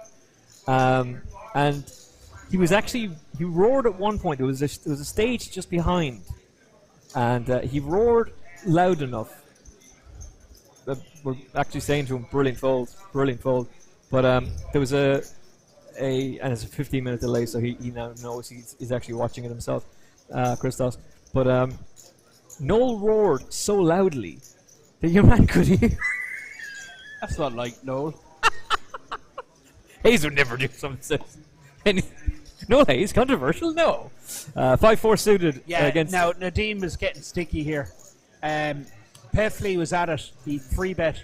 But Nadeem, he's got a bit stubborn and he's stuck about and he's called and he's, after getting rewarded, he's hit top pair, but he's not going to be in love with the situation because Alex is going to definitely fire because this should be Alex's board because he's the three better, right? So you would think that this board would favour him, even though we know and Alex knows he is absolutely no connection. There's no. It's hard to see him winning this, bar a backdoor straight or backdoor clubs or something crazy like that. It's very hard to see him win this. Now Nadeem, he called the three bet runner 5, runner 4. Like that's basically it.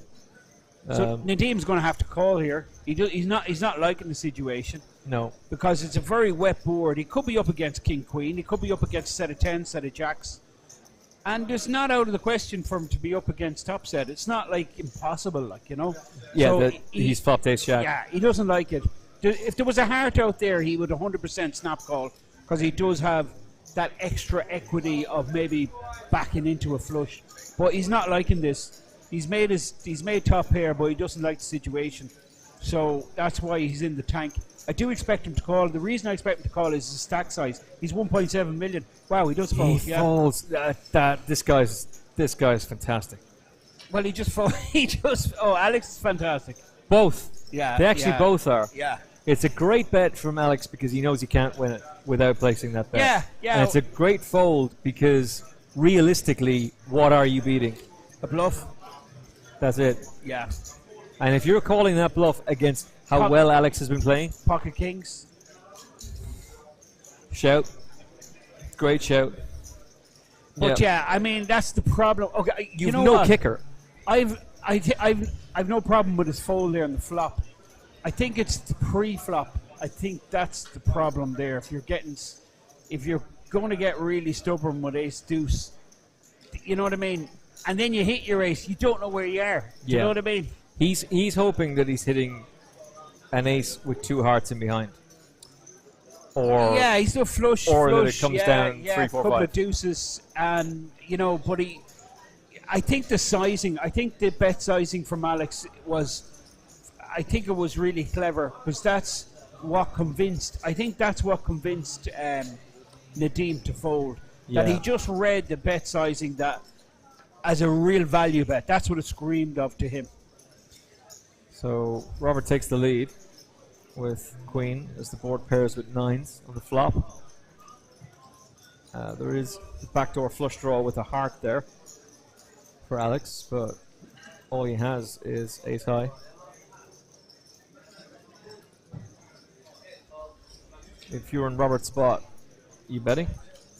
He is. I have two pair. Why not? You want to protect your two pair against the button. So there's a lot of there's like a lot of combinations of cards with an ace and king in there, and you want to protect yourself against that.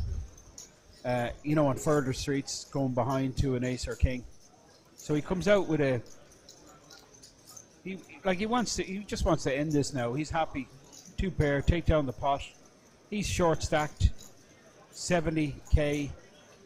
Not many 9s in Alex's range here, but look at this. He doing? This Alex is. This was a pre-flop raise under the gun from Robert, and he's been playing pretty snug, Robert. But there's a float here. He does have the backdoor hearts, and he's picked up a heart on the turn. This is a crazy hand because there's 335 in the pot, which is pretty much equivalent to the same stack size. So Robert only has one pot size bet in the stack. Yeah. And he's ahead with two pair. And what do you do? I mean, okay, you just gotta make it's about estimating the hand strength now of your opponent and seeing how your hand matches up against that. Does he have a 9? That's the question. Does he have king queen? It's possible, but it's not likely. All in. So he's just All going in. good luck. He's shoved. Now, this is pretty sick spot here for Alex. He has to fold, though, I think. Jeez, Alex is... I don't know. He's got 1.2 million. Yeah, 355 to call. You take out an opponent. He hates it. And he's on the flush draw. He's on the nut flush draw. Yeah. I guess if you think your ace is going to be good, you know what I mean? If you think your ace is good, there's extra equity there. There's 3 more aces on top of the hearts. That gives you like a lot more outs, you know. So if he can believe he's 9 outs, right? So let's do the maths, right? He's getting 2-1 in his money, but he's 3-1 dog. It's not the right price, like, you know what I mean? Yeah. And he could be like, okay, his ace. Sometimes his ace is not good. He's up against the 9 here. That could be the situation. Sometimes his flush is not good, even if he hits the flush. It's not out of the question for Robert to have pocket queens. Do you know what I mean? It's just not out of the question. Yeah, and in which case, he's already hit the absolute nuts with a full house. Again, this is why it's so much better that we have access in this era of the Irish Poker Open to the whole cards. Ah, brilliant! And you get like, it's so slick. I really like the way they do this. They describe for you the action in the graphics. They actually give you the outs. You see at the top of the screen there. They actually give you the outs that the player needs to go ahead. Alex won't call this. There's no chance. I'm going to put a bet with you. Do you want to do a bet? You're mad for doing yes, side bets. Come on, let's do some. Let's get something going. No, he's not going to call because he has got to preserve his chip advantage. He's above average stack. He can make more money later on. Do you know what I mean? He can pick better spots than this. There's going to be other opportunities. Do you know? Now, if he's super short or whatever, it's a different story. I think he just has to gamble. But he doesn't need to. I think he should just preserve his stack. I think wait for a better opportunity. I think he's going to call. And he's not. Okay. And the reason I think he's going to call is because the nut flush draw for 1 and the possibility of taking out Robert, a very talented player. And he might think his ace is actually good. He's ahead. Yeah. He could think he's up against like Jack 10, King 10, King Jack. Yeah. It's possible. Listen, Emmett, that's pretty good stuff you're coming out with there. He's actually thinking his ace high is good. That's the only way he could possibly, because the mathematics doesn't make sense. This isn't a game, by the way. Like what he's doing, he's literally torture. This is genuine torture. This is not just box office. He's not going to call. He's not calling. I'm Hollywooding. He ain't calling. There's no way. Hand is going in the muck in 4.5, 5 seconds. Ready, steady. 1, 2, 3, 4. He's going to call. And a half. What the hell? He's going to call. My seconds are like going too fast. And now he's going back to a stack. He's going to call. Okay. I'm surprised. I don't think he does. But there is a case for thinking your ace high is good here. He's genuinely tortured. This isn't an act. And the thing is, he's done exactly what you've said, is he's run the numbers, and he knows that... Now, Robert's buzzing, Emmett. Why is he buzzing? Because he's in such agony. He's buzzing because he knows he's ahead. Yeah. If he's not getting snap called, he's ahead. Yeah. He's not up against the 9, right? He's not up against the queen. Yeah. So he's absolutely buzzing. But what Alex has now done is counted out what's left if he loses. He's folding. He hates it. I think he's calling. I think he's calling and he hates it. I think he's calling as well now, the more that I think about it. It looks like he's on the verge. No. Hand goes in the bin. Let's go, Alex. Let's go, my friend. Give the cards to the dealer. Oh, he folded. You did come around to my way of thinking, but to be fair, for the vast majority of it, you were just like, nah. He looked like he really wanted to call, but it didn't. The guy's playing perfect poker. I don't think it's a call. It's not a call, like, you know. It's not. I'll tell you what is a call though. Is a break. As you can see, our man from Texas, the Texas legend, who's overseeing our dealers along with JP. And managing our feature table. He's the man who was able to correct me on Alex's second name and is a proper legend. So we're going to get some coffees, some Red Bulls, some Oxycontin. If you've got some, bring it by to City West. Be careful with your back, kids. Don't ever get back problems. We are down to 5 players in the high roller, the 5K high roller coin rivet, where you can invest your Bitcoin right here at the Party Poker Irish Open. It is day 1 of our coverage, and it will continue in about 15 minutes. Stay tuned, folks. It's going to get saucy.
PLO to finish it off.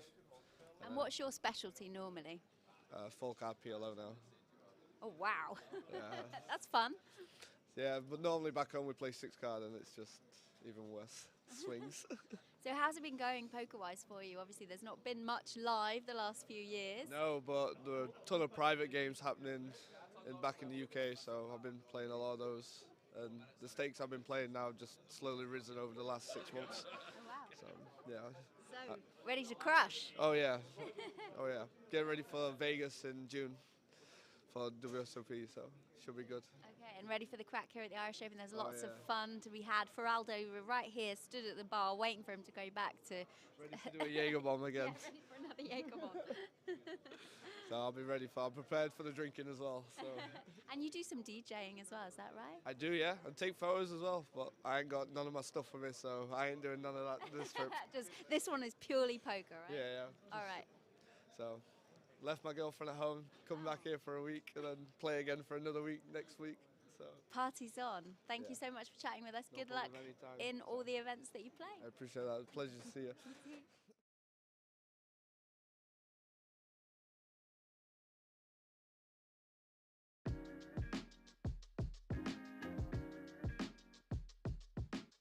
Hello, I'm Laura Cornelius and welcome to the City West Hotel here in Dublin for the Irish Open 2022. It's been a long 3 years, but we are so excited to be back here, and that important €1 million guaranteed event starts in just 2 days' time. Today you can see players coming in already. Event 1 is a charity event. It's for Rapid Response Ukraine. We also have a mixed 8-game taking part, which is event 2, both with a €350 buy-in. But as you can see, players filling up, and we know it's just going to get busier and busier as these guys turn up for the most fun and liveliest tournament series of all time.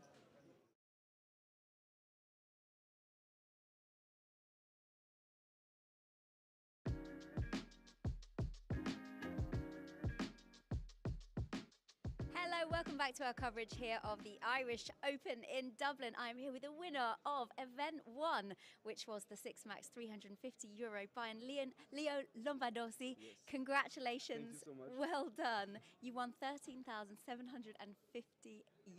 How good did that feel? Yeah, it's okay. It's cool. Actually, I stake normally, so this kind of money like come and go in and go out very fast. So yes, I'm happy. It don't change my life at all. It don't change like nothing. But I'm just very happy because I take a trophy at home because now I live in Dublin.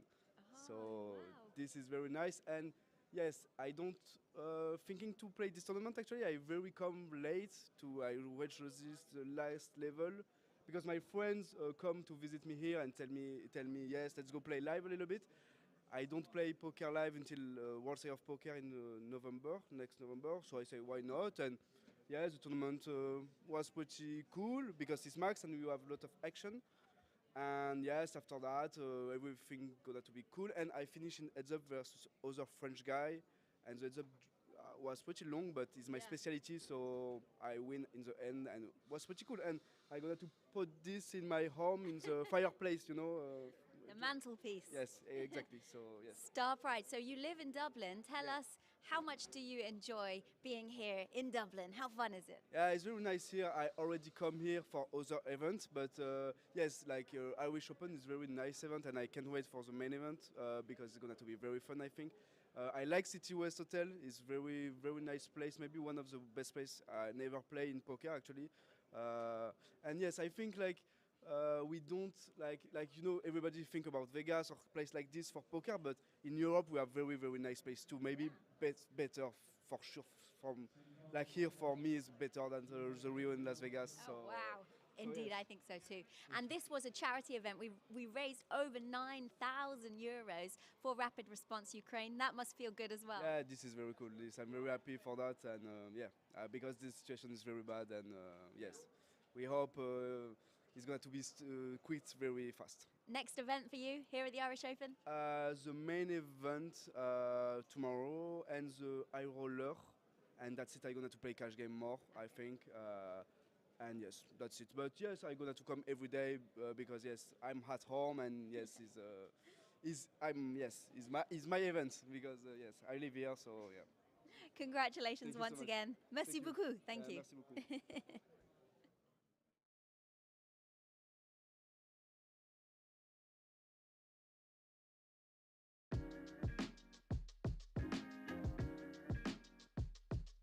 Ladies and gentlemen, good evening to you all. And on behalf of JP McCann and Paul O'Reilly, I'd like to formally welcome you to the Irish Open 2022. In the last 24 hours, we've had 2 championship games won by 2 players. And I'd like, first of all, to invite the first championship winner of the event up on stage to receive his prize. He won €14,000 in the 6 Max charity event run yesterday with 186 runners. This charity event was run for Rapid Response Ukraine, and this event raised a fantastic €9,411 for the charity. Well done to JP and for Paul for running this fantastic event. Ladies and gentlemen, the winner of this 6 Max charity event, please welcome Leo Lombardosi. Leo, congratulations. Well done to you. Do you want to say a few words, Leo? Do you want to say some words? Yeah, I don't know. Oh, lovely. Here we go. Okay. So I want to say thank you to my luck because I was fucking lucky for winning this tournament, obviously. And yes, my first trophy in live, and I hope not the last. Thank you. Congratulations, Leo. Well done to you, sir. Spend the money wisely. Ladies and gentlemen, our second championship event, the 8 game, €5,275 was won by an Irish legend, a legend of the poker felts. Delighted he took home this prize. Ladies and gentlemen, the championship 8 game winner, the one and only Mickey Muldoon. Michael, well done, sir. Mickey, give us a hug. Slow motion. Well done, good. Well done. Thank you. You going to say a few words, mate? No, I'll pass. Are you sure? Fine, fine. Ladies and gentlemen, Mick is a very shy guy, so he's not going to say a few words. So ladies and gentlemen, once again on behalf of JP McCann and Paul O'Reilly, we're delighted to see you all back at the tables here at the 2022 Irish Open. A multitude of championship events are going to take place over the next few days, and we'd like to wish you all the very best of luck. Good luck, everybody.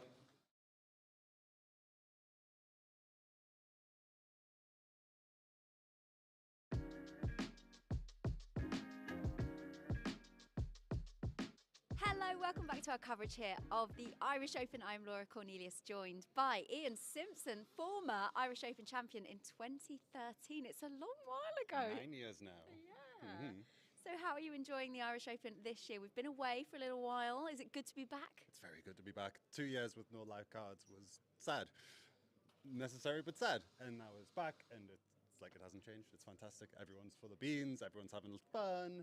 They're taking my money, so everyone's in good spirits.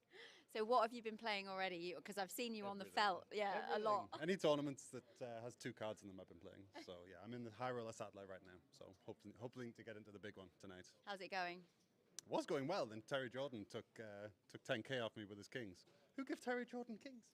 I just told him off about it. Well, hopefully, there's still time. We can still see you at 6 p.m. and the main event is starting tomorrow. Are you going to play tomorrow? Hopefully not. Hopefully I'm in the 5k. But yeah. Oh yeah. Hopefully that's a fair way away. But yeah, hopefully I'll play them. Hopefully I'll play the 5k. If not, I'll play the 1k. And for someone that's won this tournament in the past, how does that feel? That moment when you pick up that trophy? That was blurry. It feels like it wasn't me. It feels like another human did that, and I somehow have that memory. It's very strange. And for those of you that don't know, you proposed to your fiance at the time. I had the wedding ring in my pocket. I was going to do it at St. Stephen's Green, which is a lovely place down from the old venue.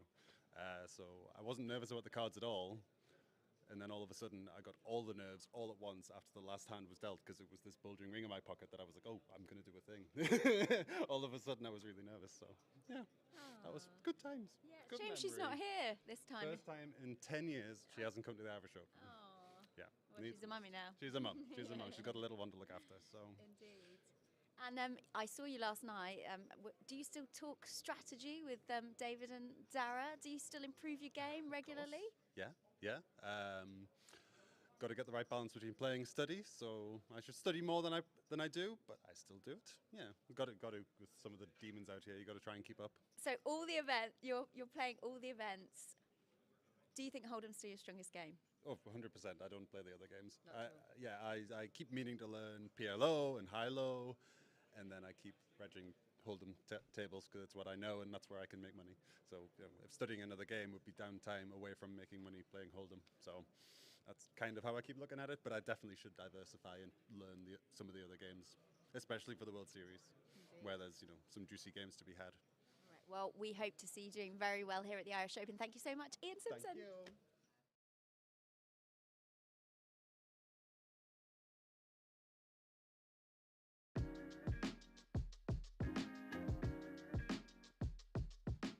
Hello, welcome back to the Irish Open here at the City West Hotel. I'm with Gogan, who has been here all week. Yes, I've been here a very long time, but I'm leaving tomorrow.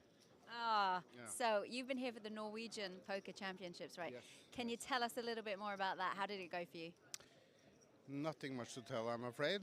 I lost at everything I played, but I won the party.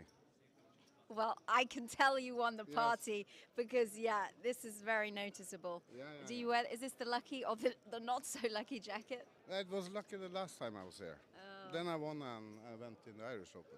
But this year, no luck. But still, it's the social thing that is the most important for me. The poker is kind of secondary. Yeah. Everybody says this about this place. Yeah, it's a fantastic place. And how do you see the difference from when the Norwegian Championships ends and the Irish Open starts? Does it get more fun? It's a little bit less people now, but this is the start of the Irish. So I guess it will become more and more people, and then it will probably be the same. Yeah. It's just much people in the Irish as in the Norwegian. And on Wednesday, Thursday, Friday, it should be totally chaos here. Yeah, Party for everybody. I'm looking forward to it. Yeah. So. But you're going in 2 days, so you Yes. won't be playing the main event of the Irish No, Open. I'm playing the 8th game now. That's my last event, and maybe I can cash because I haven't had a cash in any other event. But I'm going to Malaga tomorrow. Oh, a poker tournament? No, to detox before I go home. Good idea. Yeah, so I'll be there 3 days and then I go home. I've got a theory for you as well. So if this jacket was lucky the last time, Yeah. I think you need to change your jacket each time. Well, I have 2 of this. actually. So I have one at home and one here. I bought it in Vegas, and next time I probably play the World Series in a couple of months, and then I think I will buy my third jacket. I'm looking forward to see it. Thank you so much for chatting with us. Good luck. This could be the one. Fingers crossed. I hope so. Fingers crossed. Thanks.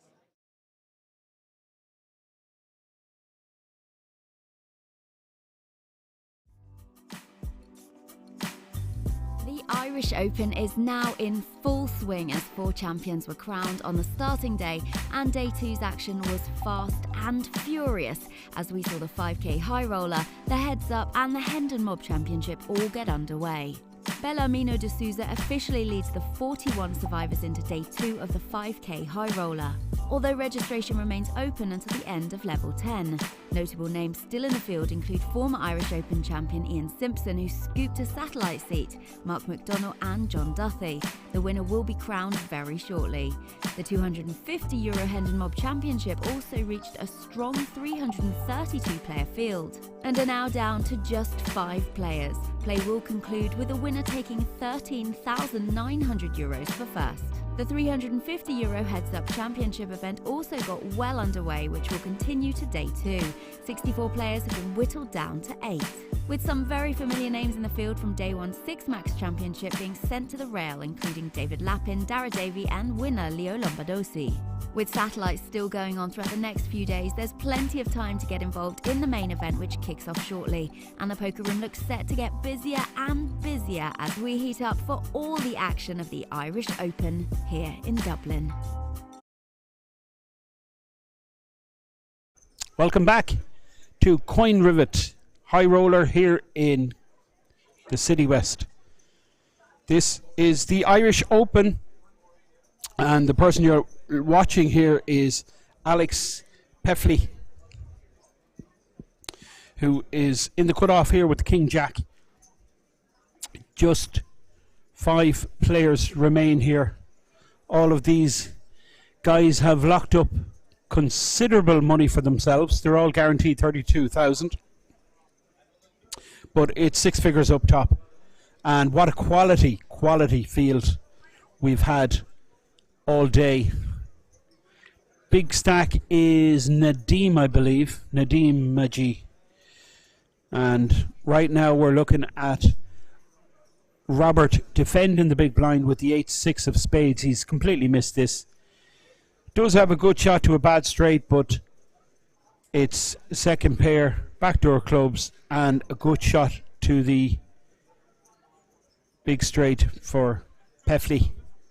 Alex Peffley takes it down, gets his stack up to 1.3 million. I understand average stack. I'm going to guess here. It's getting close to 1 million. It's about 900,000, something like that for average stack. Thereabouts. This is brought to you courtesy of Coin Rivet. This is the sponsor of the 5k high roller.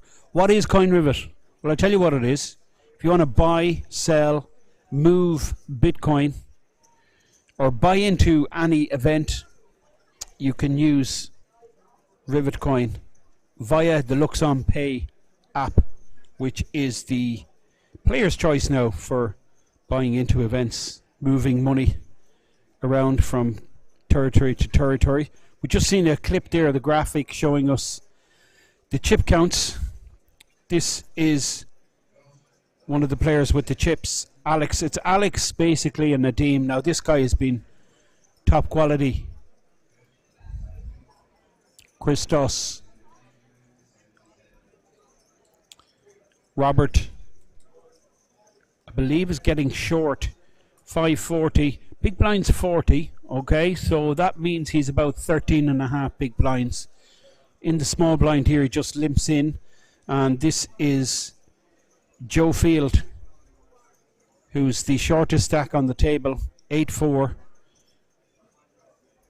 And he announces flop, please. He checks his option, 120k in the pot. 10 deuce king. It's in the hand because Robert's going to lead out here. This kind of board should favour him as the player in the small blind position, limping in. And Joe just has to fold out, leave himself with 10 bigs. Big turnout for day 1A. Big players in the field. Met some legends all over. Irish legends, UK players, incredible. Really is a buzz. I don't know, did you get an idea of what's happening here from the clips during the break? But it really is a buzz. A very, very special atmosphere here at the Irish Open. And I'm absolutely buzzing that I'm going to be here for the next week. We're going to be bringing you, we're going to bring you poker content every day. We're going to be concentrating on different things, but the main event will obviously be the highlight. That's $1 million guaranteed. There's some big rumours going around about the main event, about the numbers. I'm told that the organisers are quietly confident that that will hit 2 million. Incredible. 2,000 players. I mean, it's just phenomenal for a 4-figure buy-in. And happening right here, right now, in Dublin. It's the Irish Open. We're watching the big stack, Nadeem, in the cutoff versus Robert on the button. Robert folds the same hand on the button, which I don't mind whatsoever. King Jack off. Prefer a 3-bet if he wants to continue, but he decides just to uncomplicate things and just dump it, wait for a better opportunity. This guy is top quality. Alex Peffley in the big blind here with Ace Queen, 1.3 million. These are the two big stacks.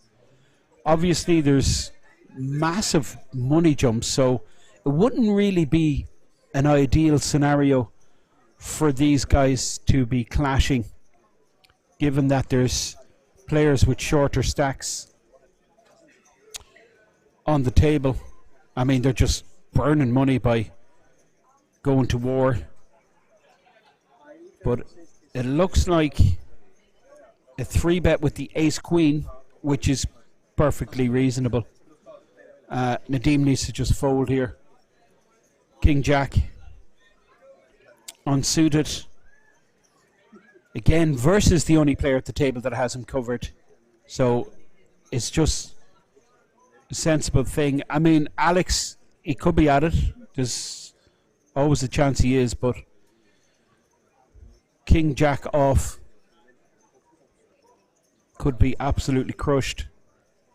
Decides just to let it go, not get involved in any kind of battle versus the other big stack at the table. That is Nadeem Maji from the UK. We had a bunch of Irish players who played this event. We'd Bucko, we'd Chris Dowling, Mark McDonald, a few really impressive younger players. Gareth, who really impressed. Geddes, really was highly entertaining. But what we're left with here is some real quality players, and right now we're seeing the big stack with 10s. This is a problem for Robert Emmett. This is a serious problem. Like, he's just, I think he said all in, he's going to get snapped off. Oh, definitely. Yeah, I don't mind him moving in here, because Nadeem is raising, he's the big stack, he's raising quite, and look at this, it's horrible because Joe's folding the 6, so it's end of tournament. Oh, he's dead. Boom, gone. Unless good night. He gets diamonds. It's impossible. Backdoor diamonds. Never happened in the history of poker. Oh, wow! What in the name of God is going on? Beautiful timing. Now, how does he play this? I think the 10s can get away because it's a sizable 3-bet shove. So a cold 4-bet here looks just so strong. But his stack size, I think 10s call. Yeah, do you know what? I think he nearly has to. He doesn't want to. It's costing him $550, right? It's going to cost him. So he's got 1.3 million. It's 13. He's raised under the gun, and he's been re-raised. He's had one player move all in on him, and then he's had a second player move all in on him. It's very close. This I actually don't mind the call, but I think I'd be leaning towards stack Perseveration here. I think you're right. I think this cold 4-bet is just super strength. So, I mean, Nadeem is going to say, right, Robert's going to probably go bust here. That's what he's thinking. And there's going to be down to 4 then, is that right? Yeah. So, preserve a stack, battle for these podium places. I mean, Robert's just hating life, isn't he? He made a move. Yeah. He 3-bet all in, and then a cold 4-bet, and he has 6s. And the incredible situation here is that the 2 other players at the table both folded a 6. He does fold. I'm not overly surprised. Well, you called that. There's a case for calling there, but I think it's close, and I think a fold is fine. I think he knows just how good Christos is. It was that thing I was saying to you earlier on about the way he eyeballed Christos the whole way through that particular hand when Christos found the fold. Yeah, there's very few hands, 10s. I mean, he could do that with 9s. He definitely He doesn't would do even it have with the diamonds, by the way. The diamonds are gone too. It's only and that's it. Game over. Good night and good luck. Thanks for playing. No, it could be a split pot. 10 for a bit of hope. 8-10. Oh. Now it's over. No, it's no good because he'd have the bigger straight. Yeah.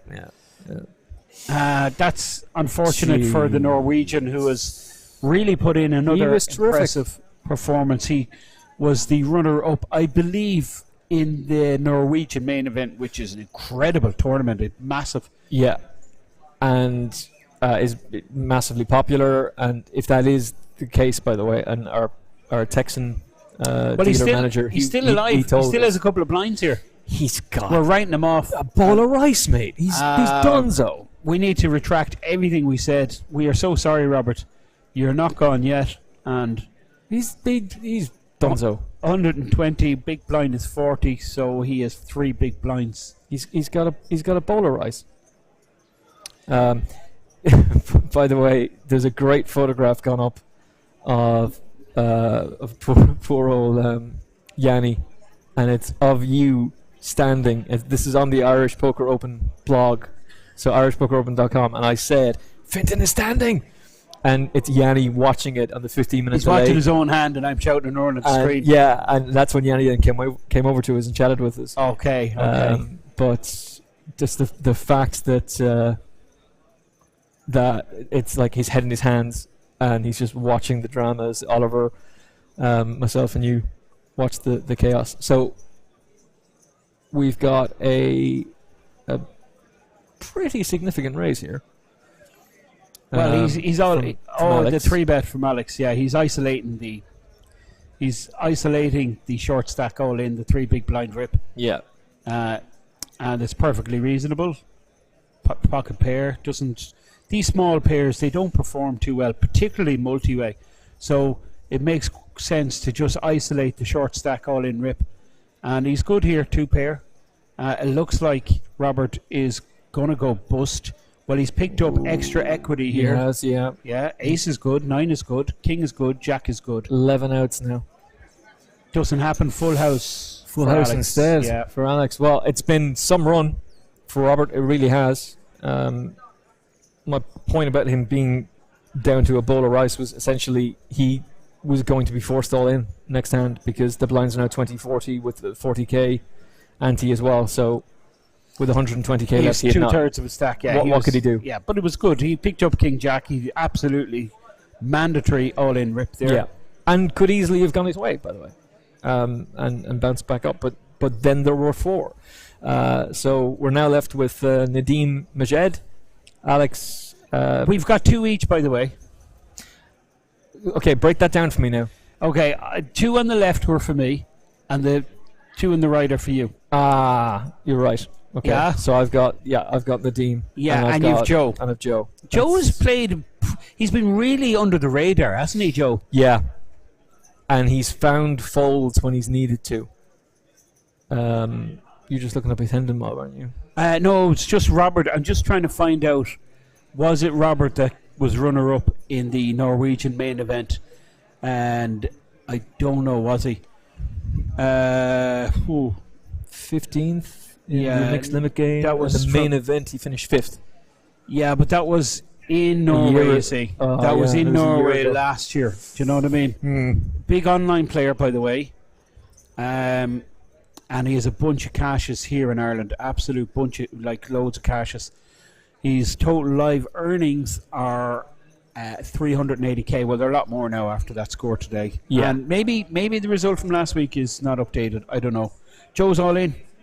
Pocket sevens. Here we go. Christos might take a... Yeah, I think this could be a call, you know. It makes sense. He's not closing the action, though. That is one thing going against him. He still has... Okay, so what's after happening here? Yeah, he opened. He had to call. Yeah, this was 275 to call, which... And he has to. He'll still have 815 in his stack. And 770 in the pot. Six bigs. He had to call here. And he's going to be happy enough that he's flipping. Now, Joe, be a great situation if he can get back into this, get a stack big time. up to 770, and he's good so far. And it's good, yes. Just as Finton says, it's a good start. Ducks again as an 8. Hits the board on the turn. So for the river,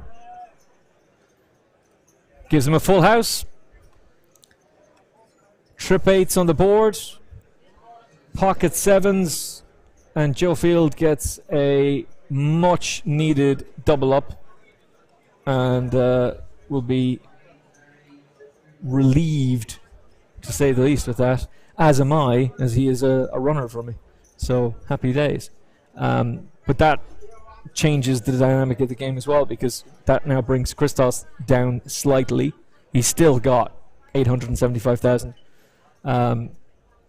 for him, but this entire final table, as I was saying to you earlier on, Finton, about the class of player that we've seen and how players have done in the past, with players kind of fluking their way through or making just horrible mistakes, or just also the mentality of players who were eliminated, or players who were eliminated ultimately because they went on tilt. Nobody that I have seen on the feature table today is someone that you could say went on tilt. Yeah, there is nobody that you could look at and say you've had a really bad beat, but you've ended up blowing it because you went on tilt. And I think that's impressive. It goes to show you just again. It talks about the amount of information there is out there about betting, whether you bet on NFL, football. Maybe you're like James Fennell. You're a pro punter on the Bundesliga and La Liga. Yeah, right. He does very well. And it just speaks to the quality of this, of the action that we've seen in terms of the feature table. King 8 against Ace 5. There's the draw for the deuce for a straight, but the Ace 5 continues to lead. It's King High basically for Majid. Alex with 1.6 million and your chip leader now. As we have dropped to 4. So our final table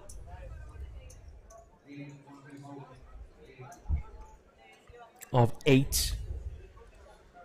So Andrew Hume eliminated, getting 15,585 firsts. Then Yanni was knocked out in 7th for €20,005. Niall Farrell exited stage right in 6th place for 25,270.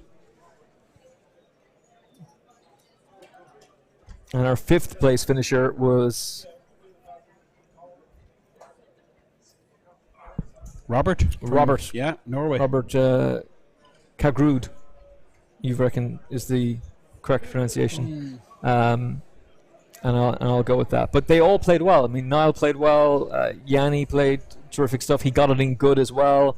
Andrew played some storming stuff, and the standard of poker that we've seen in the feature table today. If you've been watching all day, then you've been treated to some top-class action, and might I add, some fantastic analysis from Finton Gavin as well. You're very generous. I really love the fold from this guy, Xanthopoulos, the Kings. I'm not saying that for the sake of it, by the way. I'm saying it because the amount of times you have read situations spot on and just been, this is what he's going to do, this is what the player's going to do. Well, I can tell you what's going to happen. I'll predict something else, that Xanthopoulos is going to go all in here with King Queen, and that free is going to fold. That's another prediction. Which is exactly just happened, and he thinks that my laptop screen has blocked. It's like, how did he know? If Alex had called, it would have been quite funny, but there was no way that was going to happen. Again, in that situation, he can push with the Queen 9 to try and win, but you can't call with that hand. I mean, no. I mean, Queen 9, it's versus an all-in. It's just, you just have to fold. Yeah. I mean, given the situation. He's lost a flip Christos against Joseph, and it brought Joseph like pretty much on par with Christos, you know. So basically, you have two big stacks. That's the situation. You have two short stacks, two big stacks. Nadeem and Alex with the big stacks, and that's Joe Field. The two well, boys. He's then 750. He's getting there. I think the average for 400 is over $1 million. I think about 1.1 million. Yeah, you're spot on. So 40K. There's not long in this level either. I'm not sure how long left in the level. I'm guessing about 5 or 10 minutes. About maybe 20 for us because we're on the delay. About 20 maybe, minutes. About maybe 20. Spot on. Yeah, about 20 minutes left in this level. Which would mean, assuming we get to the break, because who knows how long this is going to go on for. The standard is so good, I expect it's going to go on for quite a while. Yeah, you tend to get that, Emma. You know, with high-level players, they can adjust their play to the depth of blinds they have in their stack. Yeah. And now it drives me crazy sometimes watching it because they're so fucking good, and they can like literally play heads up with like 20 big blinds each for like an hour or two, whereas like I play spin and goes online with like, you know, whatever 25 or big blinds, and it's instantly over every time. I mean, like it's just like it never gets to level 3. But they sometimes have the mentality for it as well. Sometimes I get to level 2, but never level 3. Do you remember when Niall won it? It was the year Battle Briggs. I certainly do. Battle Briggs won the Grand National. He backed him. He then used that money to buy a satellite seat, and then Niall won it in 08 or 09. Is that right? 20. I want to say 2012. Oh, you're right. Yeah, no, sorry, it was later. Yeah, I think Battle Briggs won it in was 2012. You're spot on. You're spot on. But he beat Poker Legend, who used to play at the old venue when it was really small. Okay, don't tell me no, and I'll tell you. We actually met Not him today. Surinder Sooner. Yes, Surinder. Yes. Yeah, Surinder. He beat That's Surinder. right. Yeah. It was a genuine. That's right. Poker Legend. Yeah, Surinder. I was just bought him a pint in the bar about 10 minutes ago. Happy days. He invited me up for. He had a dish. He had some Indian food. He was inviting me up to the room to eat. I says maybe later, Surinder. But no, he's a great guy. Surinder. He's a lovely fellow. Yeah, an absolute gentleman. Great guy. Great results, Surinder, in the live tournaments over the last 20 years. Unbelievable. Phenomenal. He's a WPT winner. Yeah. Yeah. I remember that legendary game. I was delighted for him that he won against that. Tony G. Yes. With the late great commentator. Oh my God. Mike Sexton, yeah. We had the pleasure of commentating with Mike Sexton back in 2015. What a legend he was. Absolutely. What an absolute hero and he was. Party Poker, headman and Party Poker. That's right. Yeah. Sponsors of the main event, the Irish Poker Open. God rest him. He's sadly missed. But again, it kind of comes back to that conversation about the quality of poker as Christos has moved all in here. Alex, no chance. Ace 6 suited. He's doing the mathematics. He's running these. I like this guy, Alex, and I'm going to do. I guarantee you. I have a feeling. I get the vibe off him. He's in the finance world, or he has some kind of qualifications in statistics or numbers, analytics or mathematics. Yeah, that makes sense to me. I'll put a bet in it because he always runs the numbers. And sometimes stuff you think, okay, no way should he be even thinking about this. But then you think about it again, and you run the numbers, and it's a lot closer than you think. So, you know. And again, he's not going to call here because he needs to preserve his chip advantage. He's the big stack here, 1.6 million, and given a dangerous player. I mean, doubling up a player like this guy, Christos, would be lunacy now at this stage, 3-handed. With 111,000 up top. But look at how that changes. Christos is now back up to 1.1 million. It just goes to show you just how significant the antes and the big blinds and the small blinds are, and like the way Alex is analyzing his movements there afterwards, just trying to figure out, did I just get played, or was that the right decision for me to make? But even like the thing is, right, there's some bluffs there from Christoph that he's just a 50-50 flip. Like Christoph could be completely at it there. Oh yeah. Which is highly unlikely given the size of the rip. It was a significant rip, and the fact it's three-handed, or sorry, the fact it's four-handed. But you know, even if he is at it, he's still probably only flipping. Do you know what I mean? Yeah. So I think it's always a fold. So we had 90 players, 421,000 in the prize pool, and over 100k. Incredible payout, really. To be honest with you, a 5k buy-in. I remember this high roller literally getting one table back in the day. I think it was bigger. It could have been a 10k buy-in. And I remember just one table playing it. I remember 7 turning up for it one year. Wow. I remember it being cancelled in Galway. Wow. That's huge. It was called off in Galway. That's right, the 10k. And do you know how I know that? Because in my bedroom is the full tilt poker trophy for the high roller. I wonder where that went. I was wondering where that went. Bex made the mistake of saying, "Hey, look at this." She wanted. There was another competition that got cancelled, and she wanted that trophy. And I said, "Well, I won't say anything about that if I get this." Brilliant. So there was a third one left over, and I think you might have got that one. I probably did. I have a full tilt trophy somewhere. They made a silly error of leaving it in the commentary box. Okay. And I was like, well, that's just stupid. Like, obviously you're taking this. That fit perfect on Bex was like, I want this, and I went, I don't care. Fine. The high roller one, I want that. It's not like it said like Gus Hansen winner. You know, it's of course. It's just like Full Tilt Poker Galway Festival. Main event champion, high roller champion, and it looks cool, but I mean, first of all, I didn't have the money to enter it, and secondly, the event never took place. But the trophy looks nice, brilliant, and it's aged well too. It's sitting on the window in my room, and it hasn't faded at all. So we need to get sweet justice for you and get your trophy from my side event, correct? Yeah. Anyone listening, anyone involved in the event here? Paul Riley. That we have a side event winner here who did not get a trophy. What the hell is going on? This is morally and ethically wrong. It's crazy. There's water for crystal with your name on it somewhere. I don't mind, just something to add to the collection. Now, up and down for Alex, who's bet out. Ace is good here sometimes. Yeah. This is blind v blind. I'm not sure what the action. It looks like just a call pre. And so check and call, and you had the straight draw, Alex. So again, he was in a good spot. Again, another point to make about Christos being on 1.1 million now, because that changes the dynamics quite dramatically for him. That's an idea of what's happening. Joe has dropped down to 570, but to be fair, he was in a much worse position. He was down to 280. Christos 1.1, and then there's very little here. Majid 1.2, and Alex on 1.6.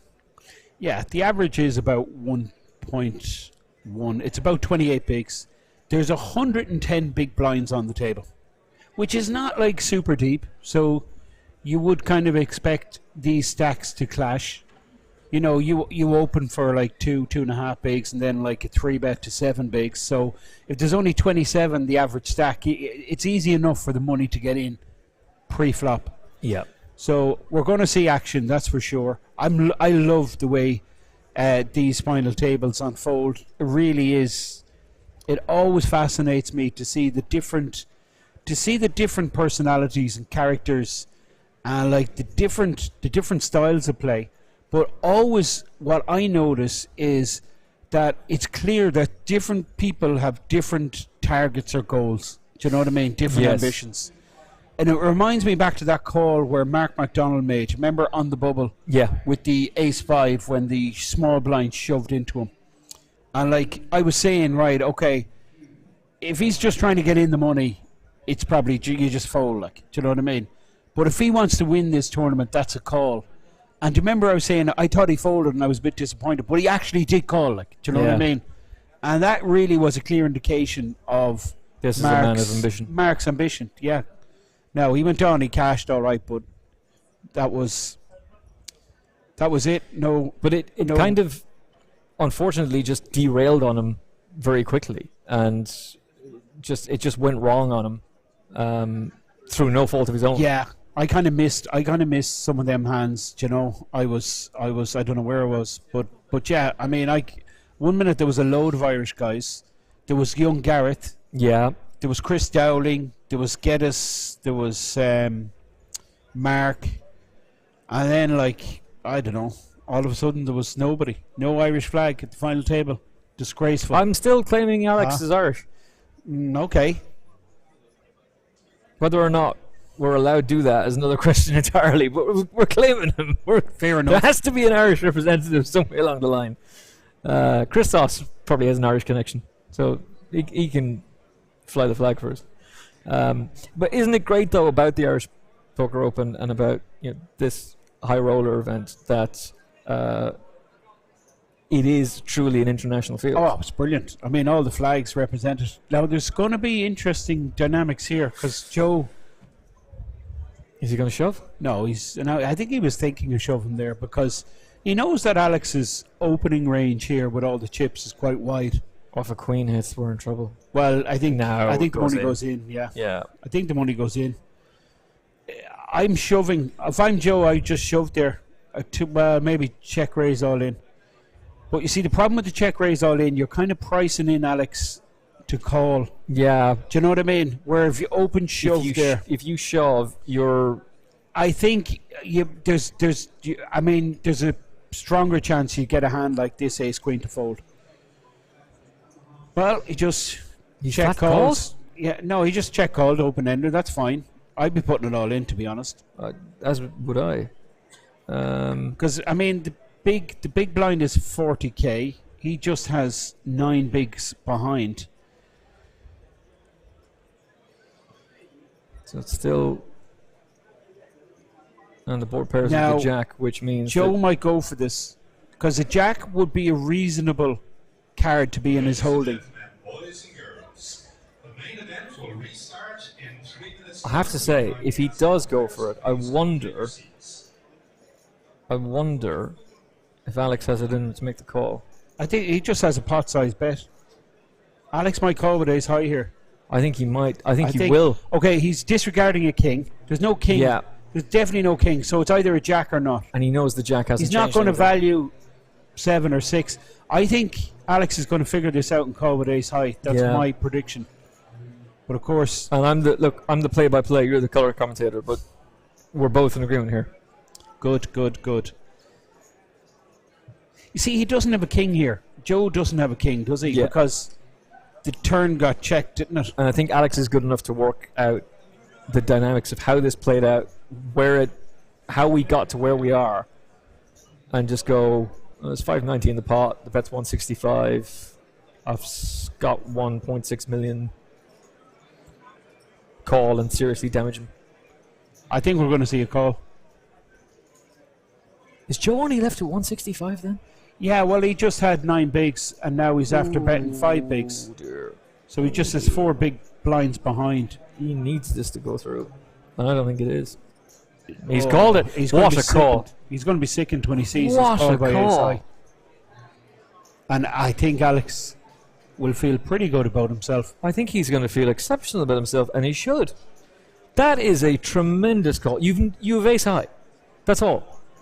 And you've just basically ended the tournament for Joe. He's not out of it, but it's the same as Robert earlier. Sorry, do not pass go, do not collect £200. Like, it's just become very, very difficult for him now. I think I would have shoved either flop or turn there.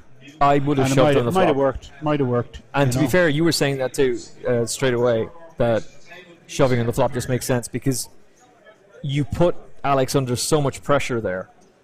Yeah, no, he might call. I think he calls flop with the ace. I think he might Do you call. think so? He might. He's a good shot. His ace is good.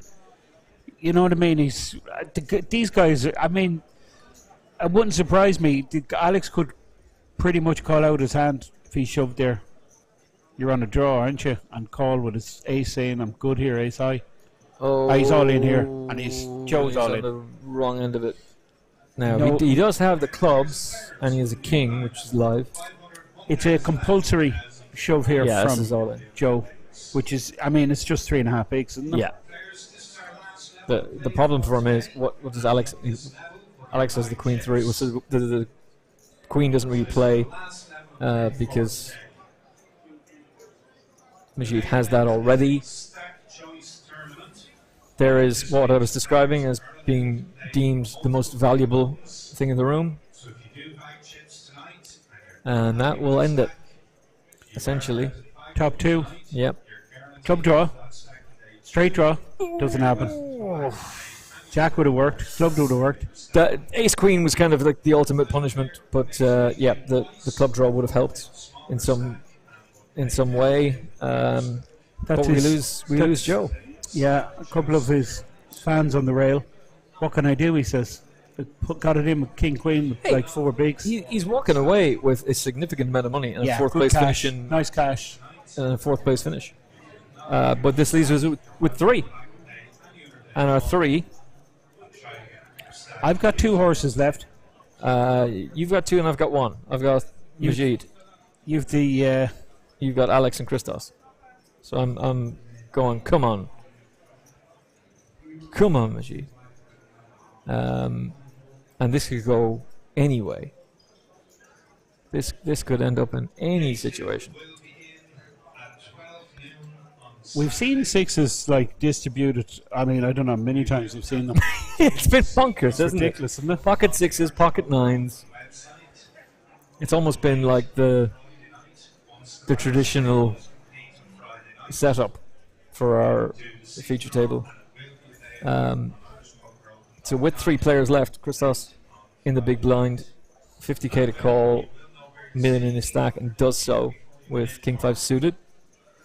So we're going to see a flop. So Majid raised to 9. Ooh, 2 clubs. 2 clubs and a 6. Money's going all in here. This is sick. The money's going to Flush go draw all in. Flush versus draw the set. for Christos. And the set for Majid. And this was. I mean, are- it's a replay of Yanni, isn't it? It is. Yanni, who had the made flush versus the set. Now it's the set versus the flush draw. This is going to be war. Christos going nowhere. Christos. This is straight out war. Flush draw. I mean, well, there are 2 big stacks here. Does Christos call or does he raise? Do you flat call for the draw, or do you try and get embroiled in?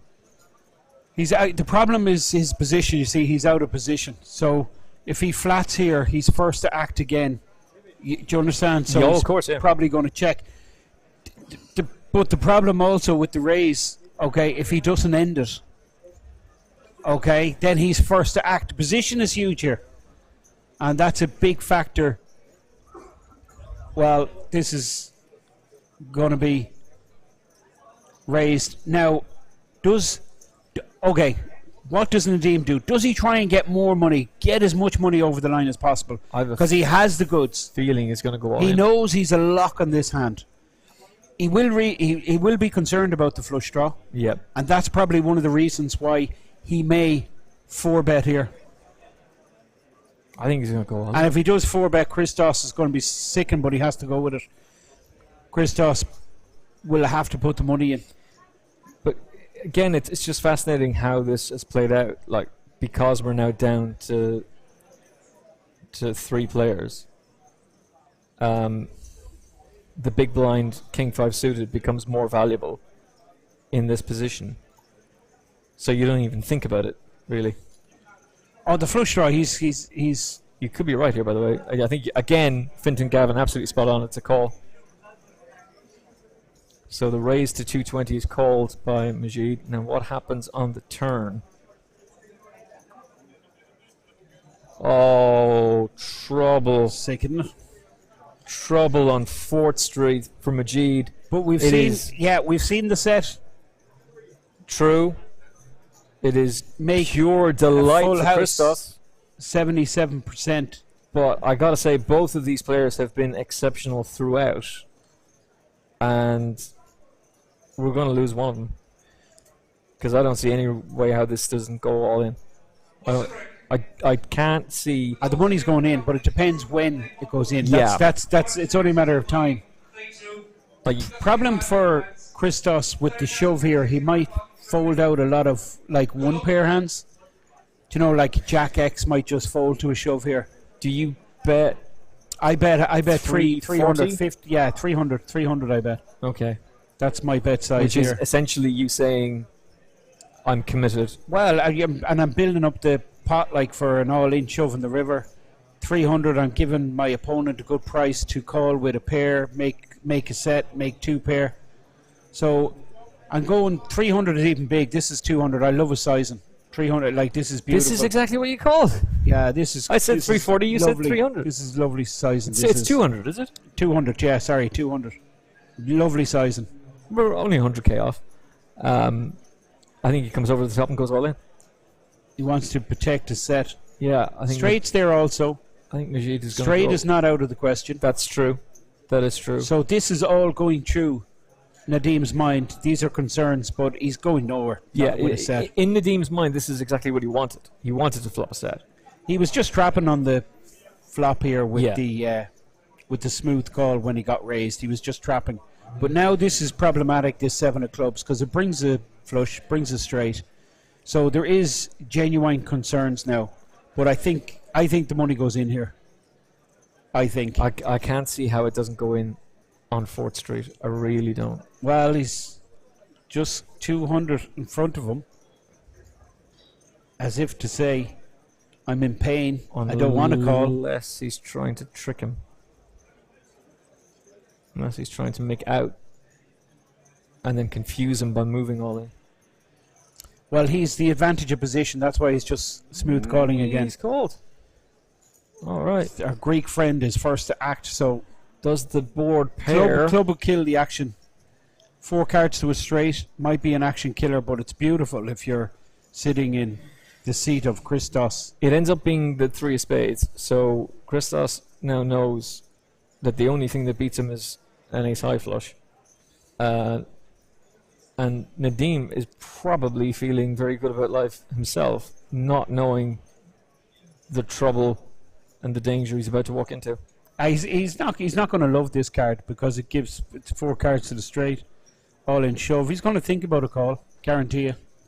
I think he does call. Oh, of course he's calling. There's no chance he doesn't call with a set. But he's going to think he's going to hate it. Absolutely hate it. This is a really tough spot. This is the high level that we've been looking at all day. But since we got to the final table, it has just accelerated to a whole new level. He has indeed made the call. Fortunately for Nadim. Wow. And the swings and roundabouts of tournament massive poker. 2.1 million for Christos. 300k is all that's left from Majid. That's it. 300k with the big blind at 40. Oh, good God. It's about 8 bigs. And the ante's 40 as well, isn't it? Yeah, big blind. Oh. Big blind ante. So it's 80k is gone straight away. Next hand. It's sick. If he does go out in third, and he may double up, 51,000 will be a nice compensation. 77,000, I think, is a lovely amount for the runner-up. I like the way it's all the 7s and all the 1s in first and second payout. That's kind of cool. And nearly 112,000 to the winner. But 300k from Majid, who came to the table with a mid-stack and then built up into being chip leader or second in chips and has rarely made a misstep. But that was just one of those hands where you're not getting away from it. No, I think all the money is always going in there. It was just a matter of time. If the rolls are reversed, it still happens. I agree with you totally. Yeah, absolutely. Money's always going in there. It was interesting. Nadeem was just like you see, he had the advantage of position acting last. Yeah. So when he got raised on the flop, he's a set on the flop. He knows he's golden, but he just decided to flat call, which I liked because he's keeping all of Christoph's bluffs in there. He's moved all in with King 8. Snap call. And it's kind of fitting, isn't it? His nemesis is... Yeah, that Christos is the one who's... going to bust him out of this coin rivet. 5k. High roller here. 3 left. And 10, 6, about and to be there 2. is a king. So suddenly, it's the lead. Now there is a backdoor flush draw, which Spade increases draw. again. With Spade the draw, ace, straight yeah. draw. Straight draw, spade draw, and an ace. 13 out. Oh my goodness. Runner, spades. He has a little smirk. Christos Majid exits in third. And I think there was a little bit of tension between the lads. He shook hands with Alex. He didn't with Christos. I sensed something there. I don't know what it was. I'm not sure what the story is. Do the two have history? I'm not sure. Sometimes you can get into these psychological battles with players at your table, and it starts out as nothing, but just because of the way they look or whatever, I don't know. I really felt there was something there. It was interesting, yeah. But Well, third place, what's that, Emmett? 25,000 was it? Was that what it was? Or was No, it? no, you got 50 grand. It's 50 grand for 47 or 50, isn't it? Yeah. 50 for third, wasn't it? Yeah. 51,000. 51,000. Thank you, Oliver, our producer. 77 for runner-up. Oh my, talking about 25 grand. 111. This is the Party Poker Irish Poker Open. This is the Coin Rivet High Roller. Damn right, it's 51k. So we're going to take a break for a couple of minutes as we reset, as the opponents go on opposite ends of the table. It's all worked out in Finton's favour. I was just going to say, Alex. I don't see any of your players there, Emmett. So I owe you a drink, or 20 quid. 20 quid, isn't it? Maybe it's going to be an expensive 20 quid drink. Alex against Christos. We're going to find out who wins. Christos has 61 big blinds.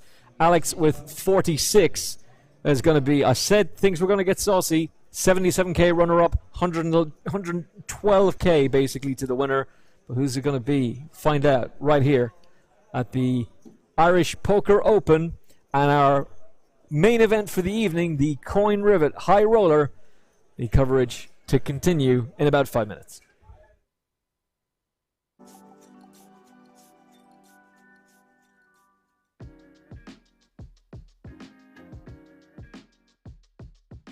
Hello and welcome back to our coverage here of the Irish Open. I am with John Hesp. How are you doing, John? I'm doing very well, thank you. And yourself? I know. Well, it's been a long while since anyone has been here playing poker tournaments. It feels a bit alien, doesn't it? It does indeed. In fact, I just told you a moment ago, I mean, I've been looking forward to this for 3 years.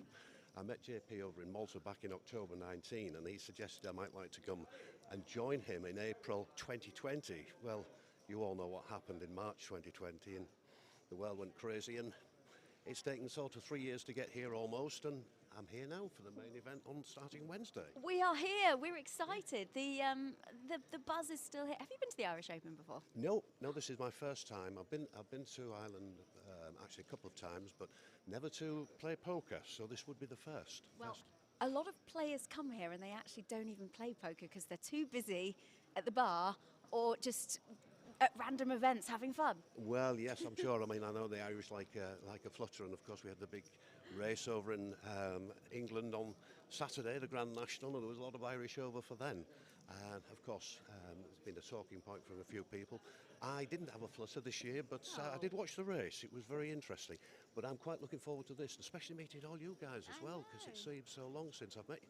So I think we saw each other last in Malta, wasn't it? So how's your poker? Have you been playing a lot online? What's been going on? A little. I've been playing a little bit of small tournaments online, but overall, I think it's just been home games, recreational players, and sort of playing with my friends at home and just keeping in practice. But it's all. It doesn't matter how much practice you get. It's all about what happens on the day, isn't it? Really, and I'm looking forward to getting off to a good start on Wednesday, hopefully. So, are you playing something today? I'm playing a tournament, yes. It starts, in about 5 minutes. So. The charity one? Is it? Well, whatever it is. What is it? What's that one? You tell me. Oh, it's event 3. No, it's a 150 no limit hold'em. It's only a small one, yes, but it's just to get in some practice. You need practice, so yeah. Are you here on your own then, or have you come with your entourage? My entourage? I do not have an entourage. Oh, I don't believe you that. have an entourage, surely. I think you've got a bigger following than I have. But anyway, listen, it's lovely to see you, and I hope we get to meet up because I'm here for a week. Well, ish. I booked a single flight, so in case I bust out early and I go home early. But fingers crossed, I might get through the last day with a bit of work. Well, we will continue checking on your progress as the days go on. But best of luck, and see you soon. I'm saving my jacket and a hat for the main event, so you'll probably see me dressed. No, I think we'll match, won't we? If you wear yours and I wear mine. I've got a waistcoat as well, so you can borrow that if you want. Anyway, lovely to see you again. Thank you so much, John Hesp. Bye-bye.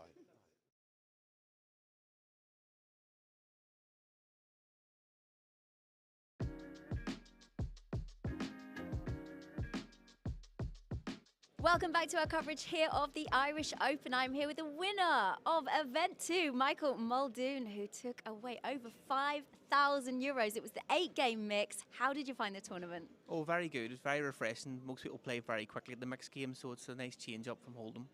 So the event you actually won on was the stud. Is that your game? What would you say is your strongest game? Probably the pot limit Omaha would be my strongest game, but the stud's pretty straightforward. How did you find your other competitors in the field? It was interesting to say the least. I had a boy folded a quarter pot to me, open folded his hand, and I had a boy stick with ace and deuce to 7, which is a big mistake as well. So some of them were nice to play with. That's a nice way of putting it. Anyway, you're the one lifting the trophy. That must feel good. Event 2, the start of the series here. Yeah, lovely. Nice to get a tournament win under your belt, and I can hopefully push on over the next couple of events. You're going to play the high roller, the main? Probably play the high roller in the main, yeah. Well, congratulations once again, Event 2's winner. Thank you very much. Thank you. Thank you.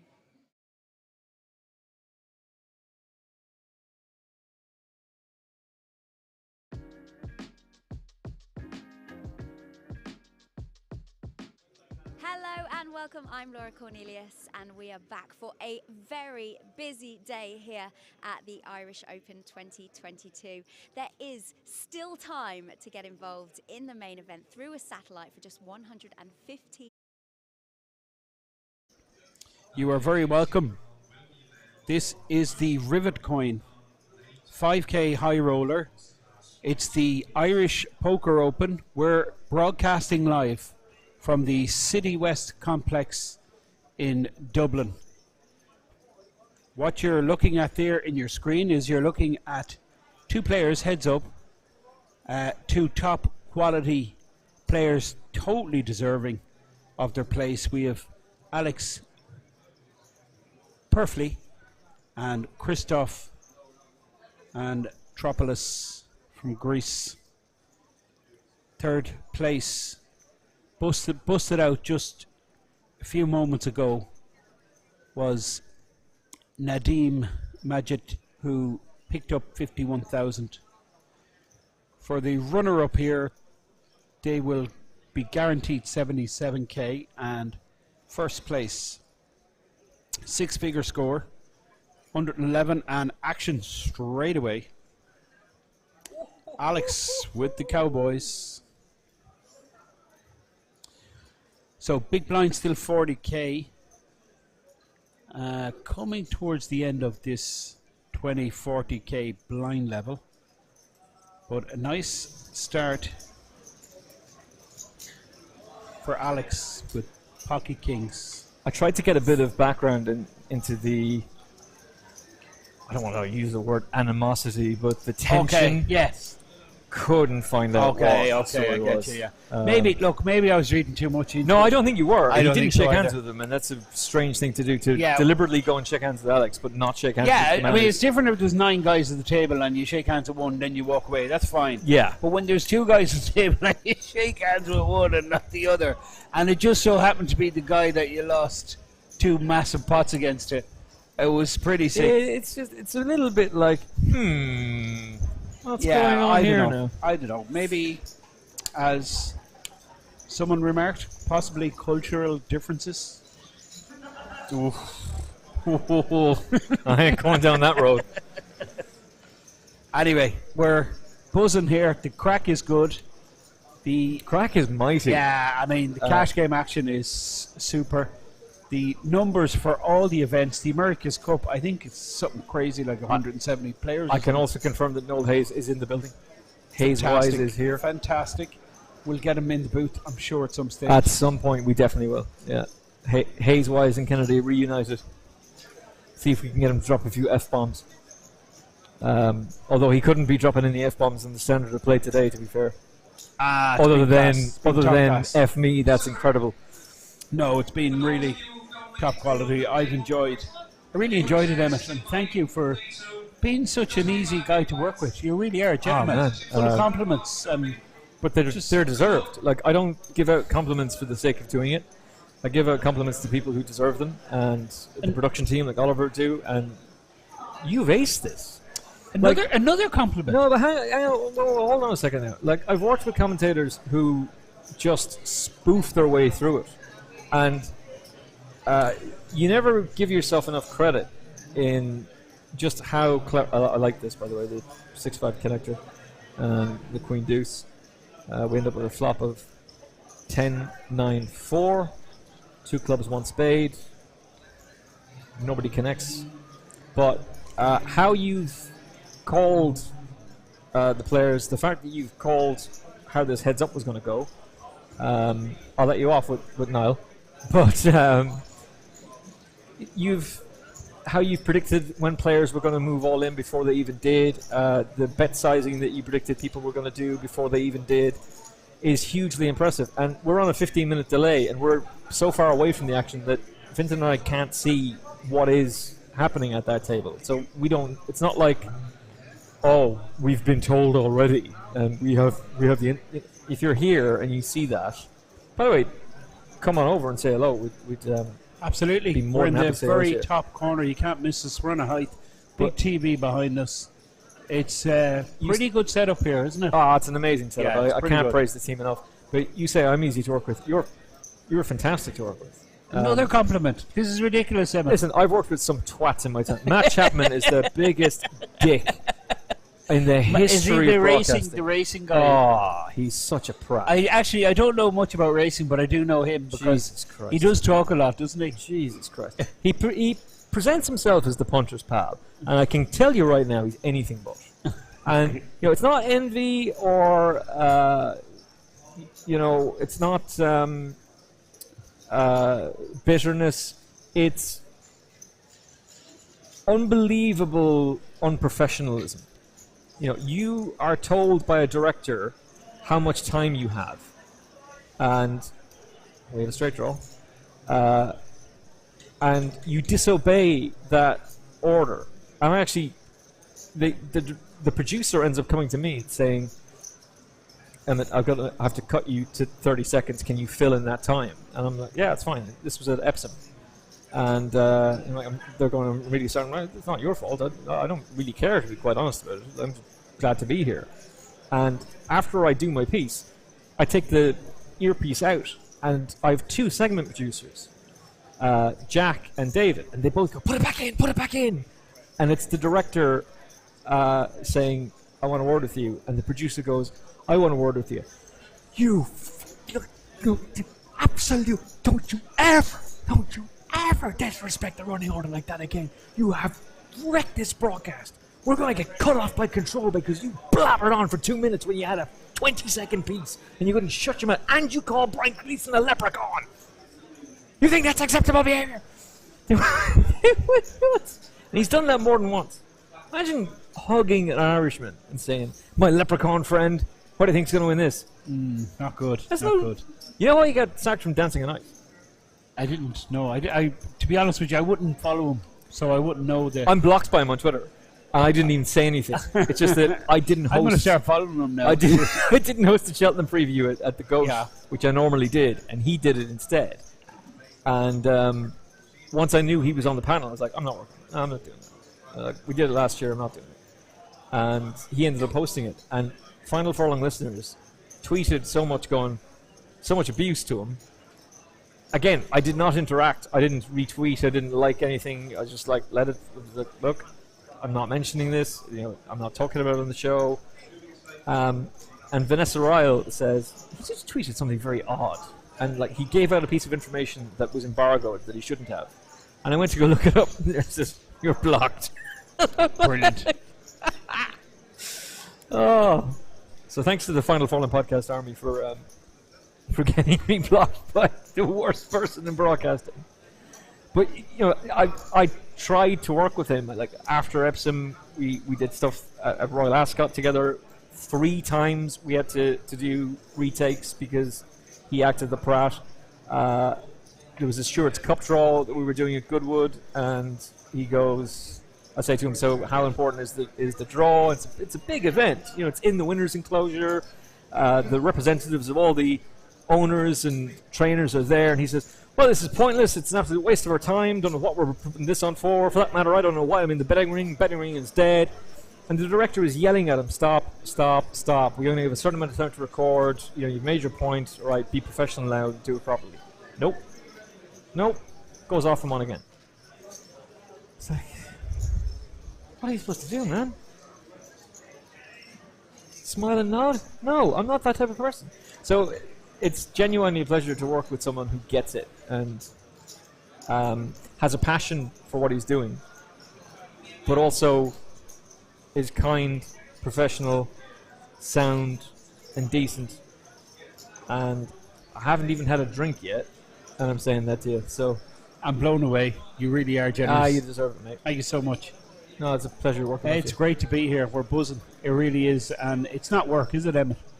It is not work at all. It's an absolute privilege. It's going to feel like it when Tuesday comes around. Oh yeah. We'll be killing each other. By day 3, we'll be killing each other. No, I mean physically exhausted. You think that, look, we're not doing manual labor. All right, we're not building stadiums in Qatar. But what... 10 hours talking, where you have to be focused all of the time. It's tough. And I think this heads up. There's about there's 4 million chips. Yeah, that sounds about right to me. Right, so there's 90 players, so 9-5. So there's actually 4.5 million chips. 4.5, you're spot on. 90 players at 50k. Now, what do you do here? Well, do you flat call? Well, you could. Heads up, you could, because this is such a powerful hand. Because you're trying to trap. But look, I think it's good to get money over the line, increase the pot size. You're going to get called quite light heads up. You got to play every hand heads up. That's the key to heads up. You don't fold pre-flop heads up, unless, of course, there's betting action. But you can't just sit back. You have to play every hand. And we're going to see a 3-bet, which is perfectly reasonable given the scenario. And it's close to a 3x sizing, a triple the original raise. Now, this is not nice for Christos, who has, he's suited, he's somewhat connected. He'd love to see a flop here, but, you don't want to be paying big money. You start paying $500,000 to see a flop with 7 high, you're going to go broke, aren't you, pretty quick? So he does the disciplined thing, and he makes the fold, which is perfect. I think it's pretty perfect how these guys are playing. And do you know what else? I think we're going to be here for a while, because when you have 2 high-level elite players with this many blinds each, it's going to be very hard for one of them to extract from the other. Yeah. You know what I mean? Unless there's a cooler of some type or whatever. And they're pretty level, too. There's not an enormous amount in it between them. I think if that was a 7-5, like the Bond hand, the Casino Royale. Yeah, maybe 7-6 suited. suited. Yeah, I think more. But even then, 7 high. Oh, he's got a pocket pair again. He's picking up the hands. Alex is picking up the hands. Pocket 8s, back-to-back hands. But again, he deserves to because he's played so well. They both do. What you'd like to see here now is that Christos hopefully has something that's meaty enough to be able to get the juices. Oh! Well, this is Action City. How much goes in? That's the question. I think a lot can go in here. It could all go in depending on what comes on the flop. That's a good shout. Okay, so Alex makes it 160. Could it all go in before the flop? It's possible. It's possible. We're gonna see a 3-bet here from Xantopoulos.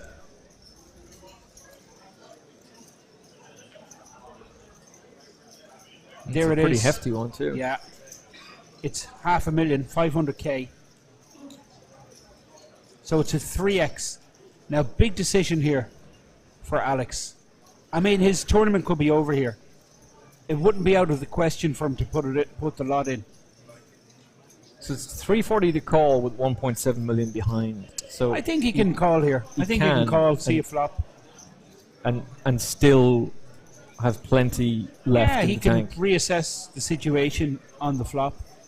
And he has the benefit of position. That's another factor, another Great reason shout. just to flat call. He's acting last. Well, he goes with it. It's all in on a call, and it's all over. Wow. Absolutely. Alex knows he's run into it. Pocket 8s versus pocket 10s. It looks like we're going to have a champion here. It's the Greek player, Christos Xantopoulos. Yeah, Alex is the one who's all in with the 8s.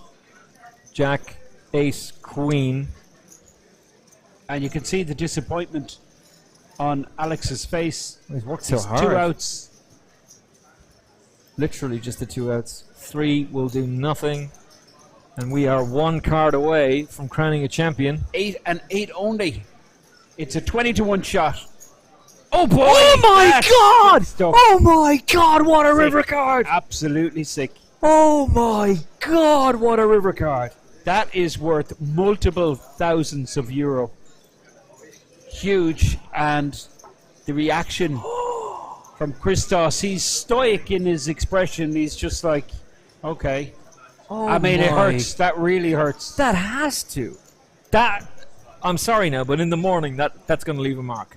Well, I mean, you've got it in good. You've survived the turn, and then the river gives you a 2-outer. Jeez. And to be fair to Alex, like, there was no pumping of the air. There was no, like... Oh, no. Yeah. No. Alex, I know. These guys, their etiquette is... class. From what I've seen, their etiquette is pretty much perfect. I don't know. There was some kind of thing going on there earlier, but... Not between these two, though. No, absolutely not. I mean, because they were laughing and joking, actually, once they got heads up. But it was something with Majid that didn't quite click. Don't know what it was, but there's nothing on board here. But I mean, okay, what's going on in Christos' the other point to make, mind? by the way, is can I just make this point very briefly? Is that Majid seemed to be nothing but a very genuine, decent person. There didn't seem to be anything other than that.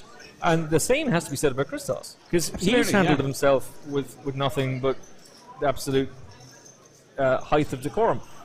Just whatever tension there was between them clearly got to one of them, and it resulted in a... I'm sure they'll meet in the bar afterwards, and maybe they'll shake hands then. Tempers can fray, and emotions run high. The world has been insane for the last 2 years. You finally get to play the final table. It's being streamed all around the world. You've travelled to Ireland for it, and you get knocked out in that way. You're probably feeling a little bit saucy about it, but it was just odd. It was an odd thing that transpired. But what do you now do in this heads-up position if you're Christos? Well, you're going to have to try and compose yourself. That's the main thing, and it's an all in the call. Oh, Alex, instant. Yeah, Queen Alex 3. called very light here. Queen 3.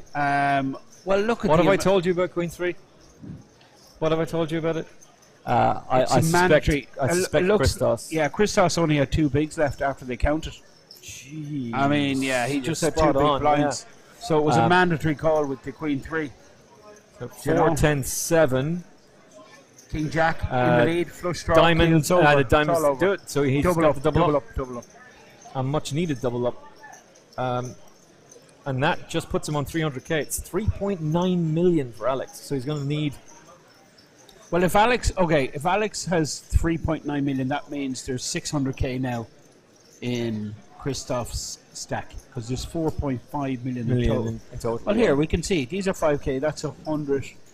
Jeez, hold on, 150, 250. He only has 300 grand.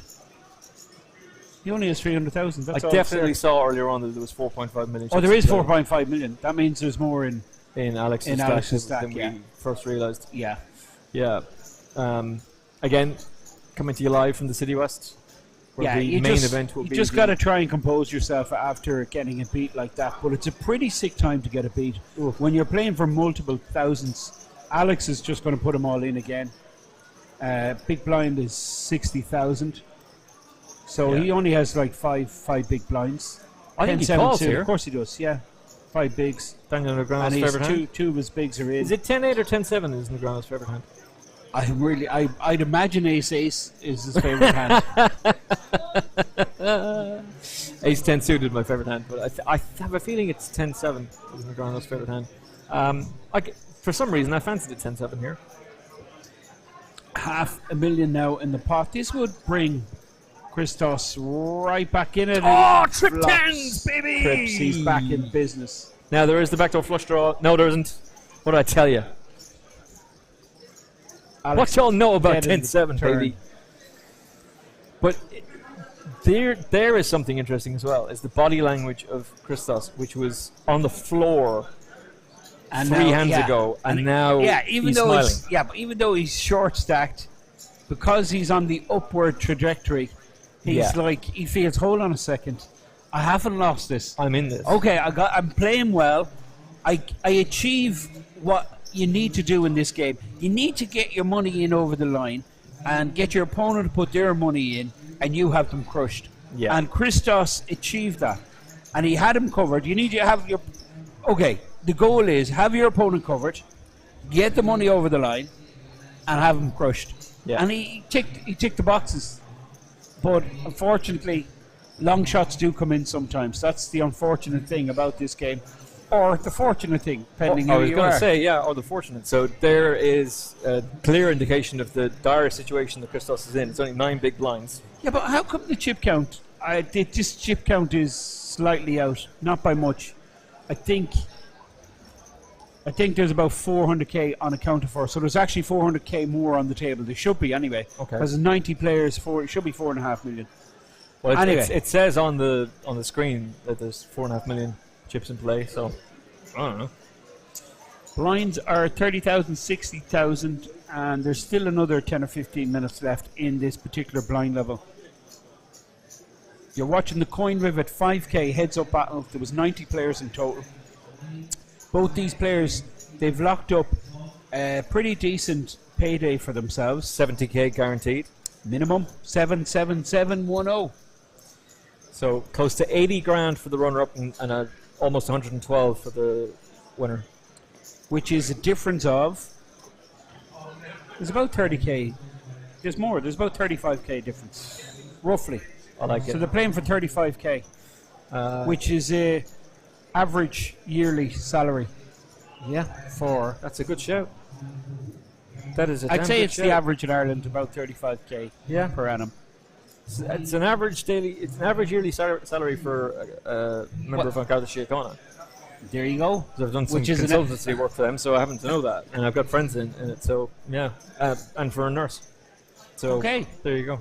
So these guys are playing for a salary for a full year for a lot of professions. Queen 4 gets through as Christos folds the Jack 3. Problem is he can't fold that much more. There's no hiding, heads up. There is no hiding. Now look, let's count his hand, right? So the blues are 25. So he's Yeah. 200k there, and that's about 120. So that's 320, and then he's posting blinds which are 30 and 30. He's less than 400k. And that is a fact. So he gets any kind of paint or Oh clear, yeah, or he's put this he's is all all in. in. Yeah. Suda King on the button, 100%, all in. Sure. 1,000,000,000%. Has to put the money in. Ready, steady, go, all in. Yeah. Top call again. And let's see what Alex picks up. Oh sick. my God! Oh Well, my it's goodness! over now. It's over. Well, what can you do? Well, Christos has come out on the better end. Well, this when, is it. When I got mean, in worse can he before. return the compliment? This is the question. Can he get again? lucky? Yeah. Hit a 7. 10, 5, 6. Backdoor diamonds. Backdoor diamonds. Backdoor straight potential. Or 7 will work. Now, 4. open ender. Oh. Open ender. So 3 ball, 8 ball for the straight, and 7 will work. 11 outs. Ready, steady. Yes! Oh, he's hit the 7. He's hit the Oh, 7. God. And see the way he shook the head, you go, yeah, I deserve that. Totally. He did too. And Alex goes, fair enough. You did. Yeah. 840. Now we have a game. We really do. We have a match now. Because Christos can be a little bit more patient, but also if he doubles through Alex again, then that's detrimental damage, and they basically go level. So this is what you want to see. Yeah, I mean, he's 14 bigs now. He's a little bit of maneuvering, a little bit of space, a little bit of wriggle room. It's still tough. Like, there's a huge advantage for Alex here. He's still got like 4-1 chip advantage. But like, I mean, one double, and I mean, it's like 16 versus 20, 25. So you know what I mean? I can almost hear someone asking the question, well, Fintan, don't you just like fold to any raise from Christos and only put it in when you think you're big? And the problem with that is that strategy doesn't work when the blinds are 30, 60 with a 60k ante. You're going to lose money long term. Yeah. Yeah, you You just can't gonna do lose that. money. Yeah, you got to come out and play. That's the thing about heads up. You just can't. The thing about tournament poker, okay, is you've got to come out. You've got to come out. There's no hiding. You can't just sit back and wait for premium cards. Well, actually, you can. You can sit back. You can be super selective and wait for the big hands. But what's the problem with that? There's a couple of problems, right? You're losing a lot of money. First problem. Second problem is the big hand mightn't come. Yes. There's actually another problem. The big hand might come. And you might get correct. Yeah. So you've got to come out and battle and play to win these blinds. There's huge blinds out there. There's 150 out there, which is pretty much, well, I was going to say about 10%. It's about, like, average stack is about 2.2 million. So 150,000 when average stack is 2.2 million. It's a considerable amount out there pre-flop. This is high-class heads-up play, and I know that you might say, oh, well, Christos has got lucky. But Christos got desperately unlucky against Alex. And has got very lucky since. I think this has been really high-class play between both in the coin rivet high roller. Absolutely, I think this Emmett. has been fantastic stuff. And I think it was very reasonable the way they got their money in on both occasions. I think the 8s versus 10s is super standard. Yeah. I think the all-in shove with the King 7. I think this is all pretty standard. We were asking the question, just when is it going to go in? Is it going to go in pre-flop or is it going to go in on the flop? It ended up going in pre-flop. It was just a matter of when. So a raise from Christos works. But again, he is back to posting the big blind. And as Fintan has alluded to, there's a lot of money on that table. So 4.5 million in play, and the big blind is 80,000. There's also another point to make. Yes, there's 35k in the difference to the winner. but poker players want trophies. Poker players want wins. You want that win in your suit. You want to be able to say, I was at the Party Poker Irish Open and I won the high roller. And one of these two are going to be able to say that.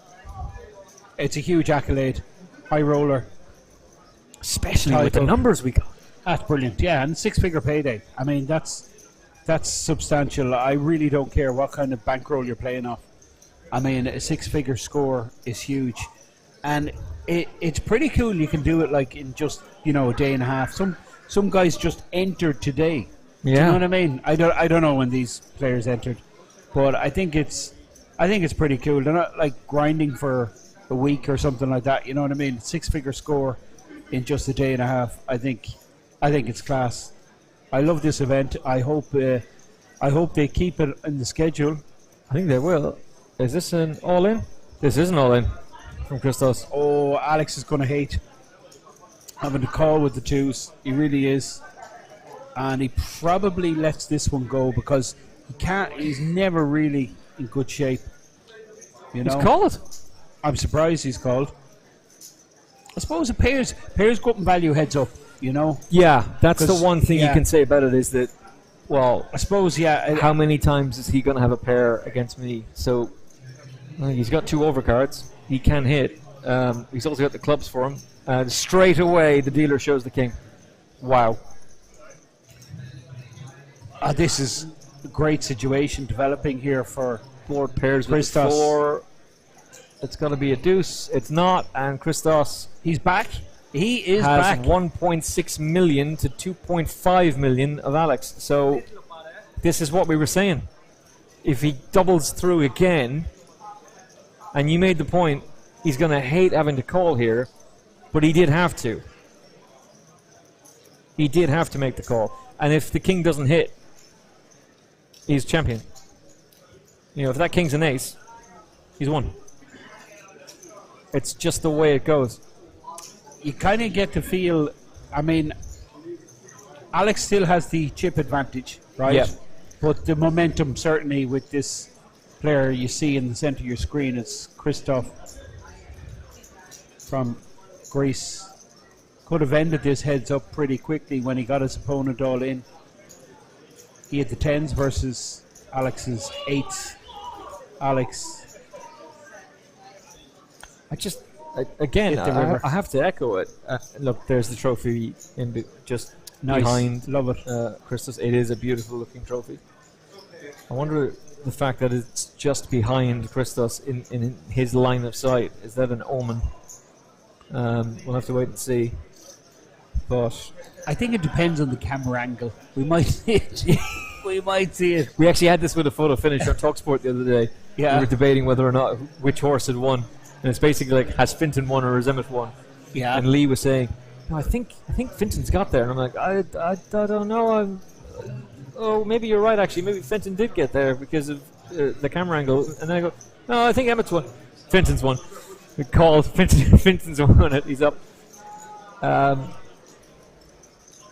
But yeah, this is, if you are a poker diehard fan like Finton and I are, then this is the theater that you want. This is the action you want. It doesn't get better. Playing heads up for 6 figures.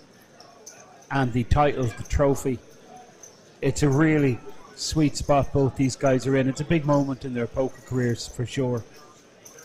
I'm not sure what their line of business or profession is, but this is definitely a huge moment for both of these guys. Major. And it's, I mean, you just can't call it really, can you? You can't call it. I don't even think it's fair to try and do so, to be fair. No. I mean, I'm pretty... Very poor choice of words there, but to be fair, I don't think it's... I'm delighted. 2 of them are heads. I'm really delighted it was these 2 guys heads up because for me, they stood out. And we said that. You did. We picked them. We picked them from early on, And I think about halfway through was where, very early on, you called Christos as the one to beat. I'm not going to deny that. You did. I did actually. I love some of the plays, and I was buzzing when he folded them kings. I knew, and it just confirmed to me what kind of level. But this guy has been super. But Alex, that's what I was going to say. About halfway through the final table, I went, "This guy Alex is cool as cool as ice." No, he's analytical. He does the numbers. He knows where he's at. He's good recognition. Doesn't make any mistakes. Take a guess at what his lifetime earnings are. For Alex or... For Alex. Okay, I wouldn't have a clue. I genuinely wouldn't have a clue. $9,000. Okay. Yeah. I mean, but does that tell you the story? No. You see, I have a feeling this guy... I have a feeling he has a job. I just get that feeling. And I have a feeling it's in finance or numbers or something like that. And I also have a feeling he's hugely successful. I could be totally wrong. He has quite a bit of experience, and most of it has come actually this year. Okay, so he's just recently playing live. Is that what it's saying? No? Yeah, kind of. Where are you getting the... Hendon Mob seem to have gone a bit mad because there's no way we've hit June yet, unless I've lost my mind. No, that's the... Okay, I'm just looking at your screen. No, these are tournaments coming up. They're not through with him. Okay. Yeah. All right. So you just click in... no, you have them there. You just scroll down a little bit. Keep scrolling. And that's his one cash. Which is April, UKIPT. April this year. And it's a high roller. So yeah, he's like... So this is what he likes to do. He likes to play the high rollers. Yeah. And he finished 9th in that one. So this is going to be interesting. Alex gets pocket 9s. 8-7 for Christos. Christos flat called. Alex is obviously going to make a raise of some kind. What that raise is going to be remains to be seen. 185. This is a walk-away moment, surely. 8-7 on the button. Does have position. 125. He'd be a little bit loose, I think. Who's going to call? Yeah. Position is a big factor here. And he doesn't want to get exploited. I mean, he keeps folding to these raises. Well, then Alex is just going to exploit that, So 9s versus 8-7. No connection to the board for the 8-7. So I think we're just going to see a comfortable lead out from Alex.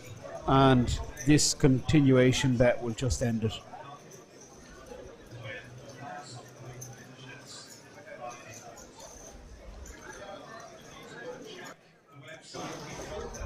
$150. Christos, I believe, will just fold out here. I think you're right. I think it's over. Christos called a little bit light, maybe pre. Yeah. I don't mind it. He's just had to make his mind up about what to do, and he's elected to make the fold. So the blinds are up now. The big blind is 80,000. So it's 40-80 now. 40-80. Now that's still reading 30-60, but with 40-80. To be fair, we could still be on 30-60 on the delay. They've moved the trophy to the table now, which is pretty cool because it's directly in between both gentlemen. It's anyone's game. Neither one of them can take it. And to be fair, Finton, either one of them deserves it. Whichever one of them actually does take it home is going to be the person who deserves it. There's approximately 58 big blinds on the table. Now, total guess, of course. So that would tell me 58 bigs, about 27 bigs is the average stack. Makes sense. 28 big blinds, average makes stack. Sense. So Queen 10 is a pretty powerful hand heads up. That's the other point here. The range completely changes heads up. Yeah, you got to play everything. You've seen Christos call a 3-bet there with 8 high in position. And he's going to... Well, what's happening here? It's a race to 200. In the big blind with 8-6. He probably calls this as well. 8-6. You see, it just can't be folding because you'll get that would be exploited big time if you start over folding, you know. And perfectly standard raise here on the button from Alex and Christos with the call with the 8-6. 10-5. So top for pair Alex, for Alex. Christos, there's no connection really here. He needs a lot of help on this one. So I think we're going to see a check fold. Continuation bet will get the job done for Alex, who's starting to build up another significant chip lead over his opponent here. It's been a really fascinating heads-up battle. I've really enjoyed it. I don't care who wins this because I think both are worthy winners. Oh, 100%. Now this is why is he calling here? I don't understand. Yeah, he's floating here, and he's trying to set something up. Possibly a card like this, he's hoping for that he can rep, and he checks, and it's not going to work because Alex has the goods here. Alex checks back just in case he's up against the 5. Yeah. Now, unfortunately, Christos, this is going to cost him. This is going to be expensive. He floated on the flop with absolutely nothing. No pair, no draw. He was trying to set something up, but he's connected. He's connected with his high card 8. But it's no good because he's up against 10s, as we can see. Well, this is the difference between making the call pre-flop. I don't mind. Yeah, I think he could I think he could lead out there on the turn, and I mean, mostly he'll get to win it. But we can see Alex is never folding because he connected. Yeah, and you see he leads out now. He's sure he's ahead here. Now it's just Alex is just going to call. He can't raise because there's a lot of 5s in Christos's range, so he just calls, can't raise, and it's pretty sick. Christos goes, look, I've 2 pair, but Alex goes, I'm sorry. So do I. I'm sorry, dude. I've got bigger 2 pair, and he scoops the pot, and that is going to be painful. And that drops him down to 705,000, which is below 10 bigs. So, anytime you see this below 10 bigs, it's like shoving, you know. So the problem I have with that hand is, and that's a rare mistake from Christos, is I don't know what you call it a mistake, Emmett. I think he was trying to set something up. I really do. I think he was trying to set something up for later streets. But I think, okay, that makes sense to me, but it makes more sense to me if you've connected in that you've got a backdoor potential.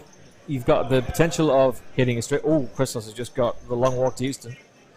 Is this good? This is gonna. He's gonna try and induce. Yeah, he's not going too big here. He's just limping. It looks like. Oh, he's called. And he's waiting. I love how sneaky that is. Alex checked back. So Christos didn't achieve what he wanted there. He was trying to get the money over the line, and now he goes behind. Oh, and he's not going to fold Ace King. He's not. So there's money going to go over. This is pretty it's brutal. Called the long walk to Houston. It's going to be pretty brutal. This Alex, he's made a pair. He's going to bet out. Christos has to call. He's 2 overs, backdoor hearts, backdoor straight. He might even put the lot in here. If I'm Christos, I'm shoving and trying to get my opponent off a 5x, 7x maybe. That's what I'm going to do. And if I get called, I have 2 overs in the backdoors. Yeah, you got but he 6 just outs. calls. He just calls. I don't know how I feel about the call.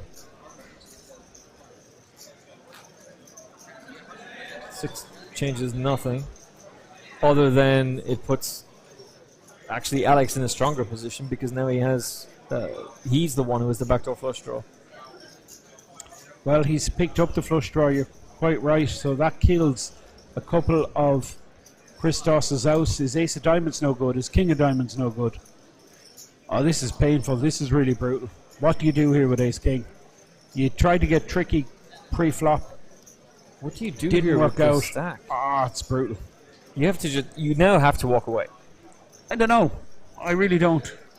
A lot of money out there. Does fold. Yeah. Leaves himself pretty short, just a $500,000. I think the flat call pre-flop was intriguing. Well, he was trying to induce. He was sure he was going to get action. And if Alex raises and he then comes over the top with a full all-in, does he get Alex to fold? No, I think Alex is, if Alex is going to raise there, he's going to put them all in. That's what I think. He's just going to put them all in. Even with 10-7? Yeah. It's like, what has he, 12, 15 bigs or whatever? He's just going to put them in. And he's both because Alex connects, like, you know what I mean? Yeah. So, but I think... So he there's- saved, to a certain extent, he saved his tournament life. I think Or there was an prolong the pain. opportunity. Yeah, I think there was an opportunity on the flop there, with the 2 overs, backdoor hearts. I think he might have got Alex off the hand with an all-in rip there. He may have. I'm not sure though. Alex probably calls with second pair. What's happening here? Well, it looked to me as like it was a 40k raise from Alex. Now, Alex might check this back. They've checked. Yeah, That's what they've done. Alex could check this back to try. Sorry, it's a 40k call because the big blind is 40. Blah. It's been a long day, folks. Queen 2-4, and that's pretty horrible. I mean, we're looking at a 10-1 chip advantage here. Yeah, this Bigger, is 11-1 dramatically changed in Alex's favor, and again, I just have to commend Alex's patience because you're 100% right. The momentum did swing. Like, he didn't get the chip lead, but everything was going Christos's way after the bad beat. And Alex never let it get to him. He just remained focused. And for a guy who lacks the live experience, you have to be right. He has to have a career in analytics, on the stock market, could be PhD in mathematics, something in decision making. He could be a Supreme Court judge, CEO. Who the hell knows? Whatever. Whatever it is, he's bloody good at what he's doing, and he's got a hand here that he can shove all in with if he wants. He could also be a, I don't know, trap hand, professional gamer, full-time Fortnite player. It's becoming big. It's becoming big. Who knows? We were talking about e-gaming with a producer earlier on, and I was saying, like, I respect how massive it is, but I don't get it. You know, it's not for me. But there are people who watch. Oh, what's the guy's name? He has this persona. Elky. No. No.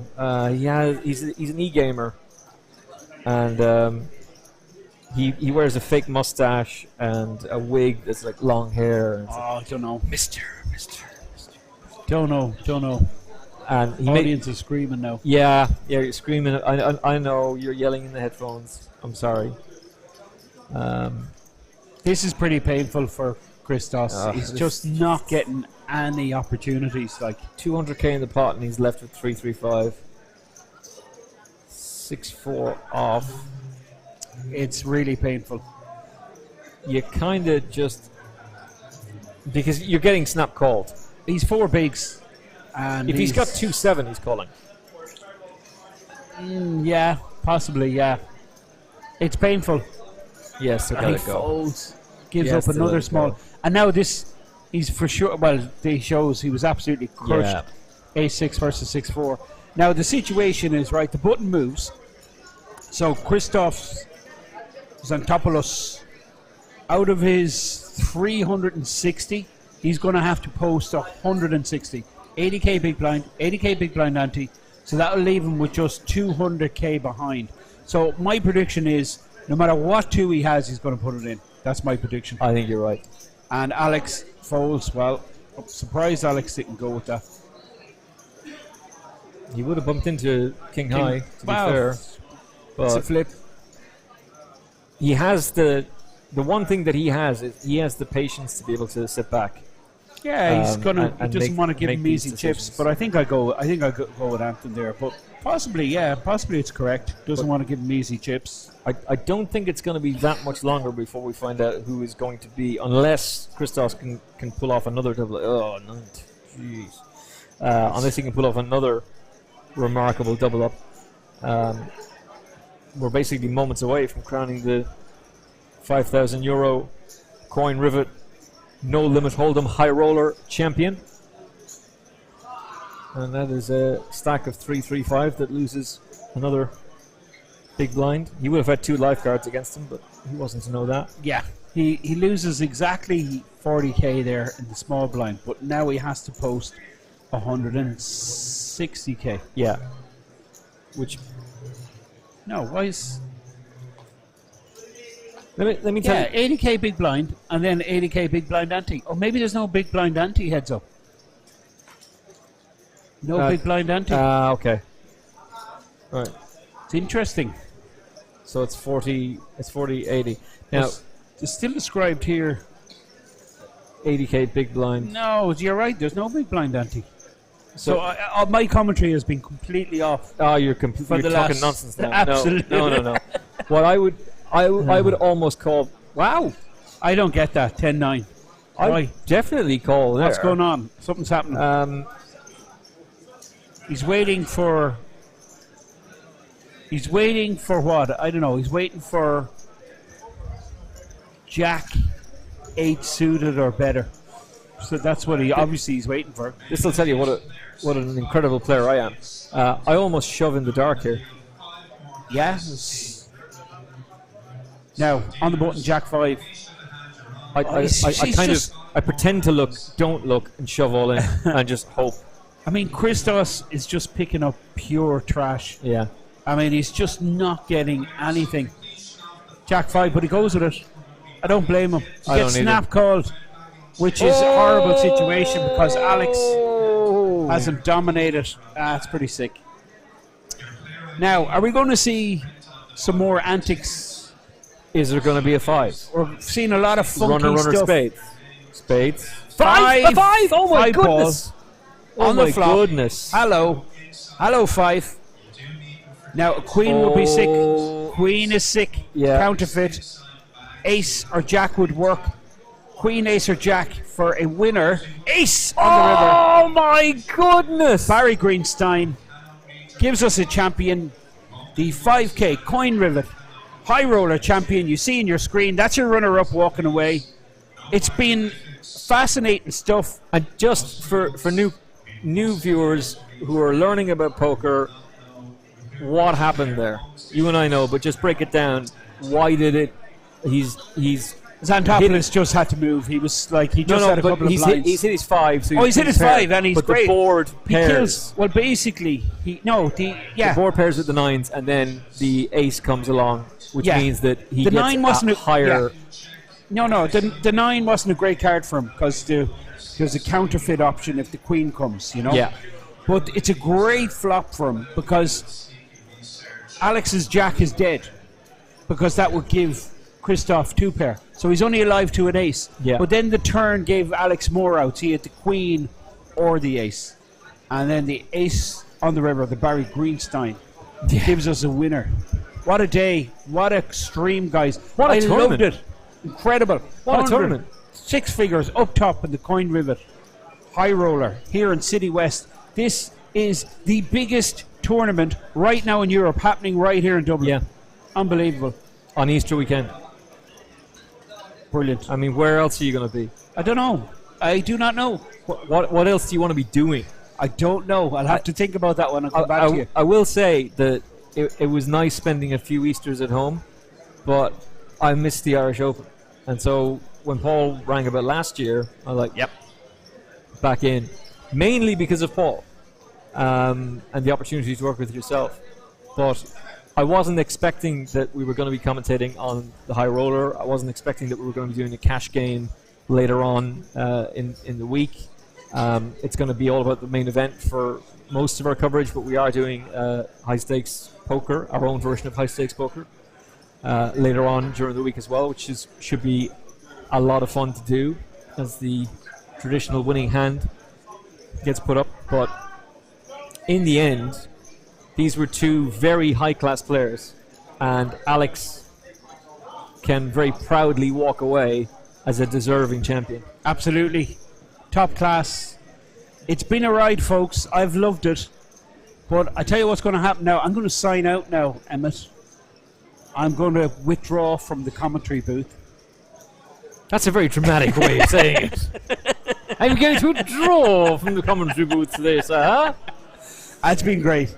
I've loved it. It really has. It's been a fantastic evening. It's been a fantastic day. God, we've had a long day, folks. Absolutely. But in saying we've had a long day, it's a day that I've absolutely thoroughly enjoyed. Oliver is here to our left. You might have caught him on camera a couple of times. The production team here are absolutely brilliant. Fintan, the GOAT, one of the best commentators I've ever worked with in any sport. Wow. And the amount of times he called it spot on. And naming Christos as being heads up. He nearly got there. But you said this guy, on the river. This guy's going to be heads up. The 8 on the river. You said that really early on at the final table. Yeah. But we have a class winner, let's be honest. And top class. Halfway through it, we were both in agreement this guy, Alex, is different gravy. So I think any of the final 8 could have been a deserving champion, but Alex can absolutely walk away as the correct winner, the right winner. It's an incredible moment in his life. Those are the all-in pieces that the dealers have. That the dealers are being asked by basically every player, can I have those, please? I know, yeah, they're class. I love them. They're brilliant, which is why I grabbed mine yesterday. Is this a compass? Is this a lucky compass? The button. He has? It's the button. It's class. No, the wooden button. It's his a own green button. It's his own card protector. I don't know, or is it the button? I'm not sure. No, the button's definitely green because I've got that as well. Cool. I managed to nick that off of Paul yesterday too. But a fantastic winner, deserved winner. Congratulations to Alex. Well done to his family and friends who are watching. That's it. We're done. That is the conclusion of the 12th event, the championship event, the €5,000 Coin River No Limit Hold'em High Roller. Your champion is Alex, who walks away with just under €112,000, and that is a very nice day's work. Ace Jack of clubs gets the job done. What will we see tomorrow? Well, there's only one way to find out. Tune in. Watch us on YouTube. Keep an eye out on Twitter and check out irishpokeropen.com. From Fintan Gavin and from me, Emmett Kennedy. Have a great night. We'll chat to you tomorrow. Take care. From the City West, God bless.